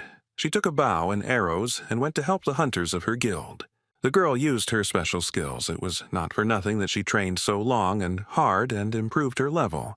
No one could even imagine that extremely dangerous monsters would emerge from the dungeon and attack people in huge numbers. That's why Yeonsol methodically destroyed the monsters one by one. She tried to fly up to them unnoticed and killed them. The fight was unequal, and the girl was very tired. She hid behind the wall and thought that there were too many monsters. Yeonsol was very worried because her brother and the deputy head of the guild left the city, but the hunters continued their work. There were still many residents left in the city who had not been evacuated in time, and the girl was worried whether she would be able to hold out until everyone was evacuated. Yeonsol took a short rest, took out her bow and arrows, and continued to fight the monsters. She released an arrow from her bow, but it did not hit the monster, but only touched it. The monster found the girl and began to approach her. Yeonsol decided that she needed to run. The girl was very scared. She screamed in fear. Beads of sweat ran down her face. Just a little more and the monster would have finished her off. He began to approach very quickly at the speed of sound. But it was at this time that the girl's internal energy was at a critical level due to fear. She saw how the monster's head flew off and began to fall to the ground along with its body. The monster's pieces fell near Yunsol, and how they didn't affect her is a big mystery. Shin, who saved his sister, told her that she needed to be careful. Yunsol was very surprised because she didn't expect him so quickly. The sister looked at her brother and asked when he had arrived. He replied that he had arrived a few seconds ago. She was surprised because Shin was on Jeju Island. Her brother replied that he really was there. The guy said that he was informed about this event when he was learning how to move in space, and he spent a huge amount of effort on teleportation to end up here. The sister replied that it was wonderful that he had come since the situation was not the best, and the brother noted that he had had such suspicions. And at this time, a huge number of monsters were flying over the city. They felt like masters of life and were not afraid of anything. Shin looked at them and thought about something, and then came to the conclusion that these monsters were radically different from those he had seen before. So the guy immediately used special skills, Yunsol, who I saw tongues of flame, and asked him when he learned to do this. My brother said that he wanted to take the easy way out. The young man released tongues of flame like bullets from a gun, and they clearly destroyed the terrible monsters in their path. The monsters writhed in pain. Smoke and wild cries hung over the city. The monsters did not want to die. Shin came up. I looked up at the edge of the roof and saw coals falling down. That was all that was left of the monsters. Then the young man turned to his sister and said that they had sorted out the urgent matters, and now he wanted to ask her, take care of the completion, take the monster bird to find out something. The girl agreed to carry out her brother's order and thought that even though Shin was her brother, she was sometimes afraid of his strength. And after some time, Shin, together with 2 monsters that he had previously put to sleep, found himself in front of Alert. He told the dragon chief that he needed to learn how to move in space, as he was already tired of using teleportation several times. Alert asked what kind of animals Shin had brought to him in the dungeon. They had already begun to wake up. The young man used force to remove the nets that were on the monsters' beaks, but their bodies were still immobilized. Shin told Alert that over 1,000 extremely dangerous monsters were released for the first time, which indicates a dramatic change. The dragon leader approached the monsters and began to scan them in order to find out more information. Then he told Shin that things had gotten complicated, and the young man asked him to post all the information he had received. Alert replied that the monsters were touched by demons, which is why everything went this way. Shin he was not ready to hear such information. He was very surprised and tense. Alert confirmed that the monsters had begun to cooperate with the demons, as he and Mr. Cha felt something strange. Magic was cast on them, and demons are skilled in this area. Shin asked in surprise why the demons needed all this, and the head of the dragons thought about it, and demanded from him at least some kind of sensible answer, but Alert had nothing to say on this topic. Chapter Dragons noted that first of all, it is necessary to check whether this incident is a one-off, because it may be that this is just a joke. Shin was surprised because who jokes like that, and Alert noted that demons have a different way of thinking. They just need to have fun. But the scale of fun can be different. Hen felt uneasy after hearing this. He called the demons crazy bastards, and the dragon leader said that they were avoiding them for a reason. Then he added that these creatures are not stupid, and if everything happens again, it means they are up to something. Alert drew attention to the fact that demons touched animals from other dimensions. This is an indisputable fact, and most likely they know about the existence of this place. He explained that demons can pass through dimensions at any time. It will not be difficult for them. And then the head of the dragons said that demons can come not only to the dungeon, but also make their way to the earth. Shin thought about the words that his interlocutor had said to him and came to the conclusion that he needed to run around and look for traces of them. The young man told Alert that he understood everything and asked him to at least protect the dungeon. He also asked to periodically check existing portals. And to catch extremely dangerous monsters, it is important to find a way to detect new portals. Shin said that he would be very busy, and his interlocutor added that he really did have a lot of things to worry about. When asked why Alert was so emotional, he replied that mid-level hunters were very pathetic, and regular ones were even worse, so the situation was difficult. Hen noted that he was strong, and without him it would be difficult to deal with the others. It would take a lot of time to deal with everyone. Alert told Mr. Cha that he was too strong, as if he was under the protection of a divine being. These words surprised Shin, and he thought about them very hard, because someone had been protecting him all this time.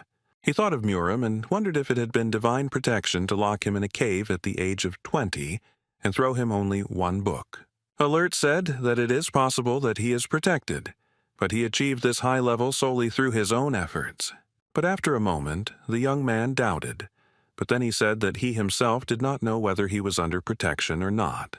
At first, a terrible blue hand with huge nails appeared from the young man. A terrible, nasty devil crawled out of a huge wound in his body. The man naturally could not withstand such torment, and the demon called him a weakling. There was a huge number of people lying in front of the entrance to the cave, and a monster passed them by as if nothing had happened. He stood on top of the mountain, looked around, and really liked what he saw. The demon licked his hand, which was covered in blood, and was incredibly happy, because what he had planned had very easily come true. Life. Television reported that the people who went missing during the latest incident in Buchan have still not been found, and deepest condolences are being expressed to all the victims. The announcer said that the government and the Martial Arts Guild will compensate for the damage. They are doing their best to defeat the remaining monsters. The city's residents were very scared. They didn't know what to do. Others were glad that everything was slowly being restored. Information has appeared online that the US and Russia, which have level 70 hunters, are also suffering huge losses. Journalists also wrote that thanks to the hunter Cha Shin-hyun, the country suffered minor damage because he dealt with the monsters. Shin, at Pulkovo International Airport, the one in Russia, scratched his ear and thought that someone was remembering him. The young man was met by a beautiful blonde girl in a huge car. She called him by name. The guy asked why she called him just Cha Shin-hyun, because if someone saw them, they would think that they were friends. But the girl replied that there was nothing like that. Elena Smirnova, a Russian hunter, laughed cheerfully and said that they were now going to the dungeon with dragons, which is where Shin asked to take him. The guy replied that it would be nice to see the dungeon right away. The girl asked why he needed to go there and called the young man into the car, which was still running. Shin said that dragons guard the districts in the dungeon, so he wants to create a way for them to communicate. The young people got into the limousine, which is how Elena met the Korean hunter in a rich manner, and they drove off. The girl looked at Shin piercingly for a long time and thought that she had come for him at Alex's request. Elena did not understand what was so remarkable about this kin, who seemed like an ordinary person, and the pause between the young people dragged on. Shin couldn't resist and asked how much longer the girl was going to stare at him. She would soon drill a hole in him with her gaze. She laughed and said that the Korean hunter was stronger than Alex, and she couldn't help but be surprised. The guy asked if she learned anything after she drilled him with her gaze. Elena replied that she couldn't tell anything based on appearance alone, and then thought for a while. She suggested that Shin fight once after they arrived at the location. This request surprised the young man very much. He asked why all this was necessary, and the girl said that she heard how the guy defeated the monsters, and she wanted to fight at least once. The young people arrived at the dungeon, and Elena said that Murim was the Empress Ice and Water. Shin noticed that it looked very much like the girl was from the Ice Palace. Elena was very amused by the Korean hunter's joke and laughed heartily. The guy didn't beat around the bush and immediately offered to fight. The girl had to attack first. She thanked me, didn't stand on ceremony for long, and immediately began to get down to business, using her skills. It was as if some unknown force had thrown the tire aside, but everything was not so simple. A moment later, the young man appeared behind the Russian hunter, and the girl sensed something was wrong. Elena wanted to use her sword, but before she could use the skill, her hand seemed to turn to ice. The girl also felt a very strong heaviness in the shoulder area. When she turned her head, she was very surprised. Elena had Shin's icy hand on her shoulder, and it was not only hard for her, but also cold. She calmed down a little and said that Shin really deserved Alex's praise. The young man noted that he was very impressed by Elena's desire to win. She laughed and said that this was to be expected from a man who had defeated a dragon and then made a pact with it. Then she noted that she had no idea how strong he was. Shin explained that he did not fight the dragon chief, but simply talked to him peacefully. Then the young man asked where the dungeon with dragons was. He saw the entrance to it nearby. The girl confirmed his assumption. Shin approached the dungeon and decided to use his skills. He told Elena Smirnova to watch very carefully. The girl could not understand what was happening. Literally, in an instant, Shin seemed to evaporate and the girl was left alone near the entrance to the dungeon. She did not expect such a development of events and wondered what happened and where the Korean hunter had gone. He must have disappeared somewhere. She grabbed her head, thought about what had just happened, and didn't know what to do. When suddenly she heard Shin's voice behind her, which said that he was here. Elena asked how he did it. He just appeared, then disappeared, and then appeared again. The guy answered that he was implementing the connection of dragons across all the gates. He then introduced the dragon chief, who had been standing next to Shin for a long time and listening to the young people's conversation. Alert asked Elena if she was responsible for this place. The girl replied that she was in charge here for now. The head of the dragons took a business card out of his pocket and he told me to give it to the person responsible for the dungeons, and if I needed help, I was sure to call the number on it. Elena was amused by the fact that she had a business card from a dragon. It was Shin's idea, and Alert went to tell his compatriots what was happening. The Korean hunter wished him a good journey. Shin thanked the Russian hunter for the assistance provided and for his cooperation. Elena asked if they could go back now. The guy said that the delivery of the dragon was finished. Shin said that now it was time to rest because everything he had planned had been accomplished very quickly. The guy raised his hands up and stretched, anticipating a good vacation in Russia because he had never been here. Just then, his mobile phone rang, and the person on the other end told him some very important news. Elena asked what had happened, and Shin replied that he would go first and thanked the girl for accompanying him. Then the guy looked at his mobile phone, thought, and said that something terrible had happened in his country. Shin said that he would go and disappeared. Just like then, the girl was not prepared for this and was very surprised. A driver with a tablet jumped out of the limousine and shouted that something bad had happened. Elena asked what had happened. The man screamed, showed her the tablet, and asked her to look at it as quickly as possible. He was very upset and angry. The girl picked up the tablet, looked at what her guild member had pointed out, and asked where all this was happening. He replied that it was in western Yakutia, and it looked very much like a dungeon had been discovered nearby earlier. Elena approached the car and said that they needed to go straight there and be sure to inform everyone else about the incident. She noted that even if they set out right now, they would face very serious sacrifices, and the girl was upset. As it turned out, there were terrible, unusual, fiery, consuming monsters in the dungeon. Lai Juhei was serious. She had her favorite daggers in her hands. The girl was ready for battle. She was in another dungeon which was teeming with a huge number of incomprehensible monsters. The vice leader of the guild knew that she had to act proactively. As if out of nowhere, Shin appeared, and without a word, he began to fight the unusual monsters. The young man was collected and immediately used his special skills because the monsters kept coming and coming, and after just a few seconds, the monsters that carried the fire were immobilized. It froze them. Lee was very surprised because Shin was there very quickly. The guy pointed out that the situation was urgent and then asked how things were now. The girl replied that things couldn't be worse. She was stopping monsters that were trying to get out of the dungeon, and other hunters were sent to the city center since there were more than 1,000 monsters. Shin replied that the girl's skills would be more than enough to hold back the monsters, and he would go help the guys in the city. The young people said goodbye, and Shin immediately went to the city as his help was very much awaited there. Shin saw from above how the hunters were fighting the monsters. There were many of them, and they were all different. As the young man descended, he thought about how to quickly defeat the monsters and help the hunters. The hunters of his guild were very brave. They fought with all their might because they understood that a lot depended on them. Shin used his skill, spiritual word, and ordered to gather, but nothing happened. The hunters continued to fight with all their might, but their strength was already running out, and the battle lasted a very long time. Shin was very surprised because his skill didn't work against those bastards. They didn't obey him. The young man was thinking about what to do, and a strange, disgusting creature was watching him from the side. After some time, the horned, terrible creature decided to approach Shin. When they met, the guy said that he couldn't understand who suddenly decided to interfere with them. The devilish creature asked the young man who he was and why he had come here.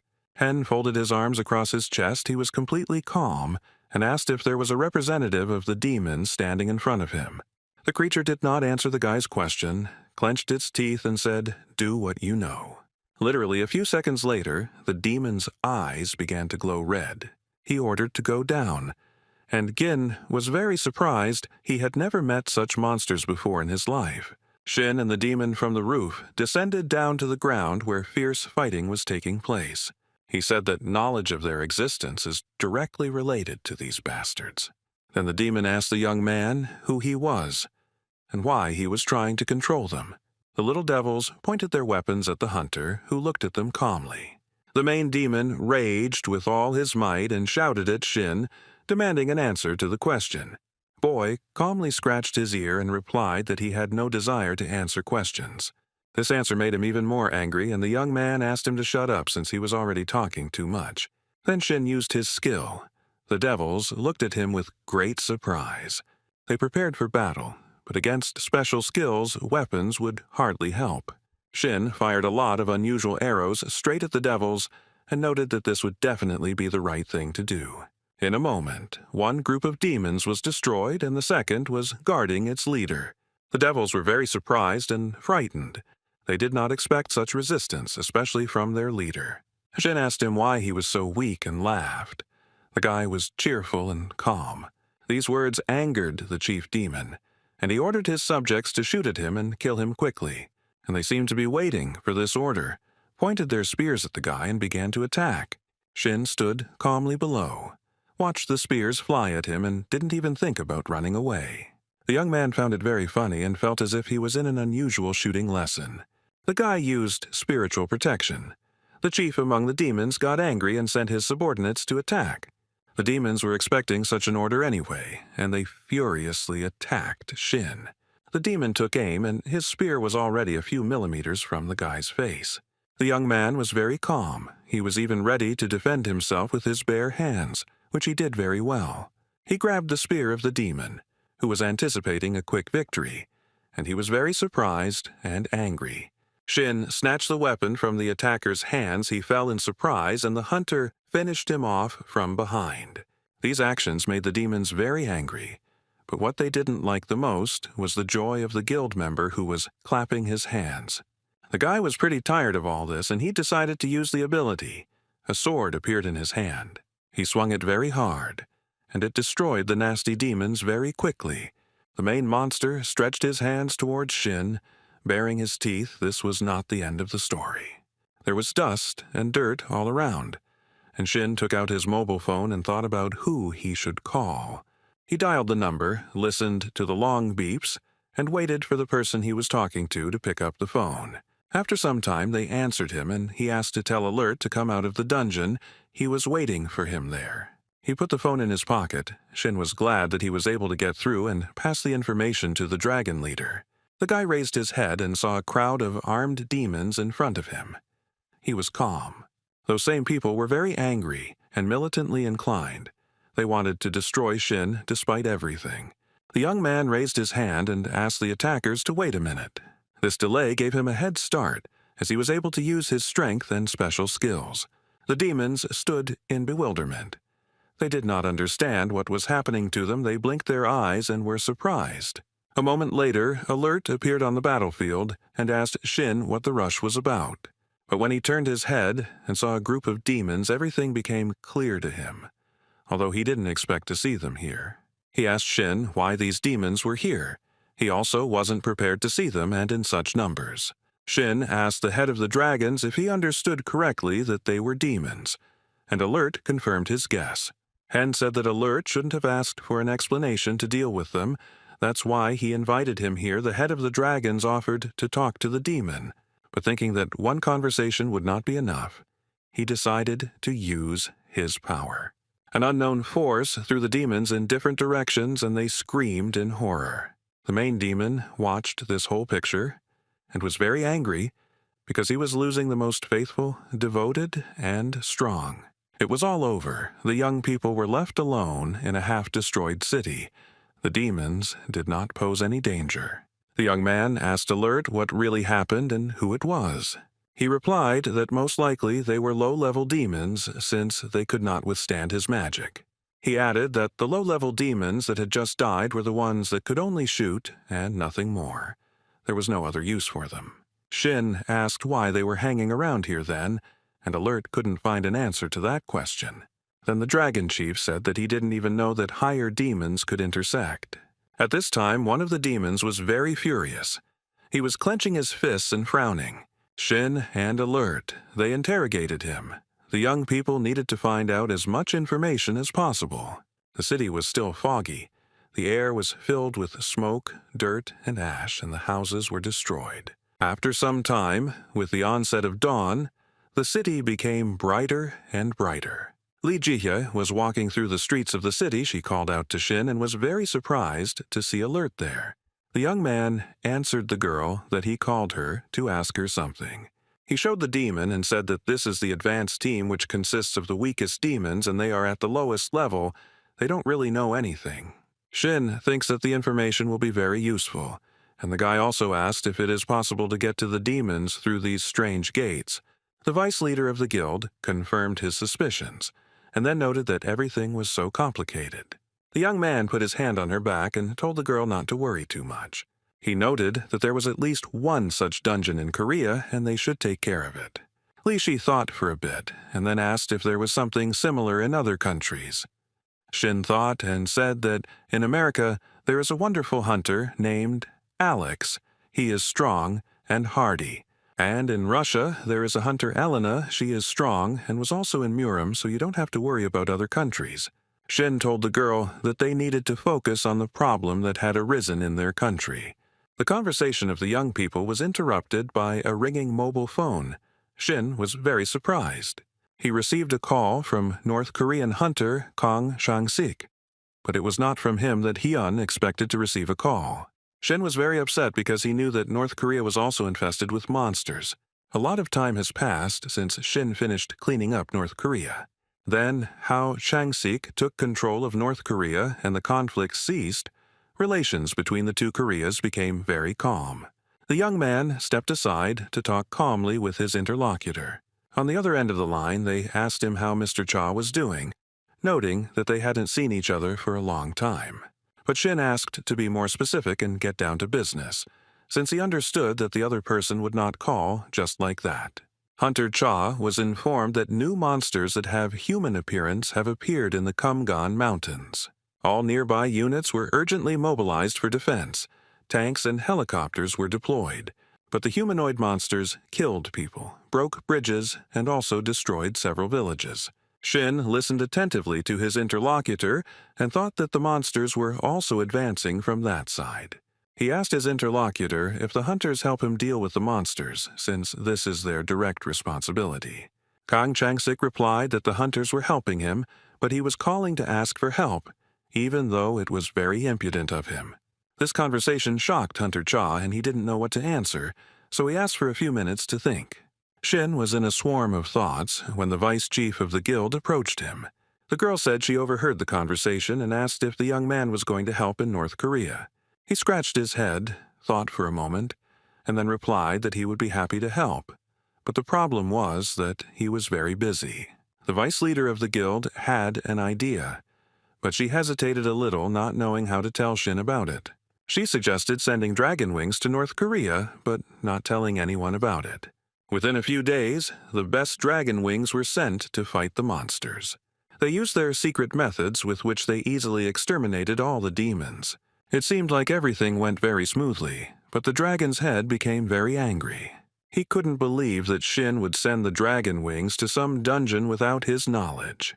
He agreed that the demons had indeed evaporated, but half of the dragons that had been sent into the dungeon had disappeared.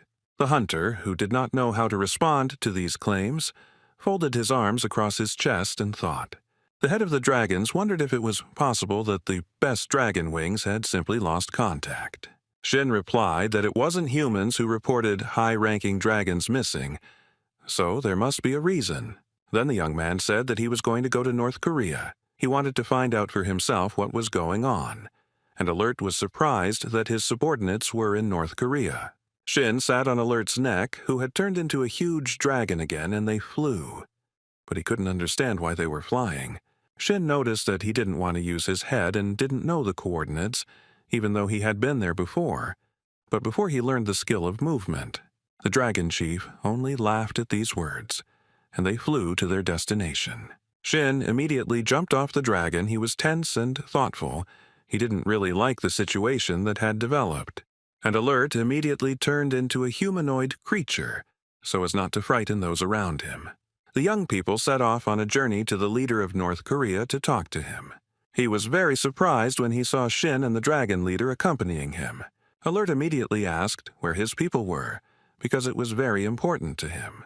The North Korean leader invited the uninvited guests to come with him. He opened the door of the tent and asked Shin and Alert to go in with him. The guys followed him. There they saw dragon-like creatures who rejoiced at the appearance of their leader. Alert was glad to meet his charges, but immediately asked where Deltade was. A dragon wing named Oron immediately approached him, put his hand on his heart, and said that this was his decision.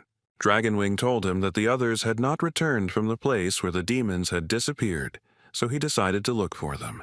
He opened his paw, and in it was a dragon talisman, and said that he found it at the scene of the incident. The head of the dragons was very upset, as he realized that there was a protective artifact in front of him. But the fact that it is broken can only mean one thing, that its owner is dead, so Alert was very upset. He asked Oren to take him to the scene of the incident, as he wanted to see everything with his own eyes. The Dragonwing did not refuse the request, and Shin asked permission to accompany them, and they all set off together, with dead dragons lying on the road. And Shin noted that the dragons had sorted things out as best they could. Alert leaned over Deltade and said that the demons stopped him before he could use his power. Shin noted that this was only possible if there was a huge difference in class, or if the dragons were ambushed. Alert said that Deltade was ambushed because he was attacked not individually, but all at once. After this conversation, Shin realized that the demons were stronger than the high-ranking dragonwings. Alert noted that there was a demon spirit here. Hen, who heard the words about the demon spirit, panicked, very surprised since he had heard almost nothing about it. Alert said that they are the highest ruling class of demons and they have very similar abilities to him. Hen wondered what was going on. He had only figured out some, now there were others. How annoying it was. And then he added, "Whoever these creatures were, we needed to continue the search and find Alert's subordinate. But first, we needed to search the surrounding area." The dragon wing, who had turned into either a human or an elf, screamed in pain. He was all beaten. After a while, he fell, hit himself very hard. Blood started flowing from his face, and the demon asked if he had already lost consciousness. A group of demons came to the conclusion that the creature they had been torturing could not stand it. The oldest of the demons shouted that the dragon was a weakling who had opened it and could have held out for at least one day, and that he had lost the bet for it. One of the demons took out a huge pink magic ball and used it to survey the surrounding area. He then told the other demons to stop messing around and get down to business. And then he added that the head of the dragons and the Korean hunter Cha had already come for them. The group leader ordered to deal with the uninvited guests until they did something wrong. One of the demons raised his hand like in school and asked if he could take on Cha Shin-hyun. The main demon in this group asked if he was confident in his abilities, since this hunter had defeated Alert. He also said that it was natural to want to fight someone stronger, and then asked if the boss was worried about him. He got angry, frowned, and told his protege not to interfere because he could ruin the grand plan. The demon said that these were all excuses, and he would better mind his own business, then added that his ward should be ready today. The little nasty demon was doing the job that the boss had assigned him. He was eavesdropping on Shin. There were 2 boats in the sea. They were sailing towards each other. Huge waves were beating against their sides. One of them contained water police who realized that the other boat was a Chinese fishing boat. They immediately reported that a fishing vessel belonging to China had entered North Korea's own economic zone. The Marine Police gave orders for the ship to turn around immediately, but their requests were not heard, which was very stressful. But when they looked ahead, they could not believe their eyes because there was no human behind the wheel. It was a demon who calmly swam towards the Marine Police ship. He didn't even think about turning back. After a while, he saw that people were turning to him, his eyes lit up, and his face broke into a smile. It all happened very quickly. The bloody ship with corpses on board and a demon at its head sailed to land. The monster, as if nothing had happened, climbed out of the boat, was glad that it had finally reached dry land and went forward. The demon used his superpowers and happily flew off to meet adventures. People saw him approaching the city, those who could ran away immediately, while others were as if spellbound, as they could not understand who was in front of them. The demon really wanted to have fun. He saw a woman with a child and already raised his clawed paw. He used his superpowers and nothing was left of the boy's head. The mother screamed in horror. People whispered that a demon had killed a man, and the terrible creature demanded that Cha Shin-hyun appear as quickly as possible. And while he waits for the hunter, he will happily kill everyone who is on the street. At this time, Shin and Alert were in the vicinity of Mount Gyumgang-san. The hunter told the dragon chief that he didn't think whoever had kidnapped Deltide was anywhere nearby. But then Shin-hyun's mobile phone suddenly rang, and he stared at the screen for a long time. The guy couldn't understand what kind of number was calling him so persistently. It was unknown to him. Shin picked up the phone anyway, and the voice he heard seemed very familiar to the young man. It was Park Chung-soo, the president of South Korea, who made an urgent call directly without the agency's permission. Shin immediately guessed why the president had called and asked whether there had been another underground breach and where exactly it had occurred. The president grabbed his head and said that this time the events did not take place in the dungeon. A monster that no one had ever seen was in the city and was killing citizens. Beads of sweat appeared on Shin's face. He listened attentively to the president, and then asked if the monster was looking for him. The young man asked him to send the location of the monster, and he would immediately set off on his way. Alert, he asked fearfully if something serious had happened, and then asked where Shin was heading, and he replied that a monster was looking for him. The dragon head looked at Mr. Cha carefully, thought for a moment, and noted that it was most likely a demon who was looking for Shin. Meanwhile, in the city center, people were kneeling, asking for help, and the demon was thinking about why he was killing bugs if Shin hadn't shown up yet, and was really pissed off by this. And then, right in front of the people whom the demon was about to kill, Shin appeared. The Horned One, as it was assumed, did not even know what Hunter Cha looked like, since he asked the guy who he was. At this time, Shin ordered the people who were still on the street to run as quickly as possible. They thanked him and tried to leave the bloody street as quickly as possible. Shin looked around, saw many killed, and said that the demon did not waste time and finished off many. Then he asked if the Horned One was definitely a demon or something like that. He replied that if the guy had detailed information about him, then he was Cha Shin-hyun. Shin wondered if his name had spread that much, and the little devil said that he learned the name from a dragon named Deltide. He also heard that Shin-hyun defeated Alert. He also added that a powerful mutation was discovered among the dragons, and it was very interesting. The young man replied that if a demon had come to him, he could have behaved more politely. The Horned One laughed cheerfully in response to the question and asked why he had called Shin here. The young man replied that the devil was talking nonsense and it was difficult to even call him a guest. Then the guy added that, to put it simply, this uninvited creature was a son of a bitch and hit him very hard. The demon coughed, and Shin said that he was a bastard who needed to be gutted as soon as possible. The little devil was not ready to give up, so he gritted his teeth and began to use his skills. But he didn't succeed. He froze in his tracks and was able to think about when Shin managed to use his skills. Hunter Cha didn't waste any time and kicked the demon right in the face with all his might. The young man was so angry at this terrible creature that he hit his opponent with all his might. The demon fell to the ground, but did not calm down, and asked the guy how he dared to do this to him. Shin, he came closer, gave the nasty creature a slap on the back of the head and asked him to shut up.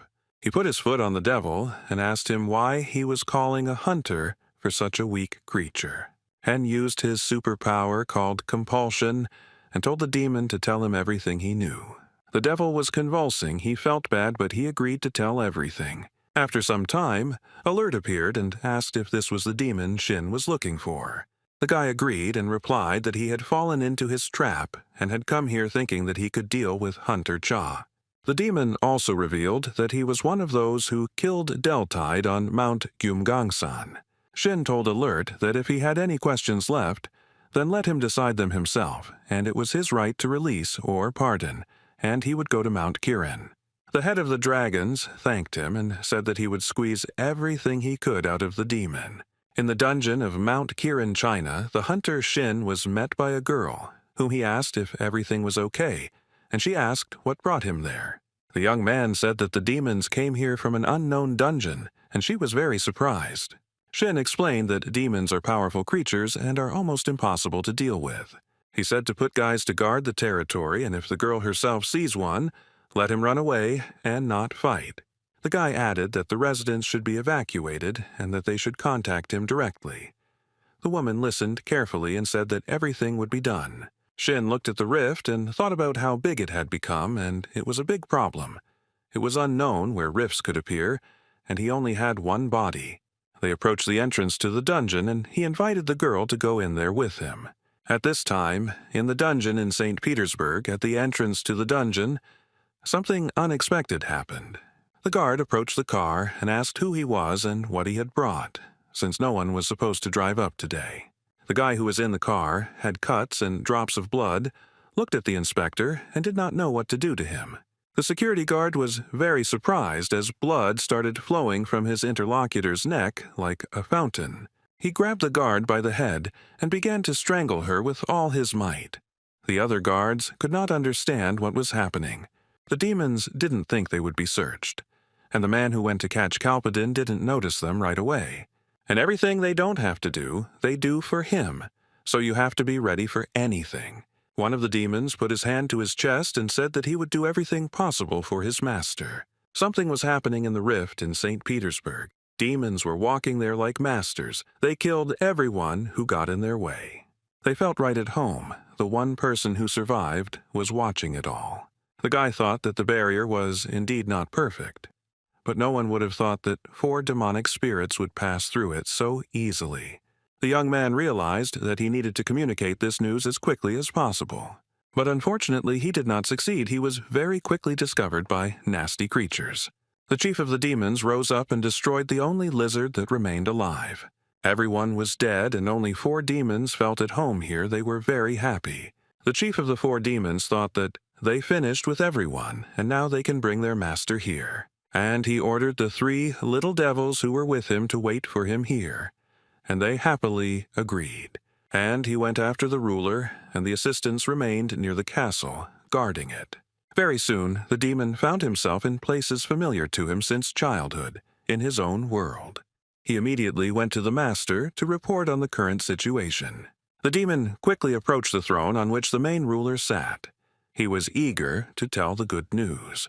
The Lord was surprised when he saw this demon next to him. He did not expect to see him so quickly. The demon bowed before his master and said that he had done everything as he was ordered. The master listened attentively and told his subordinate that he could rise from his knees. He then stood up from his throne and said to be led to the scene. It was the 11th demon King Willite. He was very pleased with the information he received and decided that it was necessary to immediately invade that place. The next morning, Alert and Shin met in the northern dungeon, and Shin couldn't understand why he was being rushed without any explanation. The dragon chief was embarrassed and told Hunter Cha that they had missed that creature. Shin was very surprised. He said he had everything ready on a platter and packed it up and he let it go. Did he think that made sense? Alert replied that it was his fault and asked for forgiveness. Shin exhaled a little and asked to tell how everything happened, which was necessary for him to evaluate all the pros and cons. Hunter Cha called the head of the dragons, but the guy was thinking about something and frowned. He remembered how the monster had once told him about his subordinate.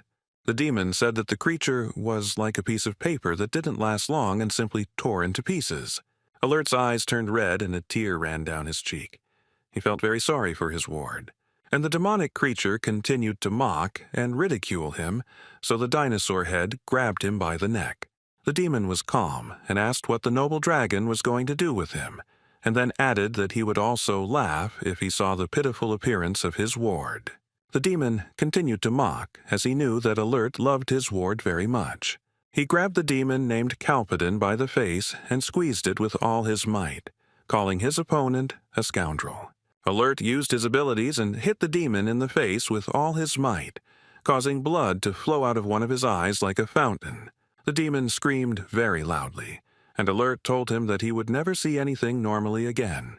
So Calpidon lost one eye, he screamed from pain, humiliation, hatred, and anger. Blood flowed down his hands. Well, Alert calmly looked at the mutilated demon and ordered him to close his mouth. The dragon chief noticed that the demon was very noisy and was screaming just because of a minor wound. Alert watched the demon whine and replied that those who died at his hands were in much more pain. The demon, as if he had forgotten about his injury, smiled with pleasure, remembering what he had done. The head of the dragon saw his reaction and said that he would not leave him alone just like that. He immediately began to use his special skills to finish off this horned nonentity. Either the strength was very weak or he underestimated Calpad, but the demon somehow managed to escape. The head of the dragon told this whole story to Shin, who listened and said that nothing could be done. The escaped demon was sitting nearby and heard the conversation. Shin realized that he was nearby and thought that he would catch him even if he managed to escape. The young man was curious about what the demon was up to, but he decided to leave everything as it was for now and watch him. In Moscow, in the bunker, in the conference room, there was a meeting of hunters. They needed to discuss the situation that had developed. The Russian Prime Minister thanked everyone who had gathered here. She was upset. The head of the Chinese government immediately asked about the situation. The Russian Prime Minister grabbed her head and said that the situation could be called the worst of the worst. Monsters have captured the city and are using it as a place to deploy troops. She also added that they do not know whether the citizens are alive or dead. The American president asked how the government is responding to all this. And then he added that the longer we delay, the more powerful the demons will become. The Prime Minister was very upset and said that all the measures that were taken were unsuccessful. This information greatly surprised the American president. The Russian representative said that the hunters who lived in the city were destroyed. Only a few fugitives remained alive, and the armed forces and detachments were routed. The American president was simply shocked by the information he received. He didn't even know what to say. He thought about it and asked what was the purpose of the sudden appearance of demonic creatures. The Russian Prime Minister said they had barely managed to find out what these demonic creatures were, but what they were planning was unknown. One of the people present in the conference room said that he had some information about this. Incheon, which is located in Korea, was attacked at about the same time as St. Petersburg, Korean President Park Chung-soo reported. He replied that thanks to Hunter Cha, the demons were captured and they received interesting information. The predecessor, the Demon King, and his 5 demonic spirits that serve under them are all involved in this.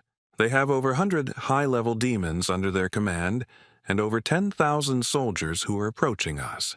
The American president was shocked by this figure and asked again if he had misheard all of this.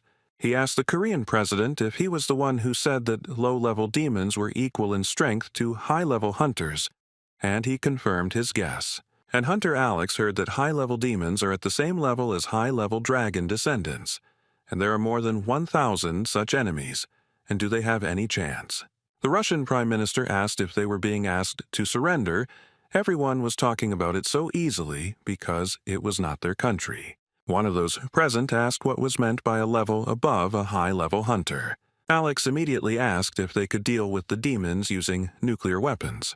The American president got angry and asked what nuclear weapons. The guy said that he was the hunter here, not the president. That's why he asked Mr. Cha this question.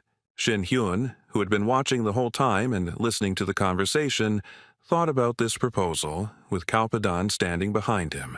Demon, I wanted to be aware of all the events and heard that if the situation is desperate, anything is possible.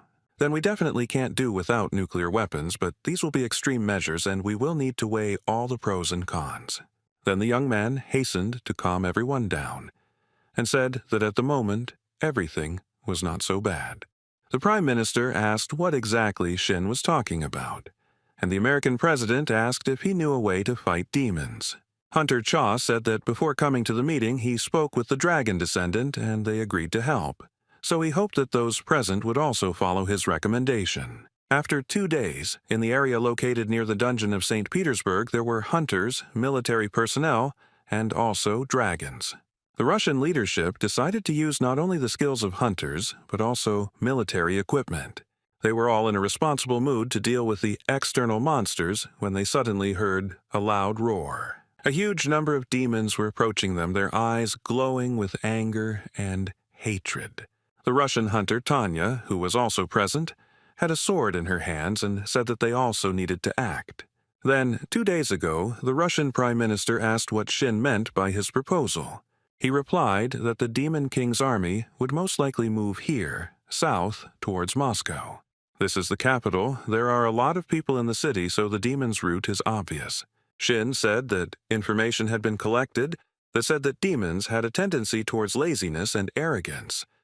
Kalpadon, who was standing to the side, was surprised when he heard these words.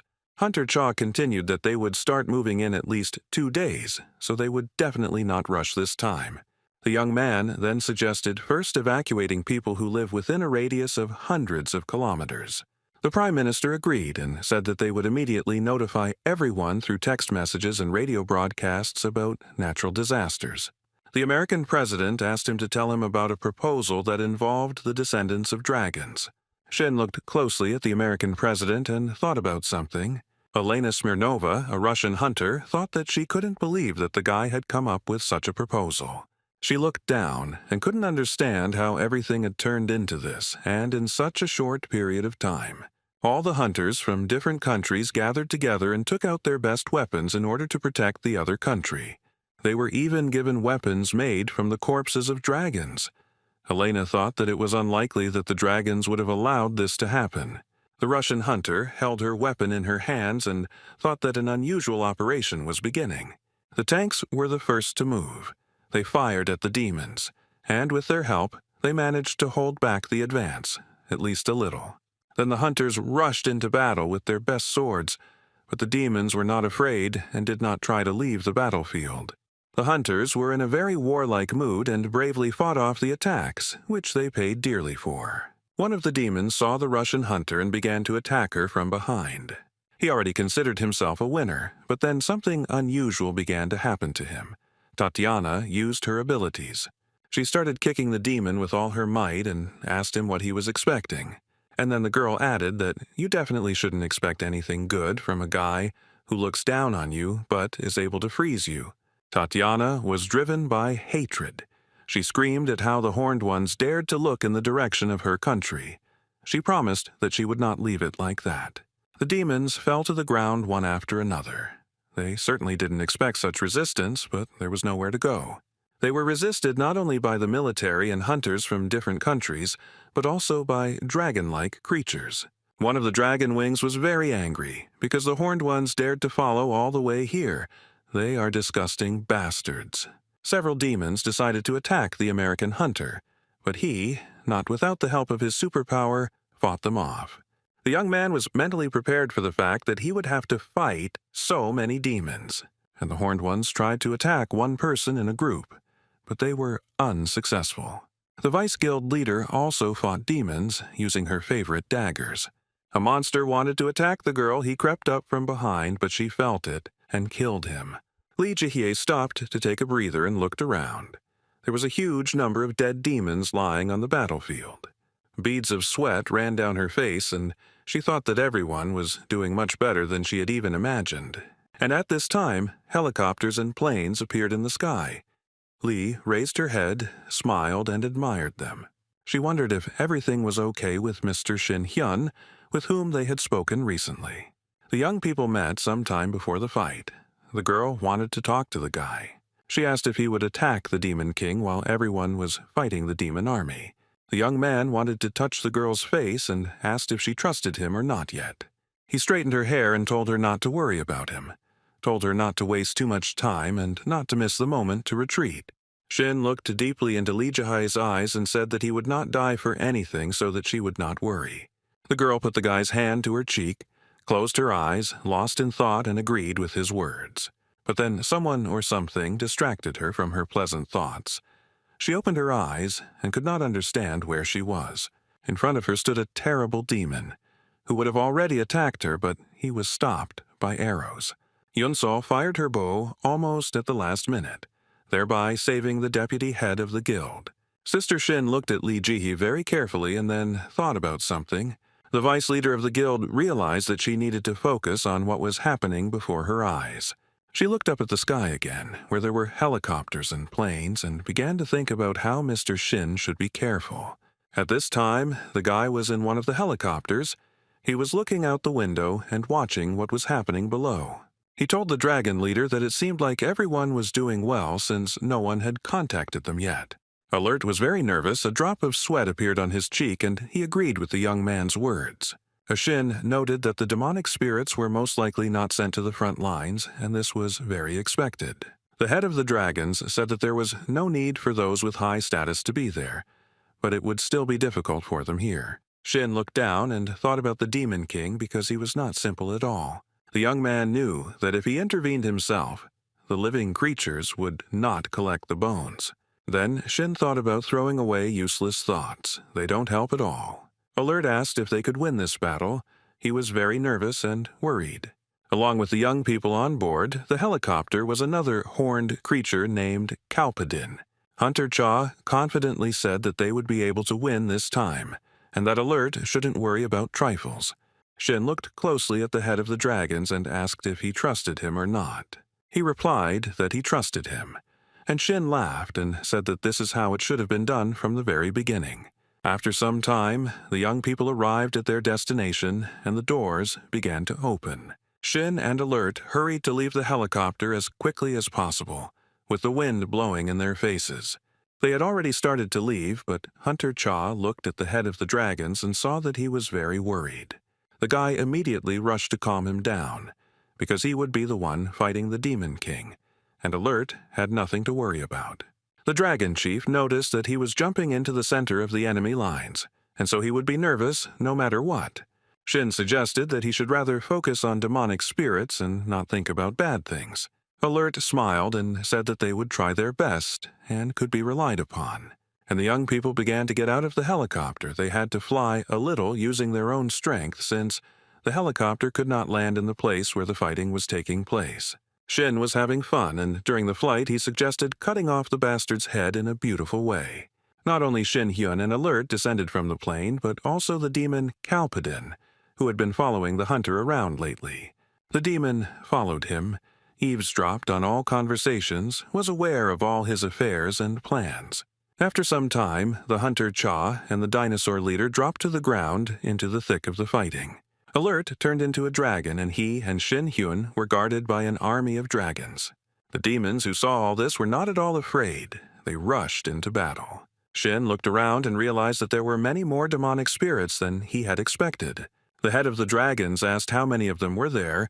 The hunter replied that there were 8. Shin also said that there were also quite a few high-level demons gathered. The young man realized that he shouldn't get upset, but should start everything with a greeting. The dragons that were guarding the dragon chief and Shin raised their huge and powerful weapons in greeting. It seemed that the demons did not see all this, but continued to run forward at breakneck speed. Their eyes were burning, and their teeth were bared in anticipation. It seemed to them that quite a few dragons had been destroyed. At this time, Shin raised his hand up to use his unusual skills. A very strong wind arose, which swirled the whirlwinds. Shin outlined a protection around himself and the dragon wings. The demons opened their mouths in surprise and could not understand what was happening in front of them. Shin used his superpower and fiery whirlwinds appeared in the sky. The wind drove the demons into one crowd. In this way, the young man wanted to get rid of a huge number of horned creatures. The demons burned in the fire, their faces twisted in pain, and no one could come to their aid. The dragon wings, who had been observing all this, came to the conclusion that while the enemy was in chaos, it was necessary to act. The head of the dragons also gave orders to his wards to go to battle to deal with those who were not taken by the flames. Shin looked up, and the head of the dragon flew over him along with his charges. The young man smiled, and at first could not understand what was really happening. Then someone called out to him. Shin turned his head toward the sound and saw a terrible horned monster in front of him. The demon thought that the guy had called him because there was no one around. Kalpadin was kind of absent-minded. Shin turned to him. He asked what this creature was doing here and who he was looking for. And then the young man asked what the horned creature was doing here, what he was doing here anyway. Kalpadin didn't know what to answer, but the guy said that now there would be a climax and that the demon should watch carefully. Shin left the horned creature behind. He walked somewhere forward. The demon looked after him. Then he realized that the guy knew all this time that he was nearby, but pretended not to know. Then he decided to look at Shin's abilities. And the head of the dragons at this time began an active fight with several demons. He cast a spell in an incomprehensible language. Alert was in the sky, but was actively destroying demons. One of them raised his head up and said that the lizards were really bothering them. The head of the dragons continued to fight the dark forces as best he could, but what he saw made him very angry. Several demons attacked one dragon wing and beat him mercilessly. The head of the dragons immediately went to help him, because he understood that they couldn't do without his skills. And the demons continued to beat the dragon wing with all their strength and all their hatred. He picked up one demon with his huge clawed paw and lifted him up. He didn't expect such a turn of events, and he began to put his paw on the other one. But the demon tried to restrain the giant as best he could. The demon said that no one could have thought that Alter would lose to a human, which means he would also lose to him. The dragon chief used his powers to deal with this horned nonentity, and it was torn to pieces, which Alert was extremely happy about. The head of the dragons said that the endurance of his wards also had a limit, so he asked Shin to deal with the main demon. The young man heard the alert, and was ready to fight one of the most important horned-headed creatures. The demon said that he was surprised to see Hunter Cha in person, and the boy laughed and asked what was so surprising about that. The horned one replied that he was saying that there was a man who was stronger than the dragon, and he was surprised at how diverse the human race was. Shin used his special skills. A sword appeared in his hands, and he replied to the demon that they were not in such a relationship to have such conversations. And then he added that not everything can be understood, it's just that apparently the time has come for the demon to test the powers of Hunter Cha on himself. The demon smiled and was indignant. He did not expect to hear such an answer, as he was confident in his strength and abilities, and he told Shin that he didn't think that any person would dare to boast about their powers in front of him. Hunter Cha laughed cheerfully and began to approach the demon and replied that he might regret what he said. And the most important, most anticipated battle began. Everyone was very tense. Shin had beads of sweat on his face. He was serious and thought that the demon had no weaknesses. The fight continued. The demon's eyes were burning with red fire. There was a smile on his face because he was confident of his victory. The young man used his signature skill, Soul Sword, and fought with all his might. And the demon looked into his face, laughed, and said that he saw that the hunter was using the same power as the dragons. Then the horned creature laughed and said that this was too little to defeat him. The demon told Shin that the dragons were defeated because they believed in their own insignificant strength. All this made the young man very angry, and he decided to use his main skills. The demon opened his mouth in horror. His eyes were frightened, and he asked if the hunter would kill him with one blow. Shin laughed and thanked the horned creature for the hint, which later helped him a lot. The young man finally realized that the soul sword had no effect on the rifts. Then he realized that the soul sword had its shortcomings.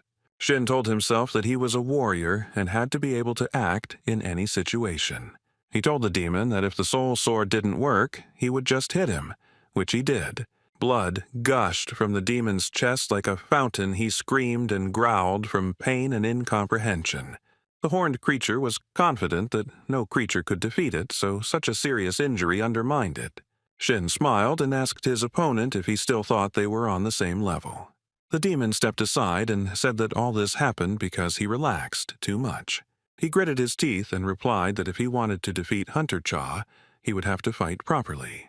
And in order to accomplish this, the demon decided to restore his powers with the help of his skills and began to release the king of demonic spirits. Kalpadin watched everything that was happening and thought about whether Shin was a human being or not, since another had long been scared in his place. And Hunter Cha turned to the Demon King, wondering what he was doing, because red smoke was coming from him. The demon turned to Shin and told him that this meant he was preparing to risk his life. The young man gripped his sword even tighter. As he knew that the fight would not be easy, he realized that the energy and spirit of the Memon were different from the past. At this time, isolated battles continued. The dragon wings actively exterminated the demons. Some of the horned creatures rejoiced that their king had summoned demonic spirits and that this would soon all come to an end. Alert said that the demonic spirit was the most recent spell of the Demon King that he had ever seen in the records. The leader of the dragons realized that everything was coming to an end, as the demonic spirit was invincible, and one of the demons told him that their man Shin would soon turn to dust. The two demons were talking to each other about how they were very angry that they had wasted their internal energy on a simple person. One of the chief demons said that it would be in vain if the enemy won, but he was sure that their master still had a plan. Then the chief among the demons gave his subordinates the order to deal with the dragon wings, and the battle began again. And Shin stood in front of the Demon King and mentally prepared himself for a new fight. He understood that it would not be easy. The young man thought about something and then laughed. In this way he wanted to confuse his opponent. Hunter Cha held the sword tightly in his hands and used his special skills. Without them, it would be very difficult for him. He realized that the natural energy was dissipating. The young man covered his nose and mouth with his hand as he felt an unpleasant smell. The enemy had poisoned the natural energy around him. The Demon King looked at Shin calmly and did not answer his questions, but his eyes burned with the fire of victory. He held the sword tightly in his hands, wanted to say something to his opponent, but he suddenly noted that there was no point in the weapon. The Demon King began to attack his opponent unarmed, his sword crumbling into pieces. Shin held the sword in his hands very tightly, gritting his teeth, and the demon tried to take it away. The young man used a special skill to defend himself from the attacker. He began to hit him with his sword, but the blows did not get through. The Demon King was as if he were impenetrable. Hunter Cha became nervous. He didn't know how to act.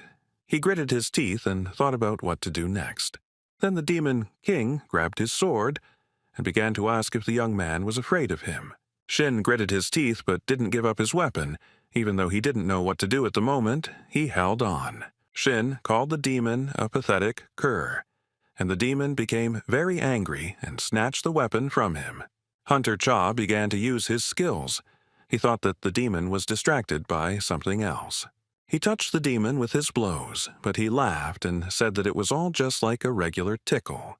The Demon King was putting up a defense against the guy's attack, and then suddenly he screamed, "Where is all his power?" The guy had a weapon in his hands again. He prepared for battle and hit with all his might. Shin then used his special skills again as he got a little tired during the fight. Well, after a while he saw a small crack on the sword.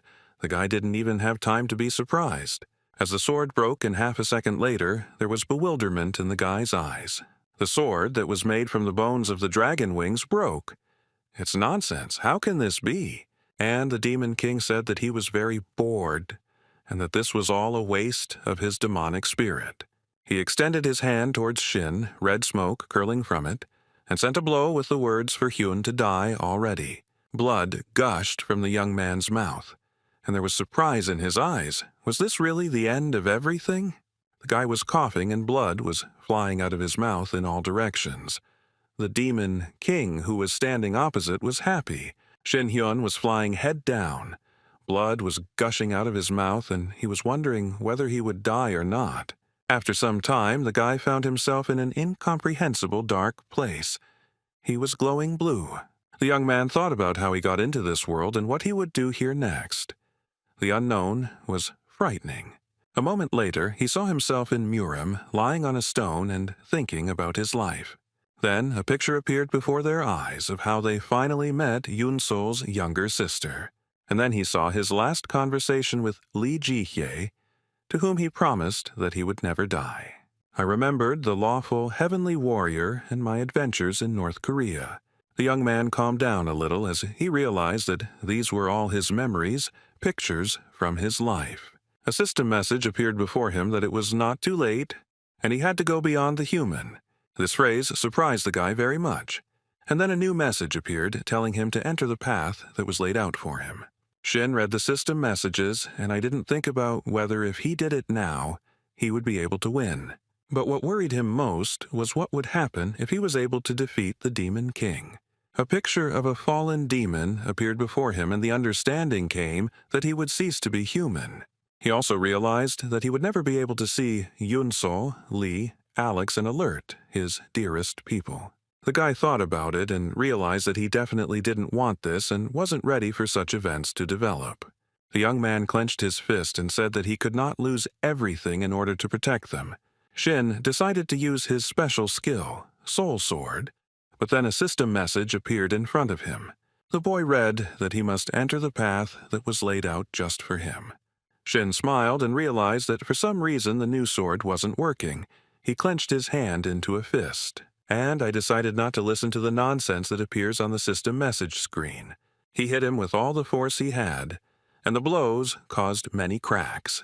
The guy could still read the message that he would regret what he had just done. Shin laughed and said that he would definitely take care of that and hit the screen again with all his might.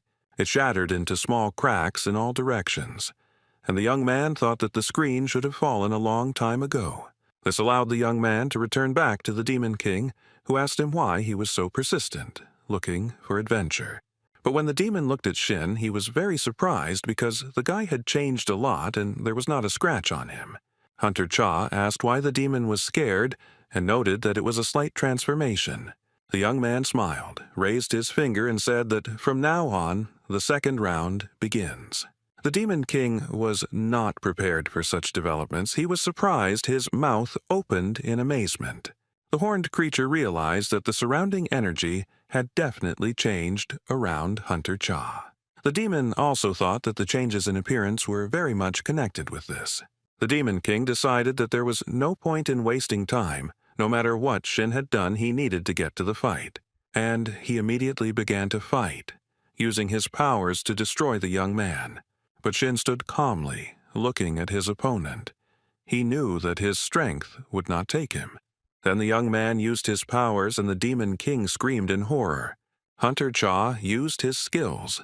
A fire sword appeared in his hands. The demon screamed even louder. He raised his hands to defend himself, but it was no use. A moment later, blood gushed from the fountain demon's mouth. The horned creature swayed in pain and hatred towards its enemy, while Shin calmly approached it. Suddenly the demon realized that enough time had passed since he used the Demon King's spirit and the regeneration was slowing down. The horned creature asked the guy how he became stronger. He laughed and replied that for someone who would soon die, he asks a lot of questions. Without thinking twice, Shin began to use his power against the demon again and again. He wanted to finish him off. He was screaming and writhing in pain. Then he decided that the best way was to escape from the battlefield. But Hunter Cha caught up. Shin stopped his opponent and delivered his signature blow again. The demon wheezed and writhed in pain. Then Hunter Cha threw the Demon King from above and used his fire sword. And finally, the young man used the fire strike skill, and the Demon King lay lifeless. After a while, he turned his head, gritted his teeth, and asked how Shin dared to behave like that. He stood up, and with his last strength decided to deal a crushing blow to the young man. But Hunter Cha wasn't like the first round. He immediately put up a strong defense against the demon. The Demon King fell to his knees in front of Shin, who looked at him with a victorious look. The demon was kneeling, not moving or making a single sound. It looked funny and ridiculous. The young man grabbed him by the horns and began to ask why he was silent, but the demon only bared his teeth. Literally a moment later, the Demon King raised his head and yelled something incomprehensible. At that moment, Shin felt very bad. His head was spinning. The boy crouched down, and the Demon King leaned over him and said that this was the most powerful spell he could cast. He smiled and talked about the spell of psychic destruction that destroys the soul. The Horned One raised his hand above Shin's head and spoke for the annoying bastard to die right now. Hunter Cha, who continued to hold the sword, struck the demon with it with all his might. He didn't expect such a strong response. He was surprised, and his head separated from his body. The guy said with a smile that his opponent's speech was so banal that he couldn't hold back, and he left, leaving behind the Demon King, whose head and body lay far apart. The young man was very happy, and said that the Demon King was finally finished. Hunter Cha, with a sense of accomplishment and calm, went forward to meet new adventures. But then a system message suddenly appeared in front of the young man, and he read that he needed to go there. Hunter Cha looked at the board in surprise. He couldn't understand what this message was even for, and he had never called something like this before. He came and saw the guy who was in chains. He asked Shin why he was talking to him like that guy. And the Hunter Cha turned to the beautiful girl and asked who she was and why she had called her to her. She smiled languidly and said that it was she who had done him a favor, and that she controlled the status window.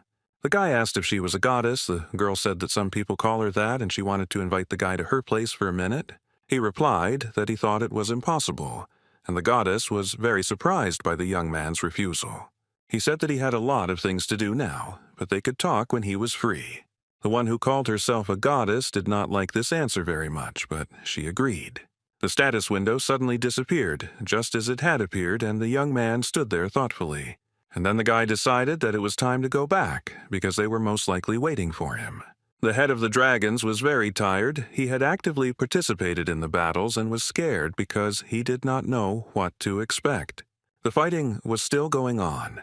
The demons continued to attack the dragon wings, whose strength was already running out. The head of the dragons crushed one of the demons who attacked his charges like a flea. Alert, who was watching all this, thought that there were a lot of demons and asked Shin what was going on there. At this time, the sky gradually changed from blood red to a beautiful bluish-white color. The demons were overjoyed as the Demon King's spirit gradually began to dissipate, and they were confident that their master had won. The dragon chief closed his eyes and thought that, in the end, there was nothing he could do. He had to come to terms with what had happened. But then someone's voice scared him. It was Shin shouting that he was there and smiling at his old friend. The dragon chief looked at Hunter Cha in surprise and asked what happened to him, why his hair was so long. The guy just waved his hand and said that he would definitely explain everything to Alert, but a little later. As the demons continued to advance, they pointed their weapons at Shin, who noted that they had very little time. The young man used his power, a fiery strike, and the demons were lifted up and scattered in different directions. The dragon wings and demons, who were a little further away, opened their mouths in surprise. Shin climbed onto the Dragon King's back to get a bird's-eye view of the scale of the work ahead. Then he came downstairs, a satisfied smile on the young man's face because he had a plan of action. Shin said that the first thing to do is to put an end to all this garbage. The demons, who were confident in their king's victory, were simply shocked by what they saw. They could not understand what was happening. They began to guess that the man had killed their master, but that couldn't be true. So one of the main demons told his charges to retreat, and the demons ran at the speed of sound. They tried to reach the crack as quickly as possible, and Shin looked at all this and laughed. At the last moment, the young man decided to catch up with the demons, but they had already begun to hide in the crack. The demons were in such a hurry to leave the battlefield that they did not even look back, as they understood that they could die. Shin sent a deadly fire after the horned creatures, burning everything in its path. And from those demons who did not manage to hide in another world, only fragments and coals remained. The young man shouted after the horned creatures where they were going and burned them with fire. Some demons didn't know where to run, and Shin talked about them jumping as if someone allowed them to. Then Alert, who had turned into a human, hurried to Shin. The guy told him that he had already practically dealt with this scum. The dragon chief asked Hunter Cha to stop. The boy was very surprised by this request. The demons were burning, and Cha wondered if it wasn't worth destroying them all at once, since that would solve a huge number of problems. Alert replied that it would be nice, but the more important thing was that the allies had suffered very heavy losses. The young men began to move away from the scene, and Alert said that it was necessary to strengthen security around the huge cracks through which the demons could crawl. The dragon chief took Hunter Cha by the shoulder and told him that it was time to finish the job here. Shin, who was determined to destroy all the demons, fought a little, but after a while, he agreed with his friend's words. One little devil was watching their conversation, and he couldn't shake the thought that Shin would need to take revenge. Hunter Cha turned to the Horned One. He did not hide the fact that he did not see him and asked if he was alone or if there was someone else. Shin asked the demon why he was constantly following him. The guy needed an explanation. The head of the dragon became very angry. He said that he should not listen to his excuse. The demon must be killed immediately. He also immediately fell to his knees and began banging his head on the floor, saying that he was impressed by Shin's skills and would follow him. The young people looked at everything that was happening in surprise. Alert opened his mouth in surprise, and Shin thought about what to do. Hunter Cha thought that the demon had probably gone crazy, and the dragon leader noticed that he was crazy. The demon said that he knows that Shin doesn't trust him for no reason, but he swears on his heart and gives his absolute loyalty. He asked the young man to allow him to be his servant, and Alert called the demon a liar and said that he would tear him to pieces. He rushed headlong to fulfill his promises, but Shin stopped him almost at the very last moment. Hunter Cha asked his friend to wait, and noticed that the demon swore on his heart. Shin asked if he could keep him as a slave. He thought that the demon might still be useful since he was in excellent shape. The head of the dragons didn't like this idea at all, but he didn't want to argue, so he agreed with these arguments. The demon troops retreated very quickly after the news of their king's death became known. The Russian Prime Minister announced that thanks to cooperation between America, China, and South Korea, the reconstruction of their country went smoothly. The security of the rift in the dungeon has been strengthened under the leadership of the Dragon Chief Alert. Shin woke up, stretched well, and thought that maybe he could finally get some rest. A clawed paw placed a glass of steaming tea in front of him. The slave knew how to please his master. The young man took the glass, thanked him, looked intently ahead, and thought about something. The demon immediately fell to his knees in front of the guy, and Shin said that he asked him not to stick his head out. Then he asked how he hid the horns. The demon replied that he used a camouflage similar to the camouflage of chameleons.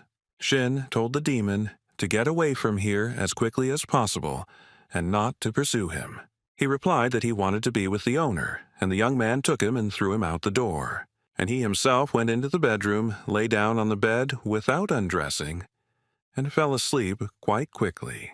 After a while, Shin wondered if she would contact him if he opened the status window. The status window displayed messages one after another. The goddess was glad that he contacted her, then that she would invite him right now.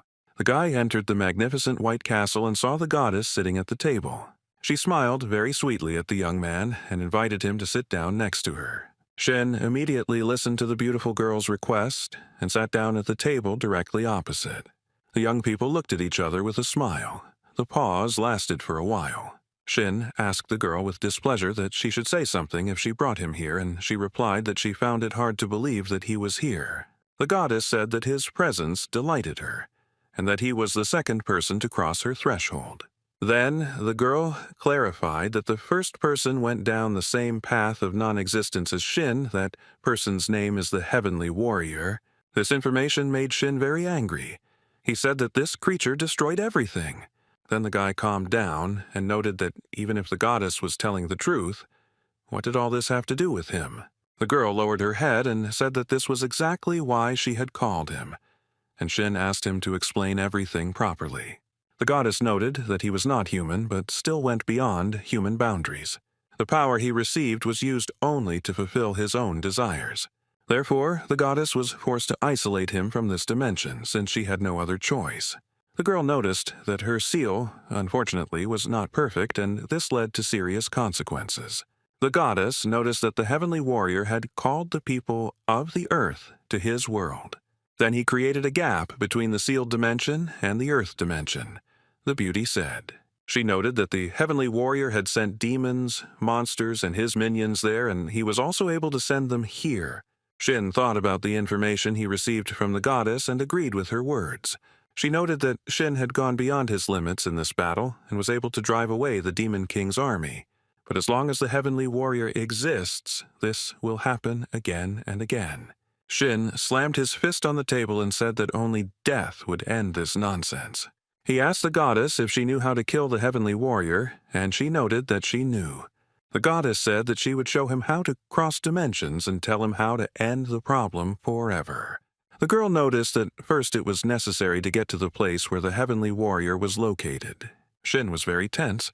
He asked if he could go beyond the dimensions.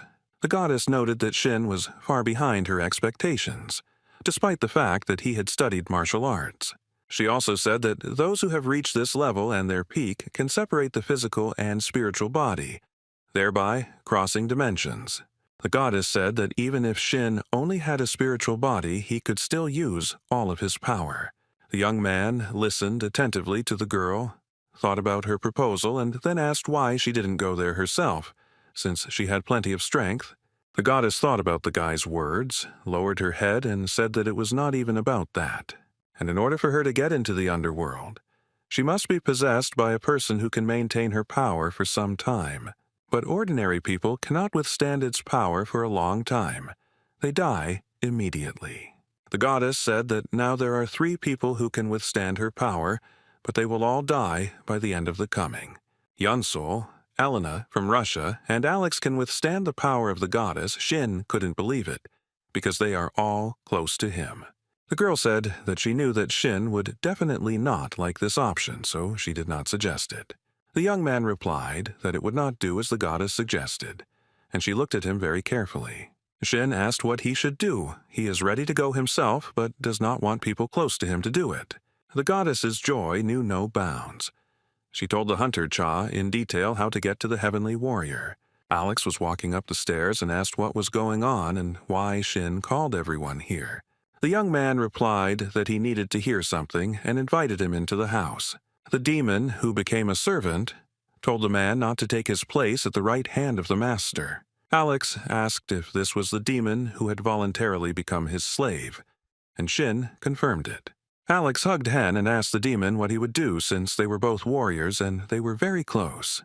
These words made the demon very angry, and he said that this should not be done because it was blasphemy. Shin pushed them away and said that if they were going to continue fooling around, he would go first, which he did successfully, and the demon and Alex began to shout for the young man to wait for them. When they entered the house, Shin saw something that surprised him greatly. He definitely did not expect such a development of events. In the room was the head of the dinosaurs, and in front of him were 3 tied demons. Aller said that he was going to call Shin here since these guys had snuck in here and let him deal with them. One demon was very surprised because he saw a demon near the hunter Cha, and he should not be with a person. Shin he immediately told his servant to question the demons properly and get all the information out of them, and he agreed. The demons looked at the one-eyed servant, asked him with fear why he was doing this, and asked him not to betray them. But the one-eyed demon did not hear their pleas and began to knock out all the information that his master needed. Shin told those present that they had very little time, so he would get straight to the point. He announced that he was going to destroy the demon seed and would do it directly through the dimension. Alex, who heard this information, was very surprised, and the head of the dragons asked how this happens. Shin told us that we had killed one demon king, and the fugitives would spread the news throughout the demon world. The young man noted that the more the war escalates, the more damage this place will suffer. It will be better when they go there themselves. Alex reported that they would not be able to cross the rift because the dragon wings had lost the battle for territory to them. Alert agreed with Alex and said that even if they could cross the rift, but they were not from there, then they should not do it. Shin said that he had a way to get there, and he learned it from the goddess herself. The dragon chief and Alex were shocked by this answer. Even the demons stopped for a moment to listen to the conversation. That if you have reached your peak, as you are now, you should have an idea of how to separate the physical body from the spiritual, and only a soul in such a state can cross the rift. This information was very surprising. Shin said that this method is not universal, since once the soul crosses the rift, the body becomes completely defenseless if it is damaged or killed during this time. Alex heard this information, frowned, and said that he could die there. Hunter Cha summed it up. He said that he and the Dragon Wings were involved in this matter, and he brought Alex here to find out his opinion. The American hunter clenched his fist, thought for a second, and said that he would go with him. It seemed that Shin was expecting such an answer from Alex, shook his hand, and said welcome. Then Hunter Shin turned to his slave and asked if he would go with them, and he agreed. The one-eyed demon reported that the demons were going to attack on a much larger scale than expected. They connected with the demon Lord Rodiak. This information alerted Hunter Cha. He folded his arms across his chest and thought about something. A week later, an interesting event took place on the territory of the laboratory, which is located in San Francisco, America. Everyone was gathered. Alex, Elena, Lee Jihye, Shin, and also Yunsol, who was standing a little to the side. Shin saw that his sister was very worried, so he walked up to her and put his hand on her shoulder. The girl said that they hadn't seen each other for a long time, and he just up and left again. The elder brother stroked his sister's head and asked his sister to forgive him. He promised that he would come back this time. Yunsol cried at the explosion and said that her brother should return safe and sound. Hunter Cha smiled at his younger sister and promised that he would definitely come back. And then the young man turned to the deputy head of the guild, Lee Jihye, and the girl came closer. Shin asked the girl to take care of them. He looked at her with love. She replied that he could rely on her. Elena told Alex that there were so many people in the hall, but it seemed as if Shin and Lee were alone, and she even felt uncomfortable. The boys were already placed in flasks. Shin, he said that demons can come again, so it is necessary to be on the alert. Elena told him to be careful too. The system has been launched, and the boys are about to move into a new dimension to fight the demons. Alex clapped his hands and said that it was really possible. Shin was calm. The young man said that very soon they would find themselves in a new place where important events awaited them. Lee Jihye's eyes were full of tears, and she told Shin Hyun to be sure to take care of himself. After some time, Alex and Shin saw that the Dragon Wings, the leader of the dragons, and also the one-eyed demon servant were waiting for them. The young people slowly walked towards them, towards interesting adventures. At this time, the devil sitting on the throne asked what would happen if she provided support. The demon, who stood before the throne of the devil, said that he would guarantee success. He would cover the whole world with fire, in which this man was located.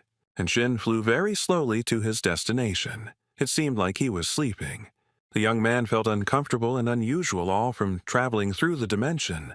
When Alex and Shin landed, their support team immediately ran up to them. Hunter Cha looked around and wondered if this was really the demon world. And Alex added that it was no different from the Earth and Murim. The head of the dragons said that this is indeed so, and they call this world Dreadville. Shin turned to his demon slave and called him a serf, but he had no idea why his master called him that.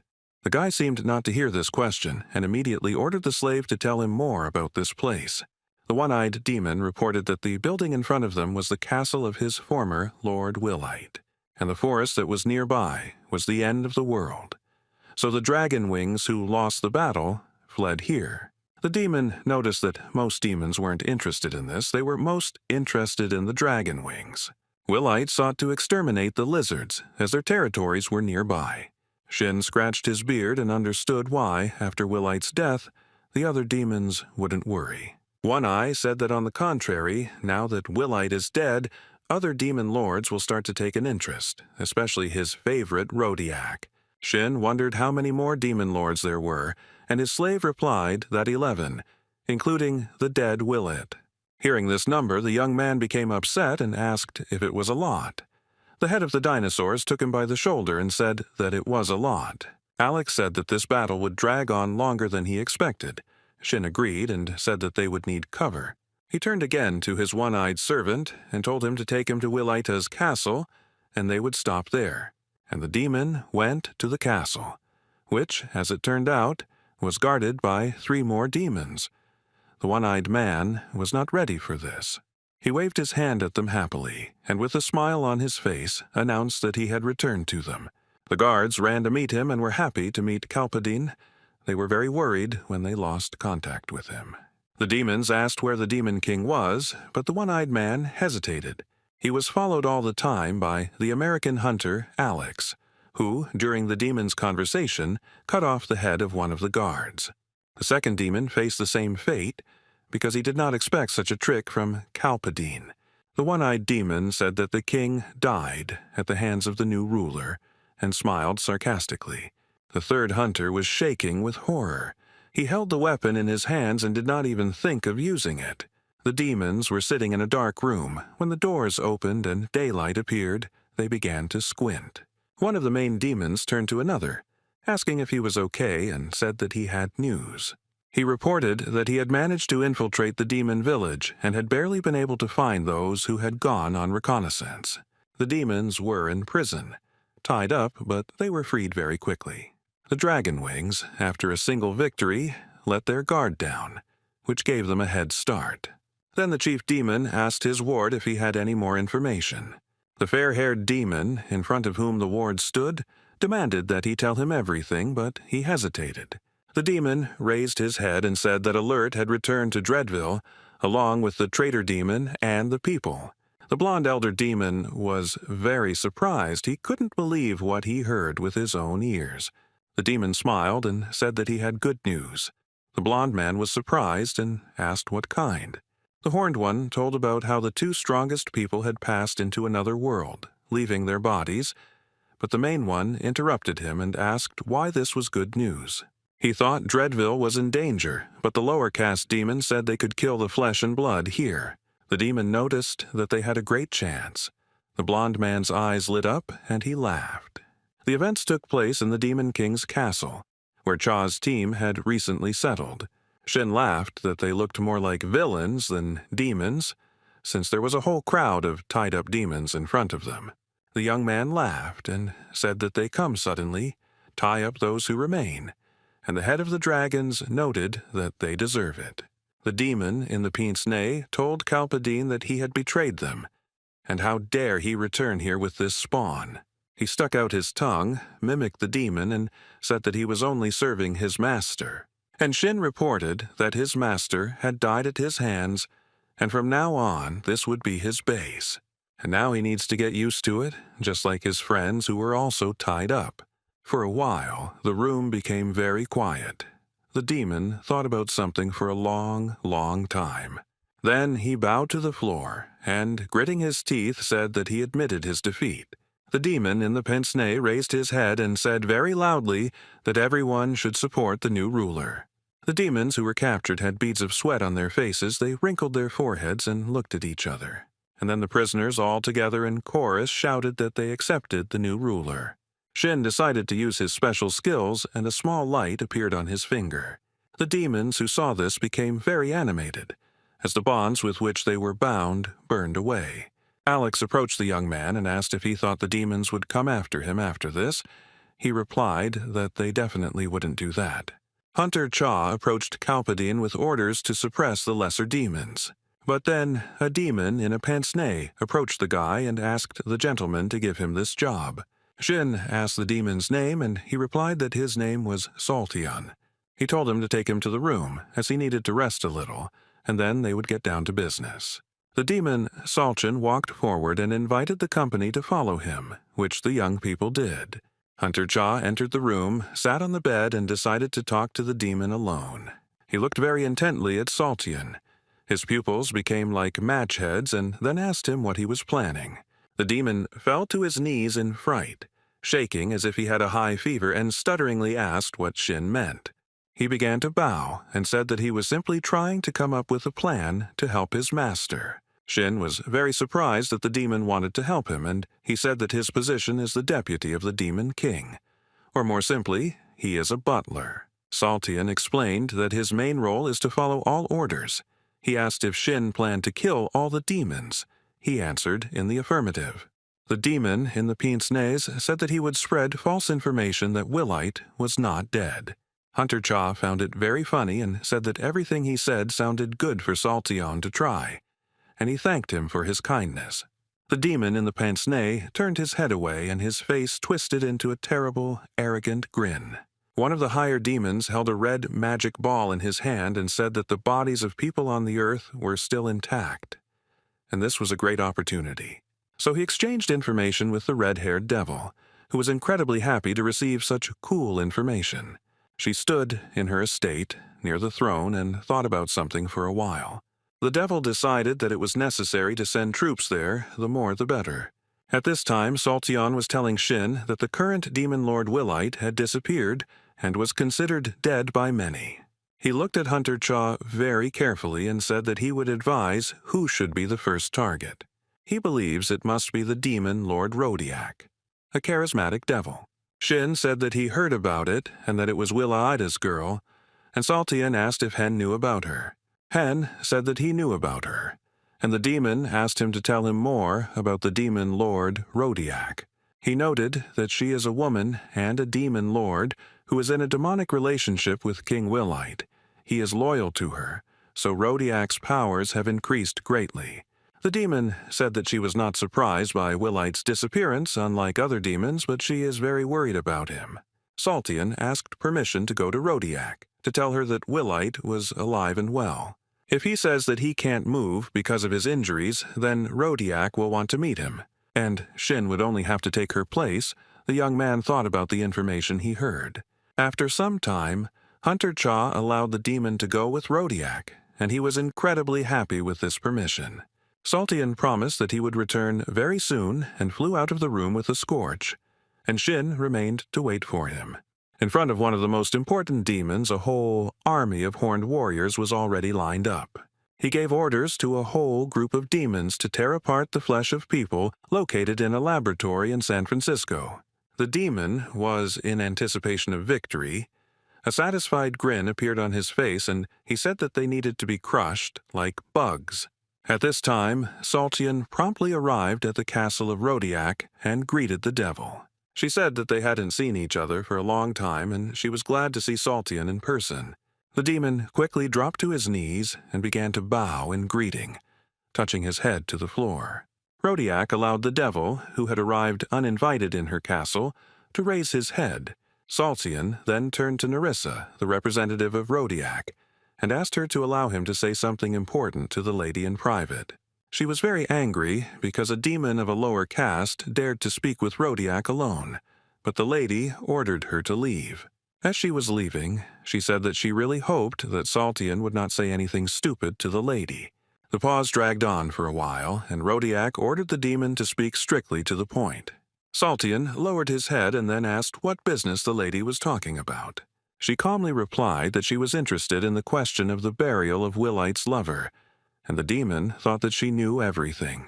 Rodiak got angry and said that if he didn't come for this reason, then what was he doing here? Wandering around like a dog that couldn't hold its owner. Saltion asked for forgiveness and said that he had to say something, even if it cost him his life. The demon replied that he had come to her precisely for this purpose. The lady calmed down a little and allowed him to speak. He reported that the vile bastards who killed his master had captured the castle. This news shocked the devil. She was surprised, and from her worries, a drop of sweat appeared on her face. Saltion said that there were few invaders of the castle, but one should not underestimate each of them. He noticed that the man named Cha Shin-hyun was the most dangerous. Hearing this name, the lady grimaced, and then shouted that all the rulers knew what he had done. She then added that a frieze had said that the uninvited guests were currently in an unstable state, as they were separated from blood and flesh. Saltion asked if Afriz was alive. The lady replied that the one-armed man was alive and well. The demon with the pince-nez began to bow to his mistress and joyfully said that he was pleased to hear that the flesh of the attackers was defenseless. Saltion then said that they just needed to stall for time until a frieze targeted their bodies.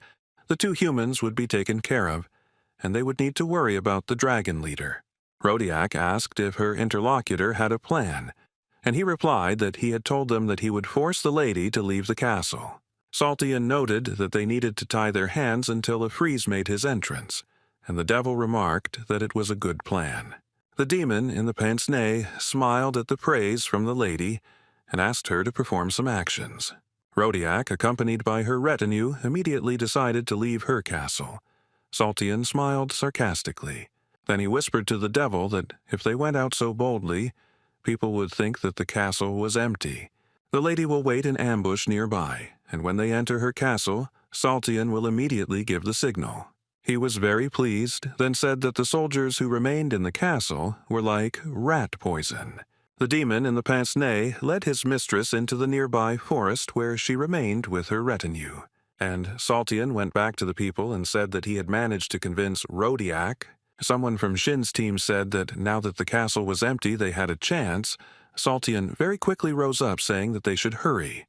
Those present looked to see where the demon had flown, and everyone standing in front of the castle followed his example. Alert said that it looked very much like the castle was empty after all, and Alex replied that it was all very plausible. Saltian smiled wryly and asked what plausibly meant. What were they talking about? After all, Rodiak had led out all the soldiers. Then the demon thought for a moment and said, "If you think about it, where is the main army?" But the head of the dragons interrupted him and said that it was nowhere. Alert thought about something and then said that he would go look for the devil Rodiak. And then, without thinking twice, very abruptly and unexpectedly using his abilities, he cut off Saltian's head. Alex, who had been watching the whole thing, folded his arms across his chest, laughed, and said that demons were no worse. What a blatant lie. Then American, the hunter, suggested going and taking this castle. The head of the dragons agreed with his thoughts. Soon, Shen and his servant, the one-eyed demon, came from behind to the demoness's troops. Rodiak. The young man raised his hand and asked her to take care of the dome. The Rodiak troops were not prepared for such a turn of events. The demons turned around, and what they saw shocked them. They could not understand who was in front of them. The high-ranking devil, although she was frightened, immediately realized that the person speaking to her was Cha Shin-hyun. She said that this was an unexpected phenomenon for her, and if Saltian was right, then Shin was heading to the castle. And he asked how Rodiak could believe this. The young man immediately said that he was here to deal with the main one, and would leave the castle for other people. But for the demoness, this did not matter. This answer left the guy stumped. He certainly didn't expect to hear it from the high-ranking Rodiak. And she, seeing the young man's reaction, just laughed very loudly, arrogantly, and said what a laughing stock this was. Shin got really angry and asked what she was even talking about. She was completely out of her mind. Tears came to Rodiak's eyes from laughter. She wiped them away with her hands and laughingly replied that she had prepared something for him. Freeze, with a huge number of demons and his warriors, headed to where the physical bodies of Shin and Alex were. Rodiak thought about this and looked slyly at Shin. She knew perfectly well that she needed to stall for time. Meanwhile, Freeze and his assistants were making their way into the laboratory grounds. The bodies of Shin and Alex were in huge capsules with a special solution. Lee and Yunsol were standing in front of the capsules, and the sister was saying that everything seemed to be okay with the capsules. And the deputy head of the guild asked if everything was okay with the two of them there, but Yunsol remained silent. Then the girl smiled and said that they were fine, because Jihi knew her brother very well. They were completely fine and full of strength. Lee smiled and said that Leader Cha was probably right and she was just winding herself up. Before the girl could finish speaking, the room became dark, and then the red emergency light came on. The alarm went off, and Yunsol asked why it suddenly went off. The deputy head of the guild took out a walkie-talkie, contacted the guard, and asked what had happened. He reported that demons had attacked them and asked for reinforcements. Lee ordered Yunsol to contact the hunters, the dragon wings, who could help now. The girl immediately began to fulfill the request. Shin, who was standing in front of Rodiak, asked why he had to guess her riddles. Not receiving an answer to his question, he used his power and said that she did not have long left. The demoness screamed at him to calm down and stop using his abilities, but the young man did not hear her. He offered Rodiak to fight him with all her might and show her demonic spirit. The young man thought about what that demon lord had said a little about the demonic spirit. Rodiak became very angry. Her eyes lit up with fire, and she told the guy that his death had come. She smiled and said that the young man had killed her beloved, and he would not leave so easily. Rodiak used the power of fire. Beads of sweat appeared on Shin's face. He said that it became very hot. Demoness, she was delighted when she heard the guy's words and ordered him to burn alive. Shin replied that all this was very similar to a battle between two powerful titans. The boy then thought that if ordinary demons had obtained something similar to this martial art, then Shin would be extremely irritated by it. And the demoness continued to rage. She thirsted for the death of her opponent and screamed for him to shut up and die. The young man was not afraid of her but continued to fight, because he knew that only one of them would remain alive. This made Rodiak very angry, and she screamed hysterically at how he was resisting her power. The young man smiled, and the devil asked if he was not an ordinary person. She was very surprised. At this time, there were heated battles near the laboratory. The dragon wings fought with the demons. They understood that the dragons were stronger and asked each other why they still didn't have reinforcements. Yoon-Sol, she climbed onto the roof of the building where the laboratory was located and helped the dragons deal with the demon. She was driven by anger. Russian hunter Elena also came to the rescue. She used her power against the demons. A freeze had already burst into the laboratory where the capsules were located and said that he was doing everything for the common good. He gritted his teeth, remembered how many of his charges had been destroyed, and said that these casualties were inevitable. He ran up to the room where the capsules were located and started kicking down the doors. A room opened up in front of him in which the capsules were located. The demon was glad that they were found so quickly. A freeze had a pink flame in his hands and said that all that was left was to detonate the capsules. The demon was overjoyed with anticipation, but Lee Ji-hee appeared very quietly behind him. The guild's deputy put a dagger to the demon's throat. Blood flowed, and he only wondered how he could have let his guard down. Lee Ji-hee quickly stabbed the demon to death and said that he couldn't have expected the sudden attack. She went to the flask, looked around, and was glad that nothing was damaged and everything was intact. Then she lightly hit the flask that Shin was in and said that a lot of time had passed since they crossed over to another dimension. The girl asked that they return quickly. Meanwhile, Shin turned to Rodiak and asked if she had received divine protection. He approached the devil closer and then noted that she controlled it very well. Then the young man laughed and asked if he was living up to Rodiak's expectations. She was very angry and did not want to answer questions because at first she thought that he was an ordinary person. Rodiak raised her hands up and screamed how much longer she had to endure Shin. Sweat was streaming down Shin's face, but he noted with a smile that this was what the divine power of demons looked like. He used force and moved forward towards the devil, saying that he would kill her very soon. Another ice sword appeared in the hands of the young man, and he struck Rodiak with all his might. She was surprised. Blood came out of her mouth, and she only had time to ask how he was able to pierce her with just his power, since she was a fire demon. The young man laughed in response and whispered in her ear that she should have used her powers more economically. Rodiak fell to the ground, and the boy asked her if she thought she had killed too many souls. Then the young man told the demoness that she did everything for the sake of her lover. Shin turned around and left the scene, leaving Rodiak lying on the ground covered in blood.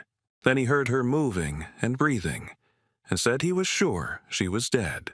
When he turned around, Rodiak was already standing with her head bowed and blood dripping from her. She looked at Shin and told him that he was a sweet, grief-stricken child, but not a living person at all. The guy calmly said that she was also not who she claimed to be and asked who she really was. Rodiak called Shin crazy and said they killed someone she loved very much. The demoness was very badly mutilated. Instead of one eye, she had a gaping hole. She said that she loved the god Dervil. The young man folded his hands in front of him and said that there is only one god. Rodiak laughed and asked if they knew that there were other gods. Had they heard about the demon god? Shin wondered if there were many gods in this place, unlike on Earth, and asked the demoness. She extended her clawed paw to him and said that the boy was a naive child, and that she was not destined to die like this. The young man looked at her calmly and said that the first person to attack his dimension was Rodiak's fiancée, Willite, and he came here to protect his world. The demoness screamed. Was it not for this stupid reason that he killed her fiancé, having set up a vile trap? The guy calmly asked Rodiak if she didn't think the pressure temperature needed to be lowered a little. He spoke about what he saw with his own eyes, one-on-one, of death and why he had to watch and lose. Rodiak held up a finger with a huge nail and said that it didn't matter now. She began to crumble into small pieces, but continued to talk about the guy killing 2 demon lords. The young man replied that Rodiak was just trash and ordered her to get out of his way. She crumbled into little pieces and said that all the demons will kill him soon. They won't sit idle. Shin stood and watched as the devil turned to dust. He listened attentively to what Rodiak was saying. The young man wondered what other brothers and sisters there were and what kind of family games of the gods these were. The demons from the Rodiak army, who were standing a little further away, watched as the red smoke fluttered in the distance. Shin walked closer to them and noted whether they seemed to have become much more numerous. And then he said that he really wanted to have fun with them, and the demons began to shake with horror. Alert told Shin that while they were storming the castle, Hunter Cha defeated Rodiak, which is very surprising. The young man said that he was not afraid of her even if she was a demon king with divine protection. But still, there was no need to relax. Alex asked why, because they had done very well this time. The American hunter asked if they could not kill them all together, then maybe they should be killed one by one. Shin said that it was not that easy, especially after the death of the leader, because the demons would immediately begin to take revenge. Kalpadin, the slave of the hunter Shin, became very angry and asked if he knew about all this. Alert said that they had encountered demons with dragon blood before. They also had a blessing, but he didn't think about these demons. Shin said that he thinks there is someone more than just the demon god who will be directing the demons towards him, and it wouldn't hurt for them to develop a strategy because their future depends on it. Then he turned to his slave, the demon Kalpadin, and ordered everyone to gather as there was something to discuss. The young man smiled an unctuous smile and asked if the serf could do everything quickly. After a short time, Mr. Cha, a huge number of demons were built. Shin turned to the chief. He asked if the demon was the chief subordinate of the demon Rodik. Kalpadin, who was standing nearby, said that this was exactly the demoness that Rodik represented. She screamed at the top of her lungs and said that they thought she would give in easily to people like them.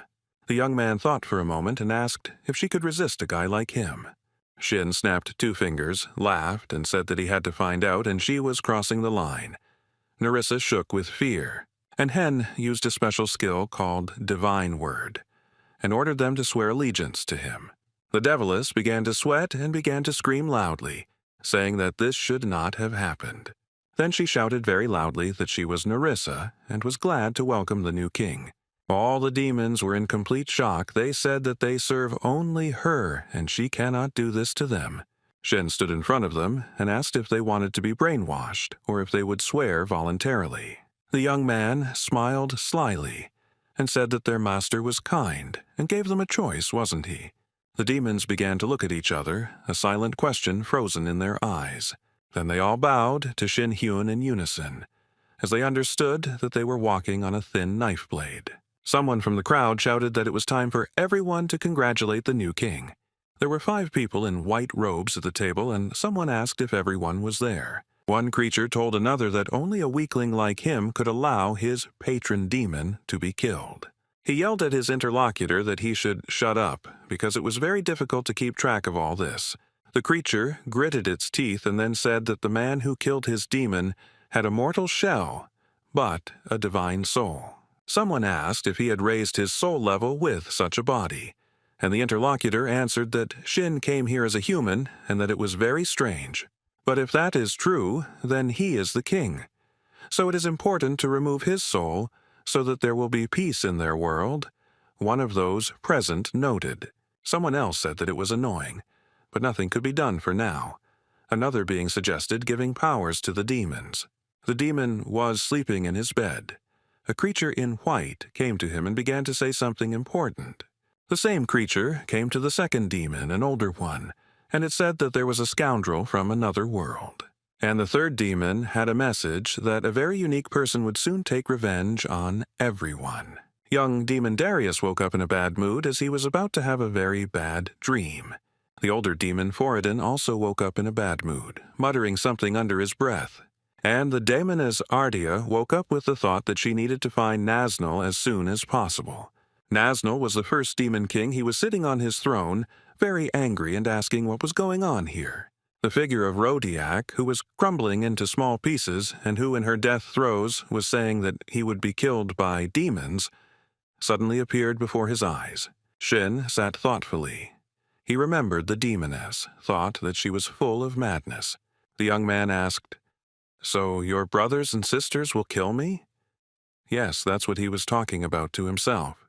Then the guy remembered the conversation about how he asked how many demons there were with divine protection.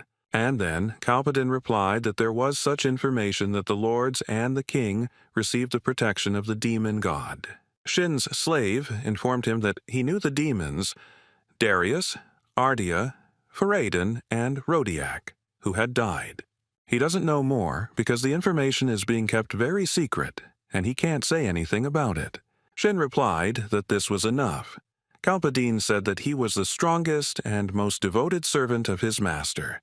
Alex grinned and called him lucky.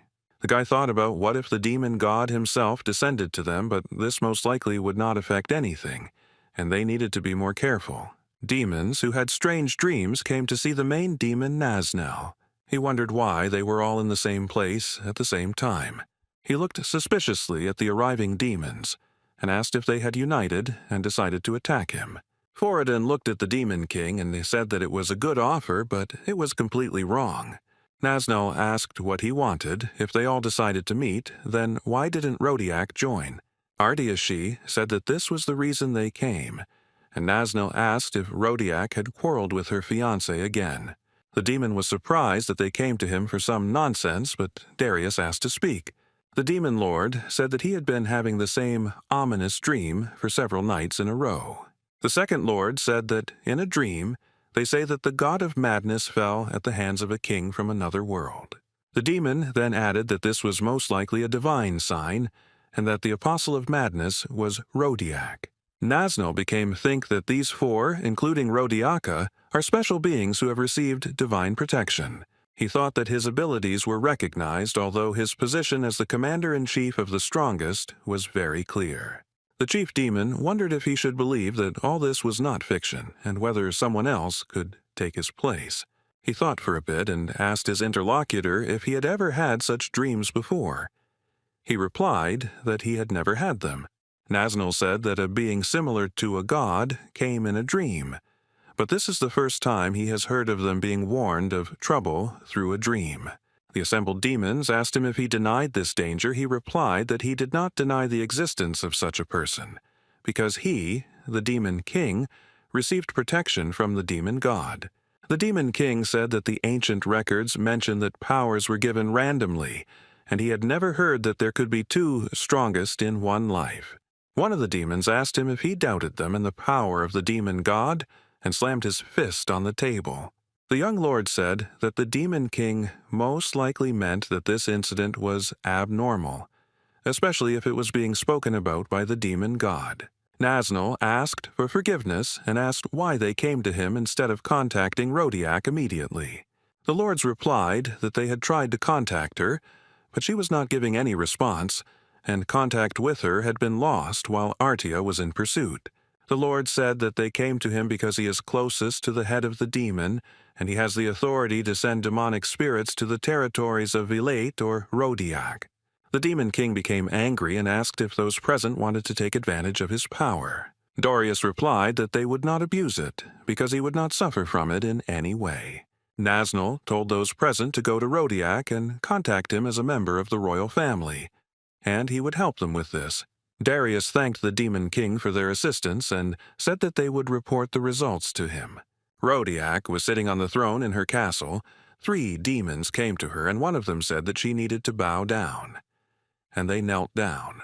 One demon had thoughts about how someone thought that the demoness would not be there today. Would they really do everything so bluntly? Rodiak ordered him to raise his head and told one of the demons that his face seemed very familiar to her. The demon wondered if this was really that demoness and thought about why he felt so awkward now. Rodiak asked what had happened that all three of them had come to visit her. The demon bowed and said that the king asked him to convey that he wanted to meet with the lady.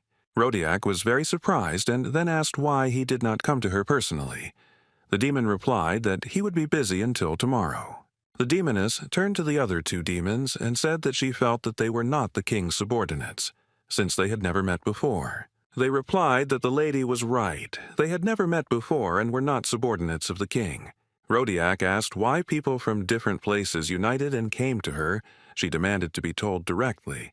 Her eyes were glowing red, and the devil asked if they would ever get the stupid idea to deceive her. The demons fell to their knees and began to say that everything was completely wrong. The main one of them said that he would tell the lady everything. He reported that the king had recently held a meeting in the castle, and by his decision they were sent to check on the health of the respected Rodiak. The lady smiled and asked what these three wanted from her, and whether she was in danger. The demon said that this is exactly what they wanted to tell her. He was on his knees and very nervous. He thought about the awkward feeling he had before. What was happening to him because his appearance, manner of speech, everything was the same. Beads of sweat appeared on the demon's face, and his pupils became like dots, and he realized that he did not feel a demonic aura from the lady. According to the rules, the demon king must show his power, strength, and authority even if he doesn't want to, the demon thought. Rodiak stood up from the throne and began to walk. The demon looked at her feet. She said that she had heard this before. She said that demonic spirits under the leadership of the divine protection demon lords had come to visit, and that this would be beneficial to her master. The demons who came to Rodiak were shocked and surprised to hear these words from her. They began to stutter, and after a while, Rodiak miraculously transformed into Kalpadin. The demons who were looking for the lady were surprised and frightened. They asked Kalpadin what he was doing here. He laughed merrily and said that he thought he would die pretending to be Rodiak. And I'm very glad that they didn't reveal it. He approached them and asked if they were confused when Shin appeared and said that he had already despaired of looking for the rest of the demon lords. The young man was very happy. He laughed and thanked the demons for coming to him. He turned to the demons and asked how he could express his gratitude. They shook with anger, and the main one thought that the arrogant little man did not know his place. The demon took the sword in his hands and ran towards him with the wish that Shin would die. The guy stood calmly and watched all this. A moment later, the blade of the sword was right in front of the young man's face, but he was unperturbed. Shin stopped the sword with 2 fingers and told the demon that he was very brave, then snatched it from his hands. The demon was definitely not prepared for such a turn of events, and the young man, without thinking twice, cut off his head. Shin raised the sword up and said that this sword would not touch him even in 100 or 1,000 years. Then he approached the demon and said that he most likely knew the least about his abilities. The other 2 demons stood to the side in amazement. Beads of sweat appeared on their faces. They were silent, as if they had water in their mouths. Shin ordered them to provide all the information they knew about their master if they wanted to stay alive. And they told the young man in detail everything they knew, because they did not want to die. Shin He listened attentively to what the demons were telling him and began to think about something. The demons knelt down and continued to talk, waving their arms as Shin was joined by his team members. One of the demons summed up that this is all they know, and they ask you to believe them. Alex said that in the end there was not as much useful information as he thought. Kalpadin noted that the fact that several lords had gone to Naznel was very important information, and could pose a threat to them. Alert noted that even though they are a team, how do they know that they were the ones who killed Rodiak? Shin put his hands behind his head, stretched, thought, and said that he knew how the lords knew everything. The young man reported that when he killed the lady, his mind became clouded as if he was drunk, and Rodiak said that all the demons would unite and kill him. Kalpadin became very nervous and asked if his master, Alert, was okay, added that it remains to wait for the Demon King. Shin laughed cheerfully and said that they should not worry because he was the hunter Cha, and they would not be able to kill him, since there was a reliable plan. The young man turned to the demons, who bowed to the floor and asked them to look at him. They carried out the order in horror. They were still very scared and shocked by everything that was happening. Shin used a special skill, Divine Word, and told the demons to do as he told them. Lord Artia was not prepared for such developments. Demons entered her castle and headed somewhere. They bowed before the high-ranking demon and asked for forgiveness for their insolence.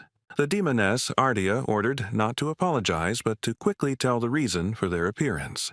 One of the demons said that Mrs. Rodiak was too noisy and talkative, and she was executed right there. Artia was shocked by the information she heard. She couldn't believe it. The demons said that they couldn't do anything about it, and they were truly sorry. Before going to the master, they came to her to tell her this sad news. Artia was very upset. The demoness calmed down a little and noted that Rodiak was indeed very talkative. Then Artia waved her hand and told the demons to go where they were going. They thanked her and left. A few minutes later, the upset demoness went to her bedroom and fell into a deep sleep. But she couldn't sleep. She dreamed of creatures who told her not to let herself be deceived. The apostle had fallen into madness, and she needed to face the truth. Artia woke up with a terrible headache. She grabbed her head and asked what he meant by that. After some time, the lords gathered in Artie's castle, and since a bad dream did not give her peace, Foridin asked the other demon if he had heard the same thing in his dream yesterday. He confirmed that everything was so, and he was told that he shouldn't deceive himself. Artia said that she was truly very sorry that the demonic spirit of the murdered Rodiak still not at peace. Darius asked what really happened. His people and Foridin's people returned safely from the hands of Rodiak, were the same as usual. Then he thought that his servants could be lying, and their dreams were really a message from God himself. Artia noted that if the demon god had given enlightenment, he would have said everything more clearly. Darius agreed with her words. The Lord grabbed his head and said that they needed to do something. They asked him what he meant. Foridin thought for a few minutes, and then said that he would go there himself. Darius and Artia were very surprised, asked what was happening to him since he was lazy and now he was going to come there himself. The demon replied that it was so annoying to him that he had been having unpleasant dreams for several days in a row. Foridin said that he would personally check if Rodiak was alive and then return with peace of mind. And if the dreams continued, then he would need to think about it. Darius wondered if the demon thought there was an enemy he could easily deal with and if the Lord had a good sense for such things. Darius then asked if the other lords believed that the Rodiaks had been harmed. Artia noted that if the lady had lost, then they would lose too. Foridin said that if something happened to him, the other lords needed to try to protect Nesnel. Artia smiled and said that Foridin was acting like a hero who was ready to sacrifice himself for the common good. He replied that he was not going to die, and therefore would not sacrifice himself. Darius, smiling, most likely because Foridin had volunteered to go to Rodiak himself, wished him luck. After a short time, Foridin and his assistant were not far from the castle of Rodiak. He asked the servant if he was ready. Their conversation was interrupted by Shin, who asked if the lord in front of him was the one who had received the protection of the gods. All the members of his group approached Hunter Cha, and the young man asked if the demon's name was Foridin. The demon became wary and thought that the young man knew him, but from where? And Shin continued to clarify who was in front of him. Foridin looked at his interlocutor and remained silent. The silence was broken by the servant who accompanied the demon. He said that Lord Foridin was next to him. The demon became very angry and told the servant that he had lied about something happening to Rodiak in order to lure him, calling him a puppet. After Foridin froze his servant, he turned to Shin's group and asked who they were.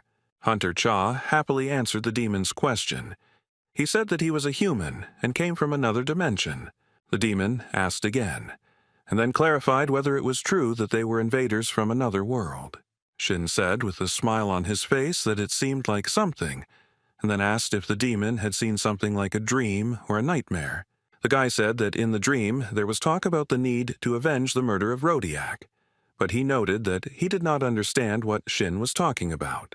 Hunter Cha asked if it was unpleasant for them to be dolls, since Vylite was the first to attack, and if it weren't for him, this meeting would never have happened. The Demon Lord thought that Vylite and Rodiak had a special connection with him, and they were most likely killed by the person in front of him. Foradin became very angry, and then asked Shin if he was the one who hurt Rodiak. The young man looked calmly at the demon. He was not afraid of him and confirmed his guesses. Shin then asked Foradin if he was using ice block magic, since there was a frozen servant of the Lord lying nearby. The young man noted that everything looked very tempting, used force, and told the demon to attack him with all his might. He would fight him. Foradin got very angry and said that his whole company was crazy. Kalpadin asked Shin if they would kill the Lord. He ordered them to stand behind and not interfere, and Foradin began to prepare for battle, to use his ice block powers. Shin-hyun put his hands on his hips, smiled, and asked if this was all the Demon Lord's power. Foradin, anticipating victory, announced that his power was an ice storm. He sent an attack called Ice Prison at Shin, and he was thrown back a little. Hunter Cha's legs gradually began to freeze upwards from the toes. Shin looked at all this with surprise. He began to use his abilities, and then said that if it weren't for his strength, his organs would definitely not have withstood such an attack. Shin used the power of fire, and his body gradually began to thaw, and a fire sword appeared in Hunter Cha's hands. Foradin scratched his head and told Shin that he really was a good bluffer. Hunter Cha just laughed cheerfully in response, and then told the Demon Lord to think whatever he wanted. Shin noted that Foradin was much more stupid than Willite and Rodiak, and the demon would hardly understand his intentions. The demon, who heard these words of mockery from the man, was very surprised and thought about them. Foradin began to use his powers again and asked if he was worse than those who lost to him. The young man answered why not, and then noticed that he had hurt the demon's pride. Foradin said that Shin was going to die soon. It was better for him to keep quiet, and froze him, and the young man thought that this time he was not focused on extermination. Hunter Cha came to the conclusion that he could not find the source of power. He needed to do everything right so that he would join his side, because Willite and Rodiak released the spirit of demons. Shin understood that this time it would not be easy for him, and he would have to act in a special way. The guy thought about how Rodiak and Foradin were demon protector lords, but how were they different from ordinary kings? But then Shin was distracted from his thoughts by the fact that the demon grabbed him by the throat with icy hands, and he did not expect this at all. A second later, an epiphany came to him. He realized that he needed to mix their power with the power of a pure soul. Shin very quickly freed himself from the icy hands of the Lord, who was about to strangle the young man. He used the power of fire very quickly, as he understood that he had to act with lightning speed. Foradin was not prepared for such a development of events and began to stutter in surprise. A second later, a thought struck him, and he wondered if it was not the power of Rodiak that the young man was using. The demon asked Shin how he could receive the Lord's blessing, but he continued to use his powers. The guy replied that he saw how the enemy was using his own power, which he mixed with divine protection. If you think about it, it's easy to guess. Shin offered to finally talk to the enemy, to which Foradin agreed. He asked to spare him. Foradin fell to his knees and began asking Shin if he needed information. He promised to tell everything, so he asked for mercy. The young man said that he would think about this proposal, because he was interested in the information. He asked why the Lord came himself. He answered that he decided so himself. Because those demons had not yet earned his trust, he decided to personally check Rodiak. Shin thought that the Lord was right. If someone was killed, the others would not understand, and Foradin said that he had a dream.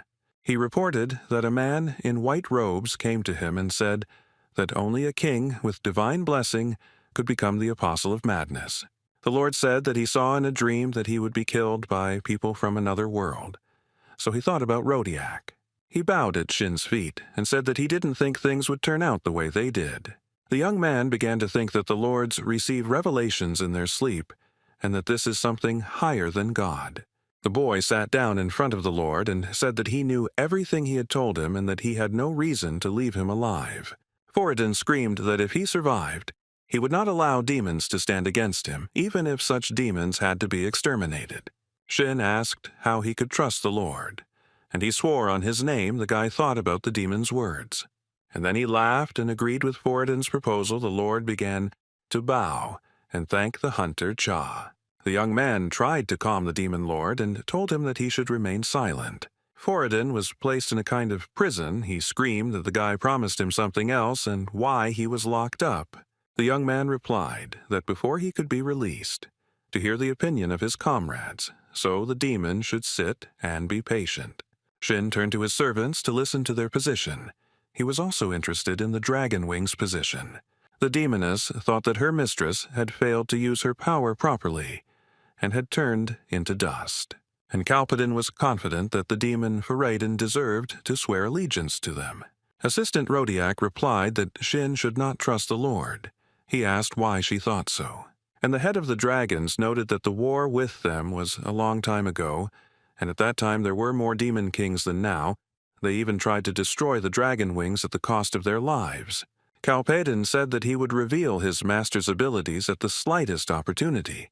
Otherwise, they would gather crowds and go to war. Shin asked if the demons really thought about it, but he immediately denied it, saying that he was just guessing at the situation. The young man said that he had heard their opinion and would go and free Foradin. Those present were shocked by his decision, and the guy replied that he said he would let the Lord go, but he didn't say that he would stay alive. Shin came and released the demon from its peculiar prison, and he looked around. And then he rushed to run away headlong, saying that Hunter Cha and his company were real bastards. Foradin was sure that very soon Shin would regret his rashness in letting him go. But then something happened. Foradin started to bleed from his throat, and he realized that he was falling. The demon screamed hysterically. A few seconds later, he heard Shin's question, asking if the demon liked the taste of his punch. Huge icicles were visible from the demon's back. The Lord said that the guy had just started a war. Foradin said he would not be able to return home alive, and blood was pouring from his mouth. Shin said he had heard this many times before and challenged the demon to come up with something better. At this time, the demon Darius sat in his castle and thought that Foradin was most likely already dead. He gritted his teeth and thought about what they could do if the Lord had fallen into the trap with such force. The solution to the problem came very quickly. He realized that it was necessary to gather all the lords. Demon King Naznal said that they were very persistent guys. They came again to ask for something. The lords informed him that this time they had received shocking information. The king was very surprised, and Ardia told him that they were talking about Foradin's death. Naznal got angry, because every time the matter was connected with him, and then he laughed, because the demon himself chose his death. Ardia said that Foradin went to Rodiak yesterday and lost contact with him. The demon king was surprised by this news. Darius noted that if Foradin was dead, then the other two kings had been killed by invaders from another world. He added that they have little information about other dimensions and only know about a barbaric race called humans. The demon king was furious. He noted that the situation was much more serious. Darius demanded that the king use his power and gather all the demon kings. Artia added that the place where everyone would gather must be safe. The king said that he would gather everyone. Naznal apologized for gathering everyone so unexpectedly, because something extraordinary had happened. Terranil, the seventh demon king, wondered what this urgent thing could do to them. Silenus, the ninth king, said he thought Naznal would tell them something interesting. Darius told everyone present that he had asked everyone to gather and asked for understanding. Jericho, the sixth demon king, began to laugh at the Lord's words. What could be so important? Bardos, the 10th demon king, asked what Darius wanted from them, and the 11th Milane said that it didn't matter much. Darius said that everyone remembers how Willite chased beyond the dimensions for dragon blood. Naturally, everyone knew about this. The Lord noted that Willite was most likely killed. The demon kings were surprised by this news and said that such a thing was simply impossible. Darius continued. He noted that Rodiak went to get her beloved, and Foradin, who wanted to know what was happening, did not get in touch. The Lord reported that they believed the incident was directly related to invaders from another world. Darius said he would like to address those who have the ability to transform into other races, Jericho. The demon asked if he could disguise himself as one of the dragons and observe the Rodiac domain, since they needed to know the situation and the strength of the enemy. The demon King Jericho laughed again and replied that he understood everything. He was not a man of many words. One of the demons stood behind the closed doors and listened carefully to what the demon kings were saying and wanted to pass the information on to Shin. Then Darius suddenly grabbed him by the shoulder and asked why he was brazenly eavesdropping on the conversation. The demon replied that this could not be. But the Lord squeezed his shoulder tighter and said that he was lying. Darius, in anger, tore off the demon's head, from which he was covered in blood. He said to himself that he was very disappointed. The demon's body fell to the floor, blood gushed in all directions, and a pink ball fell from his hands. The Lord picked it up and realized that the entire conversation with the demon kings was recorded on it. He trampled the ball and said that now he knew that there were not only demons in the castle, but also rats. Darius calmed down a little and thought that maybe later, after some time, it would be more fun. The Lord smiled slyly and said that he couldn't wait to see the invaders from another world. Shin lay on the bed and thought that this time another demon king with divine protection had fallen. He was curious about what they would do next and what the demon god himself would come up with. The head of the dragons entered his room and he timidly turned to Hunter Cha, who asked what they wanted from him. Alert said that they needed to talk in private, and to do that they needed to step outside for a minute. This proposal surprised Shin very much. He could not understand why they needed to be alone. Alert led him to a cave and said that the place he wanted to show Hunter Cha was here. The young man looked closely at the head of the dragons and asked who he really was. Alert smiled and asked if Shin had guessed it from the very beginning, from their first meeting. The dragon chief said that he wanted to meet him as soon as he heard about him, because he is a god who will die and a dragon who will be born. Shin wondered if a god, a dragon, or if such a thing even existed in this dimension. Alert pointed out to Hunter Cha that not all demons knew of his existence, and that he had acquired this form temporarily. Shin asked why the dragon leader needed him and why all this secrecy was necessary. The dragon chief suggested that Shin go into the dungeon to find out for himself. Hunter Cha couldn't understand what Alert wanted from him. He called him to follow him and didn't answer Shin's questions. The young man walked into the cave and thought that this place seemed familiar to him. The boys saw a young man sitting in the distance in a blue glow. Shin looked at him carefully. Shin Hyun gritted his teeth and thought again that he had definitely been to this place once. And then the thought occurred to him that the cursed heavenly warrior was in front of him and he became very angry. Shin rushed at him and Alert tried to stop him because it was better to talk first. Hunter Cha rushed forward using his special powers and the dragon chief tried to stop him. The heavenly warrior was able to hold back the young man's most powerful blow at the last moment. And Shin screamed that because of him, he lost his family and left his younger sister alone. He was abandoned in this place and was completely alone, and all these problems were because of the heavenly warrior. And the earth turned into chaos. Monsters, mutants, and demons poured out of nowhere. And a global battle began. Shin very actively attacked the heavenly warrior, and he defended himself. Hunter Cha screamed in pain and frustration, huge tears rolling down his cheeks and streaming from his eyes. Shin lowered his head in frustration and demanded that the heavenly warrior answer his questions. He shouted at the top of his lungs for the heavenly warrior to speak. When Shin calmed down, he asked if Hyun wanted to talk to him. Hunter Cha was very surprised and asked if the warrior seriously wanted to talk to him. And then he struck the heavenly warrior's sword and shouted again how sweet it was of him. The dragon chief, who was watching all this, asked them to calm down. Shin got excited again and shouted at the heavenly warrior that he would cut him into 1,000 pieces. He was furious to the limit, and wishing for the warrior to die, he hit him with all his might. Shin saw a fire in front of him with flakes rising up. He couldn't understand what was happening. After some time, the heavenly warrior appeared in front of the young man, but all in chains. He wanted to free him, but he couldn't do it. Shin was bewildered and very confused. The young man asked the heavenly warrior why he was tied up and what kind of chains were there, which were not only on his legs and arms, but also on his neck. He replied that it was a very long story and that Shin could spare him a minute to talk about it. He said that the goddess learned of his existence when he transformed from a mortal into a deity. She invited the guy into her divine world. The goddess congratulated the guy on becoming a god. But it was a lie because she didn't want to share her status as a deity with anyone else. She wanted to be the only one. To achieve all this, she broke her divine oath not to interfere with other dimensions, made a deal with a demon named Dreadville, and they then became enemies of the dragon god. And the celestial warrior fell for the goddess's trick, and she sent him here, sealed in chains.